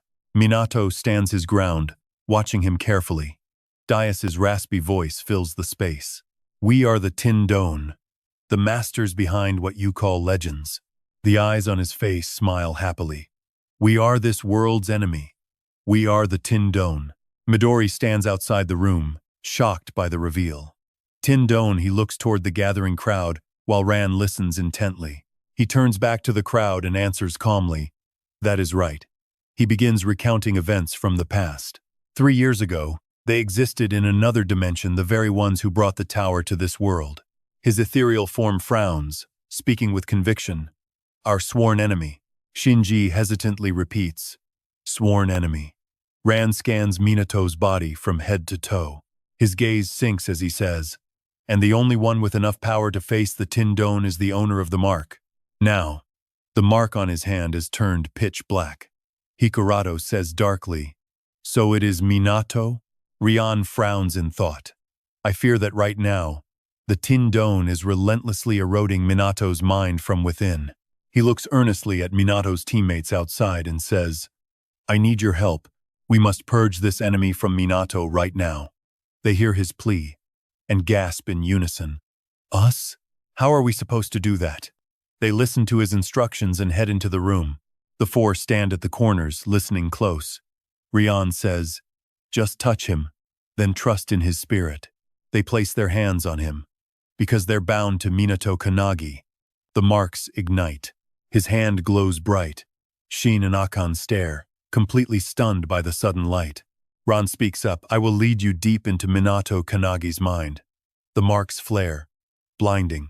Ran removes his hat and looks at them, dead serious. "I asked for this, but you need to understand the danger." Red cracks spread across the walls. He reminds them of the risks they're about to face in this mental battle. If the enemy targets you, your spirits could be shattered, or worse, you'll die. "Please, I beg you." Ran drops to his knees, thanking them for risking everything to bring Minato Kannagi back home. He shouts a desperate plea for the past, the present, and all humanity. "Save Minato Kannagi." Shin watches him, moved by the sight, and finally speaks up. "Sir, please get up." Ran looks up. Shin stands firm. "Minato Kannagi is our captain and a friend who matters most. We are never going to abandon him." Everyone looks determined. Ran is touched by their promise and bows his head. "Thank you all." A blinding blue light erupts, completely swallowing the hospital room. Inside Minato Kannagi's mind, storms tear the sky apart. Diaz speaks, his voice booming. A man who lived through the world's end. He thought he died, but he regressed. He went back to the past, determined to change that hellish future he witnessed. No matter how many times he fails, he won't quit until he gets a perfect ending. He talks to Minato Kannagi. "You guys love stories like this, don't you?" Minato Kannagi keeps his distance, watching every move. Diaz shifts back to his old form. His eyes turn icy as he stares. Minato Kannagi frowns. "Do what, exactly?" Diaz explains, predicting the future. "We have been watching your world from another dimension, observing your daily lives for ages. Soon you'll reach into space, building test sites on the moon. Looking down from space, aiming your eyes straight back at the Earth. Diaz speaks on human growth in a few millennia. You'll surpass our own dimensions." He asks what happens when different races finally collide. History shows it always ends in war over territory. Fighting for land, fighting for power. He asks, "Calmly found a way to cooperate yet?" Diaz smiles. "It is impossible." Lightning crashes between them, a barrier of pure violence. "We can never reach a deal to coexist. Let me give you an example. If a beast dies without human meat, can you live in peace with it? Or a tree turning all oxygen to carbon dioxide, would you just let it kill you?" He narrows his eyes. "Survival is the rule, so I cannot show you mercy." He speaks cold. "Are you the one who holds the mark?" Minato Kannagi stays on guard. Diaz continues, "The biggest variable we regressors must watch. Now you're weak, easy to kill. Warren Hastings, or as you call him, Number 0. A fool who thinks he's our equal, but he was the perfect pawn for my support." Minato Kannagi hears every word and freezes. Memories surface the teammates he murdered. Minato Kannagi screams at him in pure rage. "You were behind all of it." Diaz feels nothing, just keeps talking no matter the failures. "No matter how many times it takes, we will just keep turning back the clock. But every single time, some transcendent being branded by an era blocks our path," he says quietly. "This long journey is finally reaching its end," he adds, while vines crawl closer toward the boy. Without warning, the vines lash out and snare Minato, locking him tight so he cannot move. Watching him struggle, Diaz says smugly, "I only need to witness your death to finish the job." Multiple grotesque pupils emerge across his face, and he says excitedly, "Now, the time has come." Vines coil tighter around Minato, blocking his vision entirely, as the others follow their guide. He explains that just before the mark was sealed away, his consciousness managed to slip through. My power is still sealed, so I cannot fight, but I will lead you straight to Minato. Seeing a beam of light erupt before her, An hesitates and says, "This is the mental world of Kaminagi." She watches as reels of his memories play out, revealing the hardships he has endured. Joy, happiness, and resentment flicker before them, making Midori ponder a past conversation. Minato Shinji stands nearby, watching reels of his own interactions with the boy, also looking grim. Suddenly, Shinji spots a familiar figure appearing in the memories. It is the boy's brother, Makoto. Watching these reels, Shinji reflects on how these memories center on his brother and the Suo squad. Painful shards of Minato's past emerge before Shinji, showing the moment the Suo squad fell. Minato's look of resentful grief, then scenes of him and Makoto happily shaking hands, ending with Makoto's sacrifice. Seeing that scene, Shinji's nose turns red and his voice trembles as he calls out, "Minato." Ran spots a familiar figure and yells to the others, "I found him," as the once colorful flower field turns withered and desolate. Minato remains held by Dios, the two standing locked in a tense, silent stare-down. Ran's group shouts, "Are you all ready?" And the team members instantly rush forward. The monster's eyes widen, and its pitch-black tentacles lash out to strike them. Akan quickly unleashes a mist technique while Hikurato kicks at the tentacles, and Midori blasts the monster with a cyclone. Meanwhile, Shinji dives in with a shout, triggering a massive explosion that sends the monster flying. Elsewhere, Minato is trapped in a void with Zedius, who smiles provocatively and says, "Come on, die already, Minato Kannagi." Tentacles coil around Minato's body, clamping over his mouth so he cannot make a sound. Panic floods Minato's heart, his consciousness unable to fight back against the encroaching darkness. He worries about what comes next, realizing that if he loses consciousness, his physical body at headquarters will seize. Sonopop yells in panic, "Captain Yushima, sync is down to 300, and his vitals are dropping rapidly." Yushima commands sternly, 10 liters of oxygen. Prepare the defibrillator. If he dies while connected, everyone goes with him. Hurry! Gidius looks ahead and mutters, "Let's see. Time to drain every last bit of your life force." Minato's body collapses, cracks appearing across his face until his form begins to crumble to pieces. A flatline tone fills the air as Sun and Yushima scream. His heartbeat and brainwaves have stopped. It's impossible. But in the mental space, Gidius smiles, absolutely triumphant. "Farewell, Minato Kannagi. The universe now belongs to our stellar fleet." But as he speaks, the sky tears open. Ron and the others rush into the mental space, and Akan cries out, "Kaminagi!" Seeing them in the sky, Minato's body glows with blinding light and begins to knit together, leaving him stunned. "You all," Gidius looks up calmly and asks, "You managed to break the barrier?" As the defeated monster dissolves, Minato is left completely bewildered, asking, "How did you guys manage to get all the way in here?" Hikurato explains calmly, "Ran brought us," while Shin places a hand on his shoulder and whispers, "Minato, sorry for letting you carry this alone." Memories in Shin's mind surface clearly, and those moments seem to come back to life. He says solemnly, "From now on, we are standing right beside you on the road ahead." Minato stares in shock, muttering, "Shinji? That whole thing about the fleet, I only just found out myself." The group shouts in surprise, "What?" But Minato says quietly, "Thank you. Your words have made me feel so much steadier." Seeing the wounds on their bodies, he feels immense gratitude and smiles solemnly. "Thank you, everyone." Gidius's cold voice cuts through. "I wondered who it was. So you're the one who led Minato Kannagi's friends here. Long time no see, Advisor Rion." His gaze cuts right through the group, locking onto Rion. He wipes his mouth, voice dropping. "Pathetic. Just seeing your face brings back memories." Gidius keeps twisting the knife. "Your family, your father, your mother, and especially your little sister. I remember how young she was. So soft. A massive, slobbering mouth bursts from his head, whispering so delicious. Rion loses his cool, eyes burning with rage. Minato and the others suddenly charge forward. But Ren snaps out of it, panicking. Stop! Jedi looks at them with a mocking smirk. How foolish. The air tears open as tentacles lash out. Minato and the team start to shatter. Ren is spiraling. How is he this powerful, even inside someone else's mind? He shouts out, pull back or he'll devour your souls. Jedius lets out a taunting laugh. Brings back memories, doesn't it, Ren? Just like your family's end. His tentacles surge forward while Jedius purrs. All right then, I'll crush you into something easier to digest. A flash erupts overhead, and a pillar of light slams into the ground where they stand. Shindy stares up, confused, while Minato narrows his eyes in suspicion. Even Jedius looks up, baffled. He shifts closer, muttering questions to the air. What is this power? Minato is panicking. Who did this? A voice booms from above.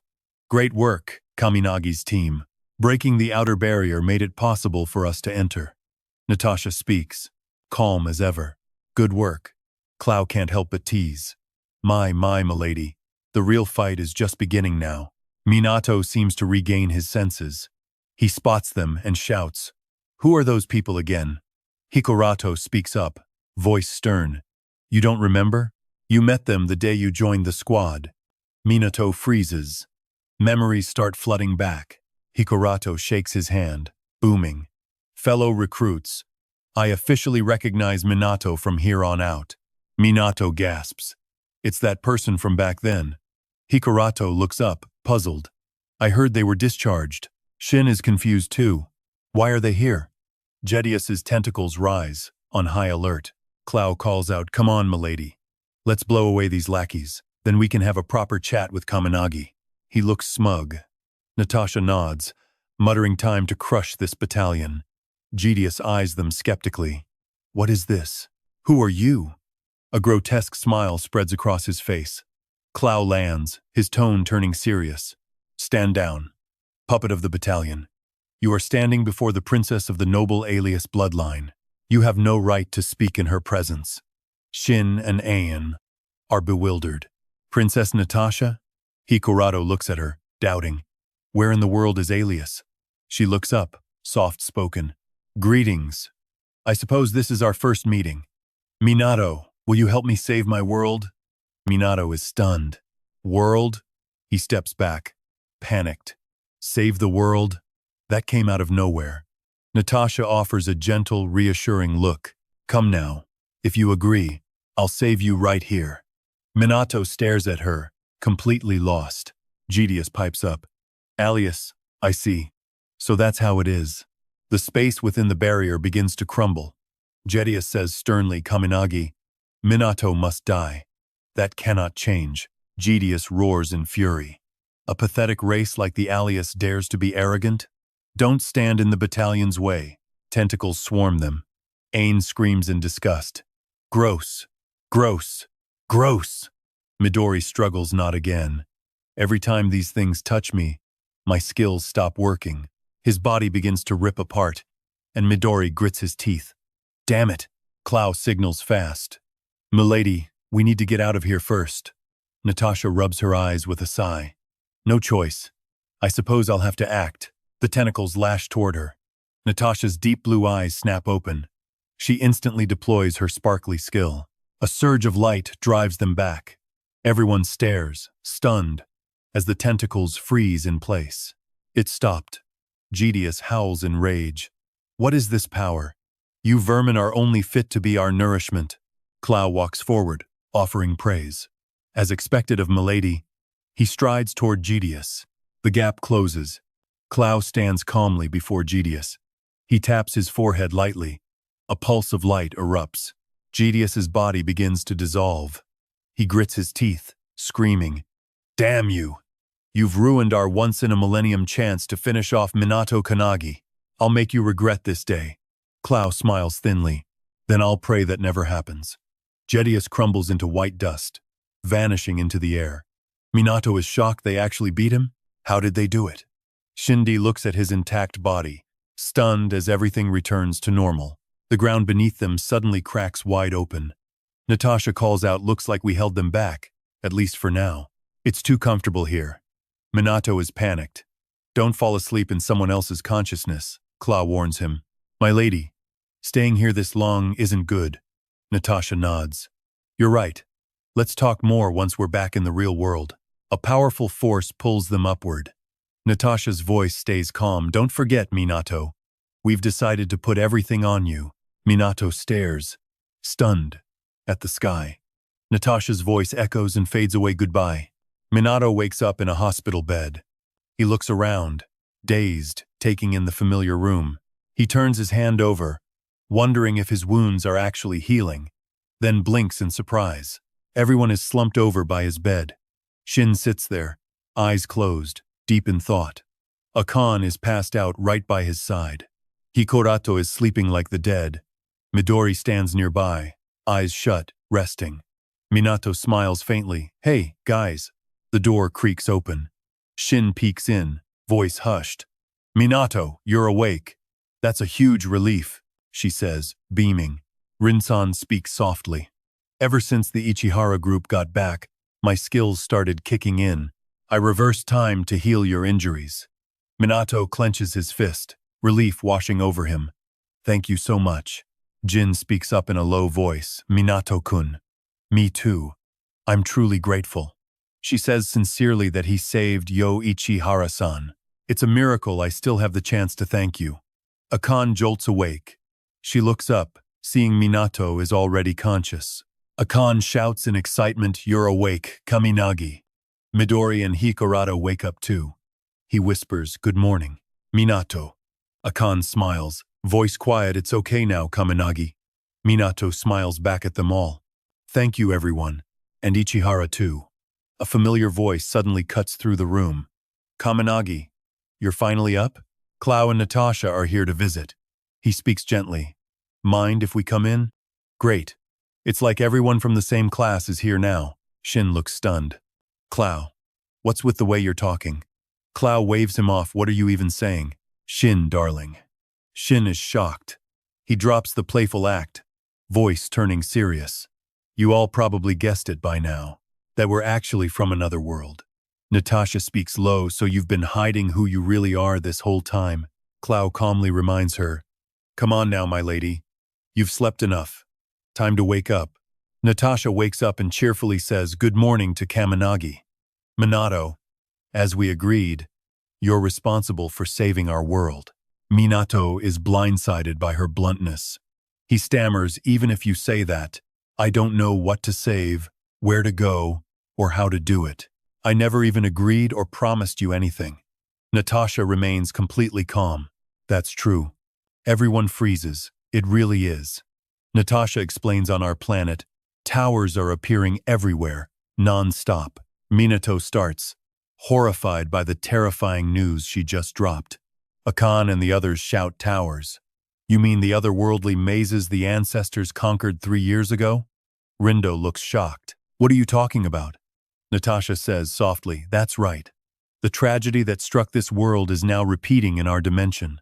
Clow adds, and these star groups are using our home as a launching pad to invade your world too. Akan screams, What? Natasha looks straight at him, offering a serious proposal. Minato Kannagi, you have to destroy every single tower. Not one left standing, only you have the power to do it. 6 months ago, Alias towers suddenly dropped from the sky, and monsters started devouring the city. Natasha watches in shock as her home is destroyed. Clow opens a spatial rift, whispering, My lady, let's go. She turns quickly to follow Clow. Natasha bites her lip, blaming herself, then makes a firm, silent vow. Just wait for me, I will come back, and I'll bring the Transcendent One with me. Natasha explains it. Simply, your planet is being dragged into a struggle for dominance between universes and dimensions. Minato is stunned. War? Akan, sitting nearby, looks confused. Universe? She continues calmly, Hasn't war always happened on Earth?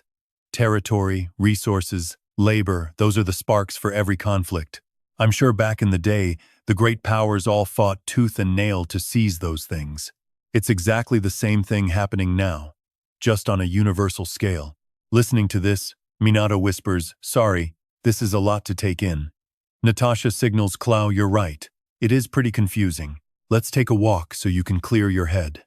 Clow snaps his fingers. At your command. A portal opens behind them. Natasha speaks calmly, our 5 guests. Please, follow me. Stepping through the gate, all 5 are hit by the overwhelming sight. Minato is stunned, it's so busy, so chaotic in here. Natasha lifts her chin. Eyes bright, yes. This is my home. A small kingdom on planet IAS Alias. The grandeur of the city unfolds before them. A child approaches Ayan, shyly offering a flower. She bows down gently, saying thank you. But her hand passes right through the petals. Akan looks confused. Natasha explains, you can't touch them. This is what you call an artifact. It just replays my memories. Minato looks around while Hikaruto can't help but be amazed. It's so lively. Akan stares at the city walls, puzzled. Is that Natasha? What does that say? Clow frowns, trying to read the script. The coronation is 5 days away, written in her homeland's language. Shin looks at Natasha. Stunned she was really a princess? She points ahead, gesturing that right there is my house. The team stops dead in their tracks. All 3 look up into the sky, completely floored. A massive, truly incredible castle. Midori is shaken. This is nothing like the family background he'd heard about her. Minato glances back, catching a happy scene. It triggers a memory of his own family. He wonders, Mom, are you doing okay? Minato speaks up Natasha.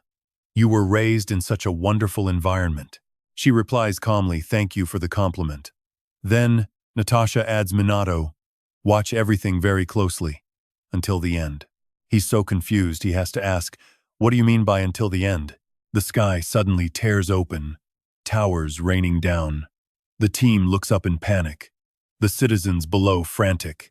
What is that? The sky, what is floating up there? Hikaruto screams in panic at the sight. Even Midori stands there, utterly frozen. It's a tower. Then he calls out again, could it be? Rindo, looking through Minato's eyes, is completely spiraling. Natasha warns them, her voice stern, it's starting. The towers descend like nails driven into the earth. They tear the city's architecture to pieces. Hound-like beasts pour out, slaughtering everyone. Anyone hit by a falling tower is frozen solid. A mother and child are swallowed by evil flames. The chaos unfolding makes them all turn pale. A piercing scream echoes through the air. An covers his ears, panicking. Is someone screaming? Natasha explains calmly that, scream is mine. It's just a playback of my memory. The towers keep slamming down. Shindui is stunned. Why? They can't stop asking why it ended up like this. Akan grinds his teeth in terror. Natasha stares blankly at the scene. Clow grabs her arm, shouting, my lady, run! She keeps wondering, Clow, what is happening? Listen to me. Get to the hill with the tree of light quickly. She stares at the bodies beneath her feet, horrified. It's not bad. Why? Father, mother, brother. Minato finally speaks softly. Natasha, you. The horrific scene leaves him unable to say much more. This sight, tears fall down Natasha's face. She whispers, every time I fall asleep, I dream of this. The day we were invaded and destroyed by the Star Fleet. The heavy emotion is suffocating. Ayan stands still, unable to speak, while Minato walks through the roaring flames. They push through the landscape of sorrow and death. Minato hangs his head, heart in turmoil. He keeps muttering, our ancestors. I remember now. The reason we want to destroy the towers is that humanity is just too weak and small. They could only endure the power from another dimension, letting them invade and crush everything. I couldn't hold back my rage, so I fought back. He mutters quietly. I finally understand what Melicus said back then. Minato grabs her shoulders, shouting, Natasha, tell me how to save your planet. Natasha's tears start streaming down after hearing his plea. The mark on Minato's hand flares to life. The cracks within the mark begin to spread. The ancestor's will is boiling inside his body. Natasha is sobbing uncontrollably. Everyone, over this way. Risiro watches the screen ahead, frowning and sighing. Then, Minato bellows, I will kill every last one of those invaders. On the highway toward Tokyo, Minato's team vehicles speed along. Team Kannagi. Car 1. All 4 gathered. Car 2 Kane screams like a maniac. I don't want this. I don't want this. Asuke pushes his glasses up, his voice stern. Eerie. You're doing just fine. The vein in his forehead is pulsing hard. Kane keeps thrashing about. How am I supposed to just sit still? In his heart, he's still dreaming of a vacation. The Ichihara rescue mission was a huge success. Let's celebrate and take a break. That's why Kane keeps shouting. I was supposed to be enjoying myself. Why am I rescuing another planet now, and what even is another planet? Hikurato agrees. I'm with him on this one. Kane yells in frustration, not understanding why the commander-in-chief agreed to this nonsense so quickly. Teo gives a thumbs up. All right. We'll provide the new gear too. Kaminagi screams, they're playing favorites with you guys. I quit this team. I want Captain Hibiki to hold and comfort me.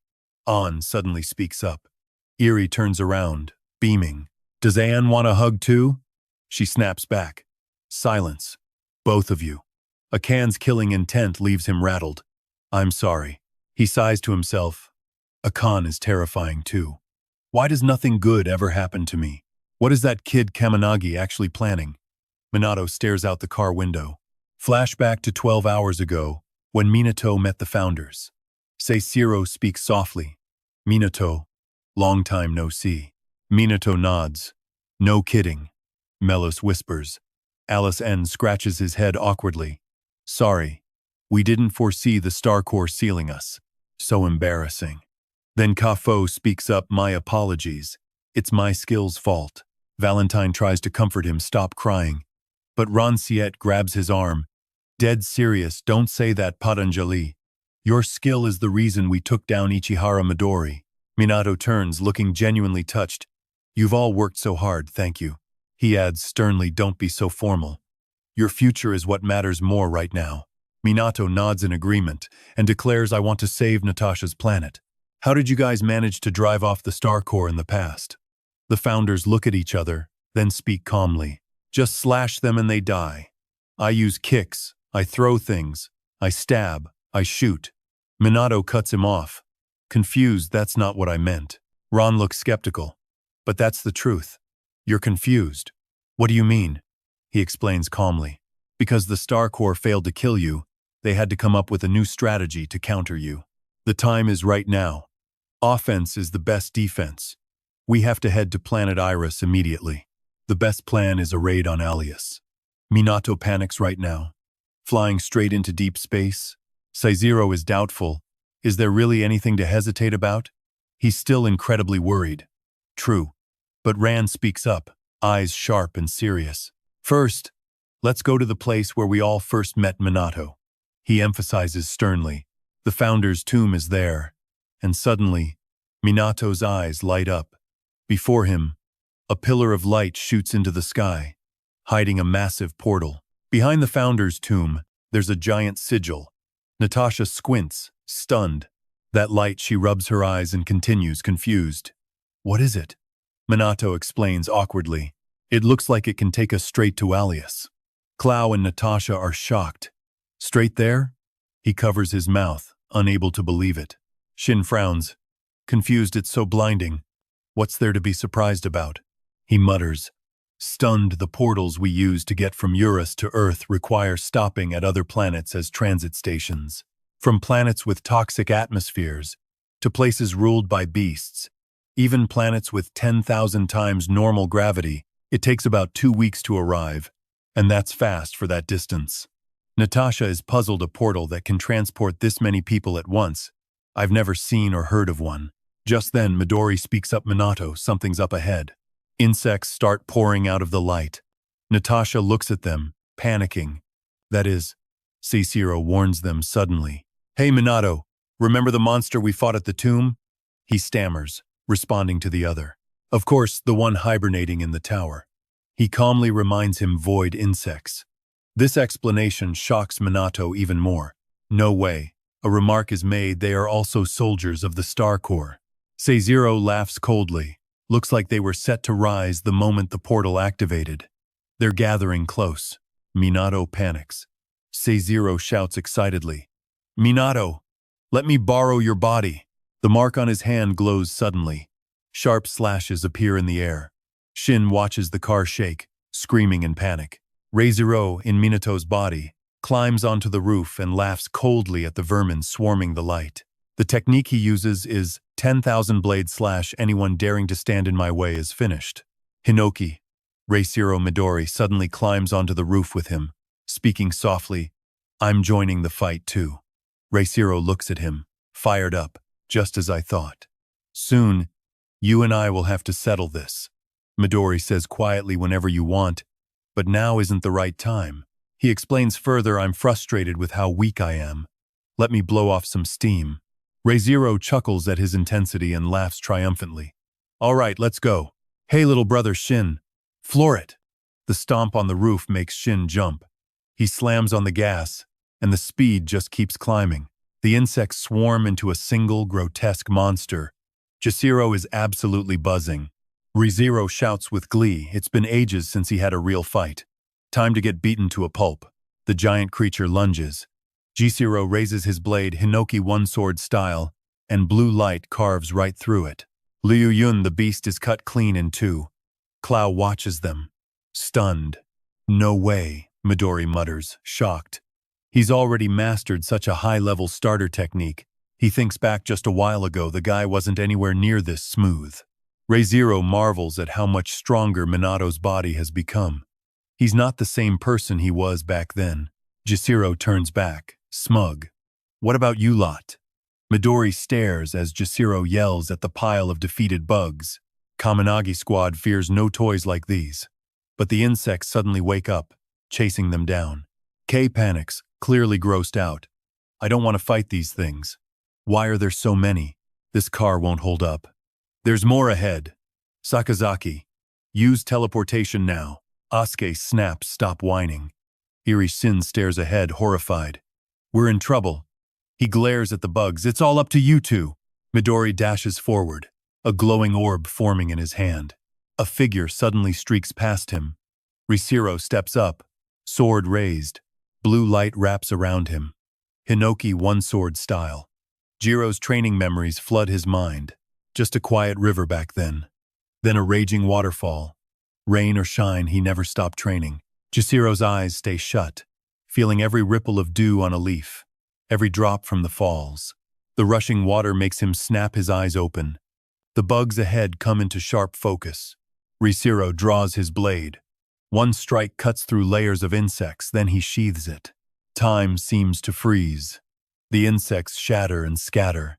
Midori stares, completely dazed. Back at the Ichihara estate, Midori just woke up. Yo whisks her tea, speaking quietly. The ultimate prophecy, the Bhagavad Gita. She recounts how Warren hid the truth so no one could predict it. Yo slides the tea forward, whispering, stop trying to carry everything on your own. Midori sits slumped before her, voice heavy. I don't know what I should do from now on.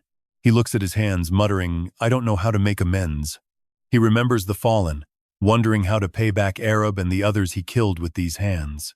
Yo looks at her grandson, sounding tired honestly. I don't understand it either. Her two assistants look confused. Seeing them, Yo softens her tone. Truth is, you were too careless regarding his hostility. I don't want you stuck in this guilt forever. But this obsession? It's hard to avoid. She watches him, then speaks firmly. That's exactly why you must fight, struggle, and keep living. Maybe that's the answer you're looking for. Midori looks up. Bewildered, keep living? Yo studies his mark, return to your true duty. Remember all this pain, and step forward. She stares at the sky, resolute. Even if you're drowning in darkness now, as long as you don't quit, you'll find your light. Her words echo in Midori's mind. Suddenly, Shinji screams, look out! Cars ahead! The insects are swarming the civilians. Reiro clicks his tongue and draws his sword. A sudden burst of light makes him freeze. A driver ahead is speeding out of control, his car lifted by some invisible force. The driver sits there, bewildered. Jiro turns to see Midori standing behind him, staring ahead, channeling his Gale Divine technique. Reisiro is stunned. That's a tempest strong enough to level everything in its path. Yet, Ichihara Midori is controlling that terrifying power, mastering it perfectly. To save humanity and protect his friends, Midori's wind shields the nearby civilians. Gale Divine. Asuke stares at the cars, Amazed, is that a windshield? Midori raises his hands, channeling wild gale. The bugs are lifted instantly. As he drops his hands, the pressure of the wind slams them into the ground. Midori twists his wrist, a cyclone swallows them. Gale, wild swallow. Akan can't help but marvel insane. Skania stares at the screen. Stunned, he never expected Midori to summon and control so many wind currents all at once. Midori sits there, calculating something unseen. Suddenly, Kane screams in pure panic. It turned back into a centipede. It's closing in on us. Help us, Kannagi. Reishiro bursts into a loud, sharp laugh. You're actually pretty cool, kid. Ichihara Midori smiles, offering high praise. That wind barrier? Was that your true power? That's quite something. They coordinate perfectly, one backing the other. Reishiro watches them weave the Hinoki first blade style, and Midori moves to counter. Godly cyclone, heaven-shaking gale, emerald, blistering wind and razor-sharp sword energy lash out toward both sides. The villagers below stare in shock. It's the wind, they whisper, eyes wide with realization. The wind is actually protecting us. Dewey speaks up softly. Good work, you two. Get ready to exit the highway. We're almost home. Midori gazes at the pillar of light ahead. Standing at the base of the bridge, Dewey observes everything, marveling at the sight. That was fast. I just hope no one's hurt. Dewey flips through a book, muttering, Let's see, how do you read this name? The name Minato Kannagi suddenly appears on the page. Dewey calmly closes the book and thinks to himself, Whatever. According to the prophecy book, they're arriving now, right? He sighs, voice dropping. Kannagi. Something? Dewey greets them at the gate. Welcome, everyone. I'm the guardian of this mausoleum. My name is Han Dewey. Kane looks confused by the title. The guardian? Asuke explains. He manages the tomb. Dewey nods in agreement. It's a duty passed down through my family for generations, Dewey explains calmly. We live in this sacred place, acting as its caretakers. Usually, I just clean up and welcome tourists, he says, turning back. But today, it seems I won't be doing my usual work. Kane nods along naturally. Anyone would be shocked if their house suddenly sprouted something like this. Dewey turns forward, spotting Minato, and brightens up. Wait, the Kannagi person. It's Minato? Minato looks completely bewildered. You know me? Dewey remains perfectly calm. You don't remember? It's been quite a while, hasn't it? We used to play together in the mausoleum library.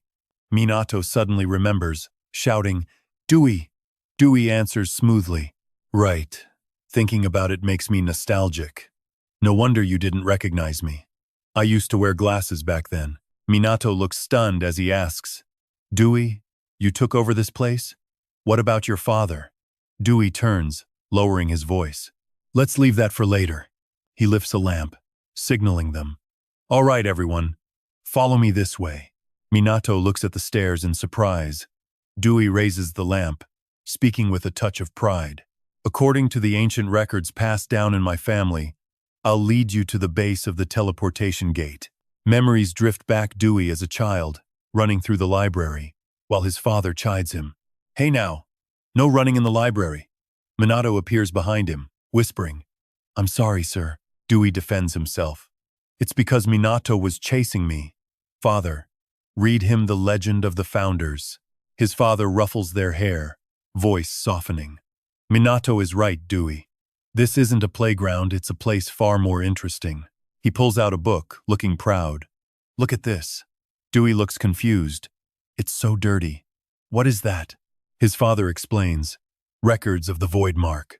Long ago, a mysterious transcendental being fought alongside the founders, though nothing is recorded after. Minato's mark is appearing, isn't it?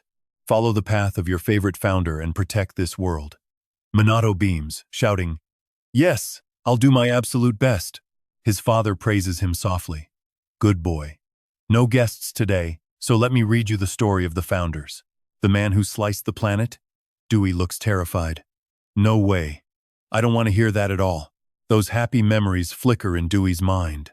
Leading them down, he says quietly, My father passed away. Minato looks panicked. Dewey continues steadily. 2 months ago, I think. The day grave robbers broke into the mausoleum. My father was attacked by that centipede. Minato stares, eyes wide in disbelief. Dewey comments softly, "That creature happened to spot the mausoleum and tracked it down. They say a top-tier hunter killed it later, but it was too late to save him." Ren thinks hard. The first seal must have broken. The Star Legion sensed the Void Mark's power and triggered the centipede to ambush them.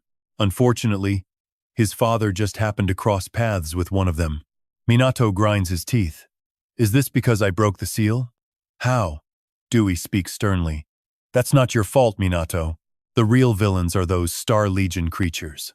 Minato looks at him, riddled with guilt. Dewey turns away, muttering, "Forgive me. I've just been rambling about myself. My father was a former guardian, so smitten with the ancestors that he took a bride into the Haniaji family. He was a calm soul, always wearing a gentle smile, never chasing grand ambitions. That steady upbringing made me just as composed. Life rarely shakes my emotions." Stone tiles suddenly glow, and the wall splits open. Dewey looks genuinely stunned. He explains we've reached the deepest part of the tomb. Minato stares, wide-eyed. Dewey explains that ancient texts call this a portal created by ancestors and a void transcendee. The mark suddenly flares to life. He whispers perhaps this was Minato's predecessor. Minato gasps, "A predecessor." Before he can ask, Jiro steps in, "Save that for later. We need to reach their planet first." Clow and Natasha are overwhelmed by the sight. Minato bows his head. "I understand." He speaks softly, "Thanks, Dewey. We're off." Dewey signals them head to the center of the light. "The void mark is the only key for a transcendee to teleport. I'm just your guide," Minato murmurs. "Thanks. I'm going." Dewey waves them off, wishing them a safe journey. His smile vanishes instantly. He calls out to Minato, voice hardening, "The insectoid swarm killed my father. You and the others are going to hunt them down, right?" Minato locks eyes with Dewey. Dewey's voice trembles. "Can I count on you? My father. Please, avenge him." He grinds his teeth, "Those bastards. I will never forgive them." He hesitates. "But I cannot fight. Minato, I trust you. Can I leave this in your hands?" Dewey reaches out desperately. Minato grabs his hand to steady him. "I will avenge him for you. I'll wipe them all out." Tears stream down Dewey's face as he touches the mark. "Wait for us. Let's go to Alias." A blinding light engulfs them. Dewey watches them vanish, whispering, "Take care. Void Transcendee, Kannagi Minato." A massive force pulls the team forward. The mark on Minato's hand blazes. He's resolute. They ruined Natasha's home and killed Dewey's father. He declares loudly he will absolutely not let the Insectoid Legion get away with this. The Kanjaki team arrives on Iris. They reach Alias. Minato stares down, completely stunned. This is Alias. Fragments of memories flash the same place Natasha and the others saw in their dreams. Their true home. Towers pierce deep into the earth. The entire landscape is bleak and desolate. A massive insectoid coils around a tower, driving tentacles into the palace. Clow covers her mouth. Natasha stands frozen. Akan growls in rage. Minato clenches his chest, sensing the countless corpses buried beneath the soil. He thinks to himself, a simmering rage from the ancestors burns within him. Asuke points, "Look, survivors by the wall."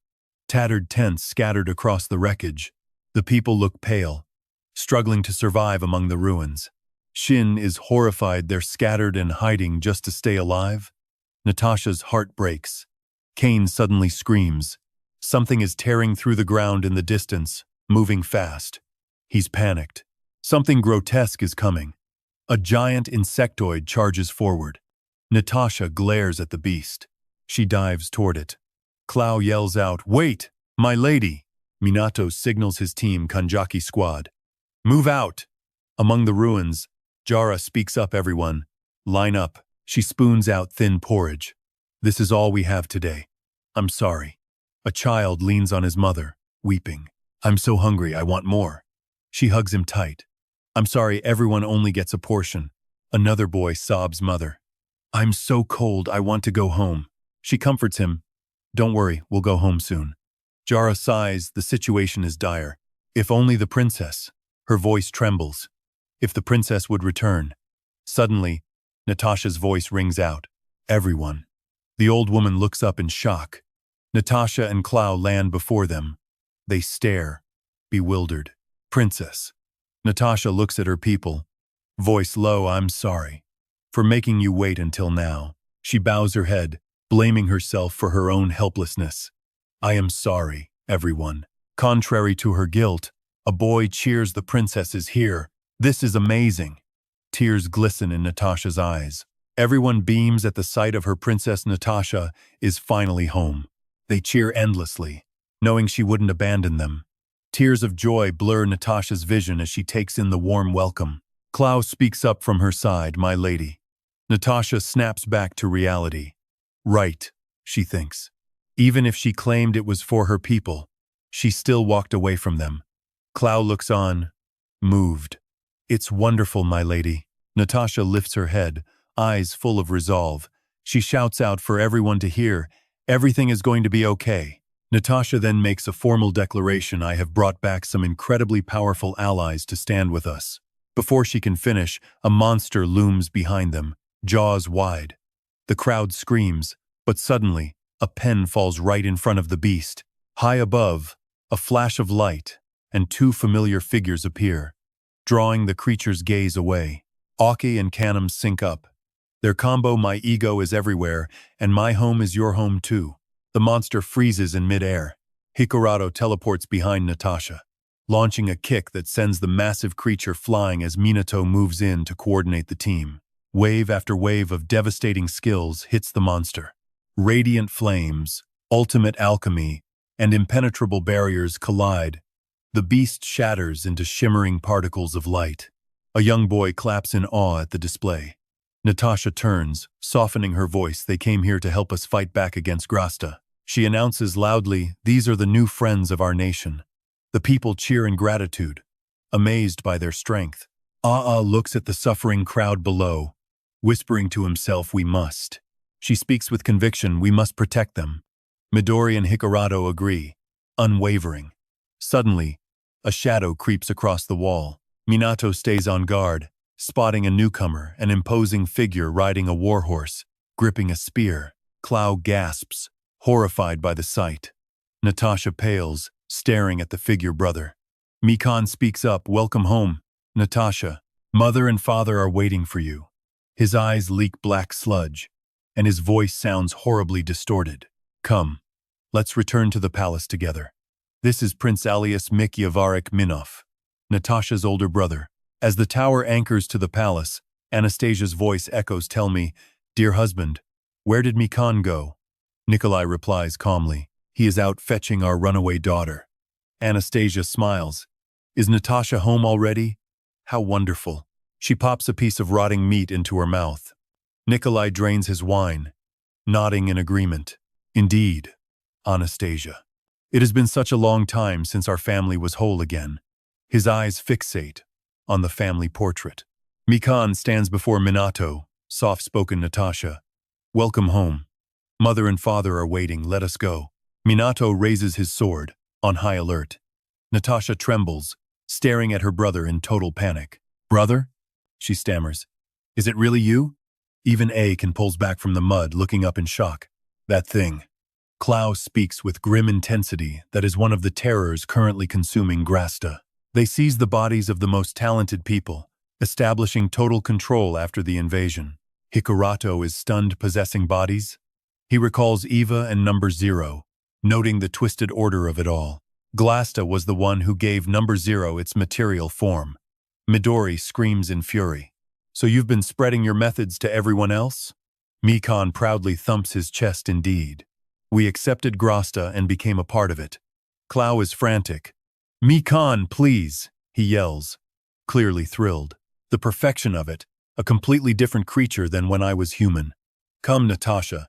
Join me. Natasha grinds her teeth in hatred. Just how far will you Glasta go? Mikan reaches out to them. Right. All of you too.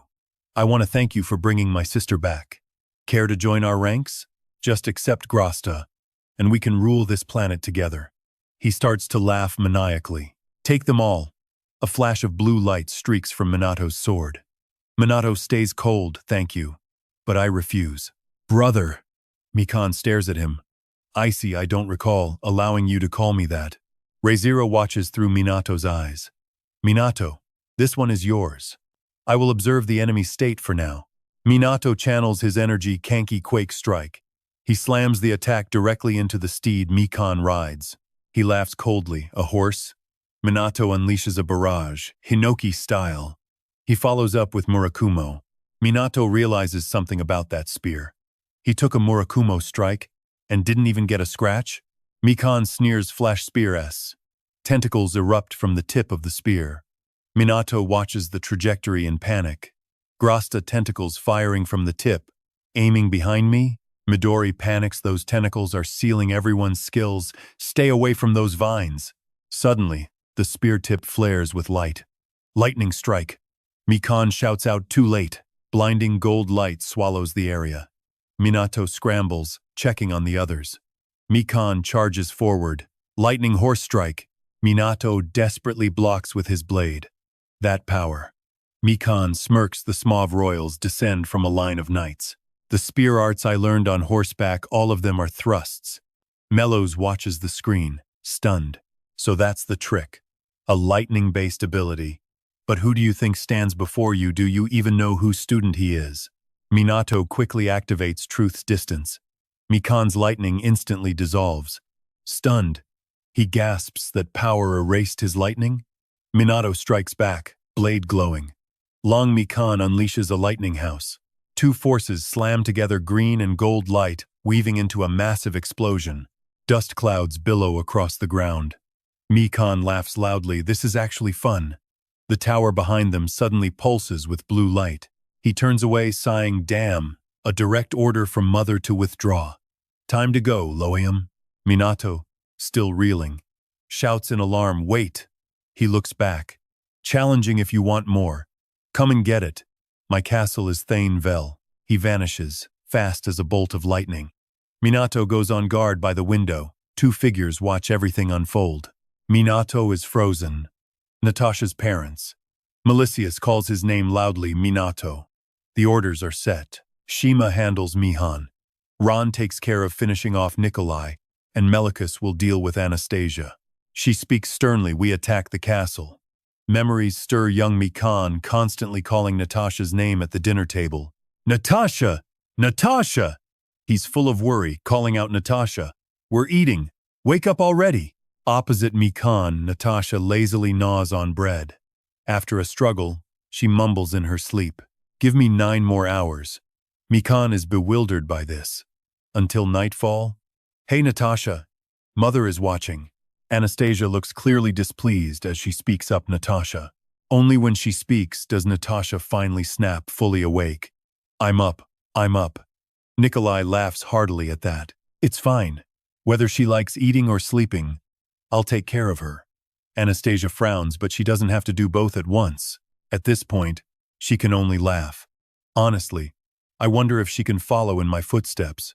Another day, Karen storms down the hallway, shouting, Princess, Princess, where are you? It's time for sword training. This is the hero alias Karen Zakov. His voice echoes, carrying all the way to Natasha. Princess Claw, nearby, turns her head to warn her. My lady, it looks like Karen Chan is looking for you. She lazily replies, let him be. I'm not in the mood today, and Mother will just scold me. Follow in her footsteps? I just want to be lazy and go to sleep. Natasha turns to Mikan honestly. Imperial brother is more suited to be king than me. He smiles, answering we're a matrilineal line. Even father married into the family. And no matter what anyone says, I still think Natasha will make a great queen. She lazily asks back, is that so? They both look in the same direction while Mikan speaks again. Because Natasha loves this country, right? This time, Natasha doesn't deny it. Obviously. She suggests, not moving a muscle. Hey, Imperial brother, even if I become queen, you'll stay by my side forever, right?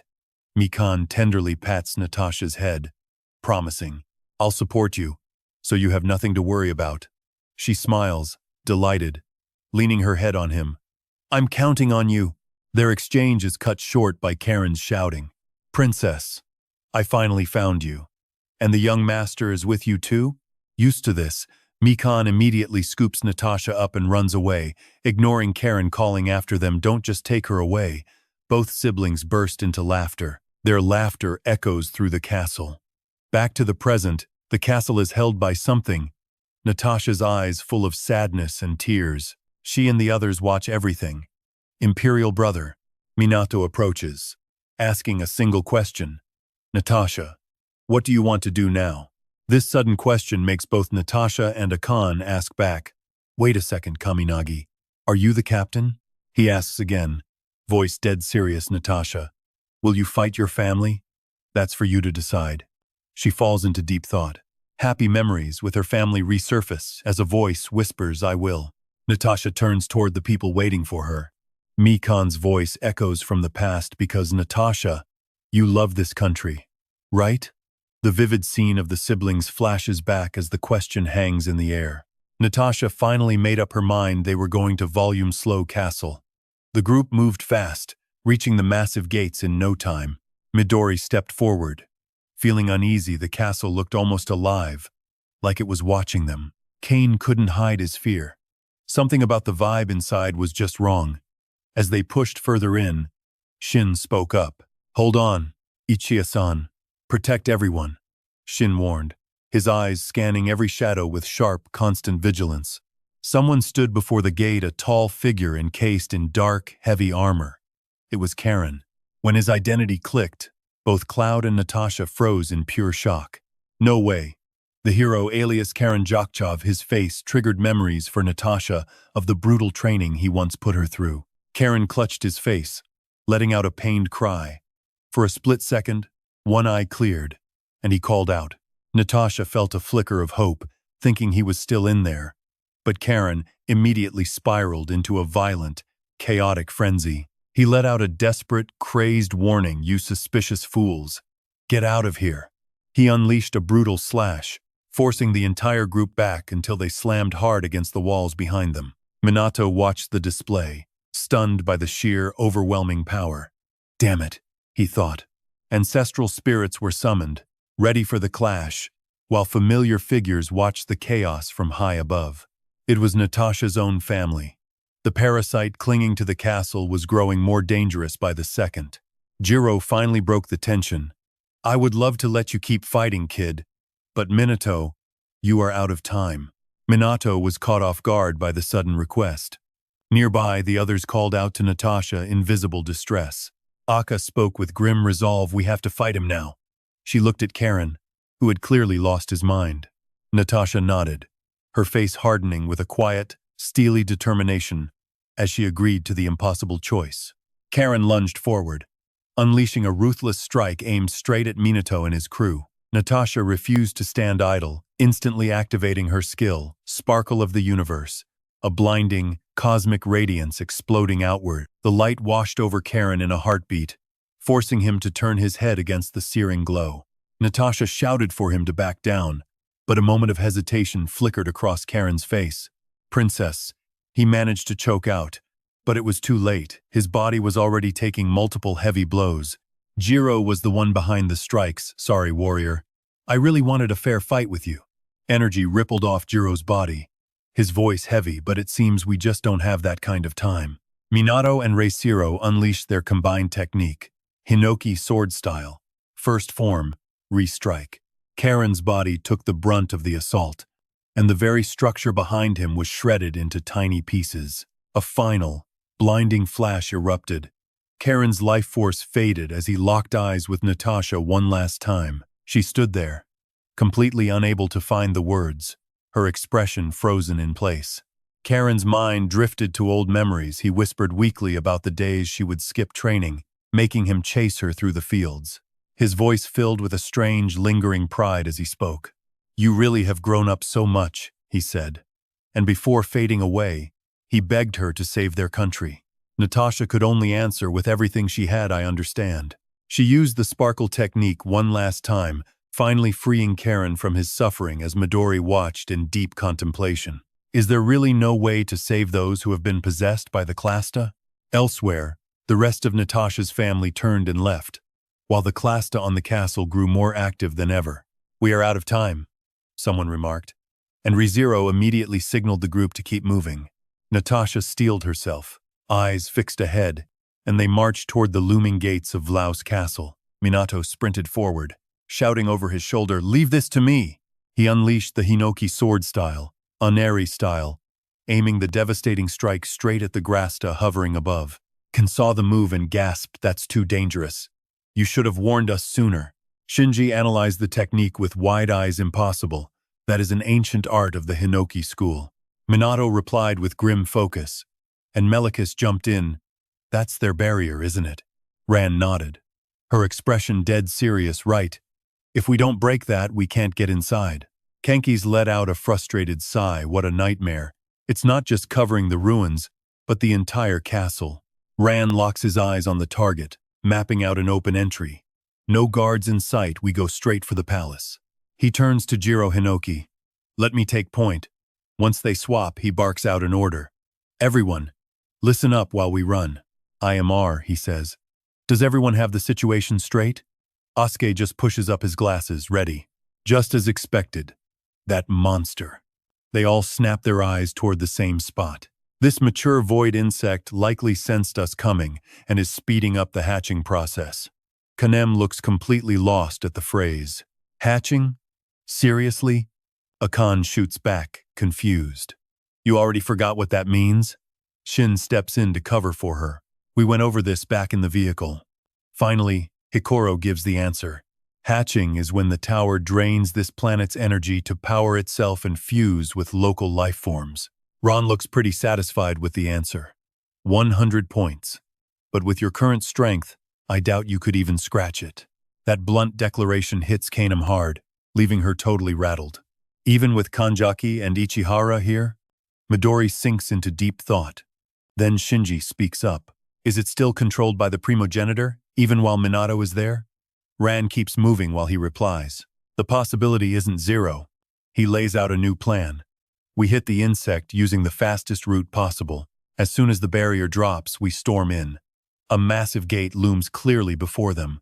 Once inside the space, Ran continues. "The obstacle waiting for them is none other than Mikan." Ran's expression hardens with resolve as he declares, "We will handle this." Before the words even leave his mouth, Jiro steps up, eager. "Fine, let me." But before he can even reach for his weapon, he gets blocked. Canis is the one stepping forward.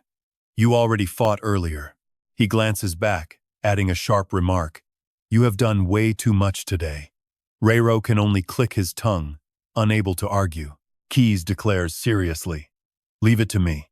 Since the enemy uses a spear, this is my stage." Kyo asks, worriedly, "Do you need a spear?"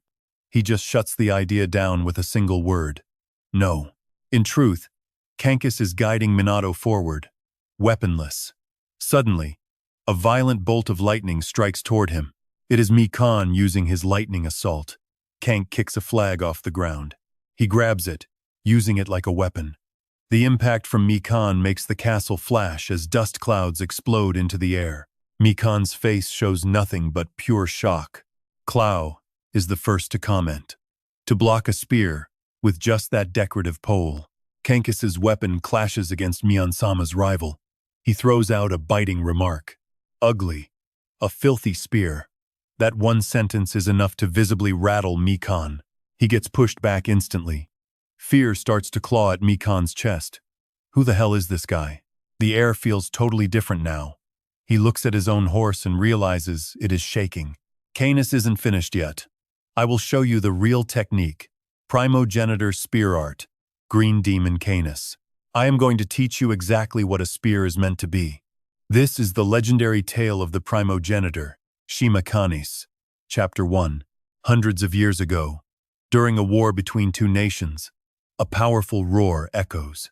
Even the soldiers, while standing in formation, are chatting. Life is money. I am going to get rich from this war and become a tycoon. I am the one who will become a hero. Me. Once this war ends, I am getting married. My kid is almost born. A dad, huh? Stop talking like you are going to die. We fight to protect those things. They all share the same thought. Right. I want to live and go home. A young boy stands among the army, Shimakanis, carrying a spear 3 times his size and a blue wolf tail. The general observes the scene from his horse, whispering to himself, I want every single one of my soldiers to return home safe. His expression is impossible to read, eyes fixed on the distance with a heavy thought. But we are facing a massive army. How many of them will actually survive? He sighs, though there is no changing it. What do you desire, brave boy? Canis's answer is brutally simple. End this war. The general is caught off guard by that confident answer. I have never seen your face before. Where did you come from? He looks where Canis is pointing, realizing the boy is heading toward Koru Forest. Does this general feel the echo of that ancient, mysterious forest calling out? Canis speaks up now. The enemy has a massive army, yet he hears they still refuse to surrender. The general stands firm. Canis doesn't hesitate, recounting the brutal truth of what happened back home. Those invaders from across the border love to burn everything to ash. The slaughter haunts his memories. Castles, fields, his own people. Even the forest where he was born, all of it drives him to stand here today. That is why he came. His explanation finally clicks, and the general starts to see his true resolve. So that is why he wants this war over. The general points toward the horizon, though it is far too distant to see. Up on that small hill sits their command headquarters. A massive flag flies at the peak, and the man with the red crest standing beneath it is their commander. The entire battle hinges on one thing: take that commander out, and the war ends. But the front line must. Canis moves before the order is given, his eyes turning razor sharp. He locks onto his target, the spear's path already set in his mind. He doesn't even blink as he hurls the weapon, a bolt of lightning tearing across the field. The enemy troops are caught off guard, most not even realizing what is happening. Only when the spear streaks past do they turn their heads. Wait, what was that? To them, it felt like nothing more than a sudden gust of wind, a strange breeze, they think. While the spear continues its lethal flight, it pierces the barrier between the commander and the front lines, putting the enemy leader squarely in his sights. A tense silence hangs in the air, broken only when Canis speaks up. The commander is dead. He turns his back on the scene, declaring it over. The Allied general stands stunned. Wait, where are you going? The soldiers finally notice something is wrong, sensing a chaotic shift in the enemy camp. What is going on? Canis brushes past them, dropping a parting promise. You all can go home now. Go see your children. The soldiers are left completely bewildered by his words. The general quickly raises his binoculars to survey the aftermath. He sees the enemy commander slumped over. It is impossible, he thinks. Recalling the spear throw, he ended it all with one single strike. The general gazes toward the spot where the war just ended. Total casualties, 1. As he walks away, Canis whispers to himself, at least the forest is safe now. He thinks of his family, his mother. They fulfilled their duty. He looks up at the sky with a satisfied, weary smile. But then, the sky itself begins to warp into something grotesque. Canis stares up, his eyes widening in shock. A colossal, monstrous entity descends, targeting the very forest where he grew up. His home is in the crosshairs. Everything is razed to the ground.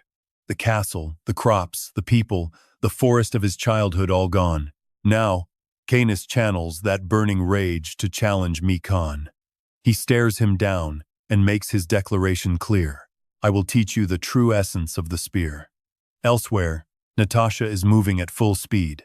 Her thoughts are with her brother, Mikan, who looks at Canis and admits, you are undeniably strong. Mikan unleashes his technique, Tomnat, followed by VG, causing the very fabric of space to buckle and twist. Mikan has made up his mind. He is holding absolutely nothing back. Go see your children, he says, while pouring out his full strength from the start. Menacing streams of red and black energy coil around Canis. Deep within, Minato watches the display, feeling a sense of awe at such incredible speed and density. This entire expanse has become his domain. Canis, meanwhile, is lost in his own thoughts about the fallen. He remembers those who fought by his side, wondering if they ever made it back to their own children. He thinks of the general, too. And a haunting question lingers in his mind: how many of them actually managed to escape? Finally, he remembers the entity that invaded their space, and a wave of self-reproach crashes over him. If only he had been stronger back then, maybe so many tragedies could have been avoided. The more he thinks of Glassa, the harder his resolve hardens. Every ancestor carries their own weight of sorrow. Whether it is because they are too strong and blame themselves, or because their memories are locked in the tombs, they never forget. The burden always remains. This is what they call the one who breaks the cycle of tragedy. It is all part of the prophecy regarding the one who ends it all. A voice calls out through the turmoil, "Minato, thank you for giving us this chance." Minato can only watch, stunned, as Kankis returns from inside Mikan's mind, where a plan to confront him was just forming. Surrounded by deadly black lightning, Kankis dominates the space, moving at a speed the human eye can barely register. The deafening roar and blinding flash make ears and eyes useless, forcing his opponent to stand frozen, waiting for any opening. Kankis prepares to strike with a lightning spear, channeling his maximum power into the technique. Is that Onato? Mikan commands his horse to charge at Kankis. But before he can act, a massive hole is punched through his body. Mikan is completely overwhelmed. Kankis finally speaks. "You have no idea how much you are truly loathed." He lays out the true feelings of his comrades. Every one of them wishes for the total annihilation of Clasta. Then, with cold resolve, he delivers a final verdict: "How could I ever leave even a small chance for you to survive?" Mikan begins to regain his senses, marveling at the quiet, lethal precision of that strike. His final words are a pure, sincere compliment. The winner of this duel is the progenitor of the spear, Kankis. Mikan watches his opponent, silently reflecting on that quiet, clear technique. Is this truly the peak of spear mastery? Kankis finally glances in his direction. He walks forward slowly, stopping right in front of Mikan to ask a single question: "Do you have a keepsake?" In response, Mikan holds up a string, pleading, "Please, give this to Natasha, my little sister. I beg of you." Minato's hand firmly takes the string, and he replies with absolute sincerity, "I accept it." With those words, Mikan lets go of his regrets and allows himself to fall. He looks toward his horse, sorry about this glow. It was the pet he raised since they were both young. Mikan offers a final smile, praising the beast. "You have done well." His eyes drift to the side. He stares at a stone statue resembling Natasha, where she looks incredibly happy, captured in a permanent smile. He tries to crawl closer to the stone. "Natasha, I wanted to see you at the coronation, to crown you."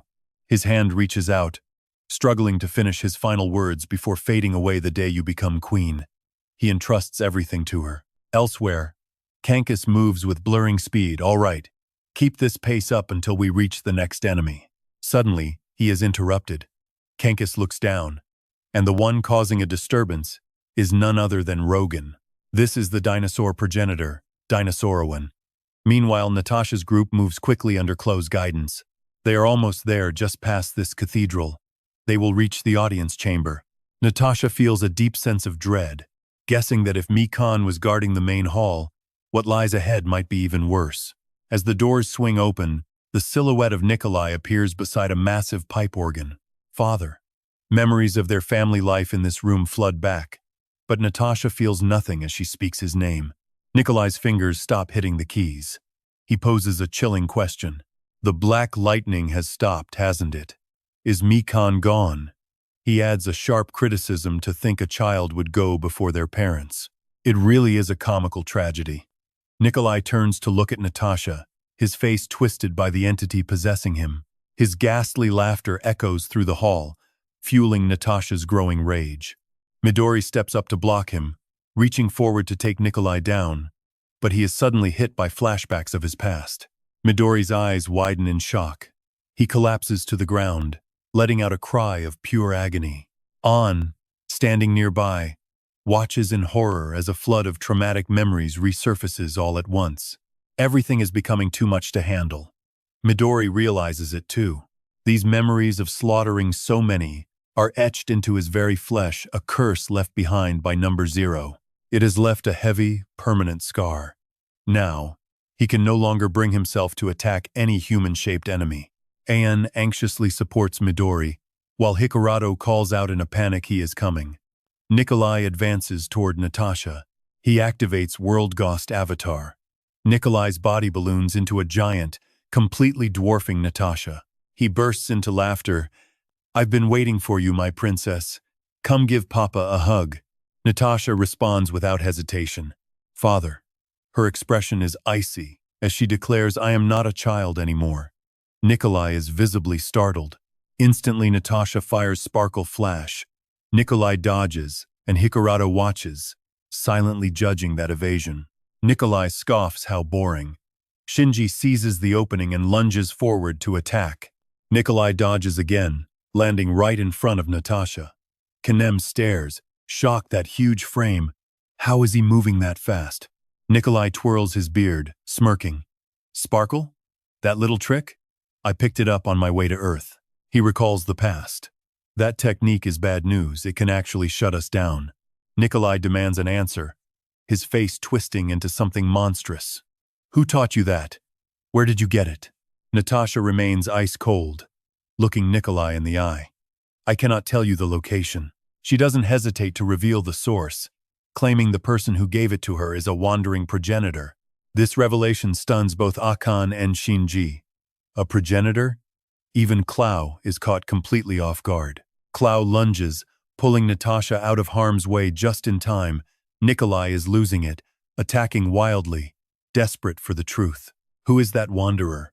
My papa will never forgive this transgression. Clow dances away, dodging effortlessly while trying to reason with him. Nikolai-sama, listen to me. But his pleas fall on deaf ears. Nikolai screams for the address, threatening punishment.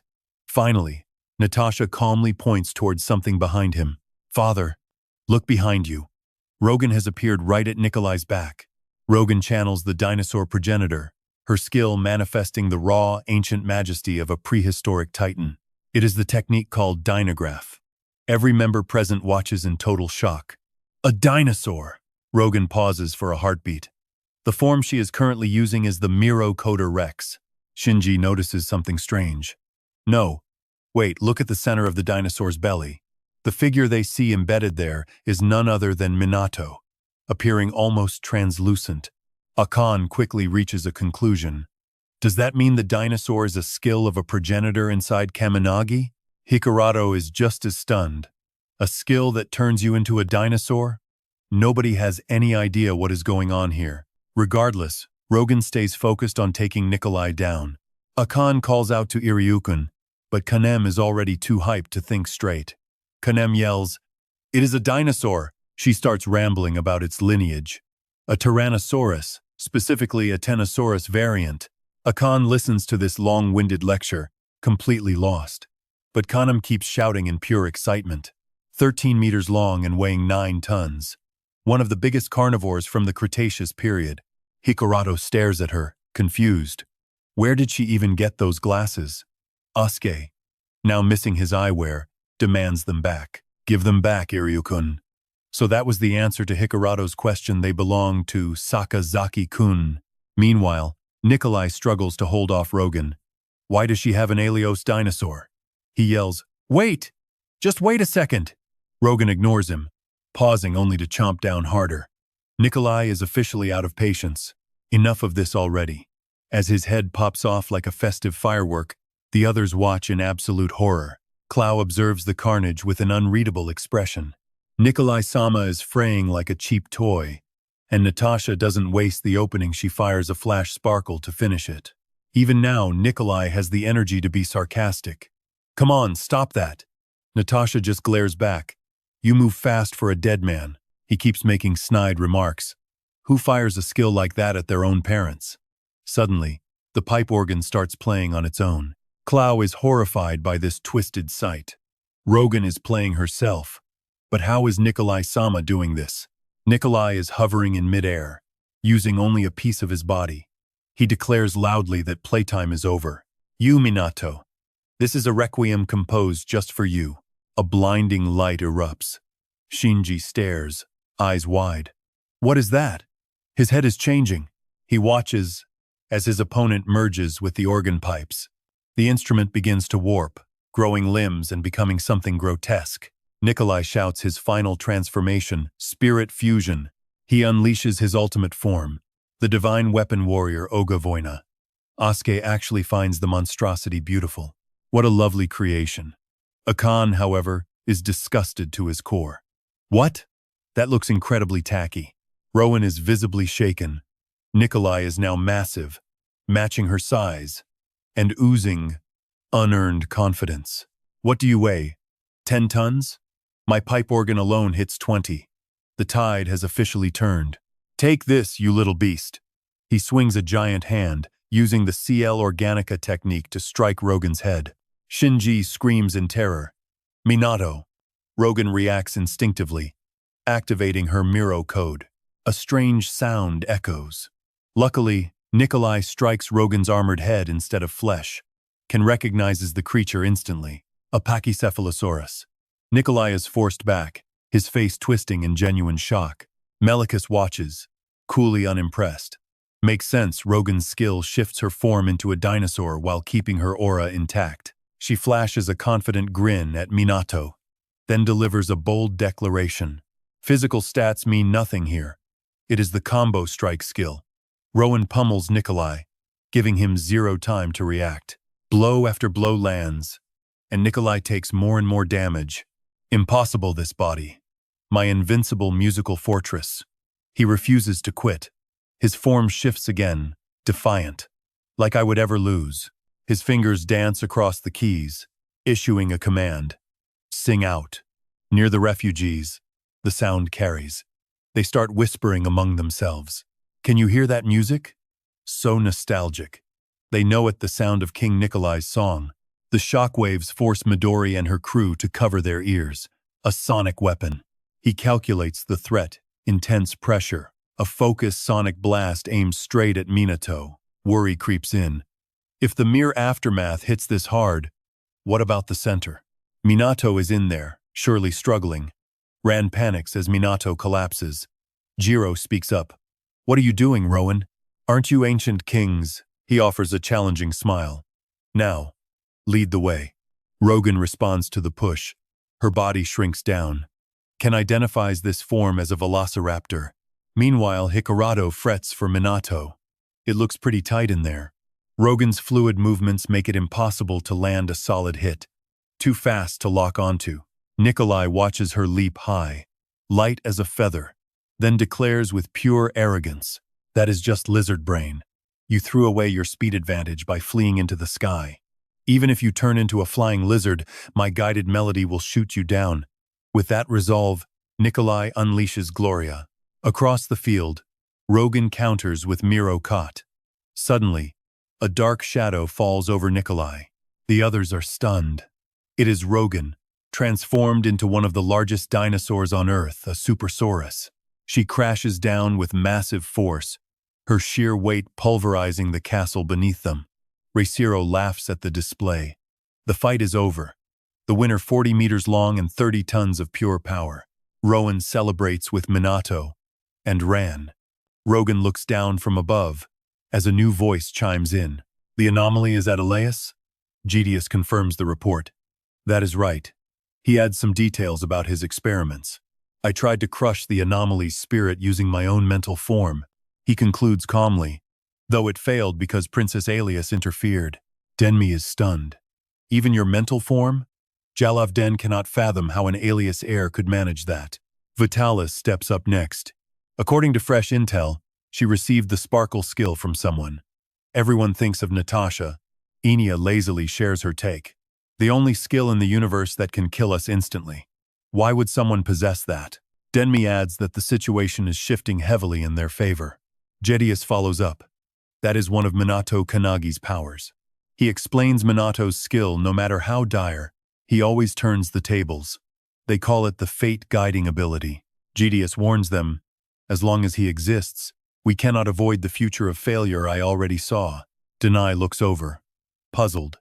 Who is currently in charge of Alias? The answer comes back simple and direct. A fifth-grade shell. Gidius continues. He is currently draining Iris's energy to prepare for the anomaly battle. Deny calculates the risk. A 5th grade? That makes me uneasy. I will go help. But Gideus shoots the idea down immediately. No, I will go. I want to see the anomaly with my own eyes. He kneels before a mysterious entity. King, grant me leave to depart this meeting. A voice answers instantly. No problem. Safe travels. Good luck. Our 1st grade special shell, the returner. Gideus is satisfied. I am off. Clasta, the returner Gideus. Elsewhere, at the Alios Cathedral, Rogan lands behind Natasha. Nikolai lies shattered before them, yet somehow, his severed head suddenly snaps back into place. Minato immediately raises his guard. This guy isn't finished. But then, a familiar voice rings out. Natasha. Nikolai finally regained his senses. He smiles, telling her he's been waiting for her return. Natasha struggles to hold back her tears as Nikolai desperately drags himself toward her. Come here, Papa says. A dissolving hand reaches out to touch the piano keys, playing their beautiful, fading memories one last time. Nikolai vanishes, leaving Natasha sobbing, while Clow can't hold back his own tears, calling out to Nikolai. Akan watches, deeply worried, but before they can comfort each other, a strange, chilling sound fills the air. That black substance goes berserk, and Natasha finally speaks up. There is no time left, we have to go. Minato studies her with a pensive expression, while Akan quietly makes his own judgment on the situation. She pushes forward with steely resolve, even after losing her family. And finally, the last door creaks open. They have arrived at the very end of the castle, the VR throne room. Anastasia sits on the throne with a radiant smile, and her human appearance leaves Clow completely stunned. Anastasia speaks calmly, telling Clow he did a great job escorting Natasha all the way back here. He drops to his knees to accept the command, but deep down, Clow feels nothing but total confusion. Both her voice and appearance are so lifelike. Wasn't it impossible to reclaim one's personality after Glasta possession? He tries to think positively, hoping she managed to regain her ego for at least one brief moment. He truly wants to believe in her. Could someone as great as Anastasia really pull that off? With that hope, Clow speaks up, suggesting that perhaps Anastasia still retains her original consciousness. Natasha, however, climbs off her mount and walks toward Anastasia, leaving Minato looking visibly shaken. Could she be suppressing the Glasta presence with her own will? Malicious watches with cold, objective eyes. As Natasha approaches, Anastasia finally speaks, asking her daughter to forgive a useless mother. She recounts the horrific memories of that day, describing how they stood no chance against the Glasta invasion. She continues by mentioning the other members of their family who were lost.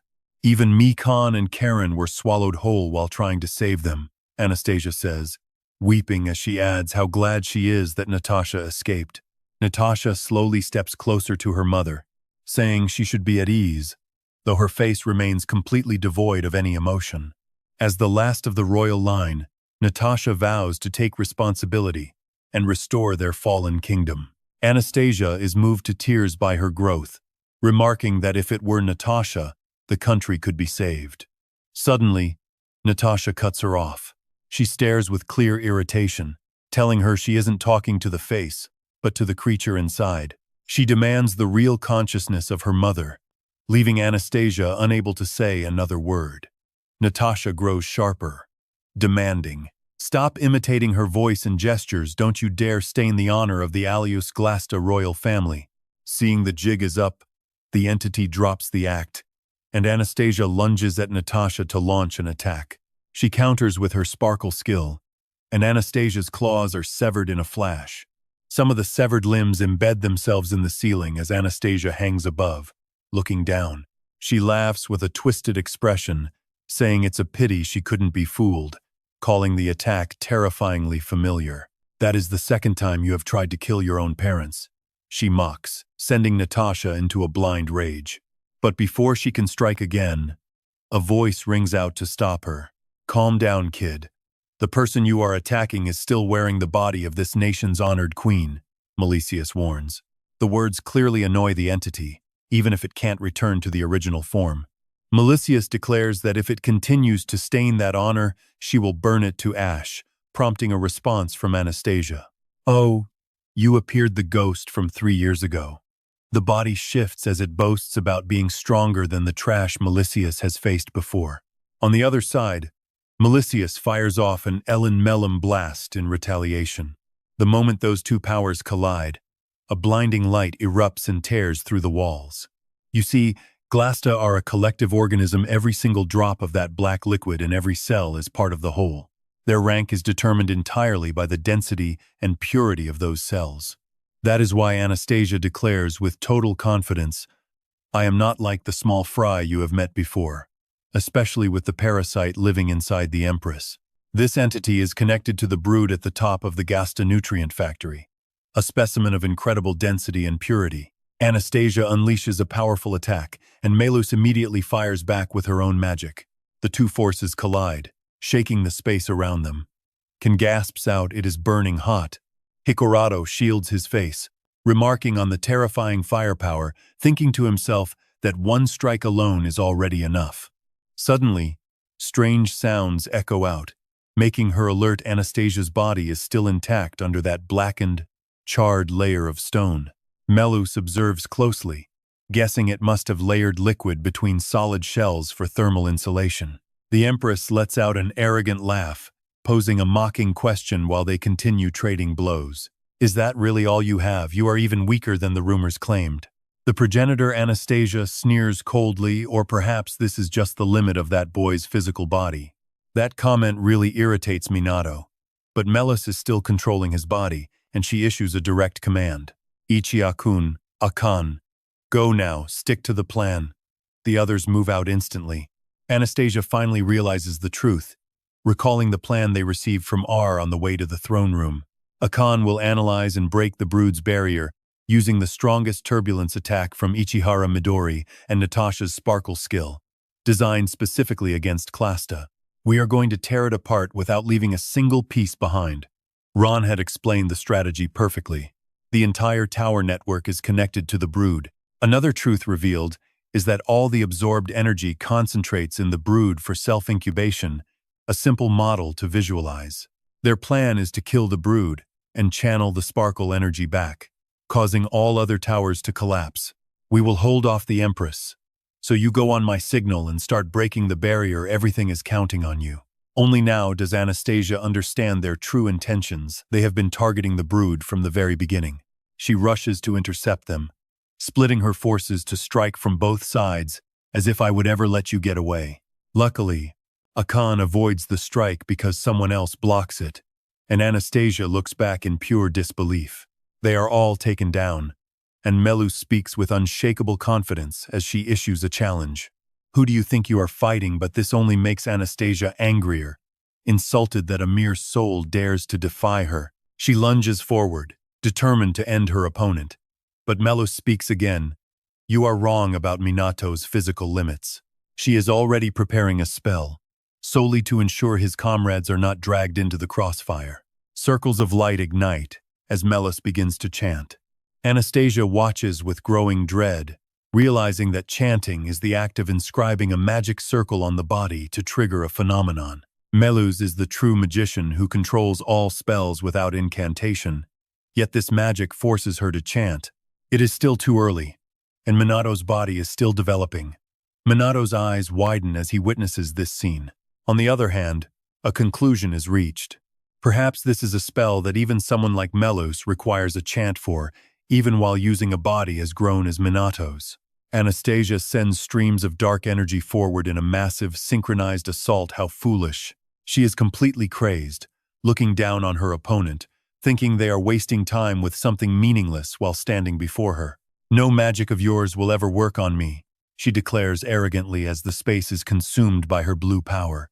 Melus remains completely unfazed.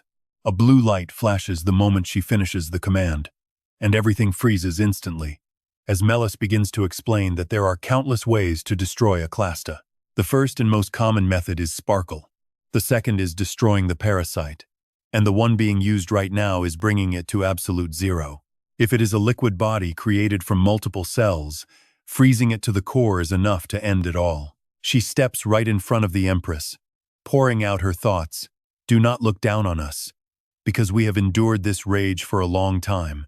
Melis's expression is one of raw, unhidden anger. She reaches out and touches Anastasia, and the Empress's body shatters into countless fragments. Melis does not even glance back, walking away while unleashing a massive area of effect skill that incinerates the space, confirming her victory. True magician Melis Diacentius, meanwhile, the others have finally reached the parasitized tower. Looks like it's about to hatch. Take it down, quick! Asuke yells out, urging the team. Iryo-kan, don't let Akan lose focus. Meanwhile, Akan is pouring all her power into the search just a little bit more. She signals her team. Target spotted! The order clears, and the beast's armor shatters into pieces. That move drains Akan dry. The rest is up to Ichiya-san and Natasha. To everyone's surprise, Melus joins the fight too. Minato speaks up, acknowledging the effort. Great work. Akan offers a quick thanks. The team stares upward. A declaration rings out across the battlefield. Let's end this fight right here. The barrier dissolves, leaving the insect defenseless and exposed. If this were 300 years ago, it would have been over already. But even with Minato's team and the progenitors, nobody knew a rematch with the progenitors was already brewing. A voice echoes from the void. Vasp, can you hear me? A sinister, chilling reply follows. Yes, comrade. My hatching is almost complete. I will engage the enemy of Glasta immediately. Gideus follows up with a cold remark. Impressive, but this enemy is clearly beyond your current power. Shift your consciousness and upload me into that shell. Vasp obeys instantly. As you command all for the prosperity of Glasta. No sooner said than the shell bursts into fragments. Melis moves toward it, whispering to herself. A single second in the mental realm lasts far longer than it does in reality. Despite the time gap, something blurs past Melis. She and Midori both lock their eyes on the same spot. The attack streaks past them at a speed too fast for the human eye to track. It's like a person trying to process the existence of a bullet the moment it's fired. Only Minato and Midori can even perceive the tentacle attack. Minato thinks to himself, it's too fast. Even Midori's whirlwind or Melis's lightning strike won't react in time. He tracks the tentacle's path, realizes the target, and screams out, Switch positions! Re:Zero! The sudden order makes Re:Zero's eyes go wide. Minato knows something faster than lightning. The same thing that severed Melis's arm. He's talking about Riro's slash. Akan's sudden hit throws the team into chaos. Re:Zero lunges forward, shouting a command to the rest of the group. Everyone! He raises his weapon high, demanding they clear the area. He unleashes the W-cutting B skill, a massive strike aimed straight at Vasp. The force tears through the very fabric of space. Midori shields the others, keeping them safe. They call out in unison, Kaminagi! Isiro stays locked on the target ahead. Watching from the side, Natasha draws a grim conclusion. The shell is complete from within. She can't stop wondering about her brother, her father, even her mother. The truth just keeps piling up. They were all destroyed before they could even fuse with the insects. Nearby, Iziro watches the insects undergo a transformation. They say that when faced with a powerful enemy, humans naturally grow smarter and more cunning. They fool themselves into thinking they're the only ones planning, the only ones working to improve. That's nothing but naive, sweet thinking. Right before their eyes, the enemy is evolving and perfecting itself, day by day. This is a war for survival, a battle where the existence of their entire race is on the line. Flashback to before they reached Alias. Inside the Third Prophet Research Lab, Joe Ron starts his briefing. This is just based on my personal experience, he says, deadly serious with every word. Grasta's method for conquering a planet works like this. Step 1, drop towers across the entire surface. Step 2, from the tower tips, Grasta's roots spread out and drain the planet's energy. Then comes process 3. The tower that reaches the planet's core focuses all that energy to prepare for the insect. Finally, step 4, the insect's core fuses with the native living organisms. A powerful specimen is created to defend the planet from outsiders, becoming the shell. Canham listens, looking completely lost. I don't get it at all. Can you dumb it down for me? Asuke kindly breaks it down. It means Glasta is a parasite that survives by sucking the life out of a planet. He wraps it up with a final thought. Simple as that. Kanam shivers, totally creeped out. Ran continues his analysis. I'm not sure of the current situation, but if they infiltrated Alias 2 weeks ago, the shell is likely already finished. Hearing that, Clow feels a wave of sadness wash over him. Shin speaks up next. This shelled creature is pretty strong, right? Ran confirms it with one word. Strong. They rank power from 1st to 8th grade compared to their charts and visual data. You guys are barely base level. Ran adds more specs. Minato is at 5th grade while Ichihara and Midori are closing in on 4th. Midori listens with a stone-cold expression. If the enemy is 3rd grade or higher, we have to retreat. Dion turns to another teammate. Natasha, if we assume your entire family was merged, would they be strong? Faced with that, she provides detailed intel. Mother is likely the strongest, but probably just on par with Shinji-kun when he's wielding his sword. Ran hears this and presents the data. Then call it 6th grade. Worst case, 5th? We might actually be able to handle that. But the worst-case scenario is already unfolding. They haven't evolved at all in 300 years. Speaks calmly, the bad premonition just became reality. Ron adds in the hatching process evolved since 30 years ago. They can finish the shell without merging with native life forms. ReZero is the next to chime in. It's not just that judging by that last attack, this boss is only 5th grade level. His face is deadly serious, but that thing has at least 3rd grade speed.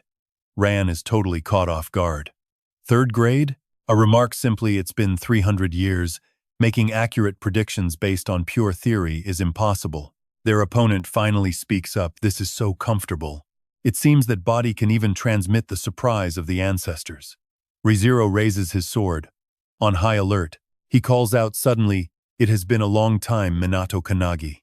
That line shocks Minato, though Jiro is the one to challenge him.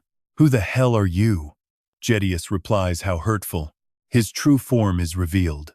"You already faced my skill in the spirit world, remember?" Minato's eyes widen in pure shock. The memory of his encounter with Zedius rushes back to him instantly. Suddenly, the space around Minato shifts in a blink.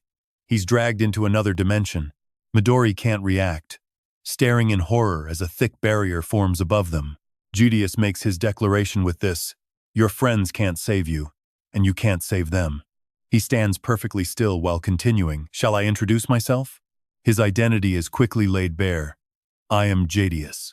Along with that comes his power, a 1st grade shell. That number leaves both Minato and ReZero stunned.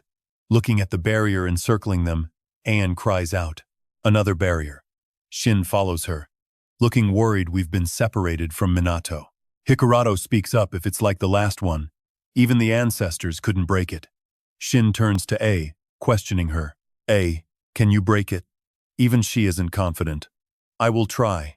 The situation is beyond urgent. The monsters are heading straight for the tents. Natasha watches with a tense look, calculating, and as she moves, Clow follows her lead. Ain calls out to Natasha. Now it's Midori's turn to act with his skill. He declares, with a serious expression, that he will protect everyone. They understand and turn to move. Will provide support for Natasha. Shin, before leaving, tells Theo to watch this place. Ain, keep trying to break that barrier. Everyone's eyes lock onto one point, the boss from Glasta. They look at the devastated space and remark that power is just plain absurd. Ain activates her skill while answering. I know deep down, she can feel an overwhelming pressure radiating through the barrier.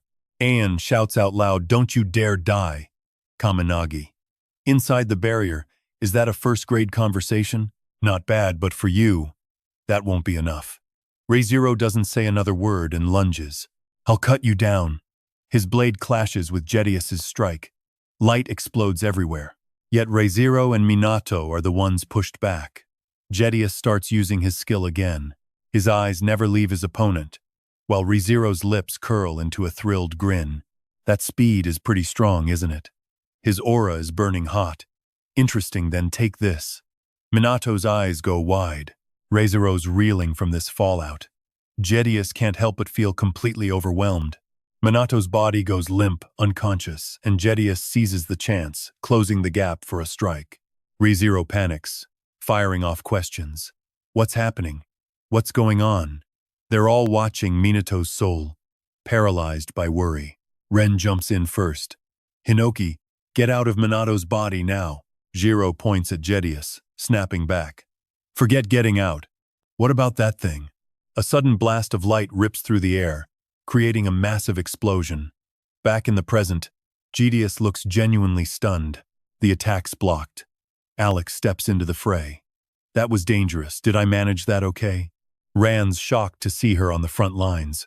Alex turns to the others, scrambling for answers. I'm shielding Mindtalk-Chi's body for now. But what's the move? Ren finally explains to ReZero the fusion is too intense. Hinoki, he insists, clearly dead serious. You've used Minato's body for over a minute today.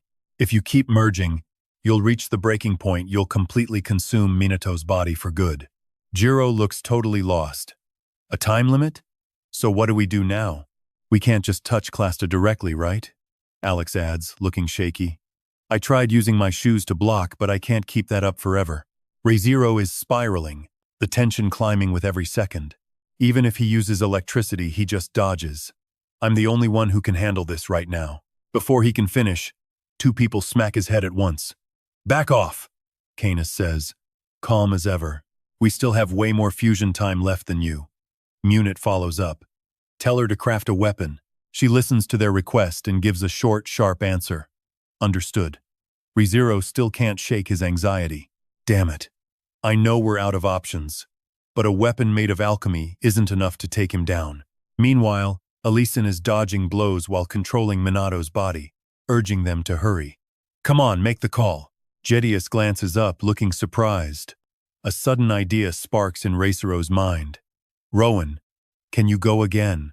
If you use your dinosaur aura, we won't have to touch those tentacles. But Rowan shakes her head, refusing point blank. Skinia chimes in, offering a bit of perspective. Since when is a dinosaur faster than lightning? You idiot, she adds. ReZero bristles at the insult. You definitely just added the idiot part yourself. He looks around, desperately calculating a way out. Suddenly, another voice cuts through. Minato is struggling, but he speaks up. I heard everything, the time limit. If you borrow my body too long, my soul just fades away. He's heard the warning, but is he sure about the risks? Regardless, he makes a bold claim. I've got an idea. Jedius watches them, looking down on his opponents with total disdain. Your movements are so wasteful. Ancient One, if you die, your friends and Alias's princess die with you. His body morphs into a weapon. Do you even grasp that? Jedius lunges forward at blinding speed. Goodbye, you ancient, lingering spirits. Sharp blades sprout from his body, aiming straight for Alison. She glares back, eyes flashing with defiance. In a heartbeat, Alison vanishes and reappears right behind him. Who are you calling ancient? She hits him with a Bifrost kicking, a brutal, high-impact blow that sends Jedius flying. But she isn't finished yet. You aren't done yet, you fool. She closes the distance, unleashing another skill. Jedius blocks the barrage, admitting she's strong. Alison warns him, visibly annoyed, don't look down on Jaru. Before they can trade more blows, she notices something is wrong. Oh no. Luckily, Kankas's spear halts Jedius's advance. He looks calm and composed. Leave the rest to me. Alison sighs, relieved. Across the way, Jedius tilts his head, watching them curiously. Inside Minato's mind, he explains the plan. This is how we usually handle things, he says, sounding deadly serious. We'll swap people at high speed while attacking Clasta. Minato's face is set with total resolve. I'll call out who goes next. Let's go. Everyone turns their attention back to Clasta. They're a collective organism driven by the most primitive desires. A dark, twisted space forms as their hunger bleeds into reality. They want to rule everything. I want food. I want to escape the predator. I want to protect myself from the elements. Then, they see it, the ultimate apex predator. Inside that massive creature, it's warm and damp. It never goes hungry, and nothing hunts it. And so, They begin to parasitize the smaller life forms. They shift between hosts, multiplying until they swarm everywhere. Then, the day they fully claim that region, a starship descends. Higher beings, possessing real intellect. It instantly draws the attention of these monsters that have swarmed the planet. Gasta pushes on, crossing stars to pillage science and tech, crushing every world in its path, across galaxies, through dimensions, and tearing through space-time itself. At some point, after dominating countless worlds, they earn a name Questa. 10,000 years pass since their journey began, and one evil parasite finally reaches Earth. That is when Gideus and his army arrive. Time to conquer this planet. First, parasitize the creatures radiating the strongest aura. Where are they? Gideus widens his eyes, scanning for his prey. Yet the space before them is absolute chaos, though they don't know it. They think conquest will be easy. But the truth is, this tiny planet hidden in the cosmos holds terrifying power. The progenitors are waiting. Right now, Canis uses Minato's body to clash with Gideus. Gideus doesn't hold back, timing his counterattack until Canis secretly takes note. Still standing? That makeshift spear, crafted by the progenitor alchemist Qiao Yue, solid enough to block an attack from his shell. Canis thinks this definitely shouldn't be possible. To his surprise, Gideus still can't land a blow on him. He observes the technique and comments deflected. What a subtle move. Cankis keeps thrusting his spear forward. Even under a barrage of attacks, Gideus keeps a cocky grin. His expression makes Canis think, right, is that it? The shell has no organs, no weak points. There's nowhere to strike him down. Need to attack by line and surface. Melicus chimes in so the heavy hitters don't need to join the fray. Alice retorts, clearly annoyed, hey, I was just fighting like crazy. Cankis signals to him, it's okay, Munjit. He quickly touches his arrows, getting ready. Please, Qiao Yue. That request is heard. Qiao Yue then activates a skill, using a person to wipe them out. Gideus is caught off guard, noticing the shift in Minato's movements. He spots the boy's new weapon, a bow. He sneers, still using that slow piece of junk at this hour, but Munjit's eyes widen, locked onto his opponent as he unleashes the piercing bow of death. Gideus easily dodges the arrow and mocks slow. He glances at the quiver and feels a jolt of surprise. It is empty. Just as the thought hits, multiple arrows impale Gideus. He is totally stunned. Did he read me? But how? Looking at Minato, Gideus grows more baffled. When did he fire those arrows without me noticing? What he just used is the umbrella arrow. The arrows pop open like umbrellas, shredding Gideus's body. He is shocked, eyes wide, arrows that cover a massive area. Even borrowing the body of a weak kid, his skills haven't dulled since 3 centuries ago. This is the first time Gideus feels truly wary of an opponent. Is this a progenitor? His plan shifts along with his expression. Dragging this out is bad. Must finish this in one strike. Suddenly, Minato calls out to Reisuro, hey, this guy. He makes a deadly serious observation. Is he a bit weak? The others immediately focus on his words. Reisuro confirms the guess without skipping a beat. You noticed, huh? He follows up with a question. What do you mean? They remember his introduction as Gideus, a first-class shell. Minato slowly explains his theory. If he really is a first-class shell, he should be crushing us. According to R, I am 5th class now, but I never expected to hold out this long. Jiro stands nearby, completely agreeing with this logic. Right, if he were truly first class, he would be on par with us in our prime. Minato looks shocked. He's that strong. He makes it sound even more exaggerated. If it were Minato right now, one look would make them explode. Minato mumbles that it is absurdly reckless. Jiro turns to the others. After clashing, I realize he is only about 3rd class. Ran looks deeply grave, so he lied. Why? Minato offers a guess. It might involve me and everyone else. He begins to lay out his deduction. His actual body is 5th class, just like I thought. But inside is the one who tried to kill me. Finally, Minato concludes he is a first-class entity piloting a 5th-class body. His face stays serious. That's exactly why he's so strong. Follows up on that theory, so we just average his soul and body strength to find his real power level? That's about as close as we get, right? Right then, Minato kicks off his skill again. My stats match a level 5 right now. If his body holds the same stats, your words just gave the rest of the crew a 50-50 shot. Everything else rides on those two level 1 ancestors. Pure combat between us, huh? This is getting interesting. Still, Huyen stays sharp, refusing to get swept up. Even so, I doubt he's shown us his full strength yet. After all, that's a power armor that didn't even exist 3 years ago. I still want a few weapon users as our trump card. Even so, the others are already slacking off before the fight. Only Jiro steps up to answer. We've got a trump card. He stares off into the distance, eager, and calls out the opponent. That gloomy guy over there. The rest of the crew follows his gaze, looking way out into the distance. Time for you to actually be useful. The hand Yoshikatsu was using to flip through his cards freezes up. He turns back to look at them. Snapping back, "Who are you calling gloomy?" Yoshikatsu glares at them, full of menace. "I'll take you all on, you bunhead." This is the ancestor hero, Hazama Yoshikatsu, from a world where transcendence never existed. May 29th, 1992. A call rings out inside an old Japanese house. "Jun, can you help Mom with something?" Yoshikatsu's mom asks him to pick up eggs, milk, and lettuce. But he shoots back in a grumpy tone. "Wait, I'm saving the game. I haven't reached the save point yet." But his mom hits him with a direct threat. "If you don't go now, I'm tossing your console." He gasps, his face twisted in disbelief. "What do you mean? That's not fair." This is Hazama Yoshikatsu, a second-year middle schooler and ancestor hero from the past.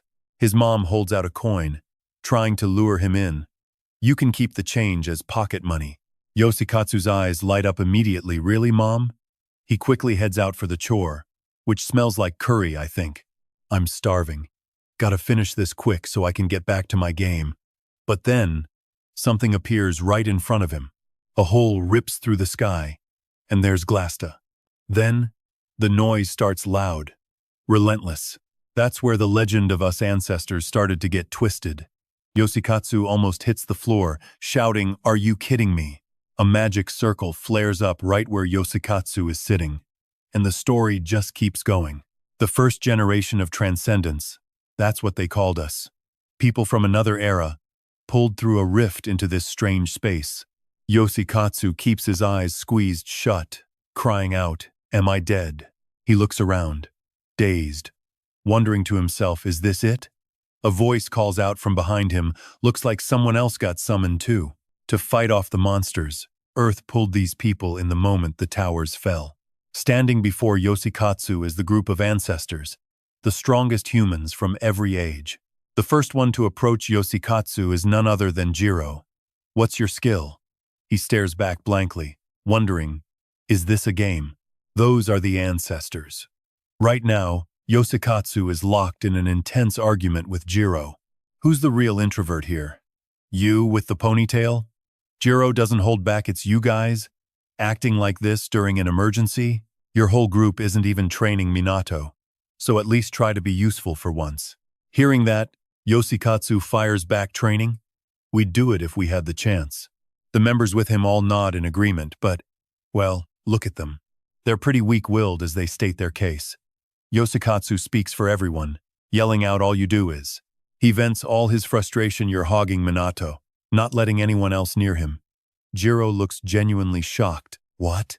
He offers a solution right then. "Just come over and join. Why keep mumbling about it?" But see, the introverts really want to join in. But Yoshikatsu has to bark at him again. "You're so dense, Hinoki." He's shaking as he explains, "You don't get it. If we actually ask." A totally baseless theory pops into Yoshikatsu's head. What if Minato finds us annoying? Like that, we'd never recover. Suddenly, all the noise pushes Munjit to his breaking point. "Shut up!" Yoshikatsu gets scared and ducks behind Risiro.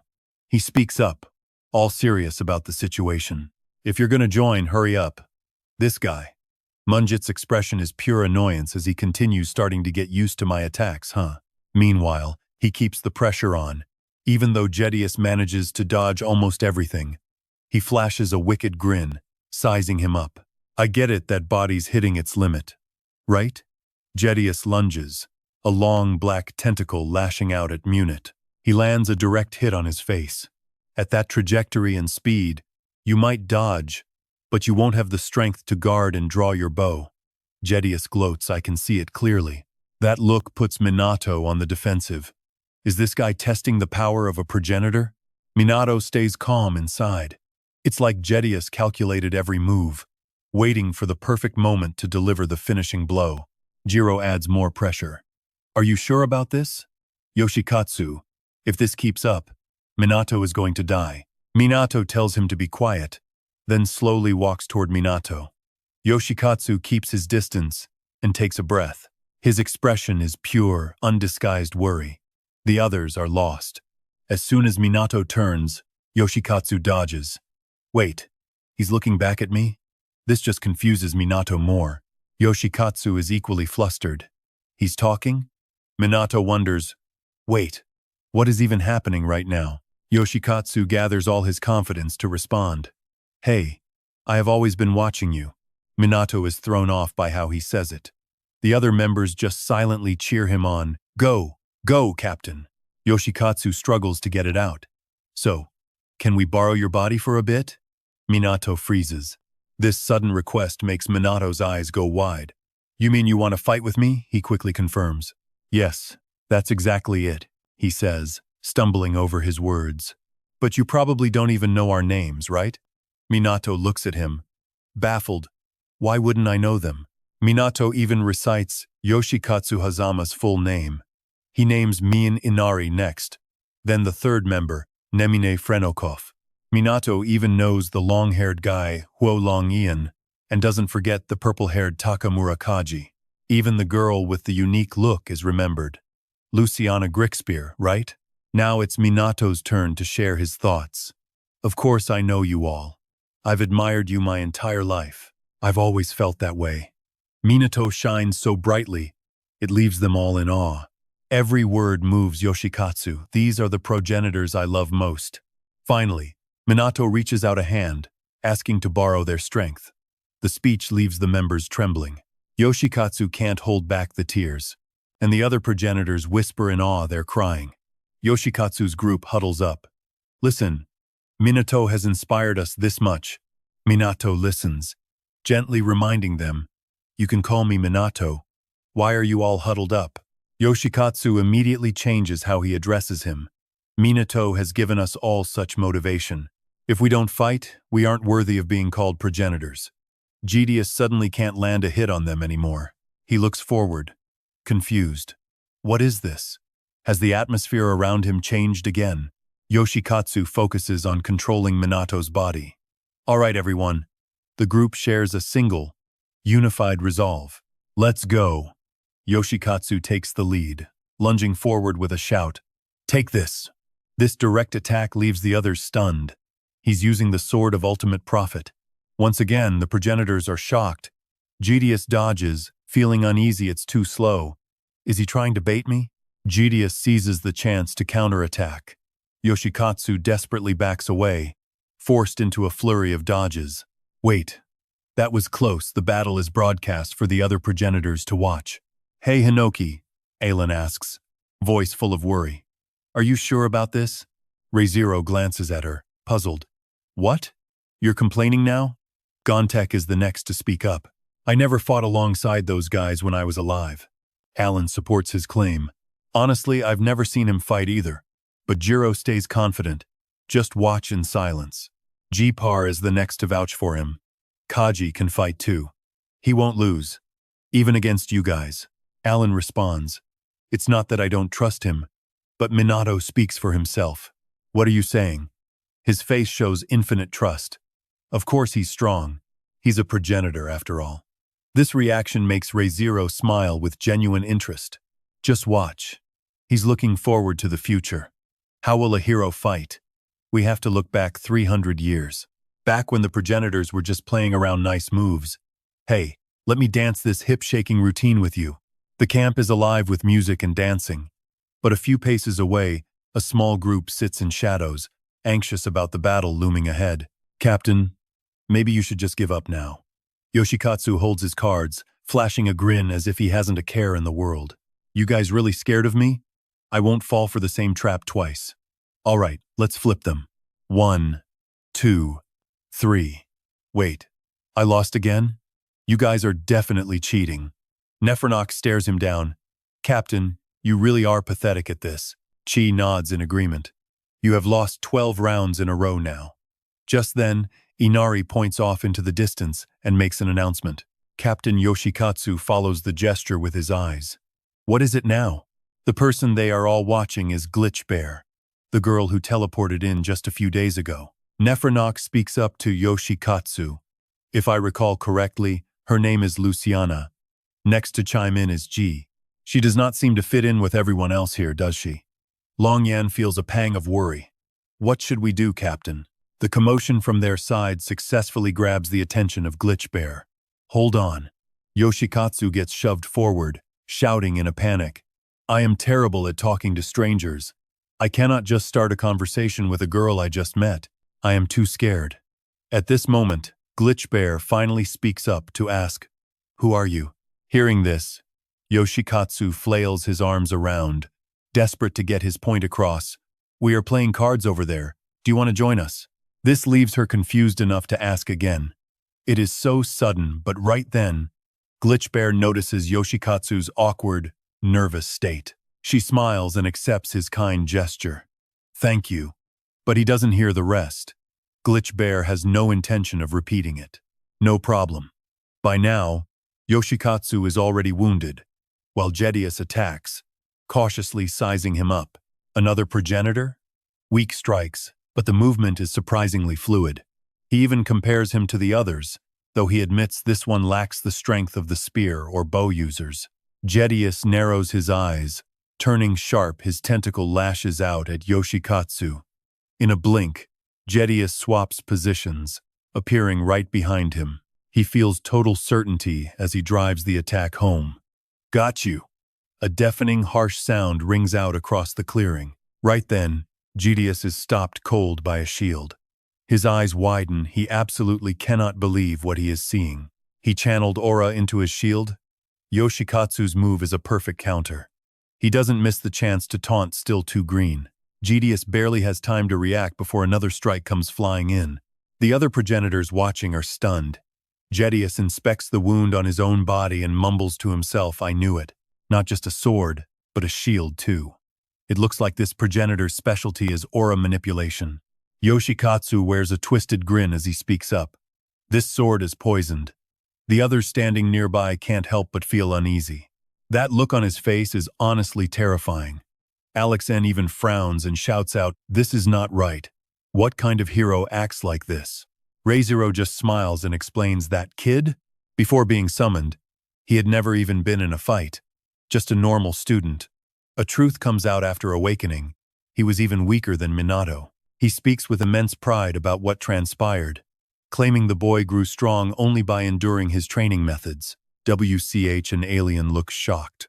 Really? That is what he means. Minato stands by, empathizing he almost died at the master's hands too. Re:Zero continues the story. The kid complained every time he opened his mouth, but inside the tower, he never ran away. Not once.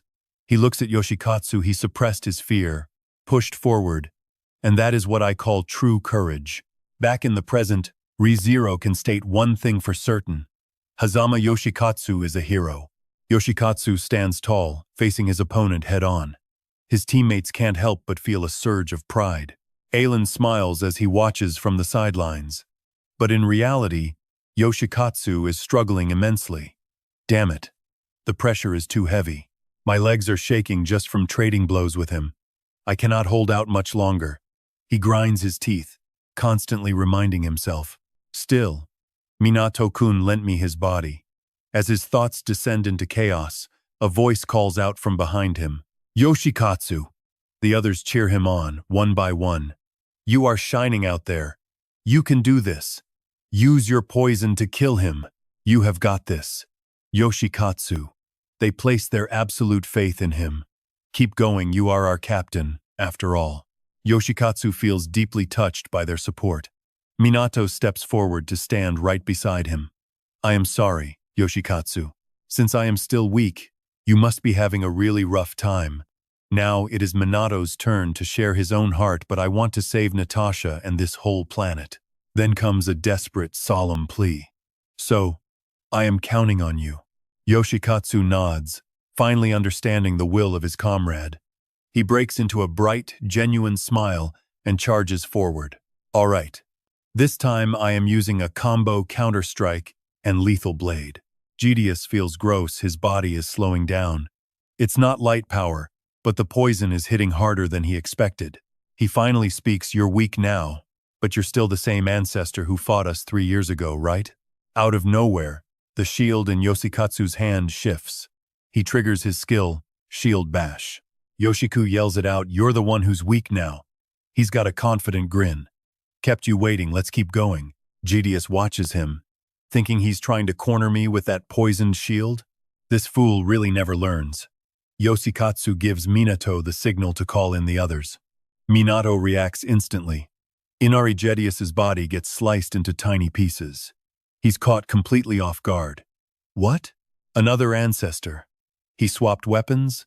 That's Inari's move, demonic grudge. Minato doesn't wait, signaling again. Luciana Richbear counters with the reincarnation fairy technique. Gideus's body takes a brutal hit. Minato switches to another ancestor, Nemi, using eternal sleep this time. Minato gets support from Long Yan, unleashing Heavenly Slash. The relentless barrage leaves Gideus with zero room to move. What is this? He's swapping in an instant? He's chaining these attacks so I can't even counter. Minato Kannagi, he's not the same as before. Minato shouts out, finish him off. KJI. Chi takes the order and strikes immediately.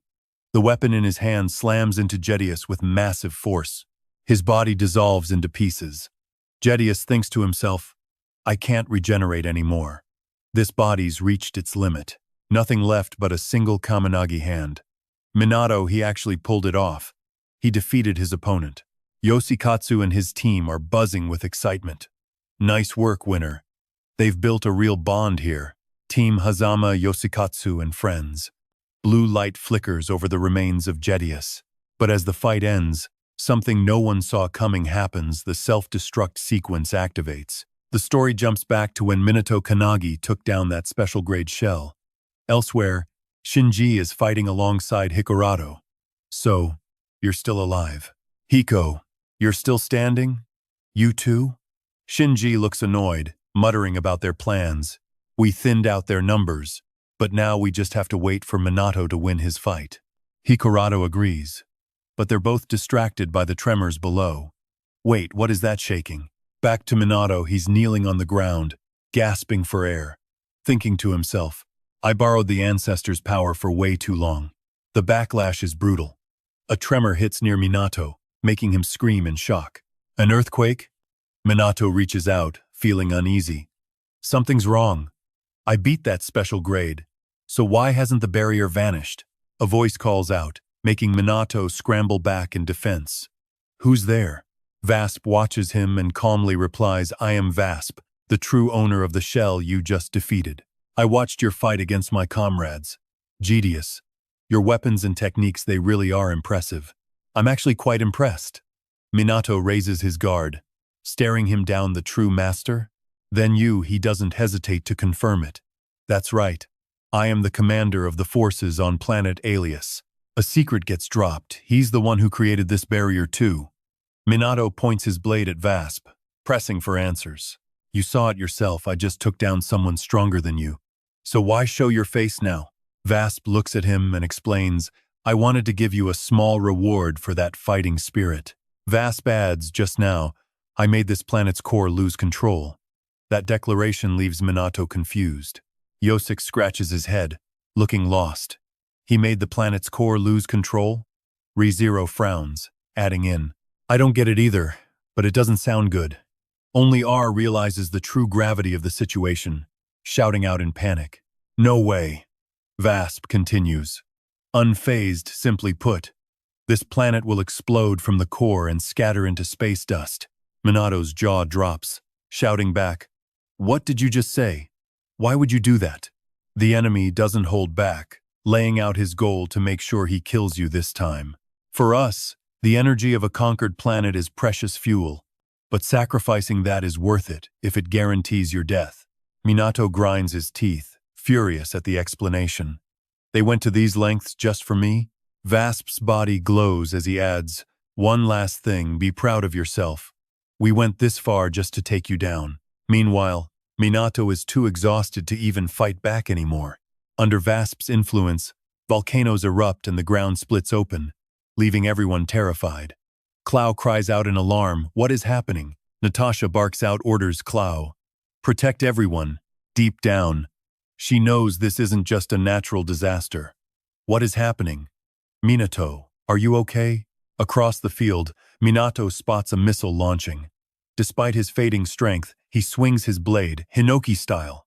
He throws everything into one decisive forward slash.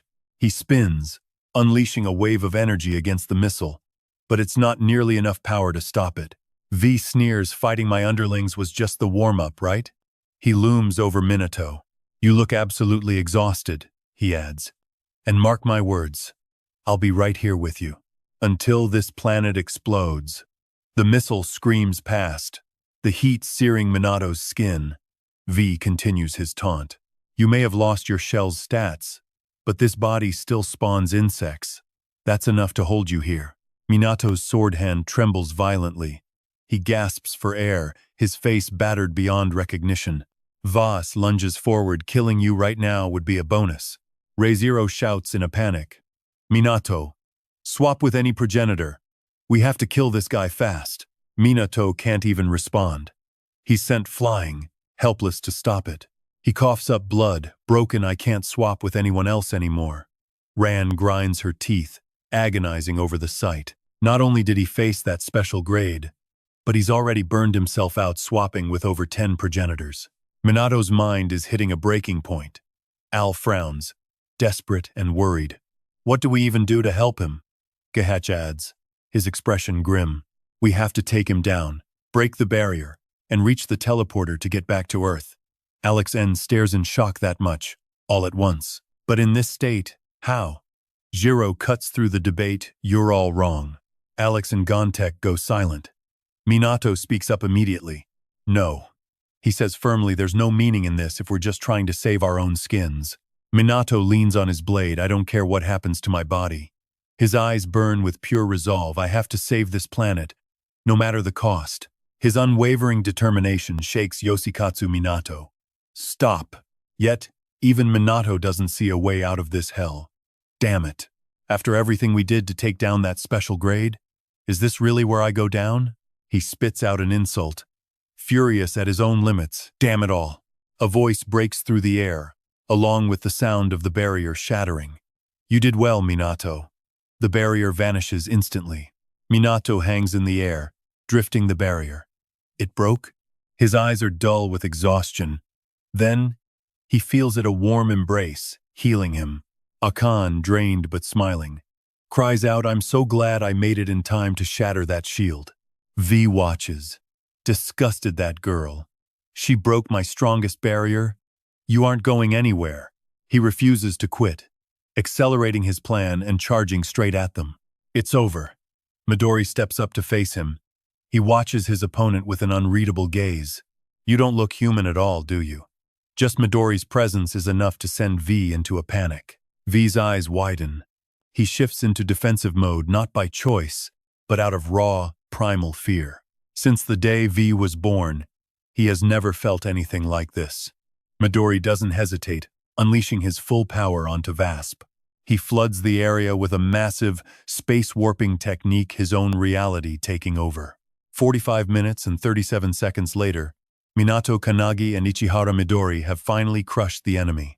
But the danger isn't over. Only 3 minutes and 14 seconds left until planet Iris detonates. Asuke watches them float in the sky and speaks up.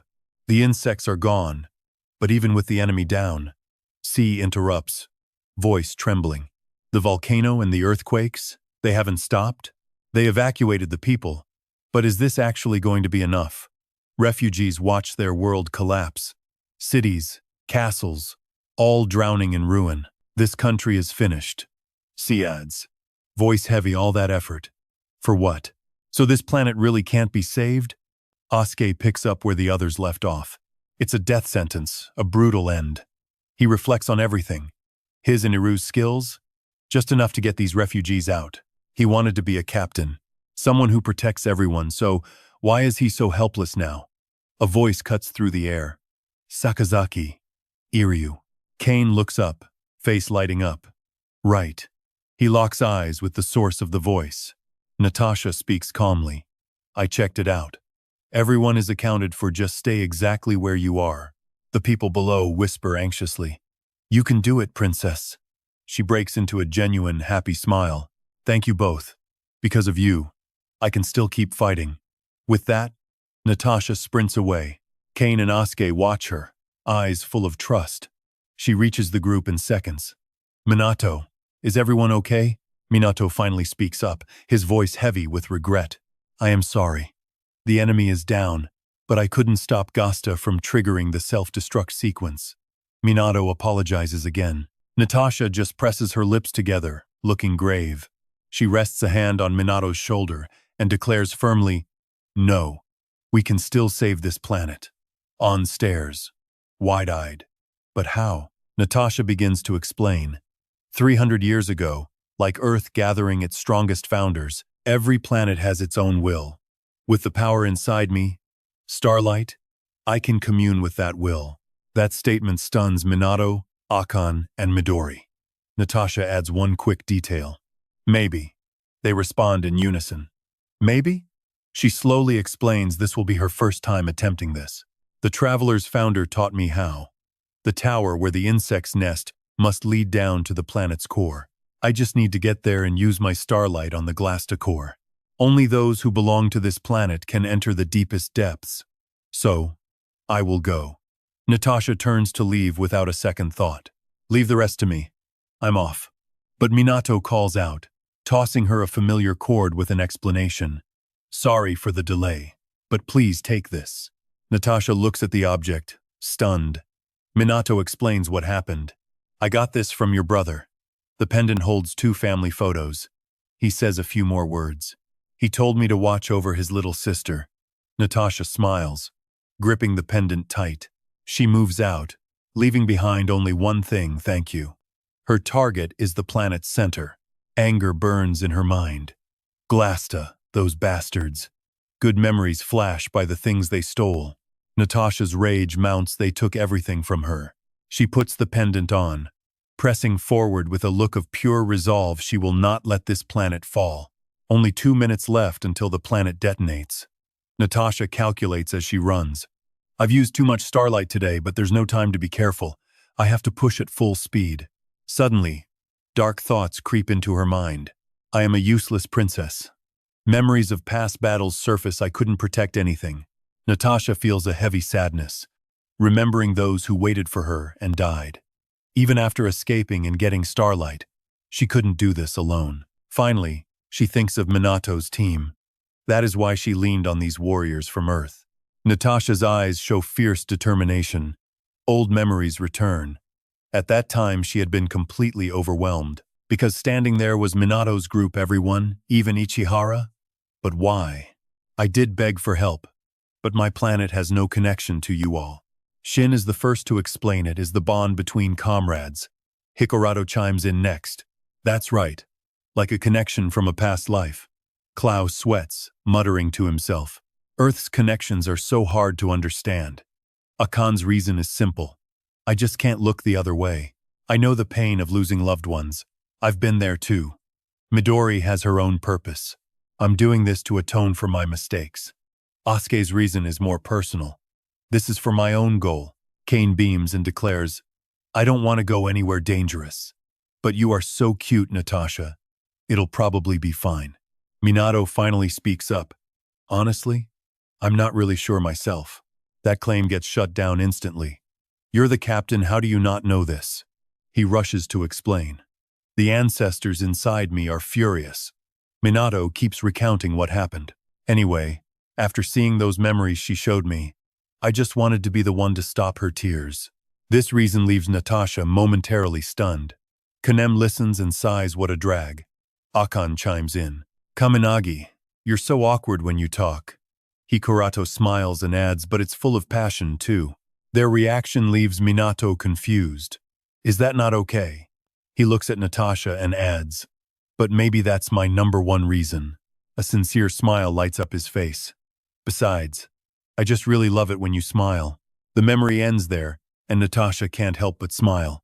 She keeps charging forward, lost in her own thoughts. It's strange, though. We've only been together for such a short time. Yet, whenever I think of everyone, I feel this sudden surge of courage. You've all helped me so much. So this time, I'll return everything. A bit further on, Natasha hits a wall. The path is blocked, I need an opening. A familiar voice rings out from behind Princess. Before Natasha can react, Cloud dashes forward with his bull paso finaler ritual technique. She sees him appear and can't help but exclaim. Cloud finally smiles and speaks up. You're a girl, but you're way too strong. You even left your guards behind. He says it with absolute confidence. Leave these to me. Go, Princess. Save this planet. Natasha wastes no time, accelerating instantly in the blink of an eye.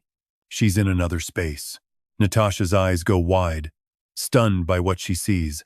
Founded it's so small. So this is she spots a bizarre black mass. Is this the core that's going to destroy the planet? A plan clicks into place in Natasha's mind. If I destroy that, maybe I can stop the explosion. This will be my strongest and final starlight. I'm breaking this curse. Before she can touch the core, she's hit by a barrage of attacks. Natasha freezes, caught completely off guard. Her mind is racing with chaotic thoughts. Is it hopeless? Father, mother, brother. Natasha drops her pendant, her head still spinning, so this is it.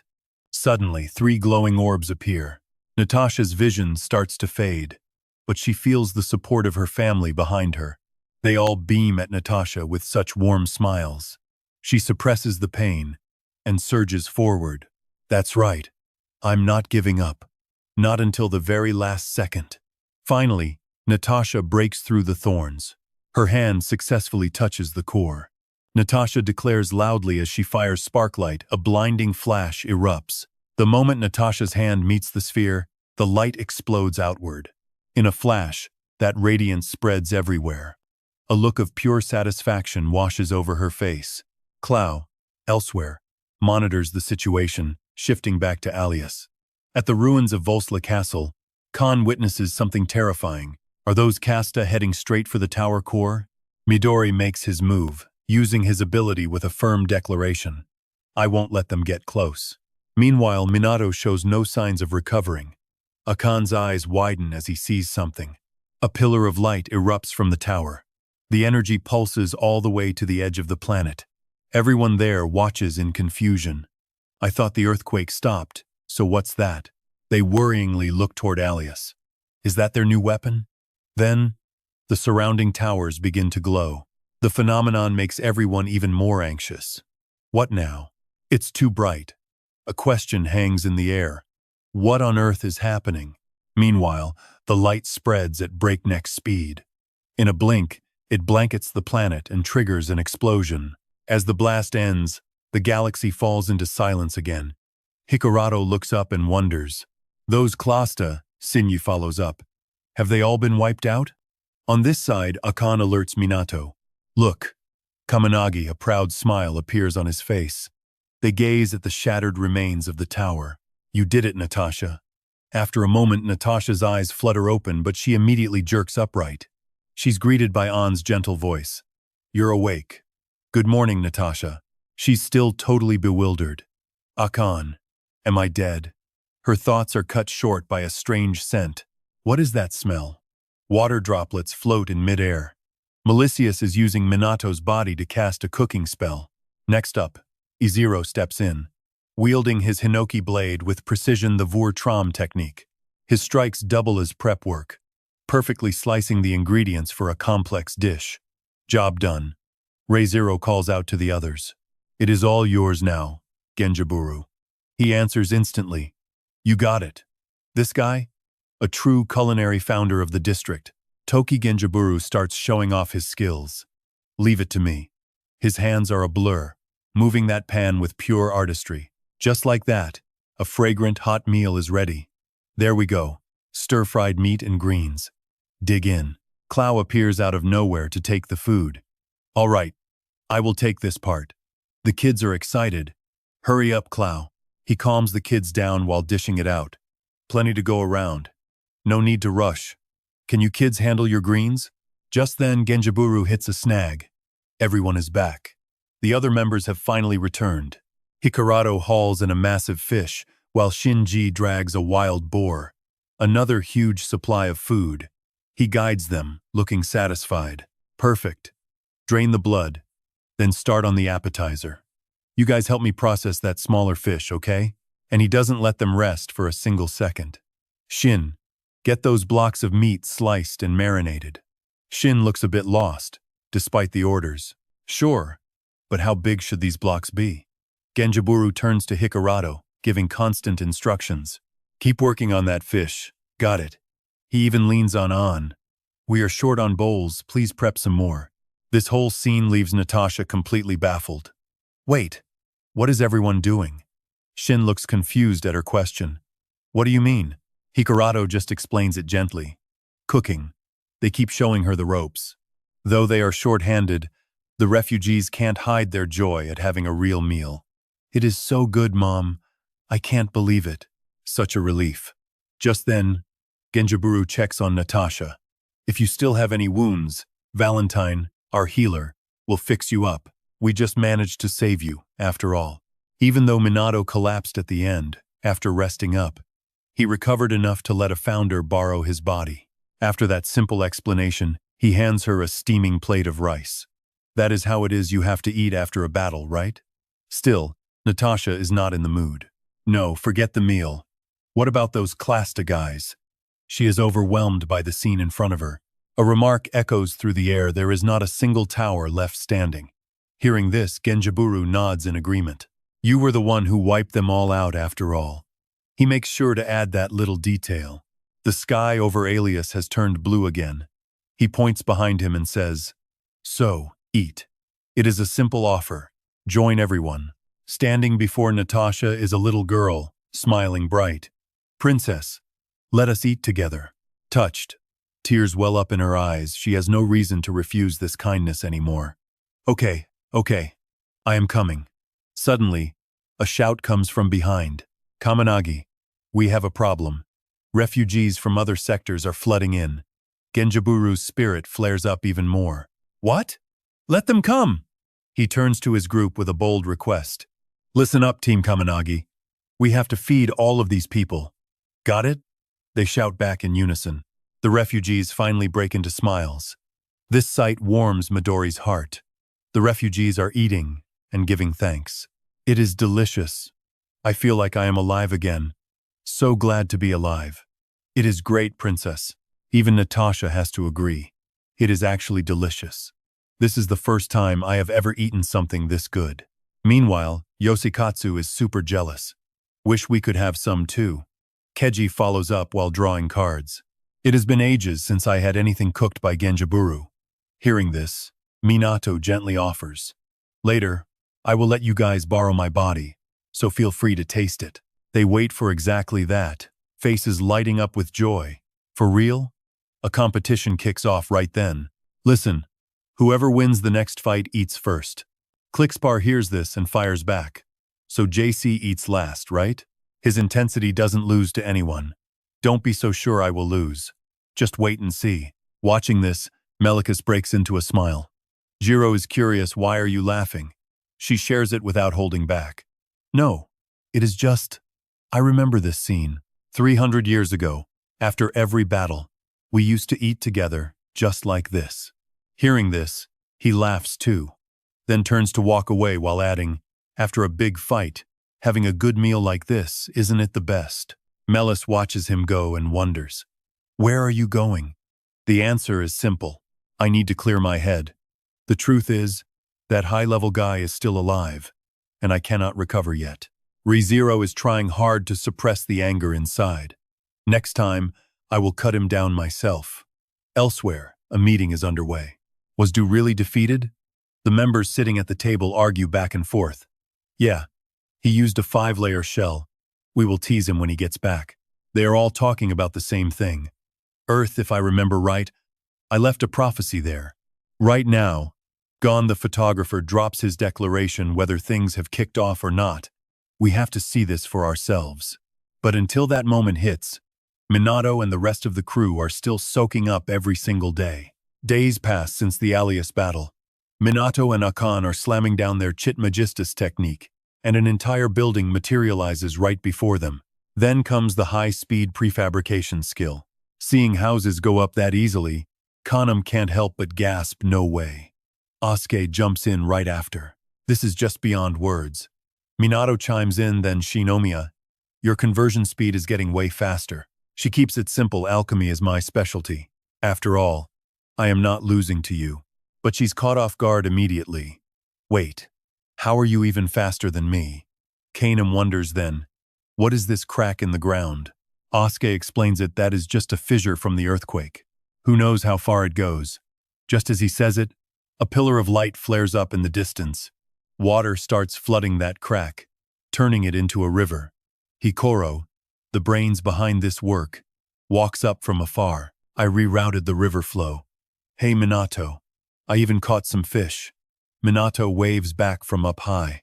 Thanks, Hiko. Meanwhile, Kanam is still reeling an entire river. Hikarado walks past him and explains, we can use it as a water source. We are going to need plenty of water from now on, right? I heard there was a stream on the other side of the mountain, so I built a 10-kilometer canal. Kanam can only stare in awe. Are you a monster? Minato has another question, why aren't you with Shin? Hikarato keeps it brief. He said he needed to chop and move some wood from the riverside. Here he comes now. A black mass slams down from above. Shin asks Minato, is this enough wood? You check the hall and nod, satisfied. More than enough. Kanam just sighs. I bet you cleared out that whole mountain too, didn't you? Then he turns the other way. That must be Ichihara over there. Asuke watches the tornado Midori is creating and notes he is clearing away all the debris. Everything unfolding in front of him puts a lot of pressure on Kanam. These people are actually terrifying. Watching from above, Minato observes. Good. Now we just need to finish the water system for everyone's daily needs, and once that is done, we can finally head home. He adds another question, but wait. Where did Natasha go? Ain is the one to answer, she is over there. Looking where she points, Minato quickly realizes by the castle. Ain suggests then, why don't you go have a chat with her before we head out? Leave this part to me. He accepts without hesitation, really? All right, I am off. Ain touches down on the ground and flashes a smile. Hey everyone, she gently suggests. Let's grab some lunch. Right where the castle stood. Over here. Natasha is lost in thought, in front of the rubble that used to be her home. Minato appears behind them quickly. Natasha is holding a locket with her family photo inside. Sensing movement, she turns her head back. Minato, it is Minato. She doesn't let him speak before quickly apologizing. I am sorry. You are setting up camp, right? I will be there in a second. He just replies gently.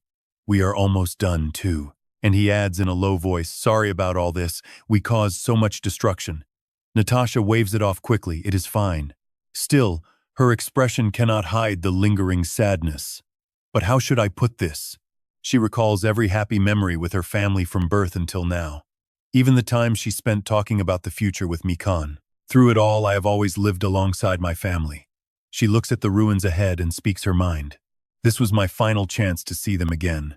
Then Natasha and Klaus slowly walk toward Minato. She bows her head and speaks up, addressing the anti-prophecy organization, the Japan branch of Earth, Captain Minato Kannagi.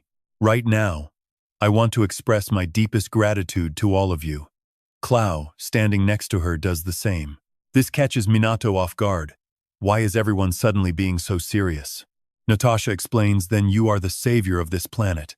And while I cannot do much right now, I will definitely repay this debt. Hearing her take it so seriously, Minato waves it off. There is no need for that. Natasha suddenly proposes first, we will build bronze statues for the Kaminagi team members. However, he refuses as hard as he can. I am too shy for that. Please do not go that far. but her mind is set. No, I will do it. The point is to make sure the people of this planet never forget you. Her words are incredibly sincere. No matter how many generations pass, Minato accepts Natasha's good intentions. Natasha and the two of them shake hands in friendship. Thanks, everyone. Afternoon hits the transport point, and the kids and refugees are already feeling the weight of the goodbye. They have to leave? It can't be. They haven't done enough to thank them yet. The younger kids are even starting to tear up. No. They still want to play with Hikaruto and Shinji. Akan, don't leave yet. Just then, Cloud makes an arrogant suggestion. Captain, let me stay here for another week, will you? As soon as he says it, Asuke smacks him hard. Akan steps in to explain. Sorry, but they have to get back and protect their own world too. Hikaruto leaves them a promise to come back and visit. Thank yous echo along their entire path as they walk away. Thanks, Team Kannagi. Please come back soon. Thanks. As they near the transport gate, Cloud suddenly makes an offer. Kannagi. His shocking words make both of them turn bright red. Why don't you just marry their princess while you're at it? Natasha can't believe it, hurriedly calling out his name, Cloud. But he just keeps cheering them on enthusiastically. After all, they are the hero and the princess who saved this country. They really are a perfect match. Ever since he said that, Kannagi is stuck. That line keeps coming back. I want to be someone who can stop your tears from falling. Even the villagers start cheering them on. Your Highness Minato. That line was the best. Princess, hurry up and get married. Natasha finally speaks up to stop it. Stop it already, she explains, looking completely flustered. It is not like that. It is not like I hate Minato or anything. It is just that neither of them has time for that, right now. Minato gently agrees. That is right. First, we need to protect our home from the Classa. That is their shared goal. Right. I will do my best to rebuild this place. Now Cloud chimes in again. You two know everything is going to get much harder from here, right? As soon as he finishes, Natasha declares she is ready. Minato shares her mindset. Right. I will give it my all too. The farewell is full of longing. Stay healthy. Thank you. Thank you. Minato and his team step inside the gate. At the Ancestor's tomb, a powerful pillar of light erupts as they return. Sei is so happy she starts crying. Finally back on Earth. Truly, there is no place like home. Asuke quietly agrees. Truly, there is no place like home. Akan looks toward the gate. Finally, it is all over. Minato agrees. When things settle down, he wants to go back to Alias one more time. Hikaruto adds a thought. We can go there anytime we want. The sight of Natasha's necklace stirs deep thoughts in Minato. Family? He suddenly announces something. Sorry, everyone. Wonder if it is okay if I visit my mom now. Shinji, Akan, and Hikaruto are all shocked. Mom? Right after that, Midori explains. Minato's house is nearby, and it has been quite a while. He smiles and offers to handle the report. Just stay with your mom today. Minato gratefully accepts Midori's kindness. Thank you so much. Then I will talk to Dewey. He waves goodbye to his team. Minato thinks back to the promise he made to his mom, remembering before New Year's Eve, along with his own feeling of longing. Right now, Minato has such an excited expression. I will be home before the new year. I wonder if Mom will be surprised. But as he passes by, he does not notice the appearance of Nadef. She watches Minato's back and mutters, Found you. A wicked smile on her lips. He is quite cute. Minato Kannagi. This person is the Elenot Flasta twin. Minato has no clue about the danger lurking nearby. This happened 2 minutes after Team Kannagi returned to Earth. Dewey is there and quickly makes a phone call. Minato, she sounds completely frustrated. You could have at least let me know when you got back. Minato just laughs and apologizes over the phone. I am sorry. Dewey continues with a lecture. The tomb was glowing, so I went to check. But nobody was there. I was worried to death. Hearing this, Minato adds that he was going to report it. But then he suggests they talk about it when they meet. Dewey agrees without hesitation. Fine. But when? Minato speeds up while explaining, I want to visit my family first. This statement makes Dewey pause. In her heart, she recalls the memories between herself and Minato, and the pain of their separation. so she just speaks softly. Fine, your mom must be lonely right now. Enjoy your time. Minato follows Dewey with a thank you. Thank you. Talk later. As soon as the call ends, he gets even more excited about being home. Standing at the door, Minato wonders. I wonder if mom is home. Inside, Minato's mom is cooking, but she quickly looks toward the door. And then Minato's mom is completely surprised and calls out, Minato? He hesitantly greets her. I am home. She greets him with a soft, warm smile.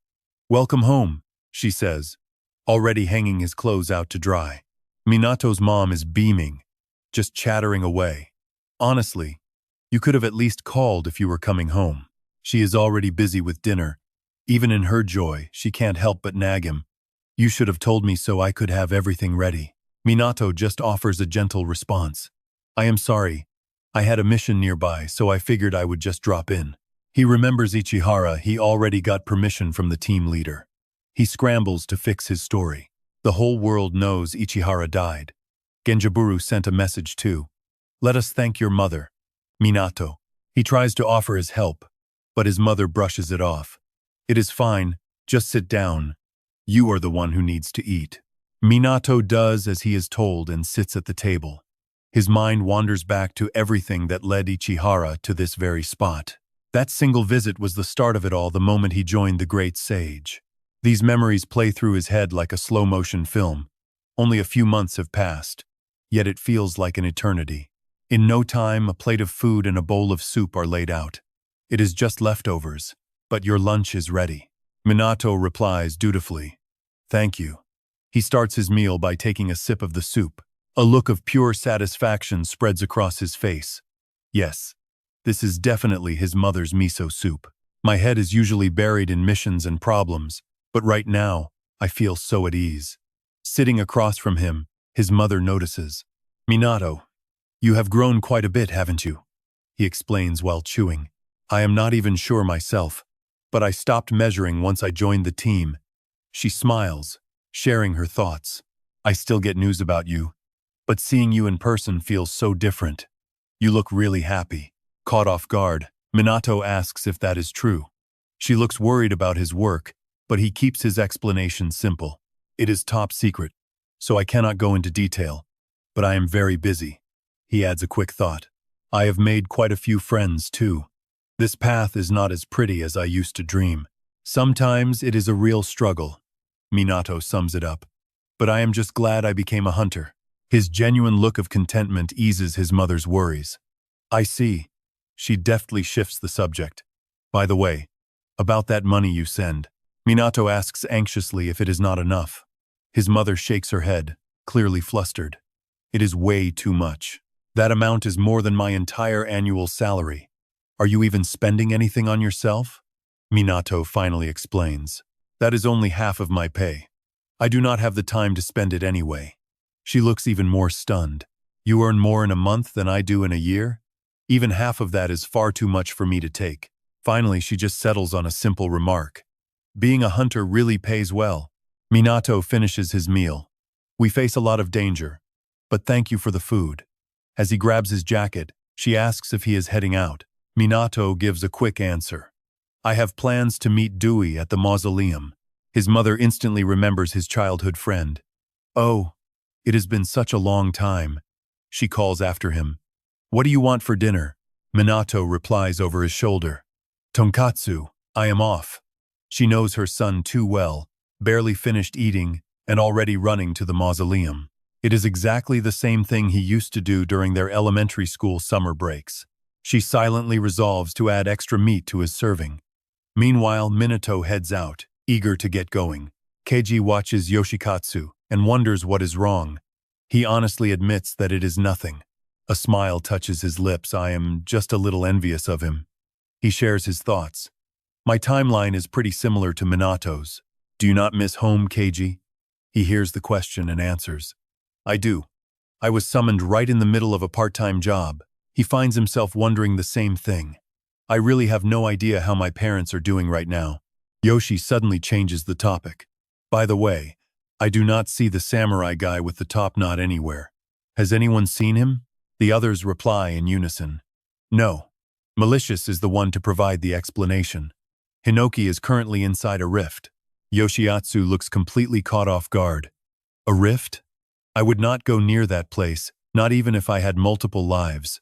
She asks back, confused. But we are already dead, right? She continues her point. Still, it is a place to sharpen your spirit. A reminder rings out. We need to prepare for the final battle. Meanwhile, Jiro stands in a different space. He raises his sword high, throwing down a challenge. You battle-crazed fools, which one of you wants to fight me? A voice responds almost immediately.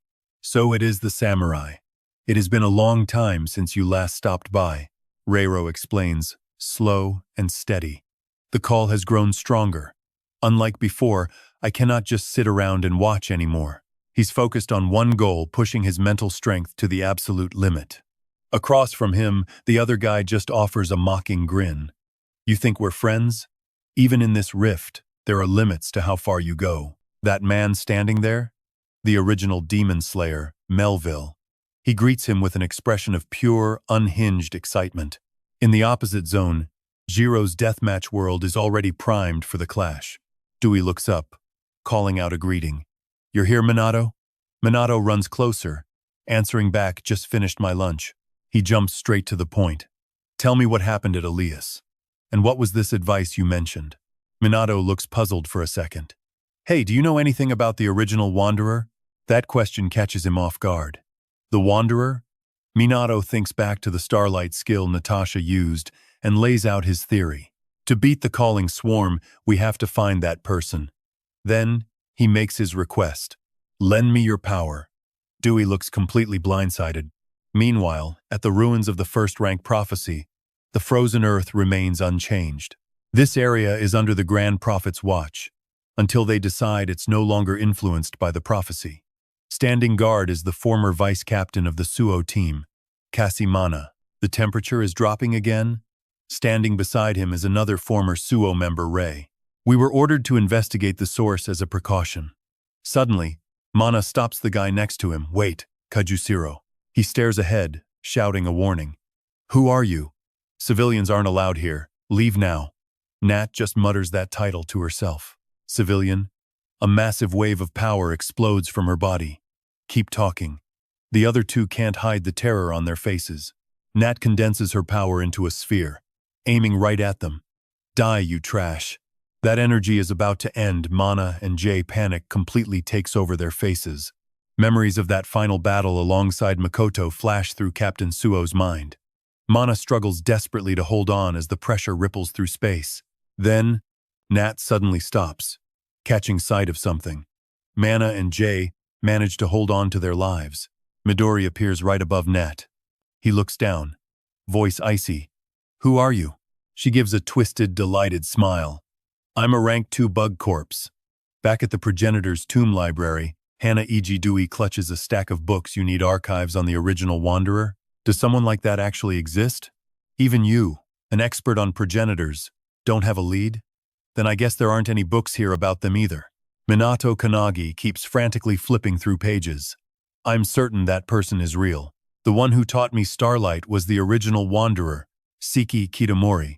If we learn more about them, maybe we can fight back against Glasta, Kaminagi thinks. Minato analyzes the situation. Suddenly, someone calls his name, and he jumps. Skanaya rarely reaches out like this.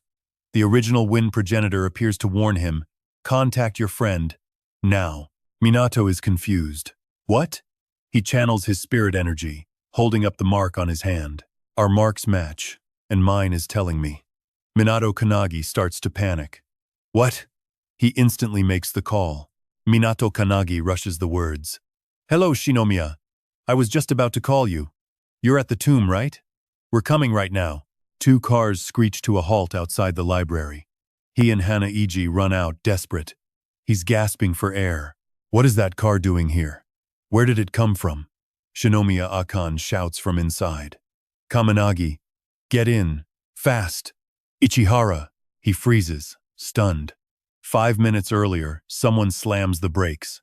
The forest appeared so suddenly the car skidded and spun. Shinomiya Akan is on the phone, voice shaking. Sakazaki, you said Ichihara is missing? Where did he go? Hearing that, Iryukan and Sakazaki Asuke immediately cast their magic to search.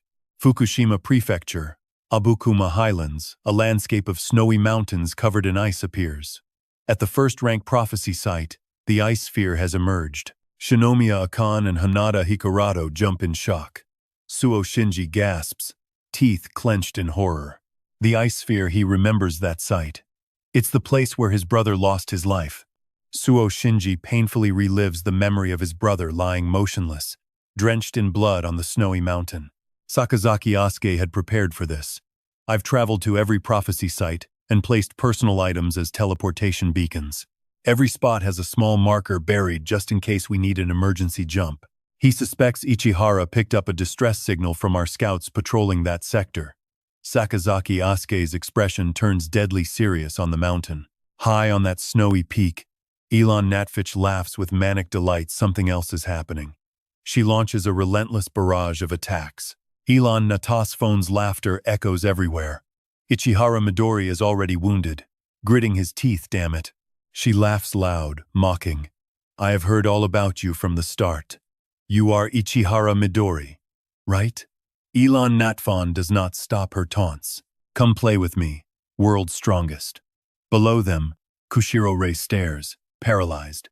Just what is she? Beside them, Kashimana feels the weight of failure. Sorry, Ichihara, I never thought the enemy would be this strong. He stays calm, it is fine. Even with his body battered and heavy, his resolve holds firm. I will not let anyone here die. Right now, Ichihara Midori is held back by two crushing burdens. First, the deep trauma from a past massacre that makes fighting humans feel impossible, a hollow, soul-deep obsession. Second, those two former Suo team members, Kasi and Kajosiro, he has to protect them until they clear the area. But then, a wave of power rips past him, slamming into the three he is guarding. Ichihara Midori grits his teeth. Gravity manipulation? She laughs. I am holding back, really. It is too much. He struggles to stay upright. Does she not even need to move a finger? It feels just like the progenitor inside Minato. This must be the true mage lightning strike. Ichihara Midori judges her. She has to be on that same terrifying level. Her magic is so intense it tears the earth into a bottomless hole. He is stunned. Is this the power of a double? Elon Natfon smiles coldly. How boring. 3 centuries ago, things were much more fun. Ichihara Midori clutches his chest, breathing ragged. What do you even want? She looks at him with fake suspicion. Then she answers, I am the master of the ice prophecy. The plan was simple. Use cold cores in 17 different spots to freeze the entire planet. Elon Natfon smiles lightly.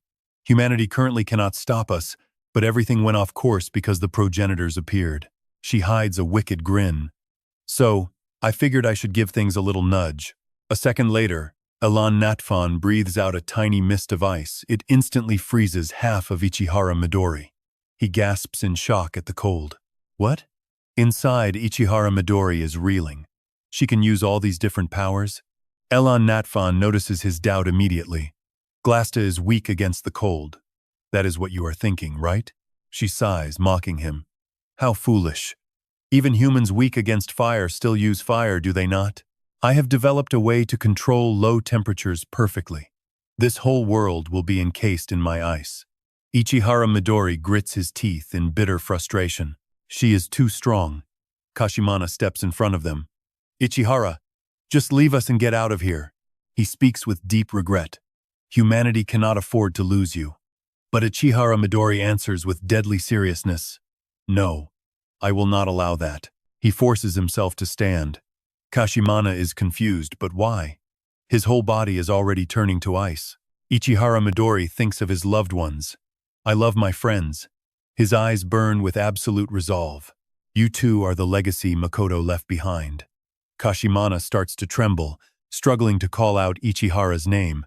Ichihara Midori finally understands. They are Makoto's inheritance, proof that Makoto stopped this prophecy once before. I cannot just throw them away. His allies are always beside him in spirit. Suddenly, Elon Natfon lunges, throwing a brutal punch straight into Ichihara Midori. The strike sends him flying. She shouts with pure contempt, Get out of my way, you piece of trash. Ichihara Midori's consciousness begins to fade. Damn it, I cannot win this. So, you are the cursed child? Hinoki Kijeru asks, stone-faced. Ichihara Midori was shunned by everyone since he was small. His family was slaughtered just because he was born.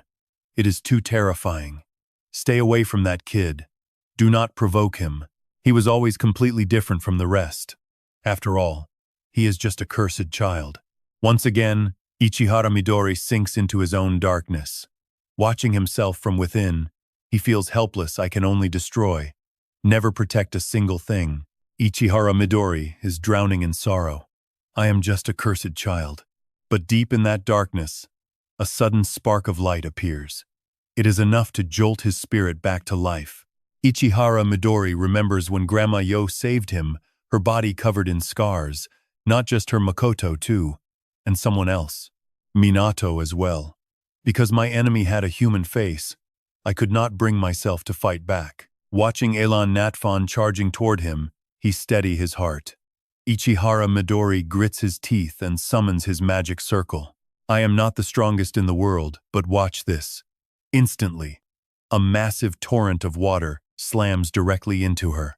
He does not stop there, pushing his green storm to maximum capacity, pouring every ounce of his remaining strength into one final attack. Green storm, a barrage of techniques erupts, leaving Elan Natfon wide-eyed and shocked. 3 waves of power crash into her like a storm. Kajushiro, watching from behind, cries out, he did it. Kashimana calls out Ichihara's name, filled with worry. Dust billows everywhere, and a deep trench scars the earth where the waves hit. By now, Ichihara Midori is completely tapped out. He gasps for air, utterly spent, forcing his eyes open to look at the sky. As the smoke clears, El Natas PH steps into view, just dusting her shoulders off, calm as ever. Is that really all you have?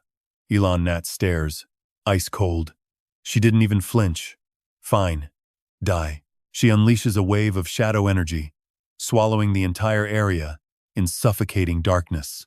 Ichihara Midori freezes. Damn it, Makoto left these people behind. And now this. Kashimana and Kazushiro J just watch in horror. He clenches his teeth, consumed by helplessness. He can't protect anyone. Suddenly, a familiar voice rings out, seal of truth. A surge of power instantly shatters the shadows. Elf gasps, eyes wide. Ichihara Midori realizes it finally. He's actually here. Minato Kannagi stands atop a car, looking commanding. He cheers, relieved. Melicus Celeptius has appeared too. Minato waves a hand, breathing out. Glad we made it. He stares Nat down. She just blinks at the cars. What? Minato, weren't you supposed to be the main course? Nat raises a hand. Don't rush things. She summons a dark orb above his head. The abyss pulls them in. The cars vanish instantly. Minato jumps aside, annoyed. She's got some heavy skills. A raspy voice cuts through the tension. Ichihara Midori gasps out a warning. Minato, watch out. She's level 2. Before he can finish, he slumps, totally drained. Kashimana kneels by his side, calling out. Minato hovers in midair. Did he pass out? He sounds satisfied. Convenient. Kashimana shrieks in shock. What did you just say? Kaminagi snaps at Minato for losing focus. Don't look away. He summons his meteor ice technique. A thunderous boom echoes from above. The group stares. What on earth? Before they can blink, it slams down. Irie screams. Wait, it's speeding up. His voice rings out, it's a meteor. Irioe breaks down, clutching his head. We're dead. Minato keeps his cool. Calm down. He reminds them sternly we trained Minato hard during those 2 days in Alias. Minato calls on his crest. Tin Kwang Iriuka stares. Jaw dropped. A fire meteor? A massive burning cluster begins raining down on them. They collide, turning the sky blindingly bright. A second later, everything explodes, shattering the surroundings. The blast winds howl, forcing everyone to shield themselves. Nat seems genuinely surprised by his strength. Not bad, she praises truly the level of an ancestor. Minato stays alert, thinking still not enough for a level 2 core. Meluz watches from behind, gauging the fight just as expected. The key moment, she looks toward the unconscious Ichihara Midori as his crest suddenly flares with light. Deep in his subconscious, Ichihara Midori stirs. Where am I? Doubt creeps in. Am I dead? A voice suddenly interrupts. Wrong. He jumps, startled. Finally, some space. Being trapped inside Minato is cramped. Ichihara Midori asks, Suspicious, who are you? Tsukunaya tips his hat. Back on the battlefield, Nat raises her hand, gravity control. She twists her palm and smiles. Nearby, Hiryuka is still terrified, whispering it's too dangerous. We have to run. Sakazaki Asuke approaches, telling him that hiding in a car won't help. Suddenly, their car lurches. What? Gravity shifts, dragging the whole group straight down. They panic. The gravity flipped? We're falling sideways. Kashimana stabs her sword into the ground, holding the rope. Ichihara Midori's body drifts with the pull. Nat grows irritated. I told you not to look away. She strikes with her crystal sword technique. Minato smirks, parrying the hit. Oh, please. Suddenly, Nat fires another strike right at him, just in time. Ichihara Midori is caught by Suo Shinji. He yells, Don't worry about us, Minato. We've got Ichihara. Hazama Yoshikatsu grunts, holding his shield against the crushing force. I can still feel her power bleeding through this barrier. Nat laughs, clearly having the time of her life. Just playing with the appetizers. Right, the main course is here, can't dodge this one. Nat licks her lips. I'll swallow you all whole. She summons a massive meteor. Irie panics. Another one? Hazama Yoshikatsu screams. This is bad. Switch with me. Malicious watches, unblinking. Thanks, Hazama. Minato calls out from above. Sakazaki. Irie, can you teleport everyone out of here? They respond in unison. No way. We can't track everyone's coordinates. It's impossible. Ichihara shuts his eyes, accepting it. Fine. He begins the summoning. Enlin's searing electric light roars, and Ichihara screams in panic. It burns. It burns. Minato silently praises him. He's holding up well. Ichihara's managed to stall a beast like this for nearly 5 minutes. He thinks back to the seniors who came before to Hinoki. Even with the highest sync rate, she only held on for a minute. He's already doubled that. Melu senses his distraction and snaps. Focus. Return to the consciousness of Ichihara Midori. He stumbles, shocked to see Tsukunaya. Tsukunaya introduces himself with a warm smile. Greetings, Junior. I am Tsukunaya. We shared the same seal 3 years ago. I am the progenitor of wind. The brand on his hand flares with light. He bows his head, apologizing for stirring Tsukunaya's soul once again. Ichihara Midori stares, dazed. A progenitor is visiting his own soul? Why is he inside of him? Tsukunaya explains with endless patience. We are linked through the seal. Just think of me as your personal master. He digs deeper into the truth. An awakened one exists far beyond the reach of human understanding. Tsukunaya's tone turns sharp. You are only standing at the doorway of that realm. Never forget that. Ichihara Midori finally hears the cold truth. You possess a sleeping potential, the power to strike down the cluster. Meanwhile, Suo Shinji dodges falling stone shards, shouting, Cloud Lady, can we win this right here? Minato's face darkens. Of course not. Suo Shinji winces in shock. What? Then we really can't stop her? Minato quickly settles him. Don't give up. Ron appears. Map in hand, a strategist has to look at the next move. Even if they're losing, Melicus cuts in. As long as they're still breathing, there's a way out of this. Natone chuckles dryly. Still breathing, you say? Impossible. She laughs, summoning a massive orb of pure darkness. Minato instantly triggers a truth seal. Mago Hertermet replies. That is exactly what I was waiting for. Minato glances back. To get through this, he needs Ichihara Midori, currently slumped against Suo Shinji. We need you to wake up, Ichihara Midori. As if hearing the call, his eyes slowly open, and the air turns heavy. Nat roars with sadistic glee. Waiting for Ichihara Midori to awaken? Seriously? What could that possibly change? She summons a dozen black holes beneath their feet. Melis steels himself. We will take you down. he chants, activating glossa. Ichihara's eyes snap open. Inside his own mind, he stares at the overwhelming power before him. That second-tier core. Sknia realizes, yes, you can do it. Even if I'm inside your soul, you can't rely on me to pilot you like Minato does. You're the one who has to fight this alone. Skania explains it sternly. Ichihara stays silent, then murmurs with regret. If only I were stronger back then, I wouldn't be suffering like this. Ichihara's voice begins to tremble. Ever since I was a kid, I went through hellish training to protect everyone from the core's threats. He clenches his fists, but Skania shows nothing but empathy. I know exactly how that feels. Skania puts himself in those shoes. Because we were all once just like you. For everyone who suffered under the Glasta, we wanted to save the few survivors left. But Skania stares at his own hands. Every time I needed real power, these hands came up empty. Skania seems to reach an understanding. We are all still paying the price for the root of the evil we allowed to exist. Thinking of the fallen, Skania can't help but ask, what was that entire war even for? Graves pile up year after year. He sees families torn apart by loss. He laments. It wasn't worth it. Ichihara hesitates, listening to the weight of it. Skania smiles faintly in thought. He steps closer. Now, give me your hand. Midori, don't worry. I promised you that power, didn't I? Skania's hands begin to glow. Ichihara realizes the truth and gasps in shock. Skania, don't tell me. Skania doesn't deny it. I'm just glad I could fulfill my mission before my comrades.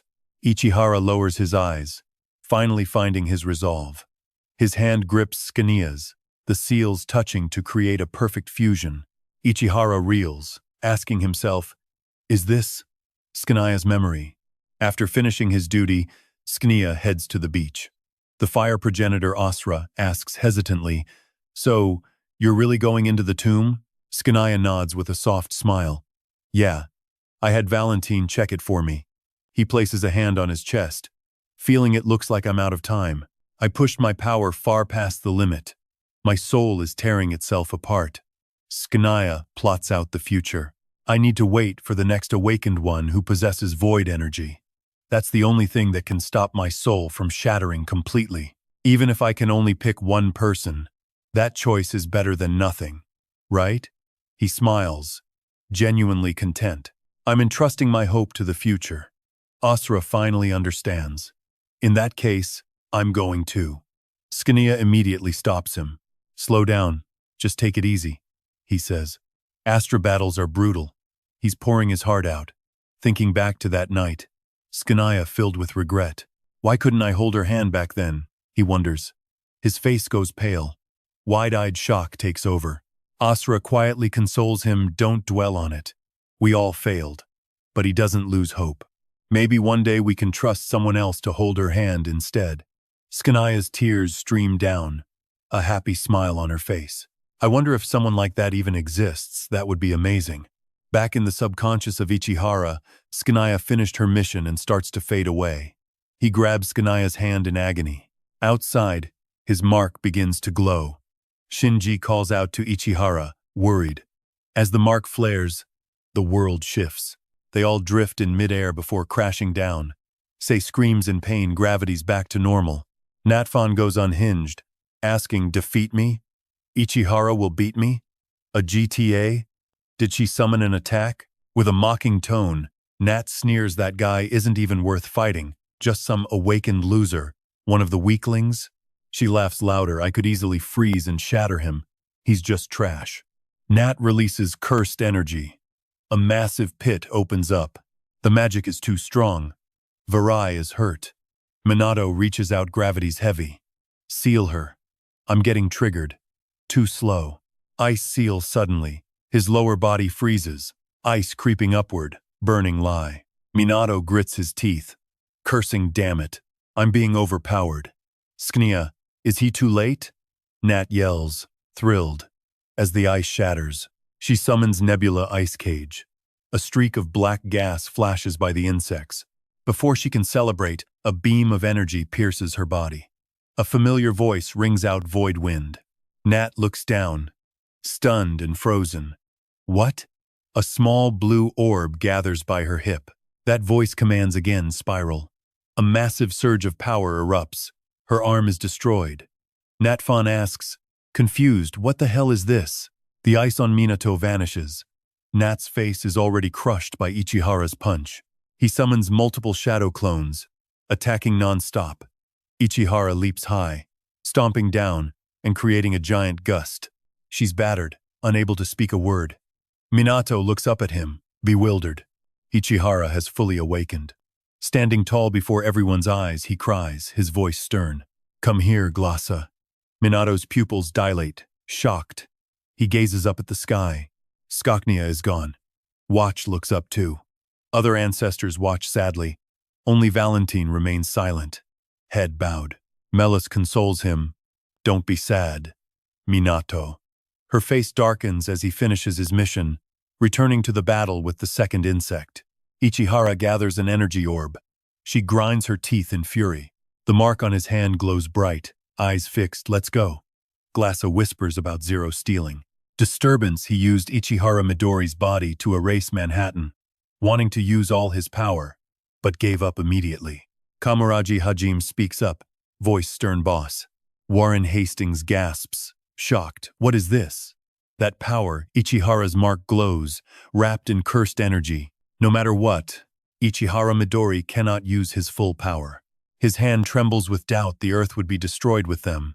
Theoretically, wind shouldn't exceed Mach 1. The moment it breaks the sound barrier, shockwaves appear, causing the wind to tear itself apart. Yet, Ichihara Midori can bypass this limit by combining his aura with the wind. He creates a new wind at Mach 3. It's terrifying, a wind that shouldn't exist in the first place. Creating such a wind should have wiped the earth clean like a bullet. The giant cyclone would pierce straight from the stratosphere deep into the crust. Material ejected from the earth would pollute the air and ruin the atmosphere. Disasters like earthquakes, tsunamis, and anomalies would follow. The prophecy of the world's destruction by Ichihara Midori, recorded in the Bhagavad Gita, the Song of God, isn't an exaggeration. If Ichihara Midori went all out, humanity would vanish. The disturbances created by Zero were just a breeze, called turbulence. But finally, Ichihara Midori mastered control thanks to Sknia's teachings. He cherishes his power, thankful for meeting the Wind Ancestor. Sknia Ichihara closes his eyes, sensing a vacuum. Ichihara dives into the summoning. First, I need a vacuum where no air exists. Void wind. He just needs to channel his massive gale force right there. A concentrated wind swirls around his hand. If he piles all the energy from that triple cyclone into one single point of void wind, Natfon is still incredibly dangerous despite losing part of her body. Nothing can easily stand against her. He calmly analyzes the situation. If he stacks more skills on top, it acts like a wind-based time bomb. He opens his eyes, fully awakened as the perfect master of wind. Ichihara clenches his fist, his determination burning bright. Suddenly, Nat lunges in from afar. Don't just stand around playing. She's summoning her technique. Natfon's arm transforms into a massive chunk of ice. Ichihara coldly summons a ring of wind, acting like an invisible shield. He stops her attack dead in its tracks. The massive ice block midair suddenly slams into the ground. Nat stares in shock, wondering what? Why did my skill hit the ground? It was supposed to land right on him. She glances to the side, seeing Ichihara's mark. A second later, he summons a colossal tornado, blasting her far away. Ichihara thinks intensely, I just need to predict her movements and place the void wind correctly. Then I can force her to move however I want.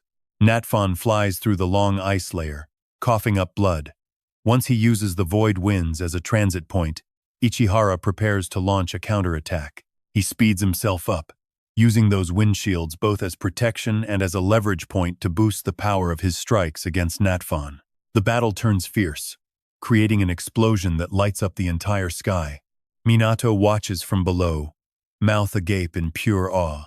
This is insane. Natfon's body is cracking apart. He wonders in a panic. What is he? How did he get this strong so suddenly? Even though she touched him, she isn't being eroded. Is she being attacked by his own wind force? She screams in rage, damn it. Nat throws a punch. Ichihara blocks the strike head on. His voice rings out, cold and detached. It's useless. He uses a wind cyclone to slice right through her arm. Nat suffers in pain. This is bad. I have to retreat. A second later, a blinding streak of light cuts through, and her body starts to lose form, slowly fading away. He quickly realizes and unleashes a long blast of wind, attacking her directly from afar. What on earth is he? A real monster. Natfon resolves herself there's no other choice but to kill him, even if I have to throw away my body and soul. She gathers all her power, summoning a haunting darkness. Nebula Frostkit. Just as Natfon focuses, he waves a hand below. Her magic power suddenly vanishes. Natfon stands there, completely bewildered. Ichihara commands sternly give it up. He gives her a threatening look. This airspace is already under the control of my void wind. A series of wind bubbles appear all around her. His wind arts explode simultaneously, creating a blinding scene. Natfon lies weakly on the ground, grinding her teeth. Ichihara stares down at her, his expression darkening. Helpless, she realizes she can't beat this guy. Natfon grits her teeth. At the very least, I must make the prophecy come true. Her anger begins to boil over. She erupts with massive power. Natfon shouts with every ounce of remaining strength. Wake up! Snowball Earth! A huge surge of power is summoned. It flies straight at Ichihara. He coldly utters just 3 words, void wind. Instantly a black hole opens, sucking up all that energy. In a blink, the sky clears without a ripple. Her face turns pale, pupils dilating in fear. Ichihara walks slowly toward her. I already said it. It's useless. I just need to use the void wind to drain your power. He raises his hand, summoning another gust. You can't do anything here. Natfon pounds the ground in frustration, shouting back, Nonsense, I still can. She screams, but a second later, her whole body is trapped by a cyclone. She can't move, can't even speak. Finally, she understands. So this is it. The wind vortex sphere starts to crush her. Natfon's eyes roll back in agony.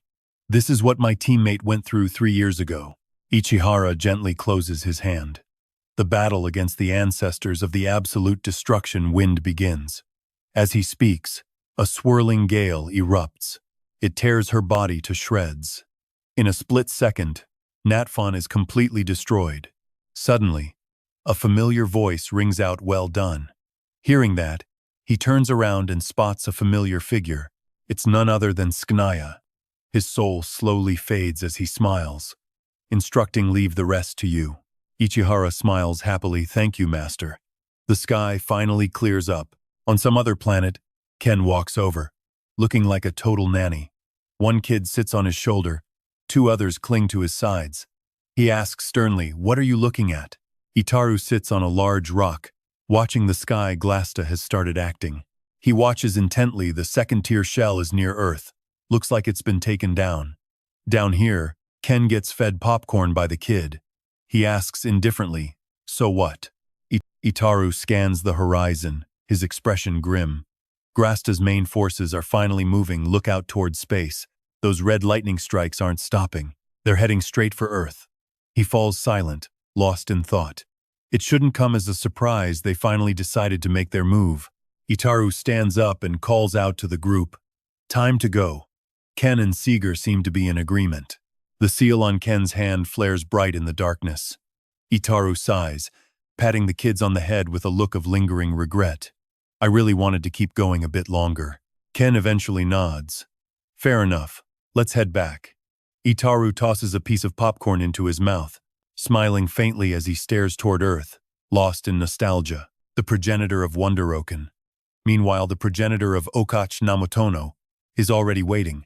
Ayaru, the wielder of the Vokamanagi seal and Minato's predecessor, answers coldly. Yeah. His eyes are burning with pure resolve. This is the final battle. Back on Earth, Shinji gasps, eyes wide. This is incredible. Ichihara stands tall, and Minato stares at his straight back in total awe. Did you really take down that rank 2 on your own? Minato suddenly freezes, rooted to the spot.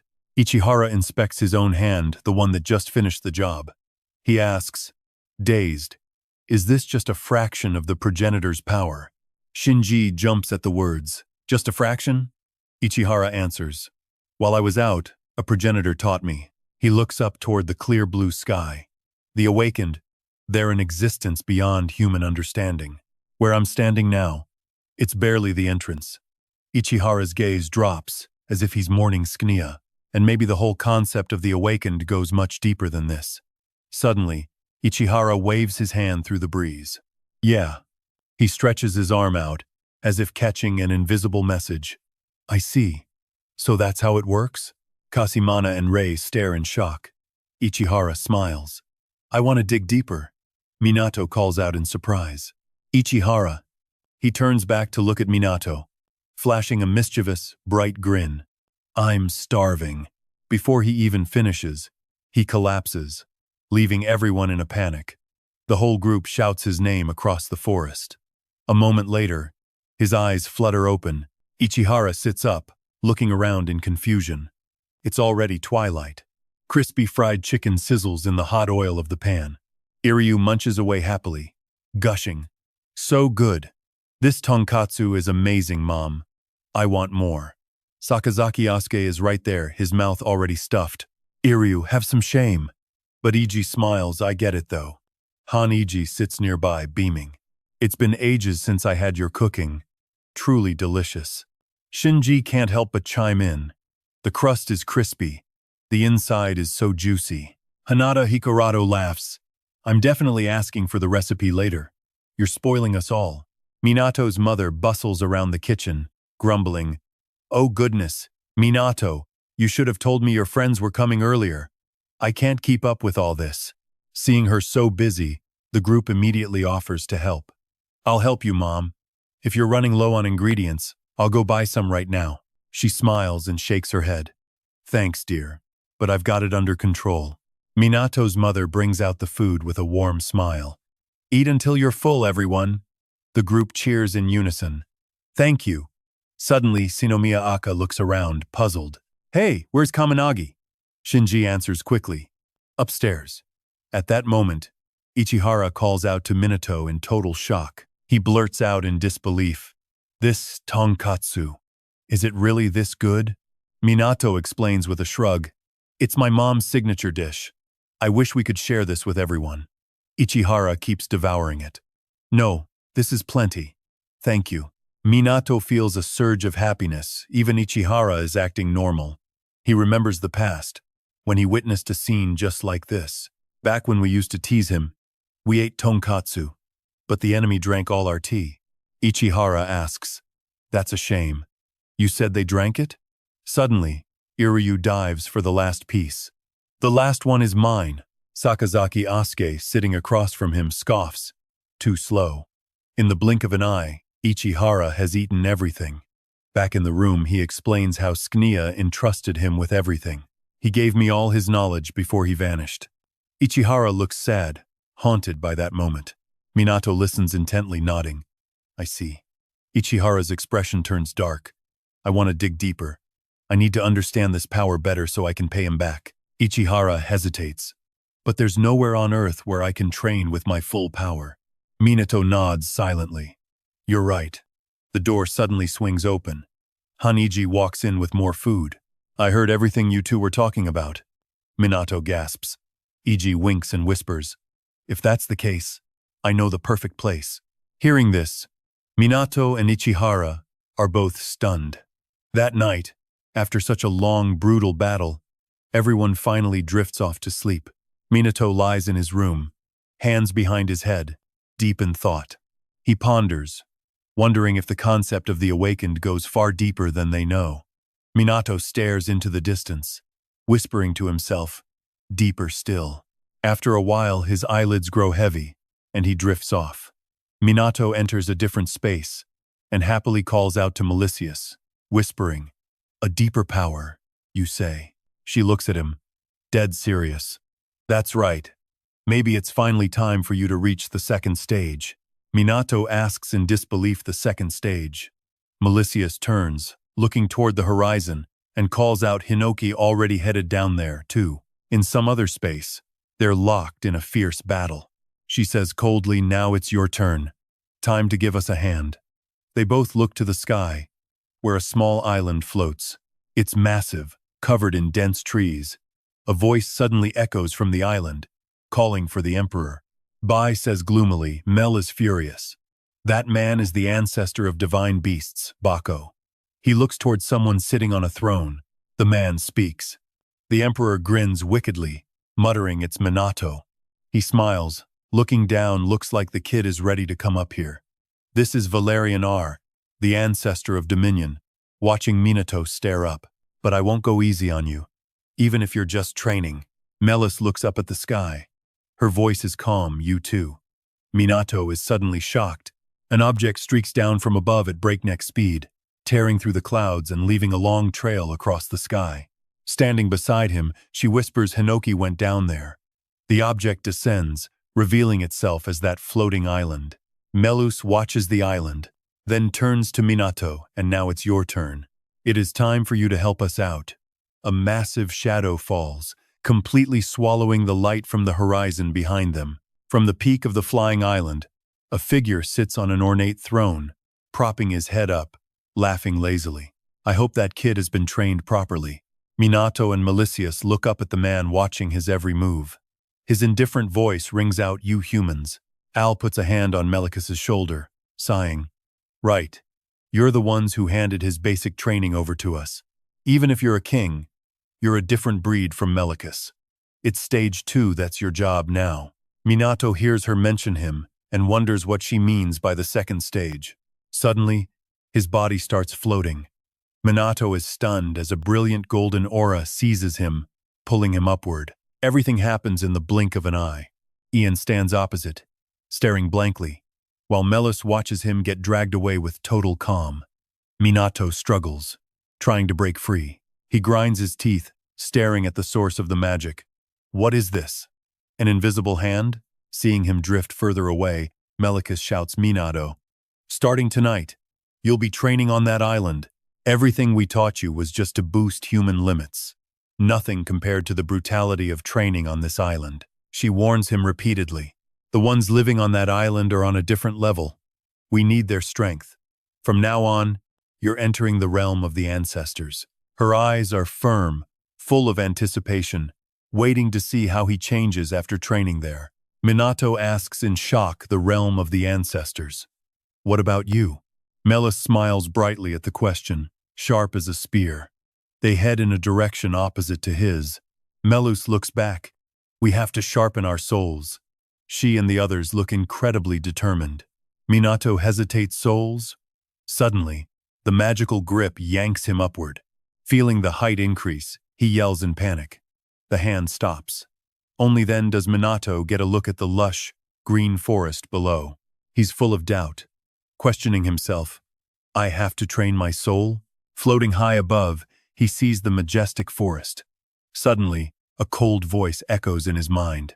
No matter how long you're together, humans can never truly understand their own hearts. Recognizing the voice, he looks up. Is that you? Valerian, seeing he's been identified, looks smug. You know who I am? As a kid, he loved reading, and his favorite books were the ones about the ancestors. Minato explains shyly, I read their biographies until the books literally wore out. He says seriously, and the only one who can use this skill is the ancestor of Dominion, Emperor Valerian Rick. He can't help but look smug at the kid's flattery. He leans back on the throne, arm resting lazily, chin raised to create an arrogant bird's-eye view. His cold voice rings out exactly. Valerian waves his hand playfully. Come here. I'll allow you to speak. The magical hand suddenly drags him down toward the forest. Minato screams. Bam! The impact makes the island shake. He looks around, deep in thought. A forest? Where the hell am I? Valerian's sharp, angry voice cuts through his chaotic thoughts. Your head is held way too high. A massive wave of magic slams down, pinning Minato so hard he cannot even lift his face. Valerian watches from his throne while Minato grits his teeth grinding in pure frustration. What is this, he thinks, I cannot even move my own body.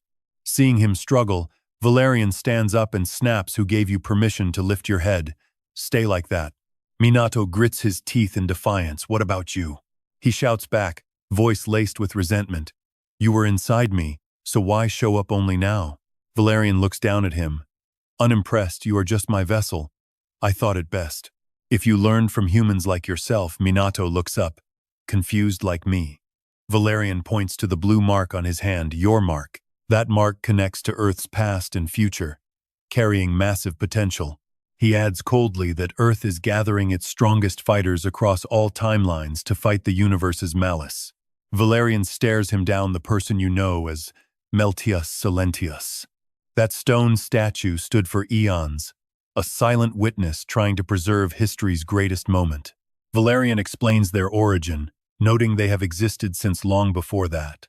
Suddenly, he pulls back the golden magical pressure coiling around Minato. The crushing weight vanishes instantly, and Minato loses his balance, crashing onto the cold floor. Valerian's cold voice echoes, look up.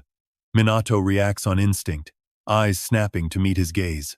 A burst of blinding light hits his eyes as colorful magical streams erupt all over the island, showing off their dominance.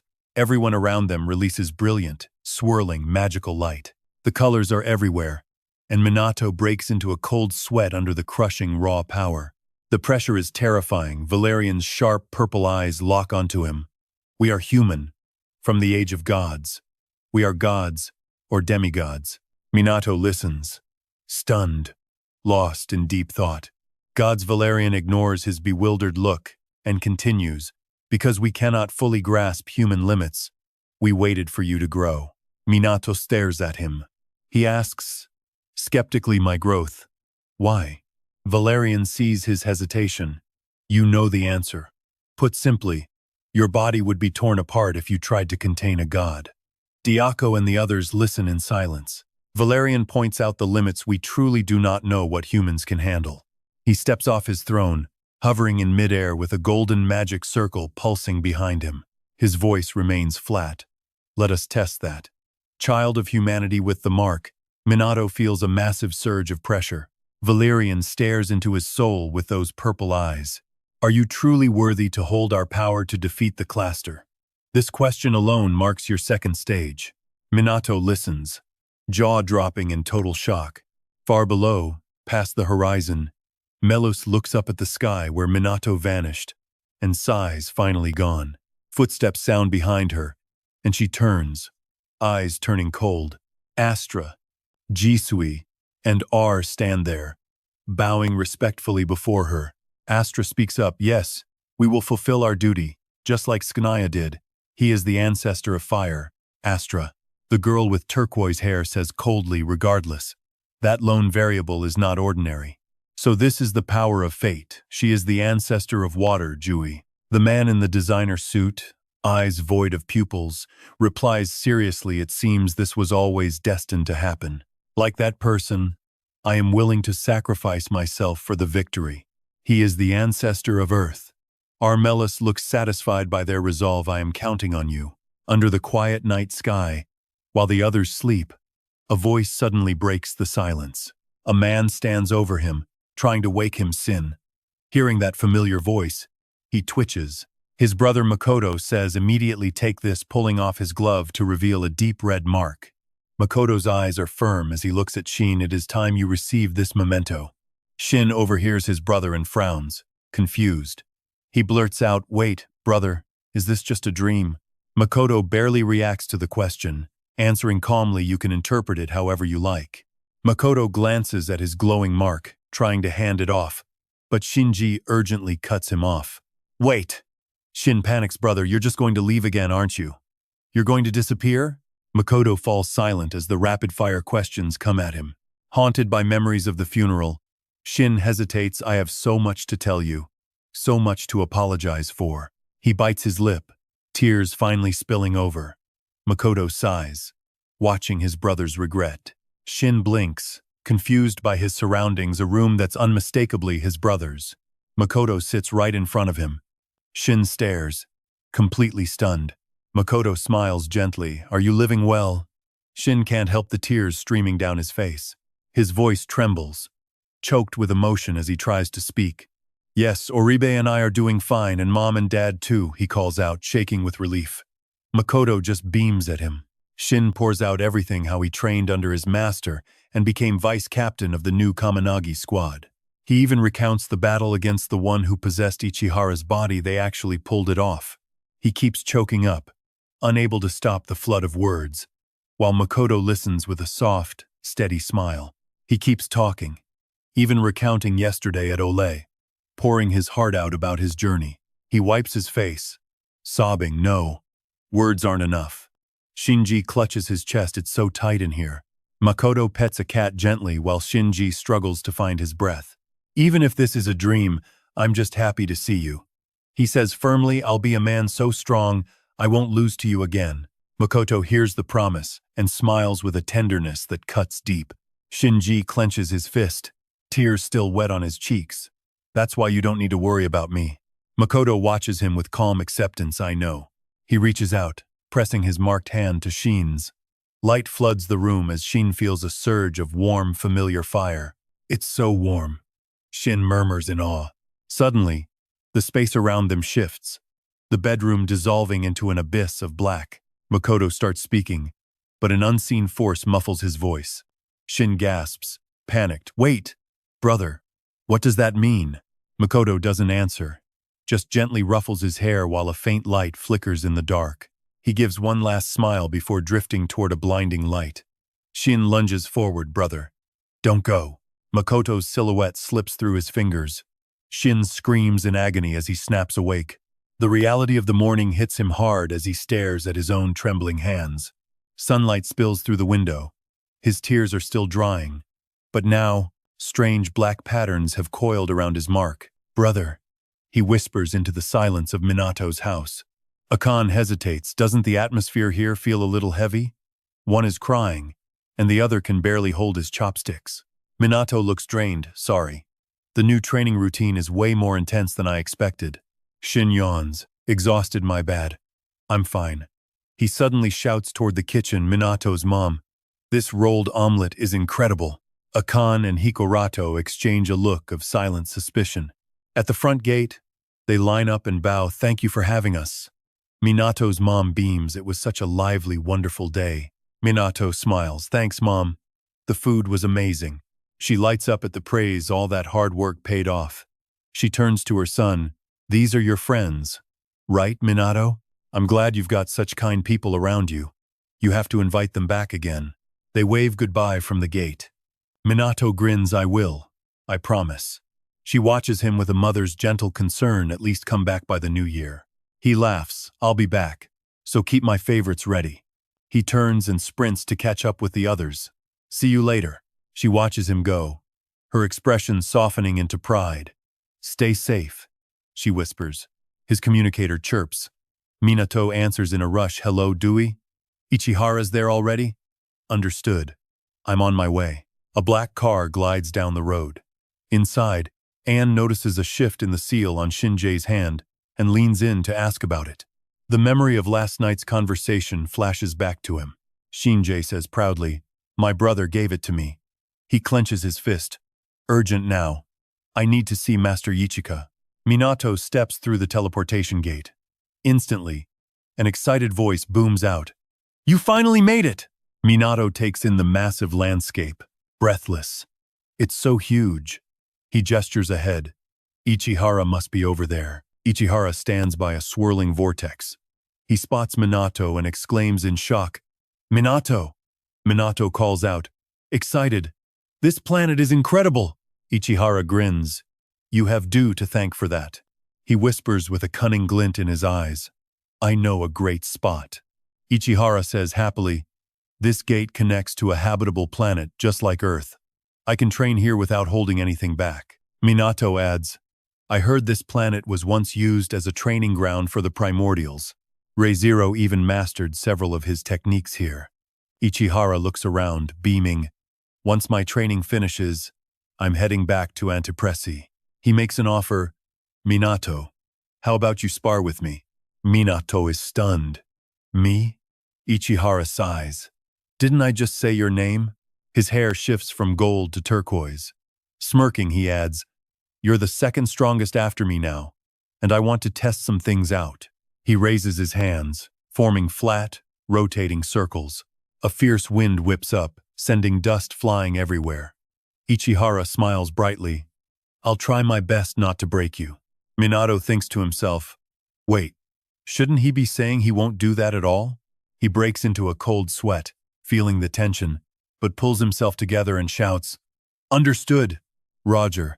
I am Minato Kannagi, captain of the Kaminagi squad under the Anti-Immortal Corps. He cries out, I accept your challenge, Special Ops Agent Ichihara Midori. Let the training begin. Ichihara sees the fire in his eyes and laughs. Good. Deep in the vast, glittering nebula, 5 spaceships drift along their orbit. Suddenly, a signal from the blue ship breaks the silence, cutting through the void with a manic, excited voice. Hey, Ella is dead. From the orange ship, a voice cackles with cruel mockery. Ha ha, of course, she just charged in without thinking. The red ship swerves, its pilot sounding genuinely annoyed. And here I thought we were in for a frozen Earth welcome. A cold, indifferent voice echoes from the next ship. Whatever. Losing one member isn't a big deal. What's the plan, Captain? The purple ship at the lead slows its pace. The captain's deep voice rumbles through the comms.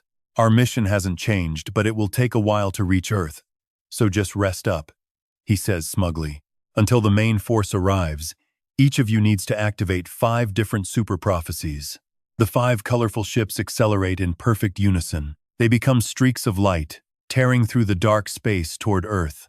Human consciousness is split surface level, subconscious, collective, and the darkness. The same rules apply to Minato Kannagi, the vessel of void consciousness. The 106 primordials within him dwell in the regions they find most comfortable. Surface consciousness forms his daily personality, where everyone gathers to chat and laugh. There is the primal ego, and the collective subconscious housing all of humanity's deepest behaviors. Then there is the place Minato avoids, a corrupted zone known as the darkness. It holds Minato's evil ego. On the island, Valerian says dryly, well, that's roughly how your consciousness looks. Leaning back with a bored look, he asks coldly, Get it? Valerian watches as Minato floats midair, his body twisted by cruel, invisible pressure. Every muscle and joint is stretched to the breaking point. A pained moan escapes Minato's throat. Without a hint of mercy, Valerian shifts his stance, forcing Minato into an even more agonizing, contorted position. Minato screams in agony. It's not like I can just drop my guard because you told me to. Valerian listens to the angry, desperate protests pouring from Minato's flushed face. He remains unmoved, his voice ice-cold. Fool. Always use all 5 senses to capture your surroundings. You have to master them. He smiles. That is the first step toward touching divinity. Bai shifts slightly, peering up with wide, shimmering cat-like eyes. Innocently, she chirps, Your Majesty. Minato is foaming at the mouth. Minato had been squeezed so hard he actually passed out. Foam everywhere.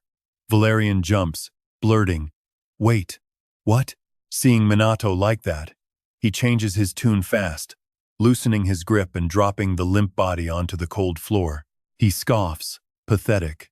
Minato struggles to catch his breath, looking up to ask, Hey, about that last part, the darkness you mentioned? Valerian answers calmly, Just think of it as another version of you, living inside you. Minato trembles, pushing off the ground with his last ounce of strength, as Valerian explains, That's the darkness you cast out long ago. Valerian sits regally upon his throne, and says evenly, We ancestors call the place where they dwell the fissure. Meanwhile, inside that very fissure, Isiro and Melville are locked in a brutal fight. Deep within the dark, the life-or-death confrontation reaches a fever pitch. Reizero stands there, bloody hands gripping his sword hilt, chest heaving. Melv is covered in wounds, too. As she speaks up, Jisiro feels familiar traces of magic and turns. Oh, you all are here too? Melus leads the way, saying, Obviously. We need to restore our strength for the final battle. Her team watches them with sharp, wary eyes. Hazama and Luciana scan the surroundings, clearly terrified. She approaches the figure sitting arrogantly in the center. Guess I should say hello to his other half, too. Melu smiles gently. Hello, nice to meet you. Minato sits on the ground over here, just a different version of himself. completely at ease. Hearing his name, he looks up, and a black mark pulses to life on his hand. Minato stands up calmly. Seeing this, the others immediately drop to their knees in respect. Even Melv kneels before him. Minato stands defiantly in the center, a flash of lightning cracking behind him. Luciana gasps. What? Hazama, standing in front of her, looks shocked. For real? He watches Minato approach, flanked by 2 long rows of loyal followers. Hazama can't help but wonder only the most evil beings and monsters show up in this place. Are they actually tamed? Hazama stammers, his excitement getting the better of him. Minato, or the one in the darkness. Keiji stands beside him, coldly crushing that eager train of thought. Stop giving them such weird nicknames. Minato faces Melicus. Looks like the version of me on the surface is working pretty hard. She smiles back at his words. Yeah, but sometimes he cries too. His expression darkens, his voice arrogant as he replies, I'm looking forward to it. The stronger he gets, the wider that void he needs to escape will become. His hollow eyes gaze toward the highest level. Soon enough, we'll meet. Back on the other side, Minato is enduring a grueling training session. He screams in pain. Then Minato snaps his eyes open, looking around, completely dazed. He rubs his aching head. Right. I passed out training with Ichihara. Valerian held me back. That's why I'm awake. It is an endless hellish loop, where Minato has to survive training battles against both Ichihara and Valerian. He touches his head. Damn it, I have to get stronger fast. It's possible. It is? Suddenly, a teal light flares, and he turns to look. Glowing energy orbs surround Minato, focusing directly on him. Ichihara notices and says, Oh, Minato, you're up? How's the training going? Cold sweat drips down Minato's face at the sight. Behind Ichihara, those transparent teal orbs are splitting apart. He flicks his fingers with a smile. All right, let's work on your physical body right here. With that, a massive whirlwind tears through everything, rushing straight toward him. Minato hesitates. Understood. Ichihara sees how drained he is. If it's too much, I can stop. Minato trembles. No need. He braces his body, stands up, and shouts, Let's go. Seeing his determination, the other man just smiles. Inside the main headquarters of the Anti-Fairy Corps, in the hut of Eternal Vision, Mother Io chats gently with Sakazaki. It is true, there is still a possibility. They survived. He bows respectfully. Yes, just as Natasa said. Sakazaki recalls the battle with Dias. It seems the enemy isn't just targeting 8, but the whole universe. They're even planning to reactivate Snowbart. In the near future, they might increase their intensity to destroy Earth itself. Mother Io muses. I never imagined it would come to this after 300 years. Her voice is soft. She thanks Sakazaki for reporting on behalf of the captain and vice captain. Io turns to her. Please relay this information to all other captains and the special forces. Hearing her name mentioned, she bows. Understood. She is the commander's assistant. With her orders, she vanishes instantly. She looks at Sakazaki, her voice gentle. Tell me, I get the situation with Captain Kaminagi and Midori, but where is Vice Captain Suo? He hears her mention Shinji and rushes to answer. He's at the Hinoki One-Sword-style sanctuary on Mount Onmich in Nagano. Shin looks up at her. I'm here to meet my master. She sees him and smiles. Hey there, Shin, what's going on? Under a massive boulder, Hajime is struggling, trying to hold it up. Shin is genuinely shocked to see him like that. He asks her, Master Ichika, why are you using a former 12 Apostles member as a chair? She sees his bewildered look and laughs. It's for training. This guy actually likes it, right, Hajime? Hearing his master call his name, Hajime bows his head and replies, Yes, master, as cold sweat streams down his face. Former Apostle number 1, Kamaraji Hajime, is currently 78 hours into his continuous chair-holding exercise. Jin watches him, thinking to himself that she really has tamed him. He looks at her seriously. I'm here to ask you something. Ichika hears him and asks, What do you want to know? Shin tells Ichika about the dream he had. Last night, my brother appeared in my dream.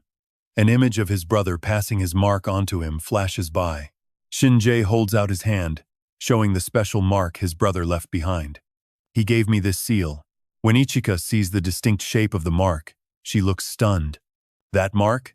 It's the badge of the blazing flame. A red symbol of fire blends perfectly with black.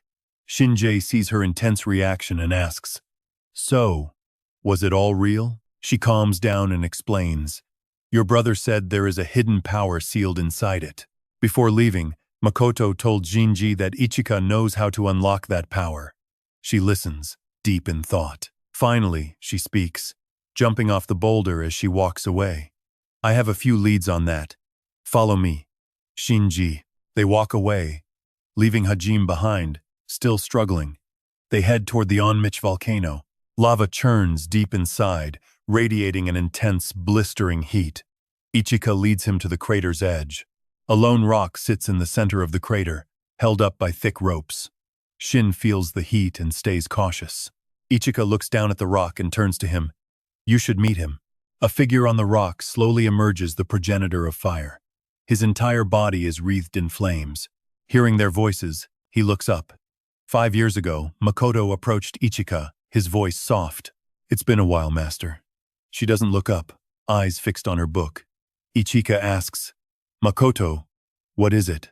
"I want to show you this." He takes off his glove. Ichika watches him intently. Seeing the mark, she gasps, "That seal?" Makoto explains, "Yes, it's mentioned in Hinoki Jiro's diary." He tells Ichika seriously, "This is the fire god's seal." Ichika finishes telling Shin about the current situation. This mountain is the site of the Hinoki one-sword style's enlightenment. A wave of hot air rolls toward Jin and Ichika. She explains why this mountain is so special. Hinoki Jiro's diary records the era and the progenitor of fire. Ancient texts say Mount Onmich holds divine light and Izachiko. Izachiko, a pure, miraculous power. On the 8th day of meditation, I still couldn't grasp the basics of the sword. On the 9th day, the fire god appeared on the stone. Jiro sees Astra and is struck with wonder. Ichika looks down at the rock where Astra stands. The progenitor had reached the pinnacle of humanity. Aiming higher, he entered this mountain. Back then, ReZero just trained relentlessly, seeking a sword that could even cut down gods. To gain that knowledge, he entered deep meditation, hoping to see the progenitor, his persistence finally paying off. On the 9th day of his meditation, a fire god appeared. They say he finally mastered a new skill. Jiro's patience was rewarded. He sees the progenitor appear, grins, and draws his sword. They clash. During that fight, the progenitor created a secret sword technique, the foundation of the one-sword style. ReZero took serious injuries during that brutal battle.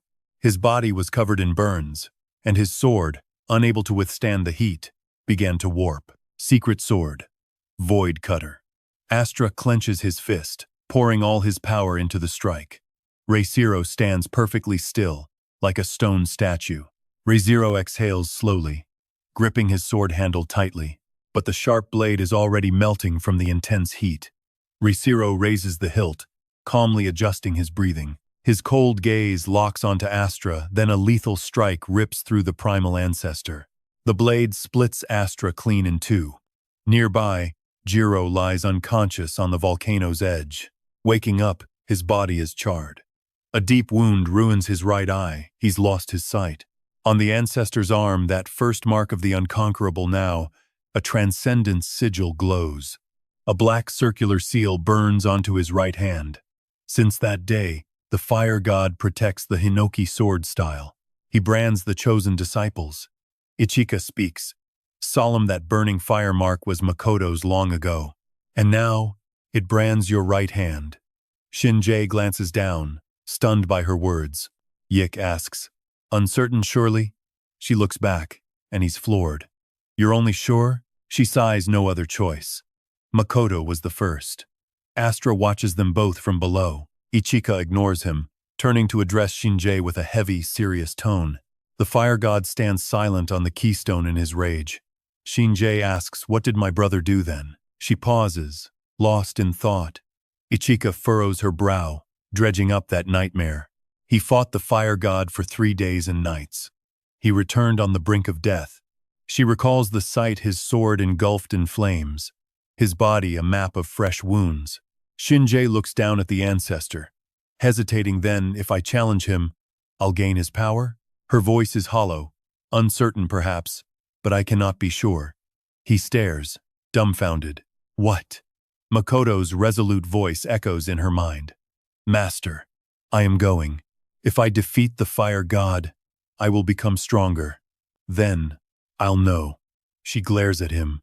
Right now, you and Makoto aren't on the same level. Shinji is shocked. I don't mean strength. Ichika explains the reasons you both seek power. They are completely different. That's my read. He goes quiet, deep in thought. Finally, he speaks the reason I want to get stronger. He pictures his late brother's portrait, the room, the cat, the crushing, empty silence. Seeing that vacant room, he collapses, sobbing for the brother he lost. I can't let him worry from heaven, watching me cry. Shinji breaks the heavy air. Thanks, master. I know I'm lacking, but I'll do it. His eyes burn with iron will, hand gripping the sword hilt. She sees his grim determination and lets out a small, tired smile. Very well, I think so too. She turns away, leaving him with her trust. I'll be waiting by the river. Seeing her blessing, his resolve hardens. He looks toward the Ancestor. I understand. Astra senses the challenge. His eyes flare, and a massive barrier erupts, sealing off the entire volcano. Ichika watches the wall form. Deep in thought, it's exactly like when Makoto was here. Only the marked can enter? She worries, shouting at the barrier, don't you die. Shinji, find what you're missing. Inside, Astra lunges at him with terrifying speed. Shinji watches him like a hawk. Hinoki-style, chaotic slash, combined with energy suppression, material erosion. A storm of razor-sharp blades flies at Astra. His erratic slashes are dodged with effortless grace. Astra closes the distance. Shinji gasps, seeing that fist materialize right before his eyes. Pure terror as the punch nears his face. He dodged it barely. Boom! The impact is thunderous. Lava explodes, debris flies, and scorching heat waves roll out. Shinji scrambles away, groaning in agony. He stares at his scorched arm, grinding his teeth against the searing pain. I know I landed that strike. How can my blade fail to even touch him? Astra doesn't give him a second to breathe, exploding forward again. Everything he touches incinerates. Shinji scrambles for a new plan. That extreme heat detonates anything he contacts. Even if I hit him, my blade will just melt away. Then what about this? An idea hits him. Celestial sphere, T-Bloom style. He swings with everything he has. Crimson blades dance through the air like a lethal mirage. Snowflower sword, the sharp edges twist into tiny cyclones, ripping toward Astra. His body shatters into dust. But then, he just regenerates. Good as new. Seeing his attack fail, he snarls, I knew it. Not again. That technique, the one my brother used. How did he do it? Astra lunges. The heat radiating off him is suffocating. Shin can barely focus. How did my brother pull it off? There has to be a secret. Something he had. Then it hits him. Wait, I should have it too. My brother didn't have it back then.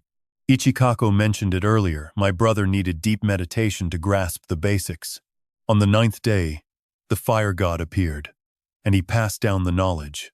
A legendary technique, a secret strike that cuts through the void. The indomitable soul. Shin centers his mind. Indomitable. I used it with Minato to purge the zero from Ichihara. I only used it once before, boosted by Shinomiya. But I felt it. Shin locks eyes with Astra, a strike that cuts the soul itself. The answer clicks. He adjusts his breathing.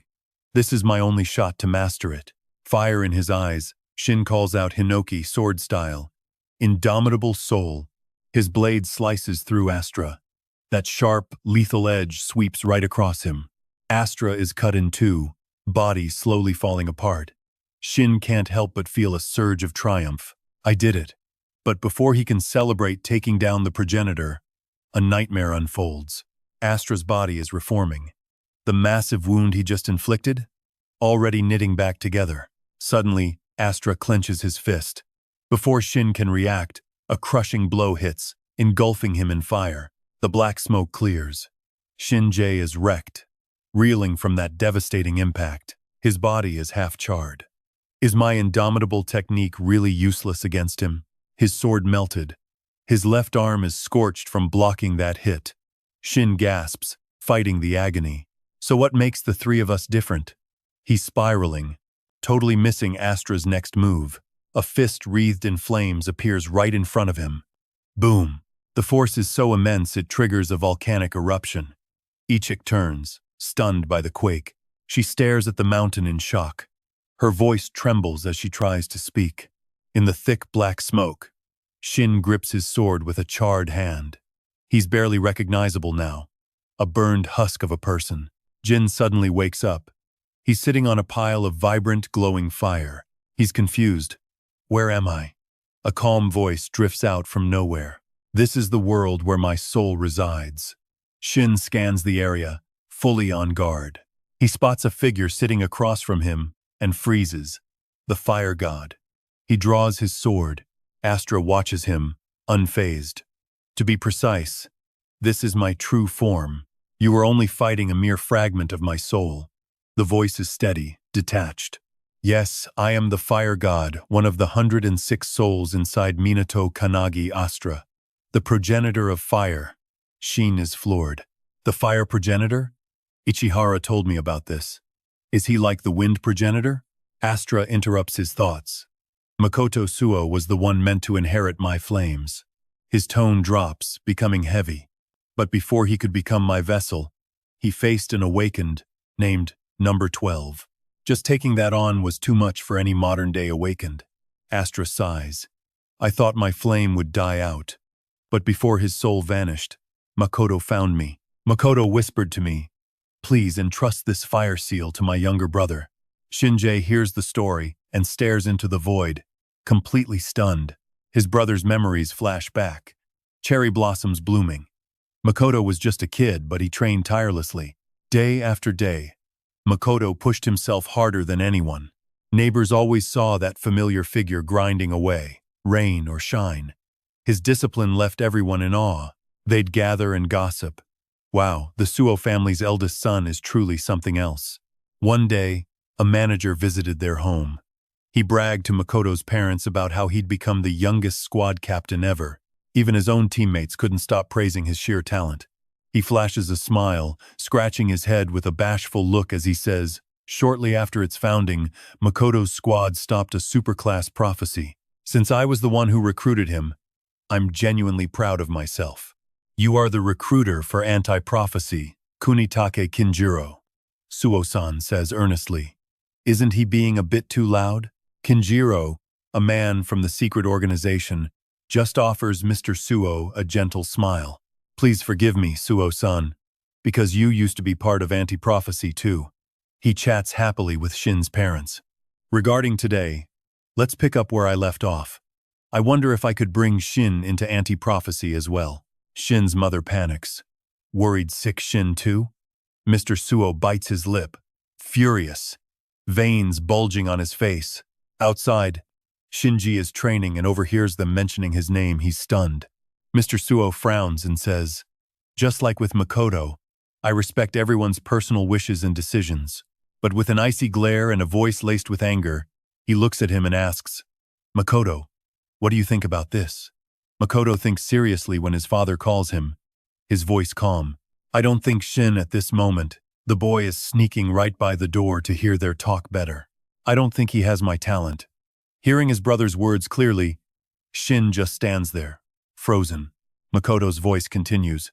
He's very gentle. Anti-prophecy is a dangerous mission, even if he chooses to walk a different path later on. Listening to his brother's calm words, Shin can't help but grit his teeth. Without hesitation, Shinji bursts in. Wait, big brother. His parents are shocked. Shin's voice trembles. Me too. I want to become someone like you, big brother. Makoto looks at him.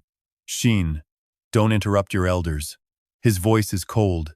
You can't become like me. Hearing this, Shinji is heartbroken. Big brother.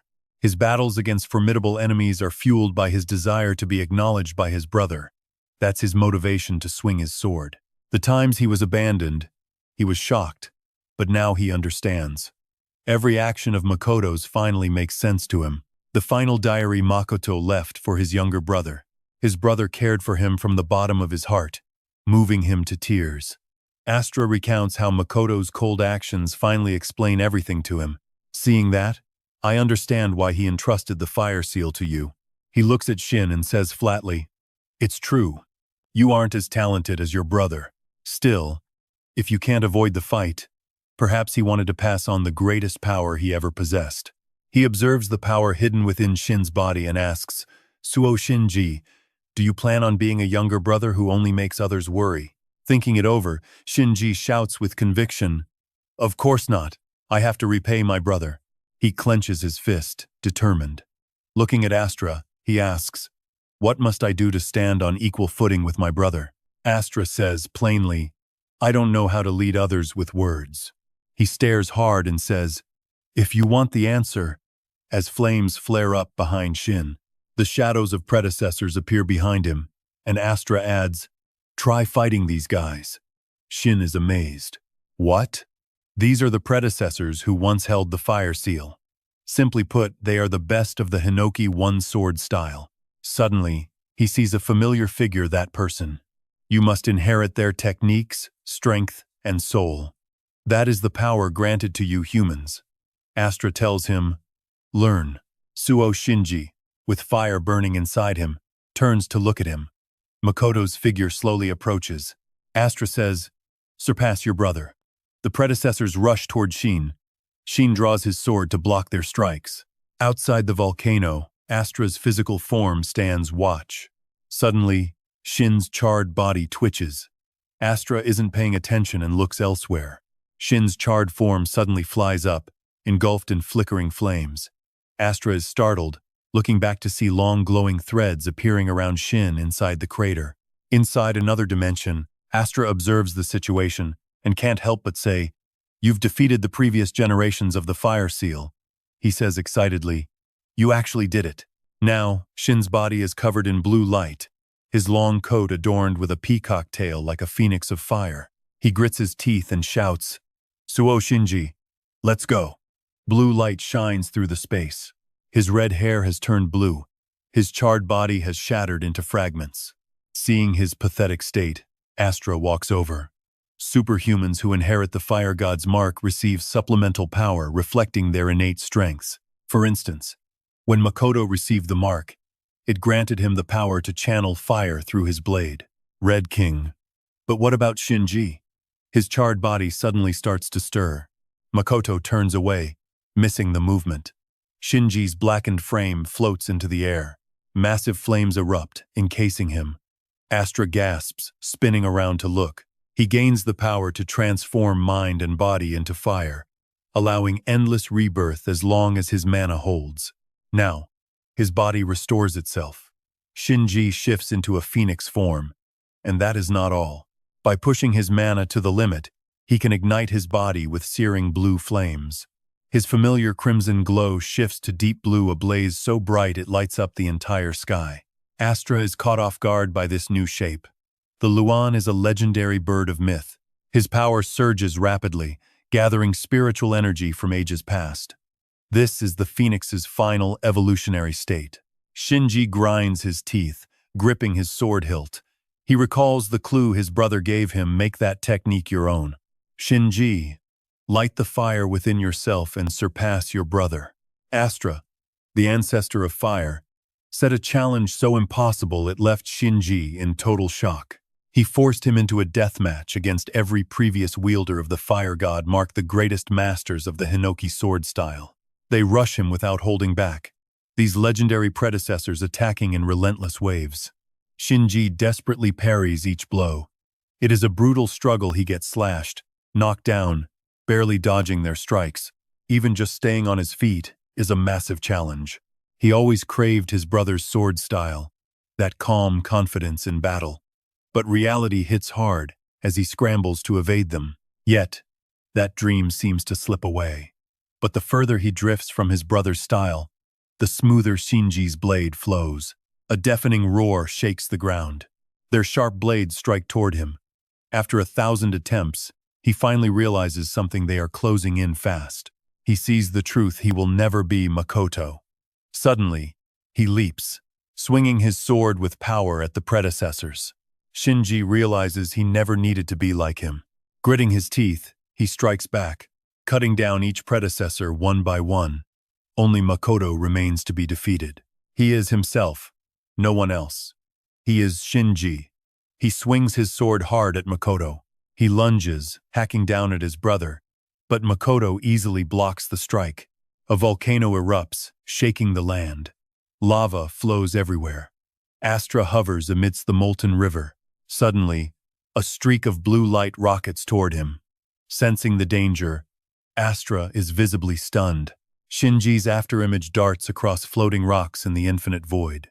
Standing nearby, Shinji grips his cold hilt tight, his eyes locked on Astra's every move. Astra gives him no opening, condensing fire into small, searing orbs that blast toward him.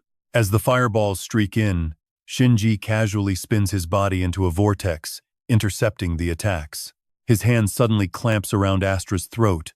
Astra gasps, shocked, as Shinji slams a fist into his head. The force of the blow sends Astra plummeting into the abyss, crashing into the sealing rock. The chains snap. The rock slams into the lava. Astra lies there, his body slowly freezing solid. Shinji holds his blade's edge inches from Astra's face. Astra's hands are bound tight. With a cold gaze, Shinji slowly presses the tip of his sword toward Astra's eye. Terrified, Astra launches himself into the sky, dodging the lethal intent as he retreats into the erupting volcanic plume. Ichika sees the volcano erupt again and cries out in shock, "What on earth?" She stares at the mountain, panicked. What is happening over there? A streak of light plunges into the crater. Behind her, a burning meteorite hurtles toward the volcano. Ichika shields her eyes from the massive falling object, unable to endure the blinding light and heat. If that thing hits the ground, this entire region will be leveled, mountain and all. Pressure crushes the air as Astra pours every ounce of strength into holding back the massive, burning sphere of death. It incinerates as it falls toward Shinji. He gasps, saying, "Have you been hiding this level of power all along?" Facing that massive fireball, I feel like a tiny spark, but I have to admit it. He grips his sword tight as the color shifts from red to blue. A brilliant azure aura erupts, coating his entire body. Running away was the smart move. Because my blade right now, Astra stares, completely stunned. That blue phoenix manifesting before him? It's the beak of the phoenix itself. It can swallow any level of heat. He points his sword straight at Astra, a blazing strike of the blue phoenix. He thrusts the blade toward the meteor. His immense power forces the smoke and fire around the rock into a swirling vortex. In a heartbeat, the blade devours the meteor.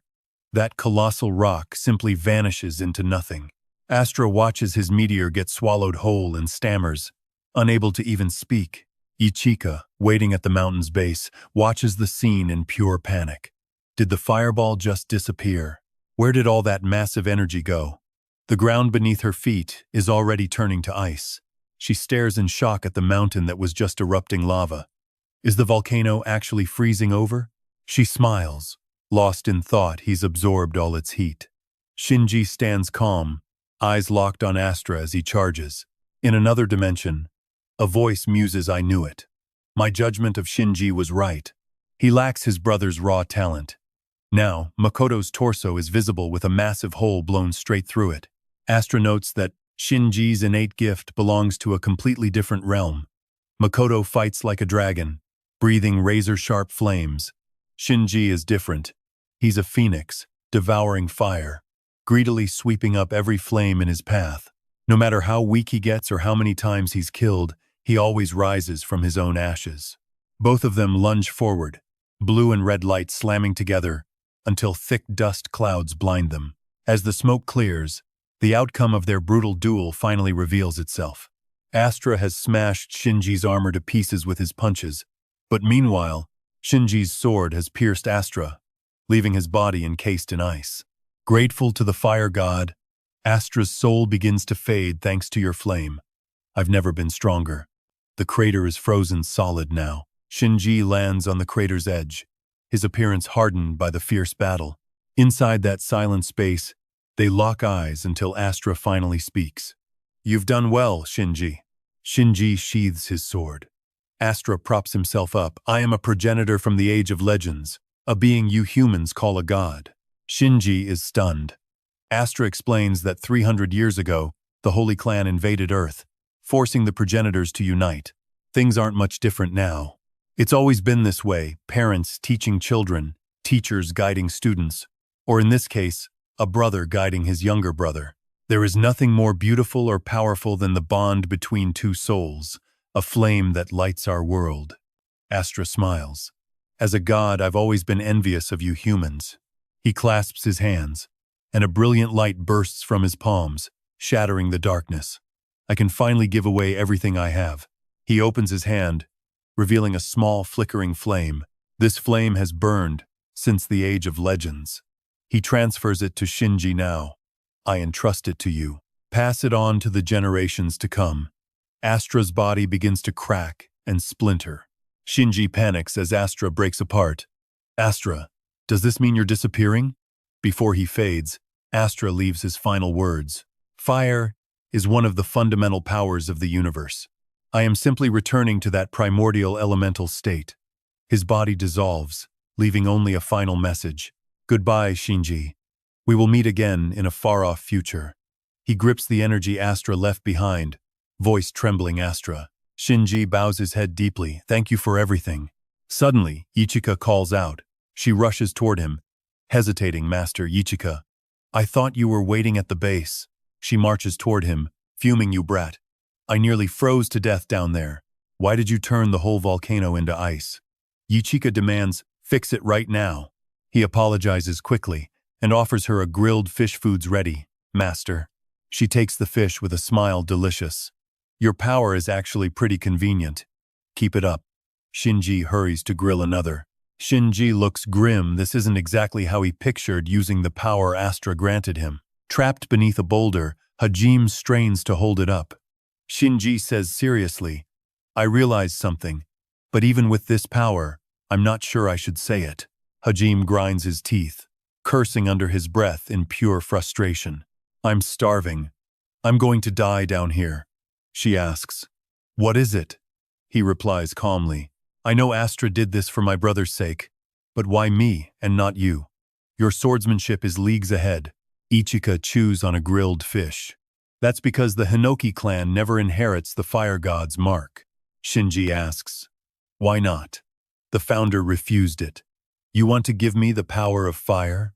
From the black mark on his arm, a surge of energy gets swallowed, turning into a blazing red. "I don't need anything from you." ReZero grinds his teeth, voice boiling with resentment. "Get out of my body. Fire god. This isn't the swordsmanship I seek." Azra panics at his anger and flies out of the mark. Ichika smiles as she tells the story. She sits casually on a giant rock. "That's why our clan focuses only on high-intensity physical training. And obviously, I don't care about that stuff." Shinji is stunned by her admission. To think they actually rejected a god. "It's unbelievable, but it only makes me more curious." She catches his attention. Shinji reflects. ReZero Hinoki created his own sword style, right? I can't even imagine how strong he was at his peak. Meanwhile, in Minato Kannagi's mental world, ReZero and Melville are locked in combat. Melville snarls.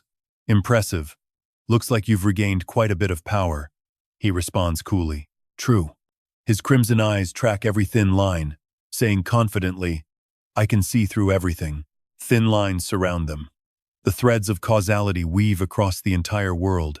Behind Melville, Minato watches the battle. Lightning crashes near where he sits. His vacant eyes watch the scene, lips barely moving. The collective unconscious. Minato Kannagi's mental world is layered surface, ego, collective unconscious, and darkness. The ego is the spirit island. Valerian's voice echoes. Time stood still for years, but it's finally moving again. Sitting arrogantly on his throne, he looks down and says, "Astra, a peer from the age of myths, has vanished, while ancestors in the human era are recovering their strength."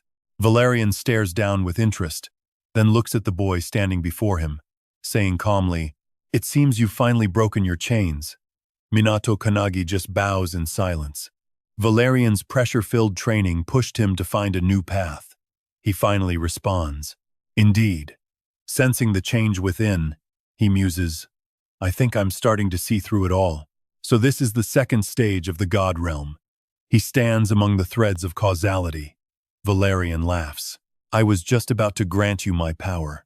His sharp eyes pierce through him. Can you feel it? Minato answers quickly, then looks up at the sky.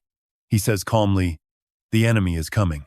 Valerian leans back lazily, voice full of confidence. Engage them. Minato's eyes suddenly widen. Ichihara sees him wake up and says happily, Oh, you're awake? He rotates 3 spheres in his hand. He looks at the boy's battered body.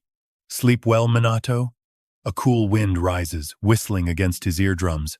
Minato stands up seriously. Midori. Hearing his name, the man watches him in silence. Right then, colorful spaceships appear in the outer reaches of the cosmos. He says calmly, the enemy is here. 5 of them. At least Tier 2 armored creatures. The 3-eyed leader stares at Earth. Ichihara understands immediately and forms a wind sphere in his hand. The sphere swirls like a miniature black hole before vanishing. Ichihara turns to him. Ready, Minato? He stands beside him, voice firm. I'm ready. His cold blue eyes lock onto the sky. He says confidently, let's give them a proper welcome. 1 week after Shinji got the Fire God's mark, Earth's orbit, Houston ISS. This is the space station. We've detected an anomaly at the left flank, 35 degrees. An urgent voice rings out. The strange objects are seconds away from hitting Earth. Warning sirens blare across the space station. The crew panics, frantically reporting the breach to command below. The commander screams over the comms it appeared from nowhere, heading straight for us. Evacuate to the Soyuz ship now. Outside the reinforced glass, 5 strange objects close in fast. The radio crackles with constant, urgent calls. Space station. This is Hudson. Hold your position and wait for further orders. The commander hears the insane command and bellows back. Hold position? Hudson. We have multiple unidentified objects bearing down on us. CPU teams are on the way. Stand by. Hearing a strange voice, the crew gasps and looks up. Kanem and Sakazaki suddenly materialize right in front of them. Sakazaki stares calmly at the group follow us. His power flares, instantly enveloping every single one of them. The commander stands there, stunned as you. Ignoring the question, Sakazaki instantly teleports the entire crew away. The 5 unidentified objects open fire on the station, causing it to detonate into a fireball in deep space. The attackers blast right through the explosion, streaking toward Earth at terrifying speeds. Debris from the station rains down toward the planet like falling stars. Watching the chaos, Sakazaki sighs that was close. The crew stands on the sand below, watching it all. He calmly pushes his men forward well, maybe not quite that close. Seeing Sakazaki so relaxed, Kanem starts shaking, cold sweat dripping down his face. Are you kidding? I am scared to death. Suddenly, a voice cuts through the air. He hears someone calling his name and jumps. The commander rushes over and grabs his shoulder. You are Asuke, right? Sakazaki smiles. Hello, sir. I think we met on that S-class tour last year. The commander looks around. Dazed, am I in heaven? Sakazaki explains calmly, of course not. We are on a deserted island, 31 miles off the coast of Florida. They have finally escaped the explosion. I had a feeling something like this might happen, so I left my gear on the station. Kanem teases him, you are always leaving your stuff all over the place. Sakazaki replies coolly, it is just a precaution. I hide supplies almost everywhere we have run missions. Honestly, I have got the whole planet covered by now. He looks at Kanem besides. Minato called it perfectly. The sound of a helicopter grows louder in the distance. The rescued crew cheers in excitement. He glances toward the light those 5 Holy Tribe members just destroyed the ISS. Just as predicted, fragments of the space station crash into the Florida coast, lighting up the entire region. Back at the Japan branch of the CPU, the conversation winds down. Thanks for that, talk later. Minato speaks into the phone, his expression deadly serious. Asuke and Kanem made it just in time. They said they would be back after finishing a few things. In the meeting room, the core members gather around a central monitor for a video call. Vi looks worried as she speaks. Well, at least we avoided the worst-case scenario. Thanks, Captain Minato. He is the U.S. CPU Commissioner. Commissioner Yo listens to his sigh of relief and says, sternly, we only stopped one disaster. This is far from over. The Japanese CPU Commissioner. She looks at Minato. Can you explain in more detail, Captain Kannagi? Hearing his name, Minato responds with gravity, yes, Commissioner. I am happy to share what I know so far. As I mentioned earlier, 5 Holy Tribe members are involved in this latest assault on Earth. All of them are at least level 2 armored organisms, if not significantly stronger. Even Minato, as powerful as he is, would face real difficulty against them. Vi rubs his head, looking anxious. I know this happened before the first Ancestor gave him power, but aren't these the same ones who crushed Midori Ichihara, and you say 5 of them are coming? Hearing his pathetic failure brought up, Ichihara frowns. Commissioner Yo asks, what are they targeting? Minato replies instantly, I am not sure yet. Next to him, Midori looks dark, mood plummeting. He speaks up to break the suffocating tension. However, I can confirm the level 2 armored organism I defeated was trying to trigger dormant prophecies. I believe these Holy Tribe members are here for that very reason.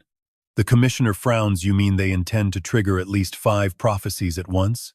Commissioner Yo speaks up about the situation, and considering recent incidents, it is highly likely these prophecies are level 1 or higher. I would not be surprised if they are emergency tier. Siki frantically works the terminal to track the enemy path. She announces that the hostiles have split into different flight paths. As assistant to the Japanese CPU Commissioner, if they keep their trajectory, they will land in these 5 locations. Ikus, Russia. In the freezing Russian sky, a long beam of light slams straight down into Red Square. Paris, France. A streak of fire tears through the sky. Sachi and Nishina-ku stand under the Arc de Triomphe, watching. Both sides brace for the coming clash. Meanwhile, in Mumbai, India, a strange object streaks toward the earth. Civilians at the Sydney Opera House in Australia watch in pure terror. The object blazes across the blue sky, leaving a long red trail. A family nearby stares, equal parts shocked and mesmerized. Siki sweats, pulling up the map of Japan, her voice faltering as she says, and Japan, specifically Tokyo. At that moment, Minato's mother bikes down the road, gasping as she spots the burning light tearing through the sky toward her. Minato's blue eyes flicker. Vi grinds her teeth, relieved, thank God, America isn't on the list. Madame Yo, seeing her relief, snaps. Pathetic. Richard Siki speaks up immediately. We've contacted the nearest CPU branches. They're on standby for the incoming invasion. With the war officially ignited, they need total focus to observe and analyze the incoming data. We've also compiled a list of Tier 1 prophecy warnings. Every targeted nation is now on high alert. Tengen checks his phone, his expression grave. Given the global scale of this operation, we have to call in agents from every country. The issue is where to deploy them. Tokyo CPU assistants Sachi and Ku left London for Paris, but I doubt they can hold off enemies that even Midori couldn't defeat. Vi makes a serious proposal in my opinion. We should send Midori Ichihara to handle the strongest one. He turns to the monitor, adding, I agree. We've pinpointed them. The strongest Saint Clan member is landing. In India, Minato watches Ichihara's reaction. Mumbai. Ichihara says nothing, just sits there, his hands clenched tight. He frowns, remembering Aradip, the image of his friend burning, the way he stood helpless watching that agony. Ichihara speaks quietly, Madam Commissioner, as Madame Yo turns to look at him. He bows his head. As a member of the Japanese Anti-Prophecy Task Force, I, Midori Ichihara, am ready to fight for Earth. Please allow me to intercept the Saint Clan member heading for Mumbai. His gaze is now steady, unwavering. She sees his resolve and issues the order instantly approved. Move out now. He stands up quickly, acknowledging her. Madame Yo looks at Minato. In that case, I assume Kannagi will protect Tokyo. Minato replies. I've already split the team in two. She looks shocked. What did you say? He answers calmly. I've sent Deputy Captain Shinji to France. Meanwhile, in a dark room, Shinji leans against the wall, yellow and purple light casting two shadows behind him. Two people lie on the bed, enduring brutal training. Deep within An's mind, she pushes herself to master the earth, Ancestor. Hikotaro isn't far behind, training with the water ancestor, Jisui. Both of them are pushing their limits. At CPU headquarters, Minato makes his call. As for Tokyo, I'll stay and protect it. His tone is so final, it leaves them all stunned. Just like that, Minato Kannagi heads for Australia.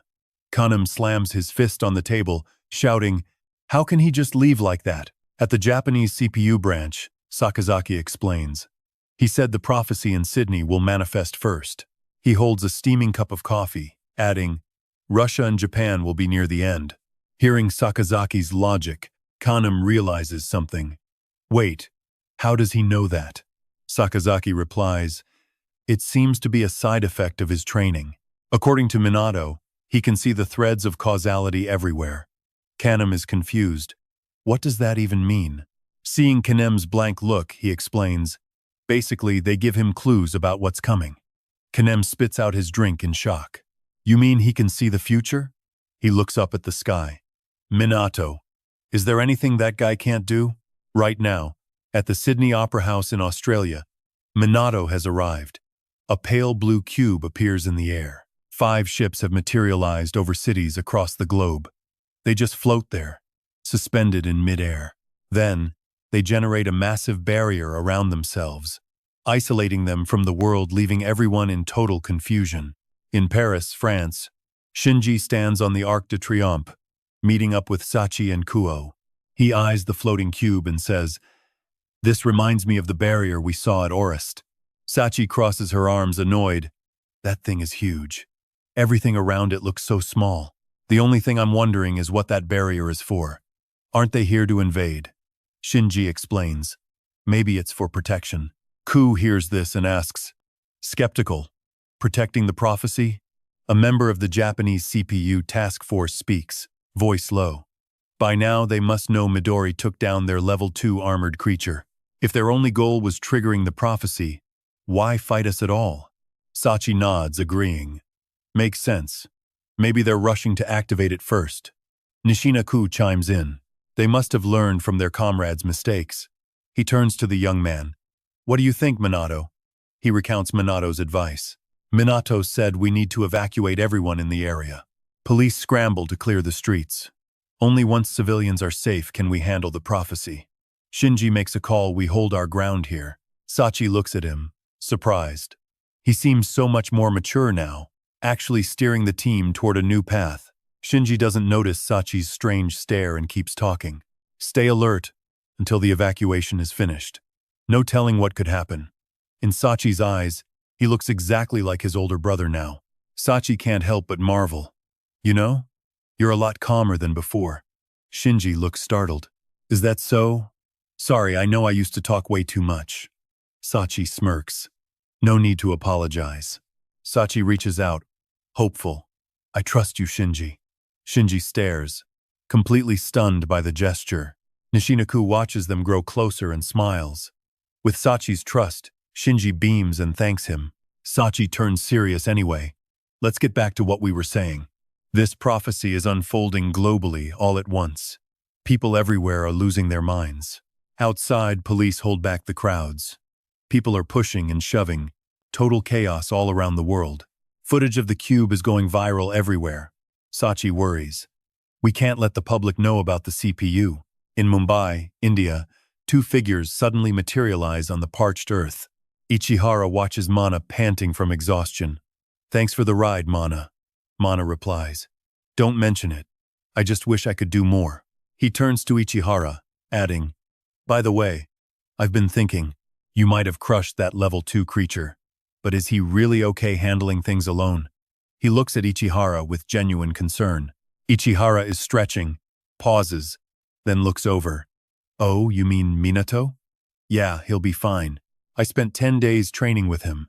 and I realized one thing: Minato evolves faster than anyone I've ever seen. Ichihara smiles. He grew so much stronger in just one night. Mana feels a sting of frustration. What? So jealous. Ichihara's expression darkens while he slept. The progenitors kept him training without a single break. Mana goes silent, stunned. Forget I said anything. Ichihara says seriously. I think his brutal training started back when he learned from his master. He's been with her for a month and a half. During our recent joint sessions, Ichihara's gaze shifts, and he looks like a completely different person now. Mana stays quiet. Suddenly, a strange voice rings out. Minato Kannagi. Ichihara hears it, and turns to see a figure slowly walking toward him. He wouldn't actually come to India, would he? A shame. I was really looking forward to meeting him. Ichihara, still processing the new info, looks confused. Huh? An Indian girl walks up, handing him hot tea. Namaste Midori. Here is some hot chai tea. A member of the Indian CPU task force. Ichihara looks at her, shocked. Surya, back in Japan, is there anything Minato can't handle? Sakazaki sits sipping his drink, weighed down by his own concerns. That is exactly what I'm afraid of. His eyes flicker. The stronger Minato gets, the heavier the burden on his shoulders becomes. We can't let him carry it alone. As his teammates, we have to do everything in our power to support Kannagi. His sheer resolve shocks the person standing nearby. At least we've made some progress, starting with these new powers. Suddenly, a powerful surge of pressure hits them. Like Midori and Shinji, everyone is receiving new abilities from the wind and fire progenitors. A yellow and purple aura swirls around them, radiating a growing, immense force. The progenitors are pouring everything into supporting Akan and Hikotaro, and it doesn't stop there. At the temple, a man is busy sweeping. A voice calls out, "Excuse me." A man asks urgently, "Sorry to bother you, but is this the temple of the progenitors?" Haruhi, seeing a visitor, smiles brightly. "Yes, it is. Hope you don't mind me asking, but this is my job." His gaze sinks, losing all that earlier warmth. "You are from the Holy Clan, aren't you?" Duidius realizes he's been found out, flashing a grin. "So, you know who I am?" Haruhi flips through the book, genuinely impressed. "These prophecies are spot on. They describe you perfectly." Duidius just laughs and, "What does your little book say about me?" Haruhi replies casually, "It's a feinting tactic." The text in his hand reveals everything about the enemy. Haruhi continues, looking thrilled while 5 level 2 armored creatures act as a distraction. 1 level 1 creature moves in to destroy the shrine's portal. It's brilliant. Just like the book predicted. Duidius is stunned by the deduction humans have prophecies too. Haruhi lowers his voice anyway. "The rest is up to you two." Even as he wears a radiant smile, his tone carries an edge that makes the skin crawl. A sudden blue beam strikes the Ancestor's shrine. Duidius stares in shock. "Is that Itaru?" Haruhi's voice rings out, brimming with excitement. "Ah, there you are." Ken stands beside him, looking arrogant. "Long time no see." Duidius recognizes the figures and smiles. "So you've come to ruin my plans again? You pathetic earth transcenders." Itaru and Ken stand tall, staring him down. Suddenly, the cube cracks a sharp, rhythmic snapping sound as fragments rain down on Minato. Minato stands firm, waiting. Out of nowhere, a colorful snake scale appears on his head. A massive, multicolored serpent slithers across the sky, winding its coils around the opera house. Minato Kannagi.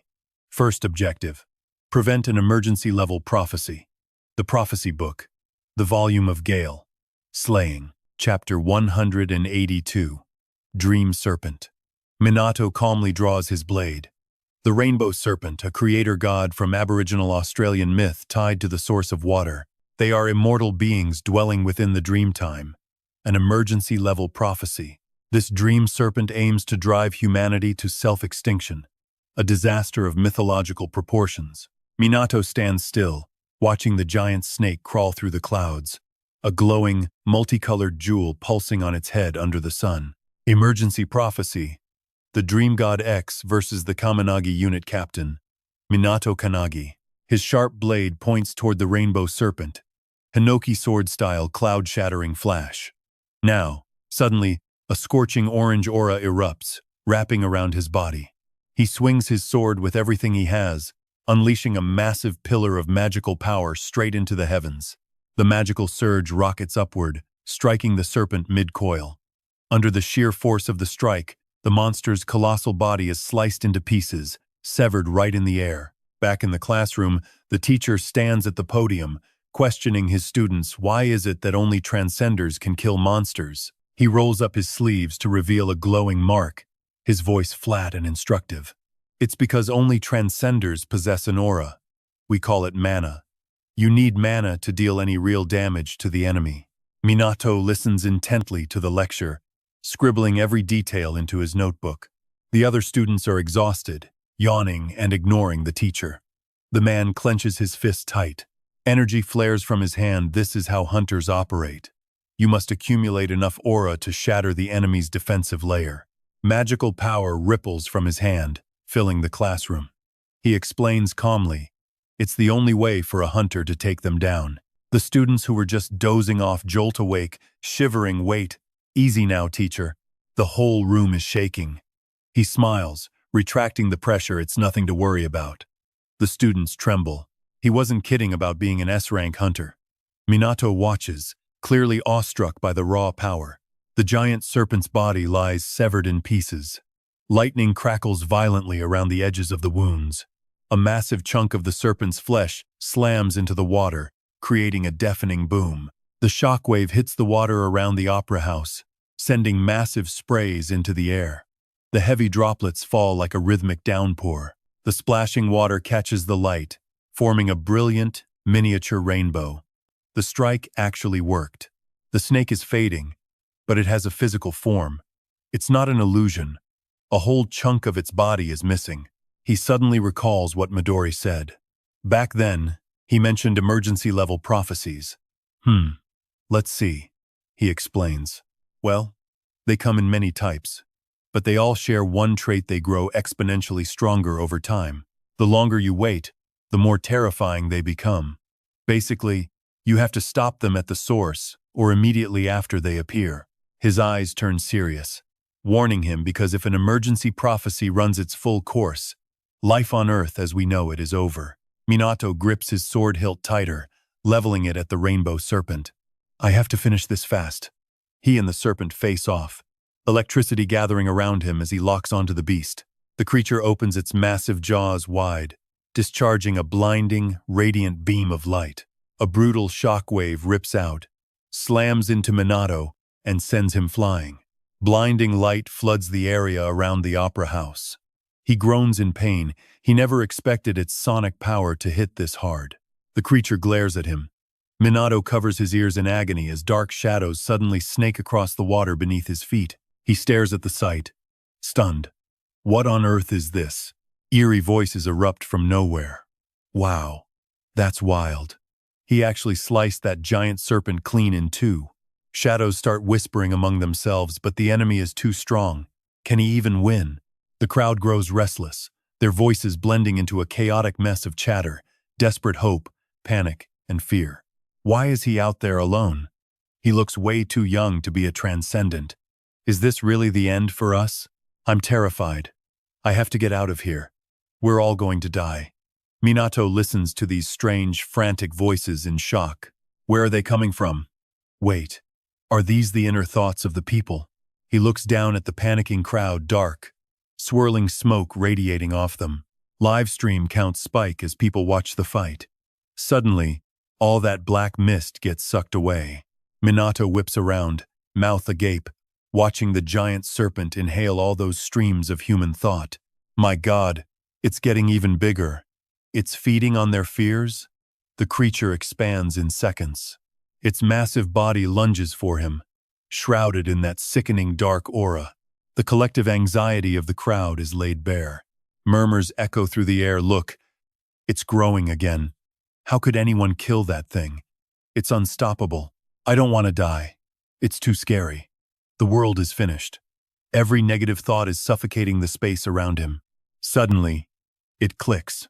The serpent swallows human thoughts, using their fear to grow, and it won't stop until humanity is wiped out. Minato's brow furrows in cold rage. He channels energy into his blade, sparks of electricity dancing in the air. He grips his sword tight. He has to end this beast right now.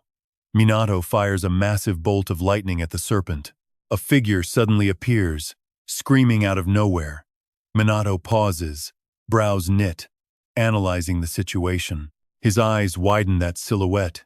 It's familiar. A fanatic. It looks like a second-tier armored entity. The guy grins at him and says, "Let's skip the pleasantries." A second-tier armored servant of the gods. He lunges. Minato doesn't back down, he charges head-on. He tightens his grip, aiming his blade as he closes the gap. He shouts, "Move!" Lodo feels no fear. He just laughs, manic and excited. Not a chance. Minato shuts his eyes. When his blue pupils snap open again, they're glowing. He glares at his opponent. The guy is wrapped in threads of causality, showing every incoming strike. Minato slices through those webs in a blur of motion. Back in reality, his body weaves through the attacks as if they're nothing. Purgatory sword strikes manifest under Lodo's feet. Before the man can even see the attack, his legs are severed.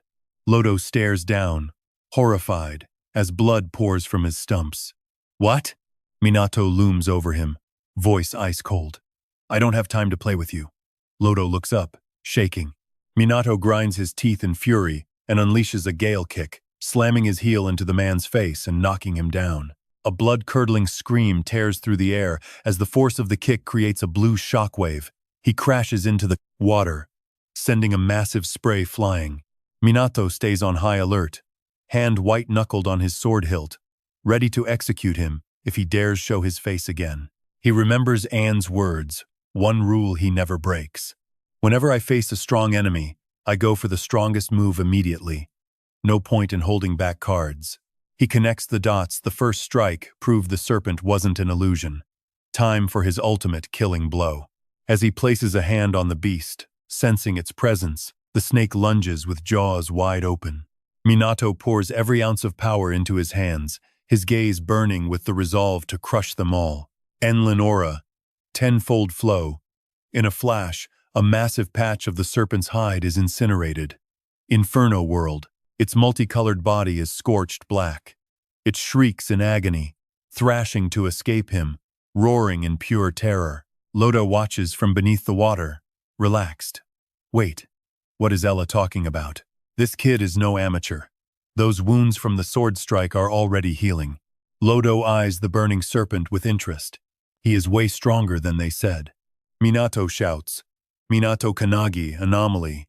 I will stop you from fulfilling that damn prophecy, even if it costs me everything." People watching from afar cheer him on.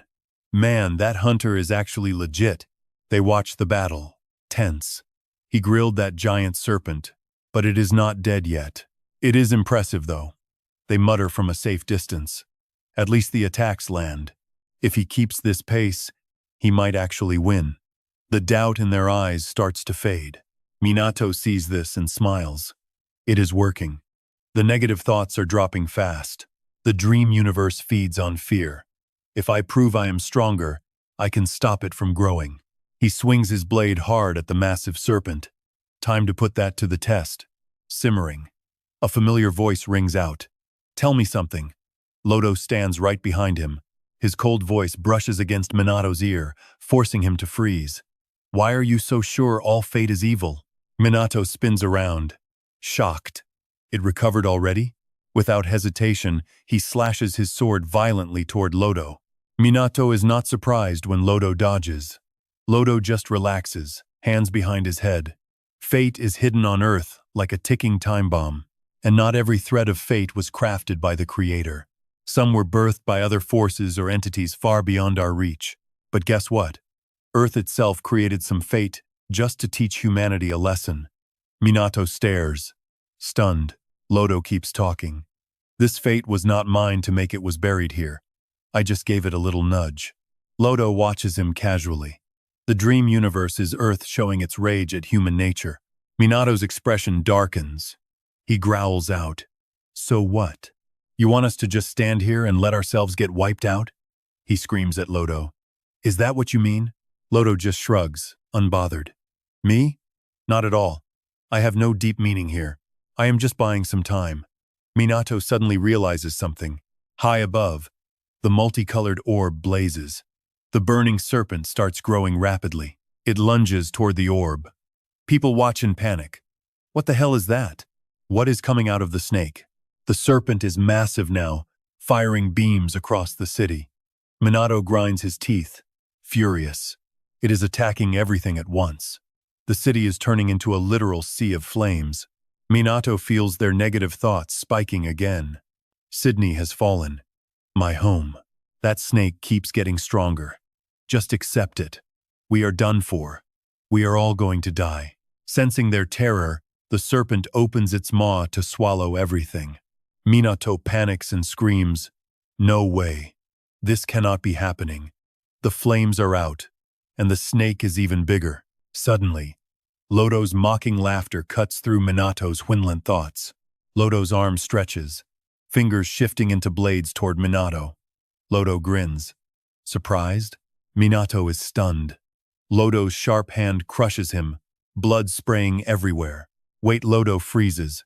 His own arm suddenly severed into pieces. Lodo stares at his cut arm, then glances back at Minato, lips curled in shock. This move again? The image of Minato being crushed fades. He is still standing there, unmoving. Lodo grinds his teeth. I didn't even see the blade move. He cut my arm off before I even knew it happened. In Ella's combat log, she wrote that Midori Ichihara is the only real threat to the creators. Lodo's face goes dark, jagged knives sprouting from his arm. You brat. How did you get this strong? His face twisted into a snarl as he shrieked at Minato Kannagi, launching those arms of his at breakneck speed. Minato's eyes didn't even twitch. Not for a single second. He stared at his own body, asking, Valerian, do you think I am stronger than a Tier 2 armored beast now? Valerian crossed his legs, calm as ever, and replied, not even close. Minato just agreed with the blunt truth. I think so too, Valerian said softly. You aren't weak, but you just can't match their raw speed and power yet. Still, he looked at Minato with quiet confidence that only holds true if you keep locking yourself within human limits. Think about it.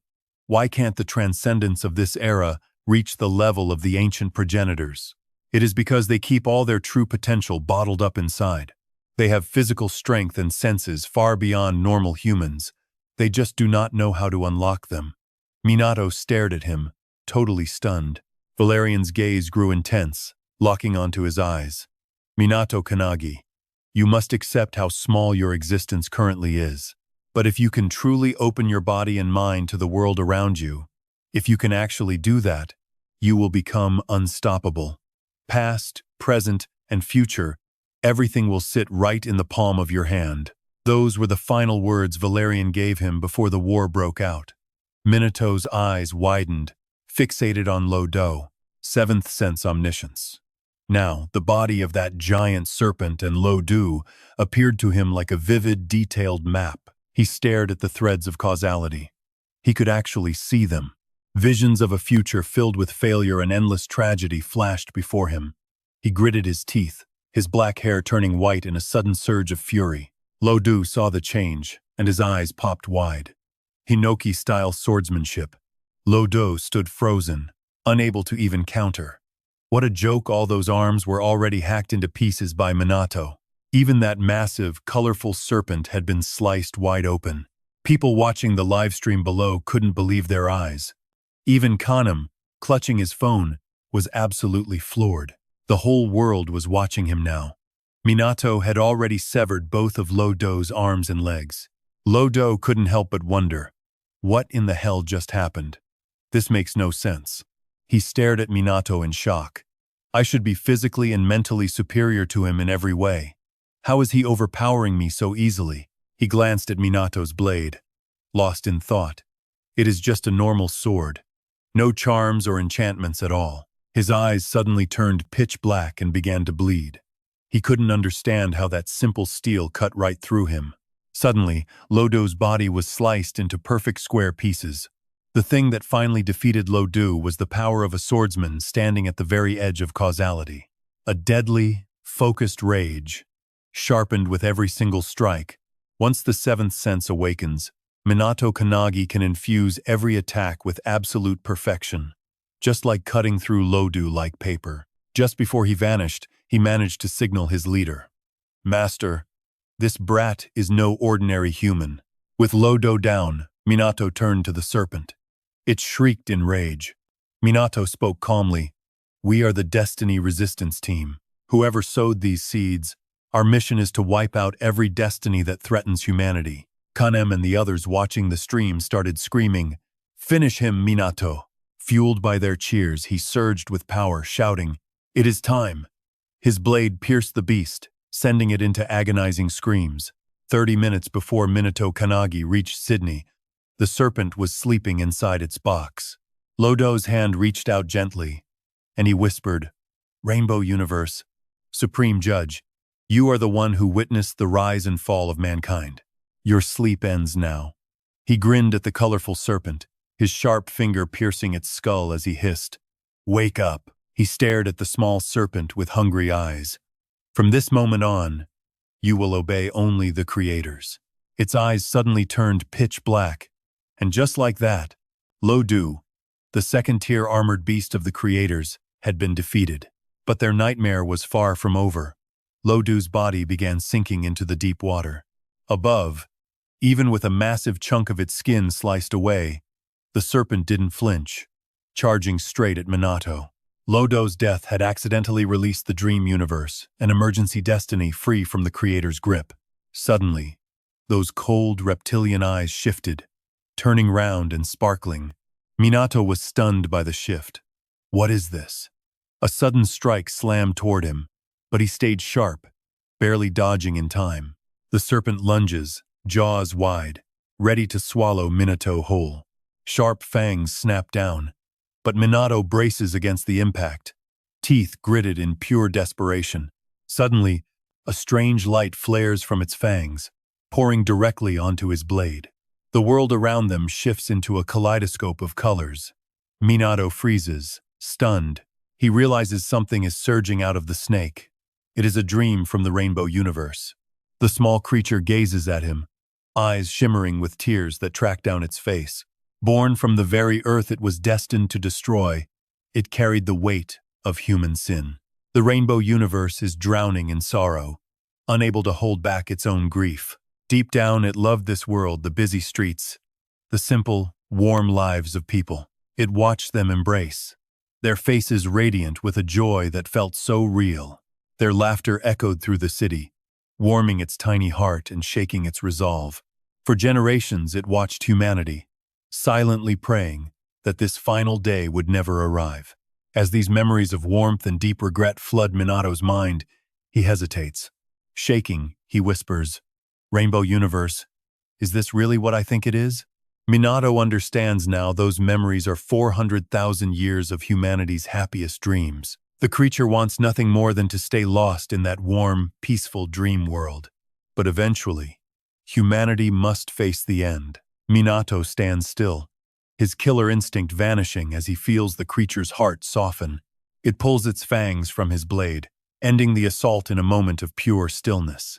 The giant being recoils, shedding its hostility and letting its guard drop completely.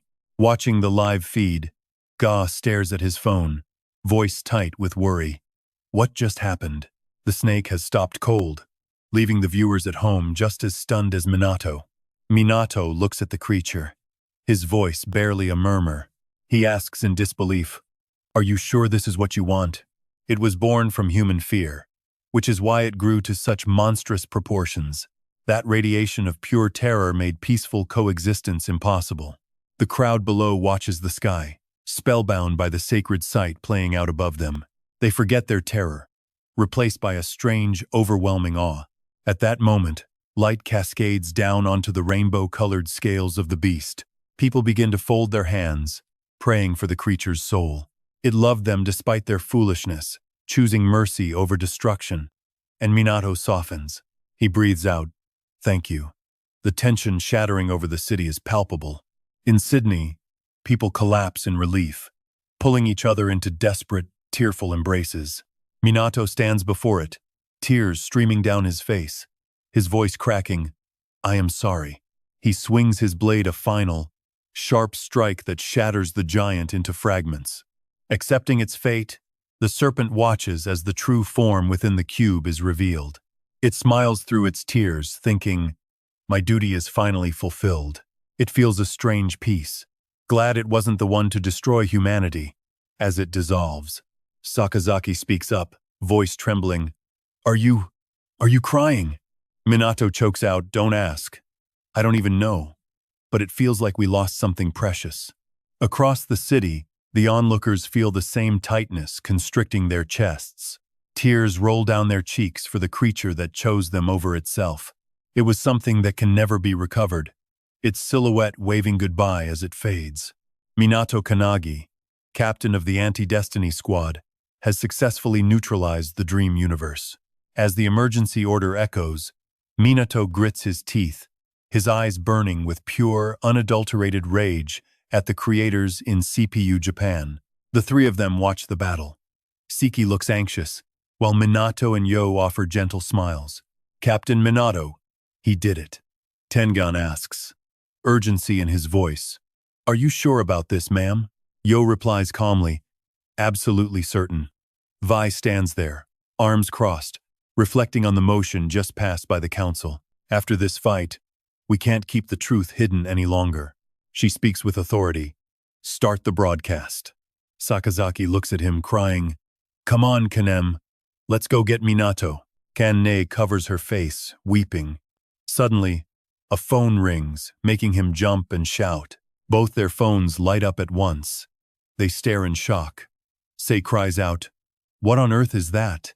What is going on?" A clear notification flashes on the screens, emergency alert. Transcendents everywhere receive the same red alert. "Citizens of the world, attention, this is a broadcast from the world's highest security organization, the Anti-Fate Squad. Right this second, sirens blare across organization headquarters, warning that our planet faces an alien invasion. Catastrophic events have struck 5 locations around the globe. The screens switch to a world map, red dots marking the impact zones. The warning broadcast continues. Everyone, stay calm and follow government orders. Civilians scramble to evacuate as commanded. Of these 5 disasters, a member of our organization has successfully suppressed the one in Sydney, Australia. As for the remaining 4, they will be neutralized shortly. In France, Shinji and the others wait for the enemy. I assure you, we will hold them back. In India, Ichihara and his partner stare coldly at the box-shaped debris falling to Earth. Calm is our most vital weapon right now. Support each other with everything you have. Don't hesitate to lean on one another. Side by side, we will push through this." Yo's voice rings out, gentle and steady. "Once we stabilize the situation, a full explanation will follow. We will also reveal why keeping this secret was necessary until now." Her eyes are fierce. "For now, please, place your full trust in us." She comforts the terrified public. "We will protect every one of you at any cost." Right now, 4 threats remain, carrying the potential to destroy the entire planet. Locations and defenders flash on the screen. Paris, France, Sashimikado and the Shinjo Special Forces, Kaminagi Squad, Nishina Kunishina, and the Kinjiro Special Forces. A man with a weary face and dark circles under his eyes looks up. He says flatly, "Shinji, this is CPU recruiter Kinjiro Kunitake, the man who brought the Suo siblings together." Shinji bows respectfully. "It's been a long time. I remember our last meeting at my brother's funeral." He replies calmly, "Indeed. I heard you just faced an emergency-level threat." Shinji bows again. "Yes, we just finished that." His gaze hardens. "Now, we are getting ready to head to France." A cube-shaped block appears atop the Arc de Triomphe. Shinji updates, "Kinjiro, Nishina, Ku, and Saichi are already there waiting for us." Kinjiro asks, "Have you ever felt afraid?" Startled by the sudden question, Shinji asks, "What do you mean?" Kinjiro sighs, trying to explain. "Well, you know." Kinjiro clenches his fist. "After what happened to your brother on that mission, I just wondered if you ever regretted joining the CPU. Just that. Shinji looks at him, serious, and asks in return, what about you? Do you regret recruiting me and Makoto? Kinjiro frowns, hesitating at the question. He muses, I personally recruited your brother and almost every member of the SWO team. He looks down, unable to face Shinji. They were all so talented, with such bright futures ahead of them. His voice trembles. None of them deserve to leave so soon. It isn't fair. Remembering the students he taught falling in battle, he trembles and grinds his teeth. I only wanted them all to live long, happy lives. Hearing the regret in his voice, Shinji speaks up. I found my brother's old diary. He left a thank you note for you, Kinjiro. Kinjiro looks up in shock. Me? Shinji continues. He was so happy you recruited him. In a flashback, he defeats monsters. Kinjiro happily shares half an ice cream bar with him. You were the reason he had the chance to meet Midori and the whole SWO team. He truly cherished the time he gave to CPU. United with his comrades in total dedication, he was proud of his mission protecting the world from the fates. Just look at him smiling. And Shin felt the exact same way. Kinjiro heard him, stunned, unable to believe his eyes. Sakazaki cut through the moment. Shin, it's time to go. He turned away, saying, I'm coming. Kinjiro hesitated. Shin? He kept walking without looking back, his voice firm and steady. Just wait. I'll prove it to you. Kinjiro wanted to stop him, but those words caught him. He stopped in his tracks. Shin looked at him one last time. You made the right call recruiting me. Those damn fates don't stand a chance. Kinjiro bit his lip, his eyes growing red. In the CPU control room, the air was heavy and completely silent. Kinjiro shook as he stared at the screen where Shin was fighting. Jin stood by, silent, teeth clenched. Give them hell, Shin. The screen showed him standing ready for the fight. Cracking sounds echoed as the container shattered. A massive shadow slammed down onto the ground. Shin's eyes went cold, locked onto the monster that had just emerged from the wreckage. Varden, France, 1764. A mysterious creature had been discovered. Witnesses claimed they found a young girl's body, torn apart by some kind of beast. Then, more followed. Over the next 3 years, this monster claimed the lives of over 180 people. Even with livestock nearby, it always hunted humans first. Its brutality was beyond words. All of France trembled in fear as bodies were torn into mangled pieces. A long-dead warrior's soul, an embodiment of terror, divine punishment. Every theory was whispered about its identity. Then, it vanished as suddenly as it appeared. The giant beast with razor-sharp claws stared toward the group. The Book of Fate. The Book of Doom. Chapter 186. Beast of Jarden. Its mane of fire rippled in the wind. It had a sharp head and 4 lethal claws. Shin stared at it, confused. Is this really one of the emergency-level fates triggered by the creators? Sai spoke calmly. It's nothing compared to the snake Minato fought. Shin cracked his knuckles, hyped. What's the plan? We never hold back against anyone. Nishina-ku hesitated. Don't rush it. It might be stronger than it looks. I'll hold it off. Her pink hair surged outward. Go! Attack! With that, she activated her power, the hair web. They gathered their strength and charged. Shin's body erupted into raging, brilliant flames. He felt a surge of terrifying mana, then looked up at a figure on the Arc de Triomphe. Shin lunged, appearing right next to him to block the sudden, lethal strike. Nishina-ku and Sai froze, shocked by his speed. Shin stared down the enemy, voice ice cold. I've been wondering where you were. The creator. She looked at him. Still alive? Interesting. My name is J. Pilon. Hello, humans. A level 2 armored creature of the creators. Pilon's strike hit Shin's guard. Shin stared deep into those eyes, his voice ringing out clear and sharp. I am Kaminagi, squad vice captain. Shin. He shifted his body into phoenix form. They collided with earth-shattering force. Shin pushed J. Pilon away from Sai and Nishina-ku. He saw Shin launch Pilon into the sky, sparks raining down on Sai. Damn, that's hot. The kid definitely leveled up. Nishina-ku stood by. That flashy style, it almost reminds me of Makoto. They watched Shin clash with Pilon, then turned their attention back to the Jarden beast. Sai spoke flatly. Anyway, let's leave that creator to Shin. The beast closed the distance. Sai grinned, excited. In the meantime, let's see what we can do with this fate. High above France, J. Pilon spoke dismissively. So, you can change your flame's shape at will? Shin stood silent, watching the enemy's moves. Blue fire erupted from deep within his body. J. Pilon was shocked by the sudden spike in power. Shin smirked. Get ready, alien scum. Shinji calmly taunts him, by the time I am done with you, there will be nothing left but a pile of ash. So Shinji really inherited Astra's fire affinity? Minato appears, certain of his theory in that case. I bet he can use that technique. Hinoki-style Sea Storm/Immortal Crossfire. Flash strike, his blade blurs through the air, diving straight at Pilon. Pilon stands tall in the sky, encased in a shield. Musing, I see. You coat your sword in flames. Shinji is shocked to see his strike blocked. How did he stop that attack? Wait. No, he just extinguished the flames around himself. Pilon walks through the fire, saying, when you threatened to turn me to ash, I hoped you could surprise me with something unusual. Pilon stares with disdain, but sadly, this is exactly what I predicted. Shinji doesn't wait while Pilon is distracted. He manifests more razor-sharp blades. Eternal crossburst. Shinji's cold eyes lock onto him as the blades rain down. Pilon is stunned, firewheel dance. A sharp vortex of flame roars toward him. The constant strikes light up the live feed across the sky, leaving Pilon shocked and questioning his own eyes. What is that technique, a rapid-fire combo?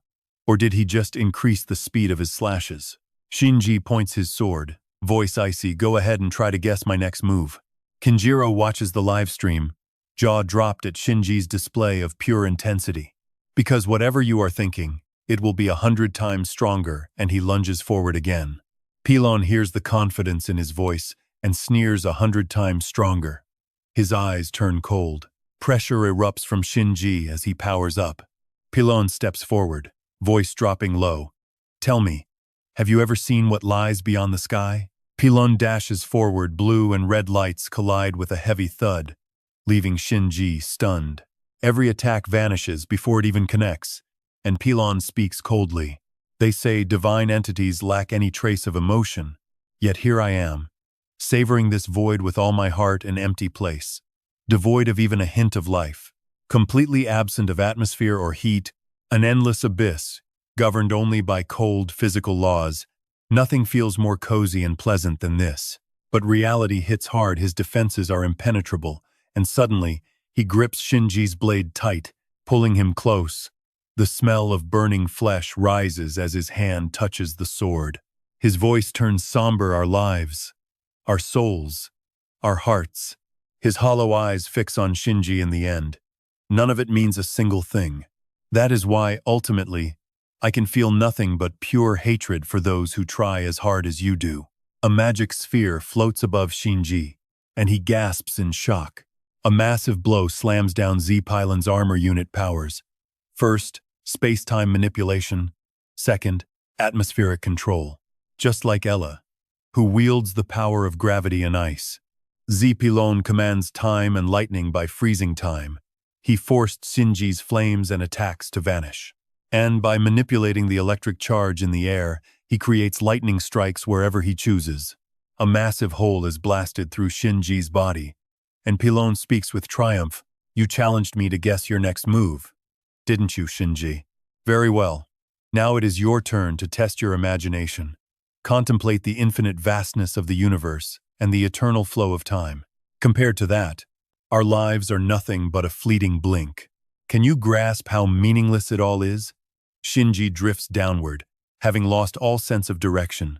Pilon watches with contempt, or perhaps imagine a dark abyss consuming everything in its path. Kinjiro, seeing Shinji trapped, panics and pushes others aside, face darkening as he yells at the screen.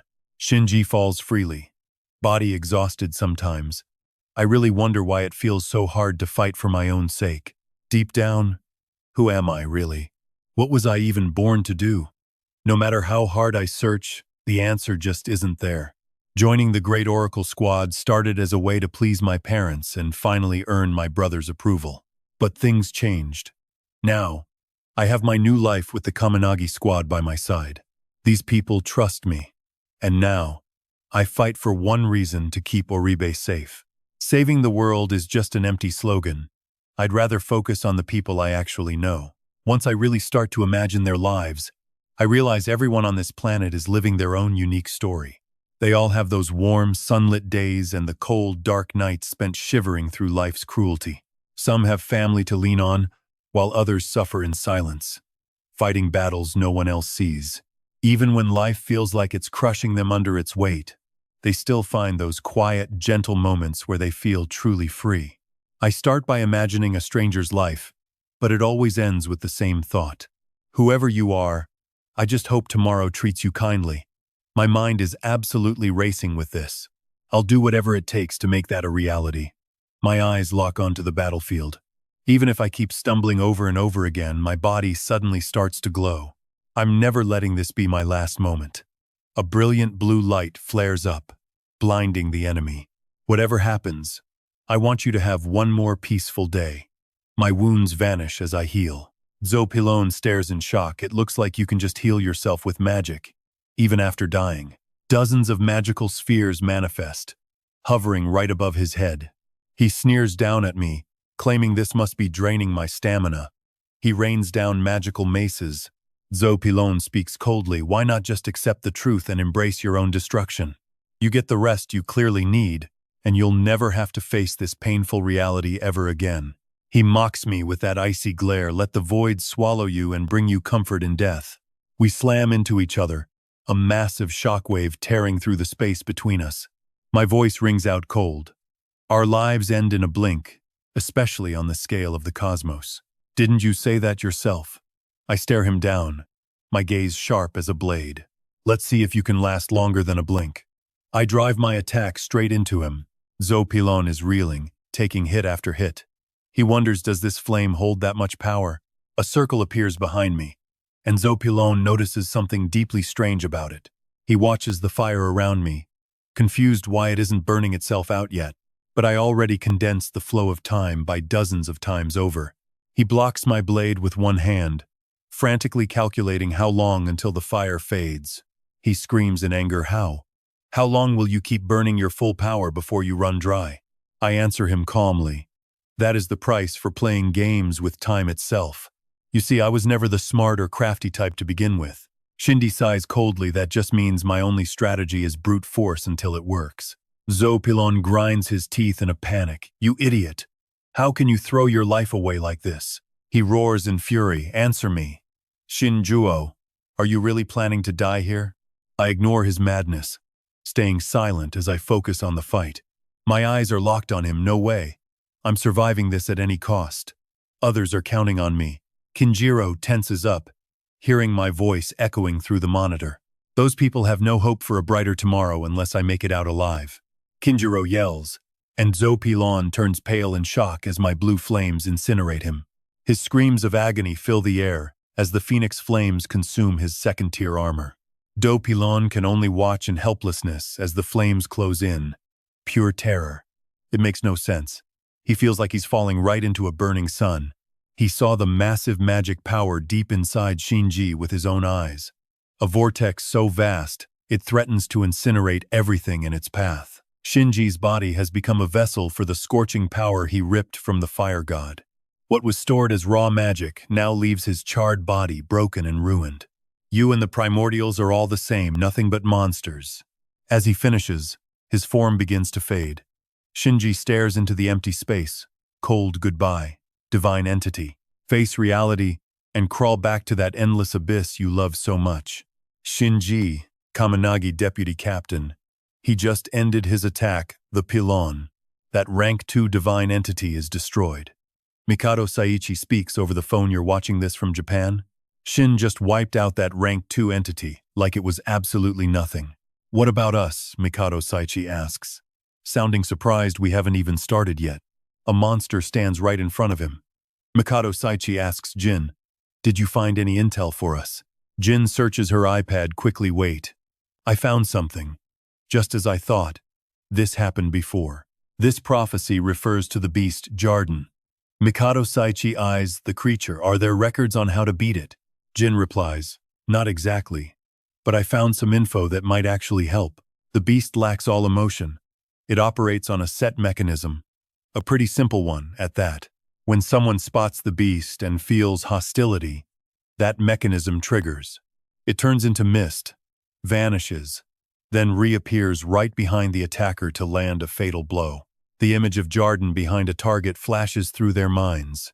Of course, it was all set up. Jarden instantly dispatches anyone pointing a weapon at it. God created Jarden to punish humanity for its arrogance in trying to dominate nature. It's an automated killing machine. Mikado Saichi asks, so, you mean this thing only counters attacks? Why don't we lock it in a glass cage and make it a new tourist spot for France? Jin answers that won't work. Because it reacts to hostility, someone will always find a way to provoke it. That is exactly what the creature's creator calculated from the start. Sadly, we humans aren't as smart as we think. Saichi nods, fair enough. We'll just have to destroy it. Any ideas, Jin? She replies, according to records of the last people to drive it back, they defeated it by attacking without carrying any killing intent whatsoever. Saichi touches the beast. That doesn't sound too hard. Let's give it a shot. A magic circle appears on the beast's weapon in Saichi's hand. Demon Slaying Seal. Mikado Saichi has a skill called Demon Slaying Seal. Anyone he touches gets that mark burned onto their hand. Anything Saichi touches gets that seal, which attracts light bullets straight toward it. You can trigger many seals at once, and the more you have, the stronger the bullets from Saichi. Saichi raises his fist with resolve. Let's do this. Suddenly, he realizes the beast is right behind him. Danger. Too fast. He twists his body to dodge the incoming attacks. Saichi leaps away. Now I get it. Most normal people wouldn't stand a chance against that move. He narrows his eyes, it vanishes and reappears instantly, and my seals vanish when it turns into mist. The marks Saichi placed on the beast are gone. He thinks I feel like my skill could be the perfect counter. The problem is, how do we attack without any killing intent? Jin says, leave that to me. Her hair flares up with a bright pink glow. Saichi thinks now, if Jin and I both strike together, let's see what happens if we both launch an attack at the same time. Their strikes fly toward the beast. Instantly, two beasts appear and attack from behind them. Saichi dives to dodge. Did it just split itself into two? Jin panics as she realizes the monster is attacking her too. She suddenly feels a blade graze her back. Saichi turns around, frantic, and calls out her name. Kei. So if we both attack at once, it counters both of us. How's your back? Nishinaku asks. I'm fine. It's just a scratch. And have you noticed how sharp that blade is? It's almost unnatural. That leg can slice through almost anything. I doubt any shield or barrier can stop it. Then Saichi notices Nishinaku's wound looks strange. Shocked, he mutters, what is this? Is it some kind of poison? Nishinaku replies. Whatever it is, it's causing mild paralysis and slowing my body down. I won't be able to dodge the next strike. I bet my heart stops once the toxin spreads. Saichi adds, it turns into mist and clones itself, and there's no way to block it. It uses poison too? It's stronger than I thought. Nishinaku's face goes pale.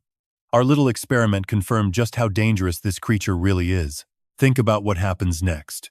If everyone watching this live stream starts feeling hostile toward it, the beast appears right behind them and slaughters them all. Saichi concludes, it's a pure killing machine. A guy pops into his head. If Midori were here, what would he do? Shinji steps forward. Saichi, Nishinaku, do you mind if I take a crack at it? Saichi mutters in surprise. Shinji? Shinji declares, I've been watching that beast from the air this whole time. I think I know how Midori beat it. I want to give it a shot. Saichi feels a spark of relief. Having Shinji here makes me feel better.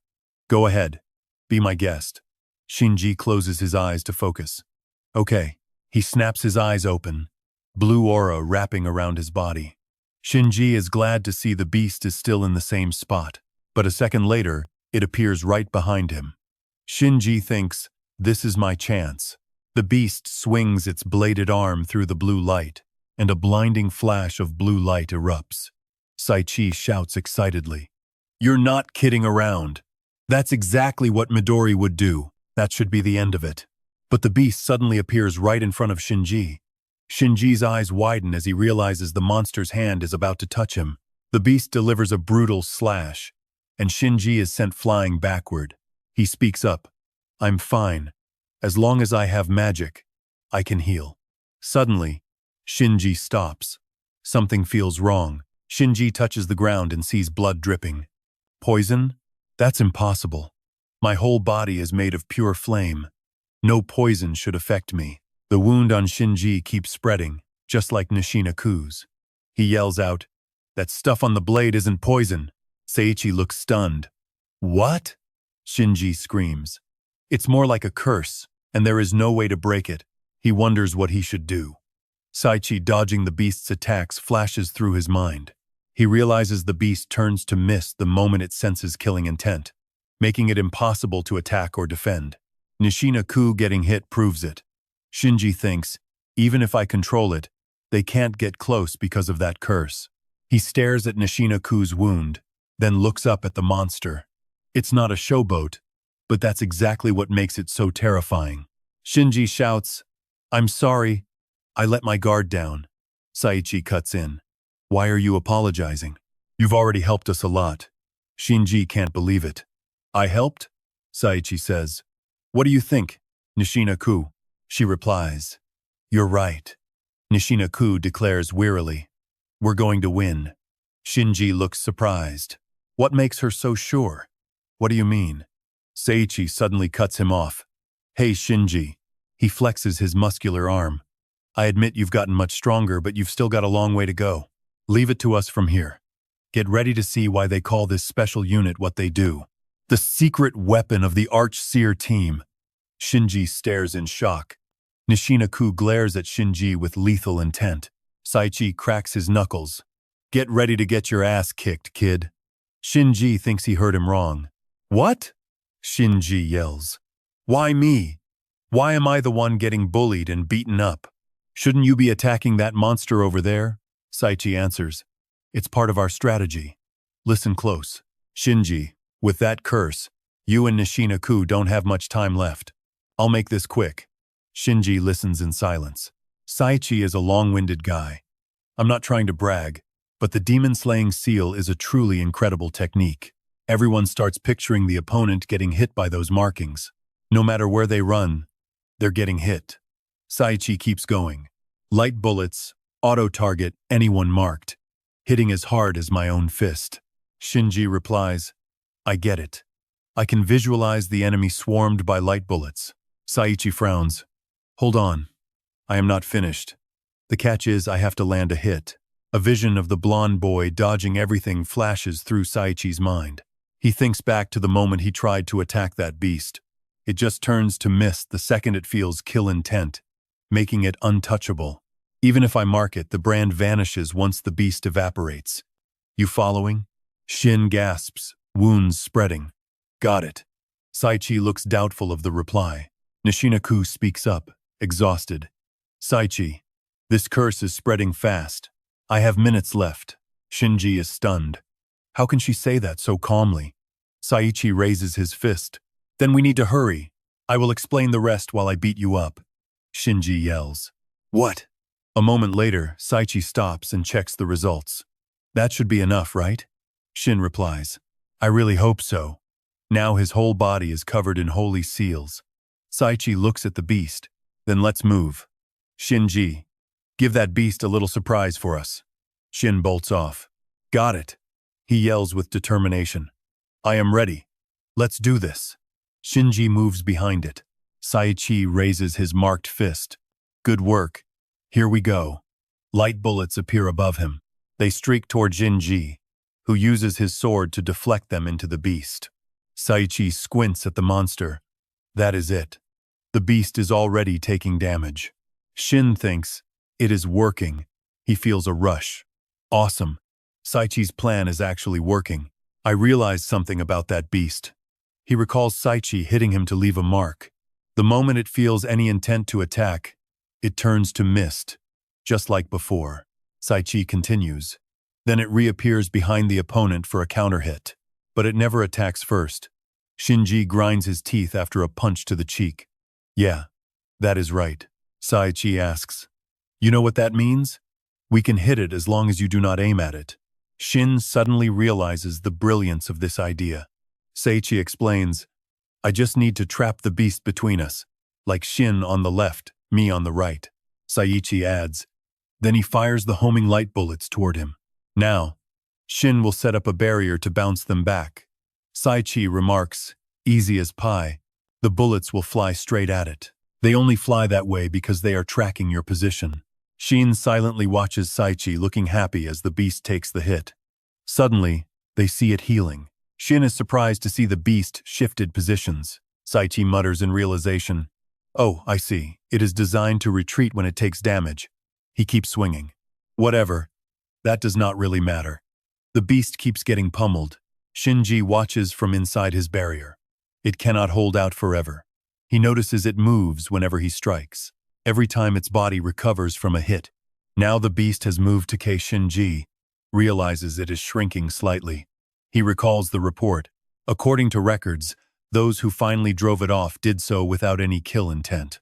Saichi says, whoever defeated it before, this has to be exactly how they did it.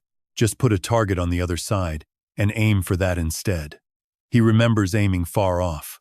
Sometimes I use this same trick when shooting from a distance. Saichi was watching a target across the building. Shin suddenly shouts his name. Saichi. Saichi raises his hand. Sorry this is such a one-sided beatdown. I bet you are just another cog in this planet's system. Next time humans get too arrogant, feel free to come back and teach them a lesson. Better watch yourself. Hundreds of glowing rounds lock onto Shinji, even with the beast as the target. A surge of blue light floods the area, warping the very space where they stand. The beast vanishes. Only Shinji remains, dead center in the defensive barrier. Ryu stares hard at his own wounds. Shinji shouts for Sai. Sai replies, the curse is broken, which means the beast is finally destroyed. Good work. Let's find something to eat and head back. Suo Shinji, the deputy captain of the Kannagi squad from the Daitian-chi team, shifts back to his original form, his hair turning red. Mikado Saichi and Nishina Ku, members of the Jarden Beast Task Force, have officially eliminated an emergency-level prophecy. Shinji bows in respect. Saichi and Ku, thank you both. I learned so much from you. No, thank you, he replies. Saichi speaks up. If we had tried to fight that divine entity head-on, we never would have stood a chance. He remembers the image of himself and Shinji struggling to hold their own, while the entity Lina Terry keeps attacking without a single hint of exhaustion. Shinji quickly explains, no, I don't just mean raw skill. You both reminded me just how vital it is to keep thinking on your feet during a real battle. Ku replies, I really respect his honesty. Saichi laughs, if you ever want to join the task force, I'd be happy to recommend you. Shinji speaks up, thank you, but I'm afraid I have to refuse. That's how it is. He declares, I want to dedicate everything to the Kannagi squad. I want us all to grow stronger together. Task force? Saichi suddenly thinks back to a happy meal from many years ago. He remembers an acquaintance, Makoto, who once said those exact words, I refuse. He said it the day Saichi visited and offered him a spot in the task force, but Makoto insisted he preferred staying with his own squad. As he said it, Makoto looked at the photo on the wall. He smiled at Saichi. What I want is for us all to grow stronger together. Saichi smiles softly at Shinji's answer. You sound just like your brother. Shinji asks, surprised, what was that? Saichi replies, never mind. Let's go grab something to eat. My treat. Let's go.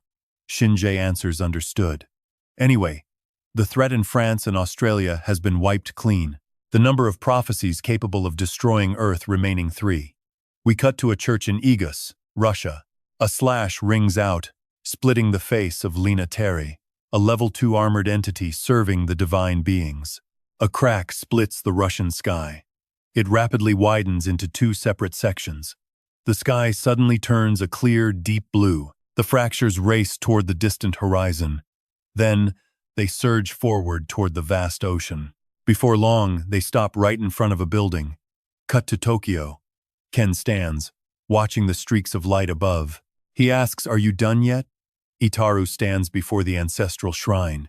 Ken, the wandering ancestor.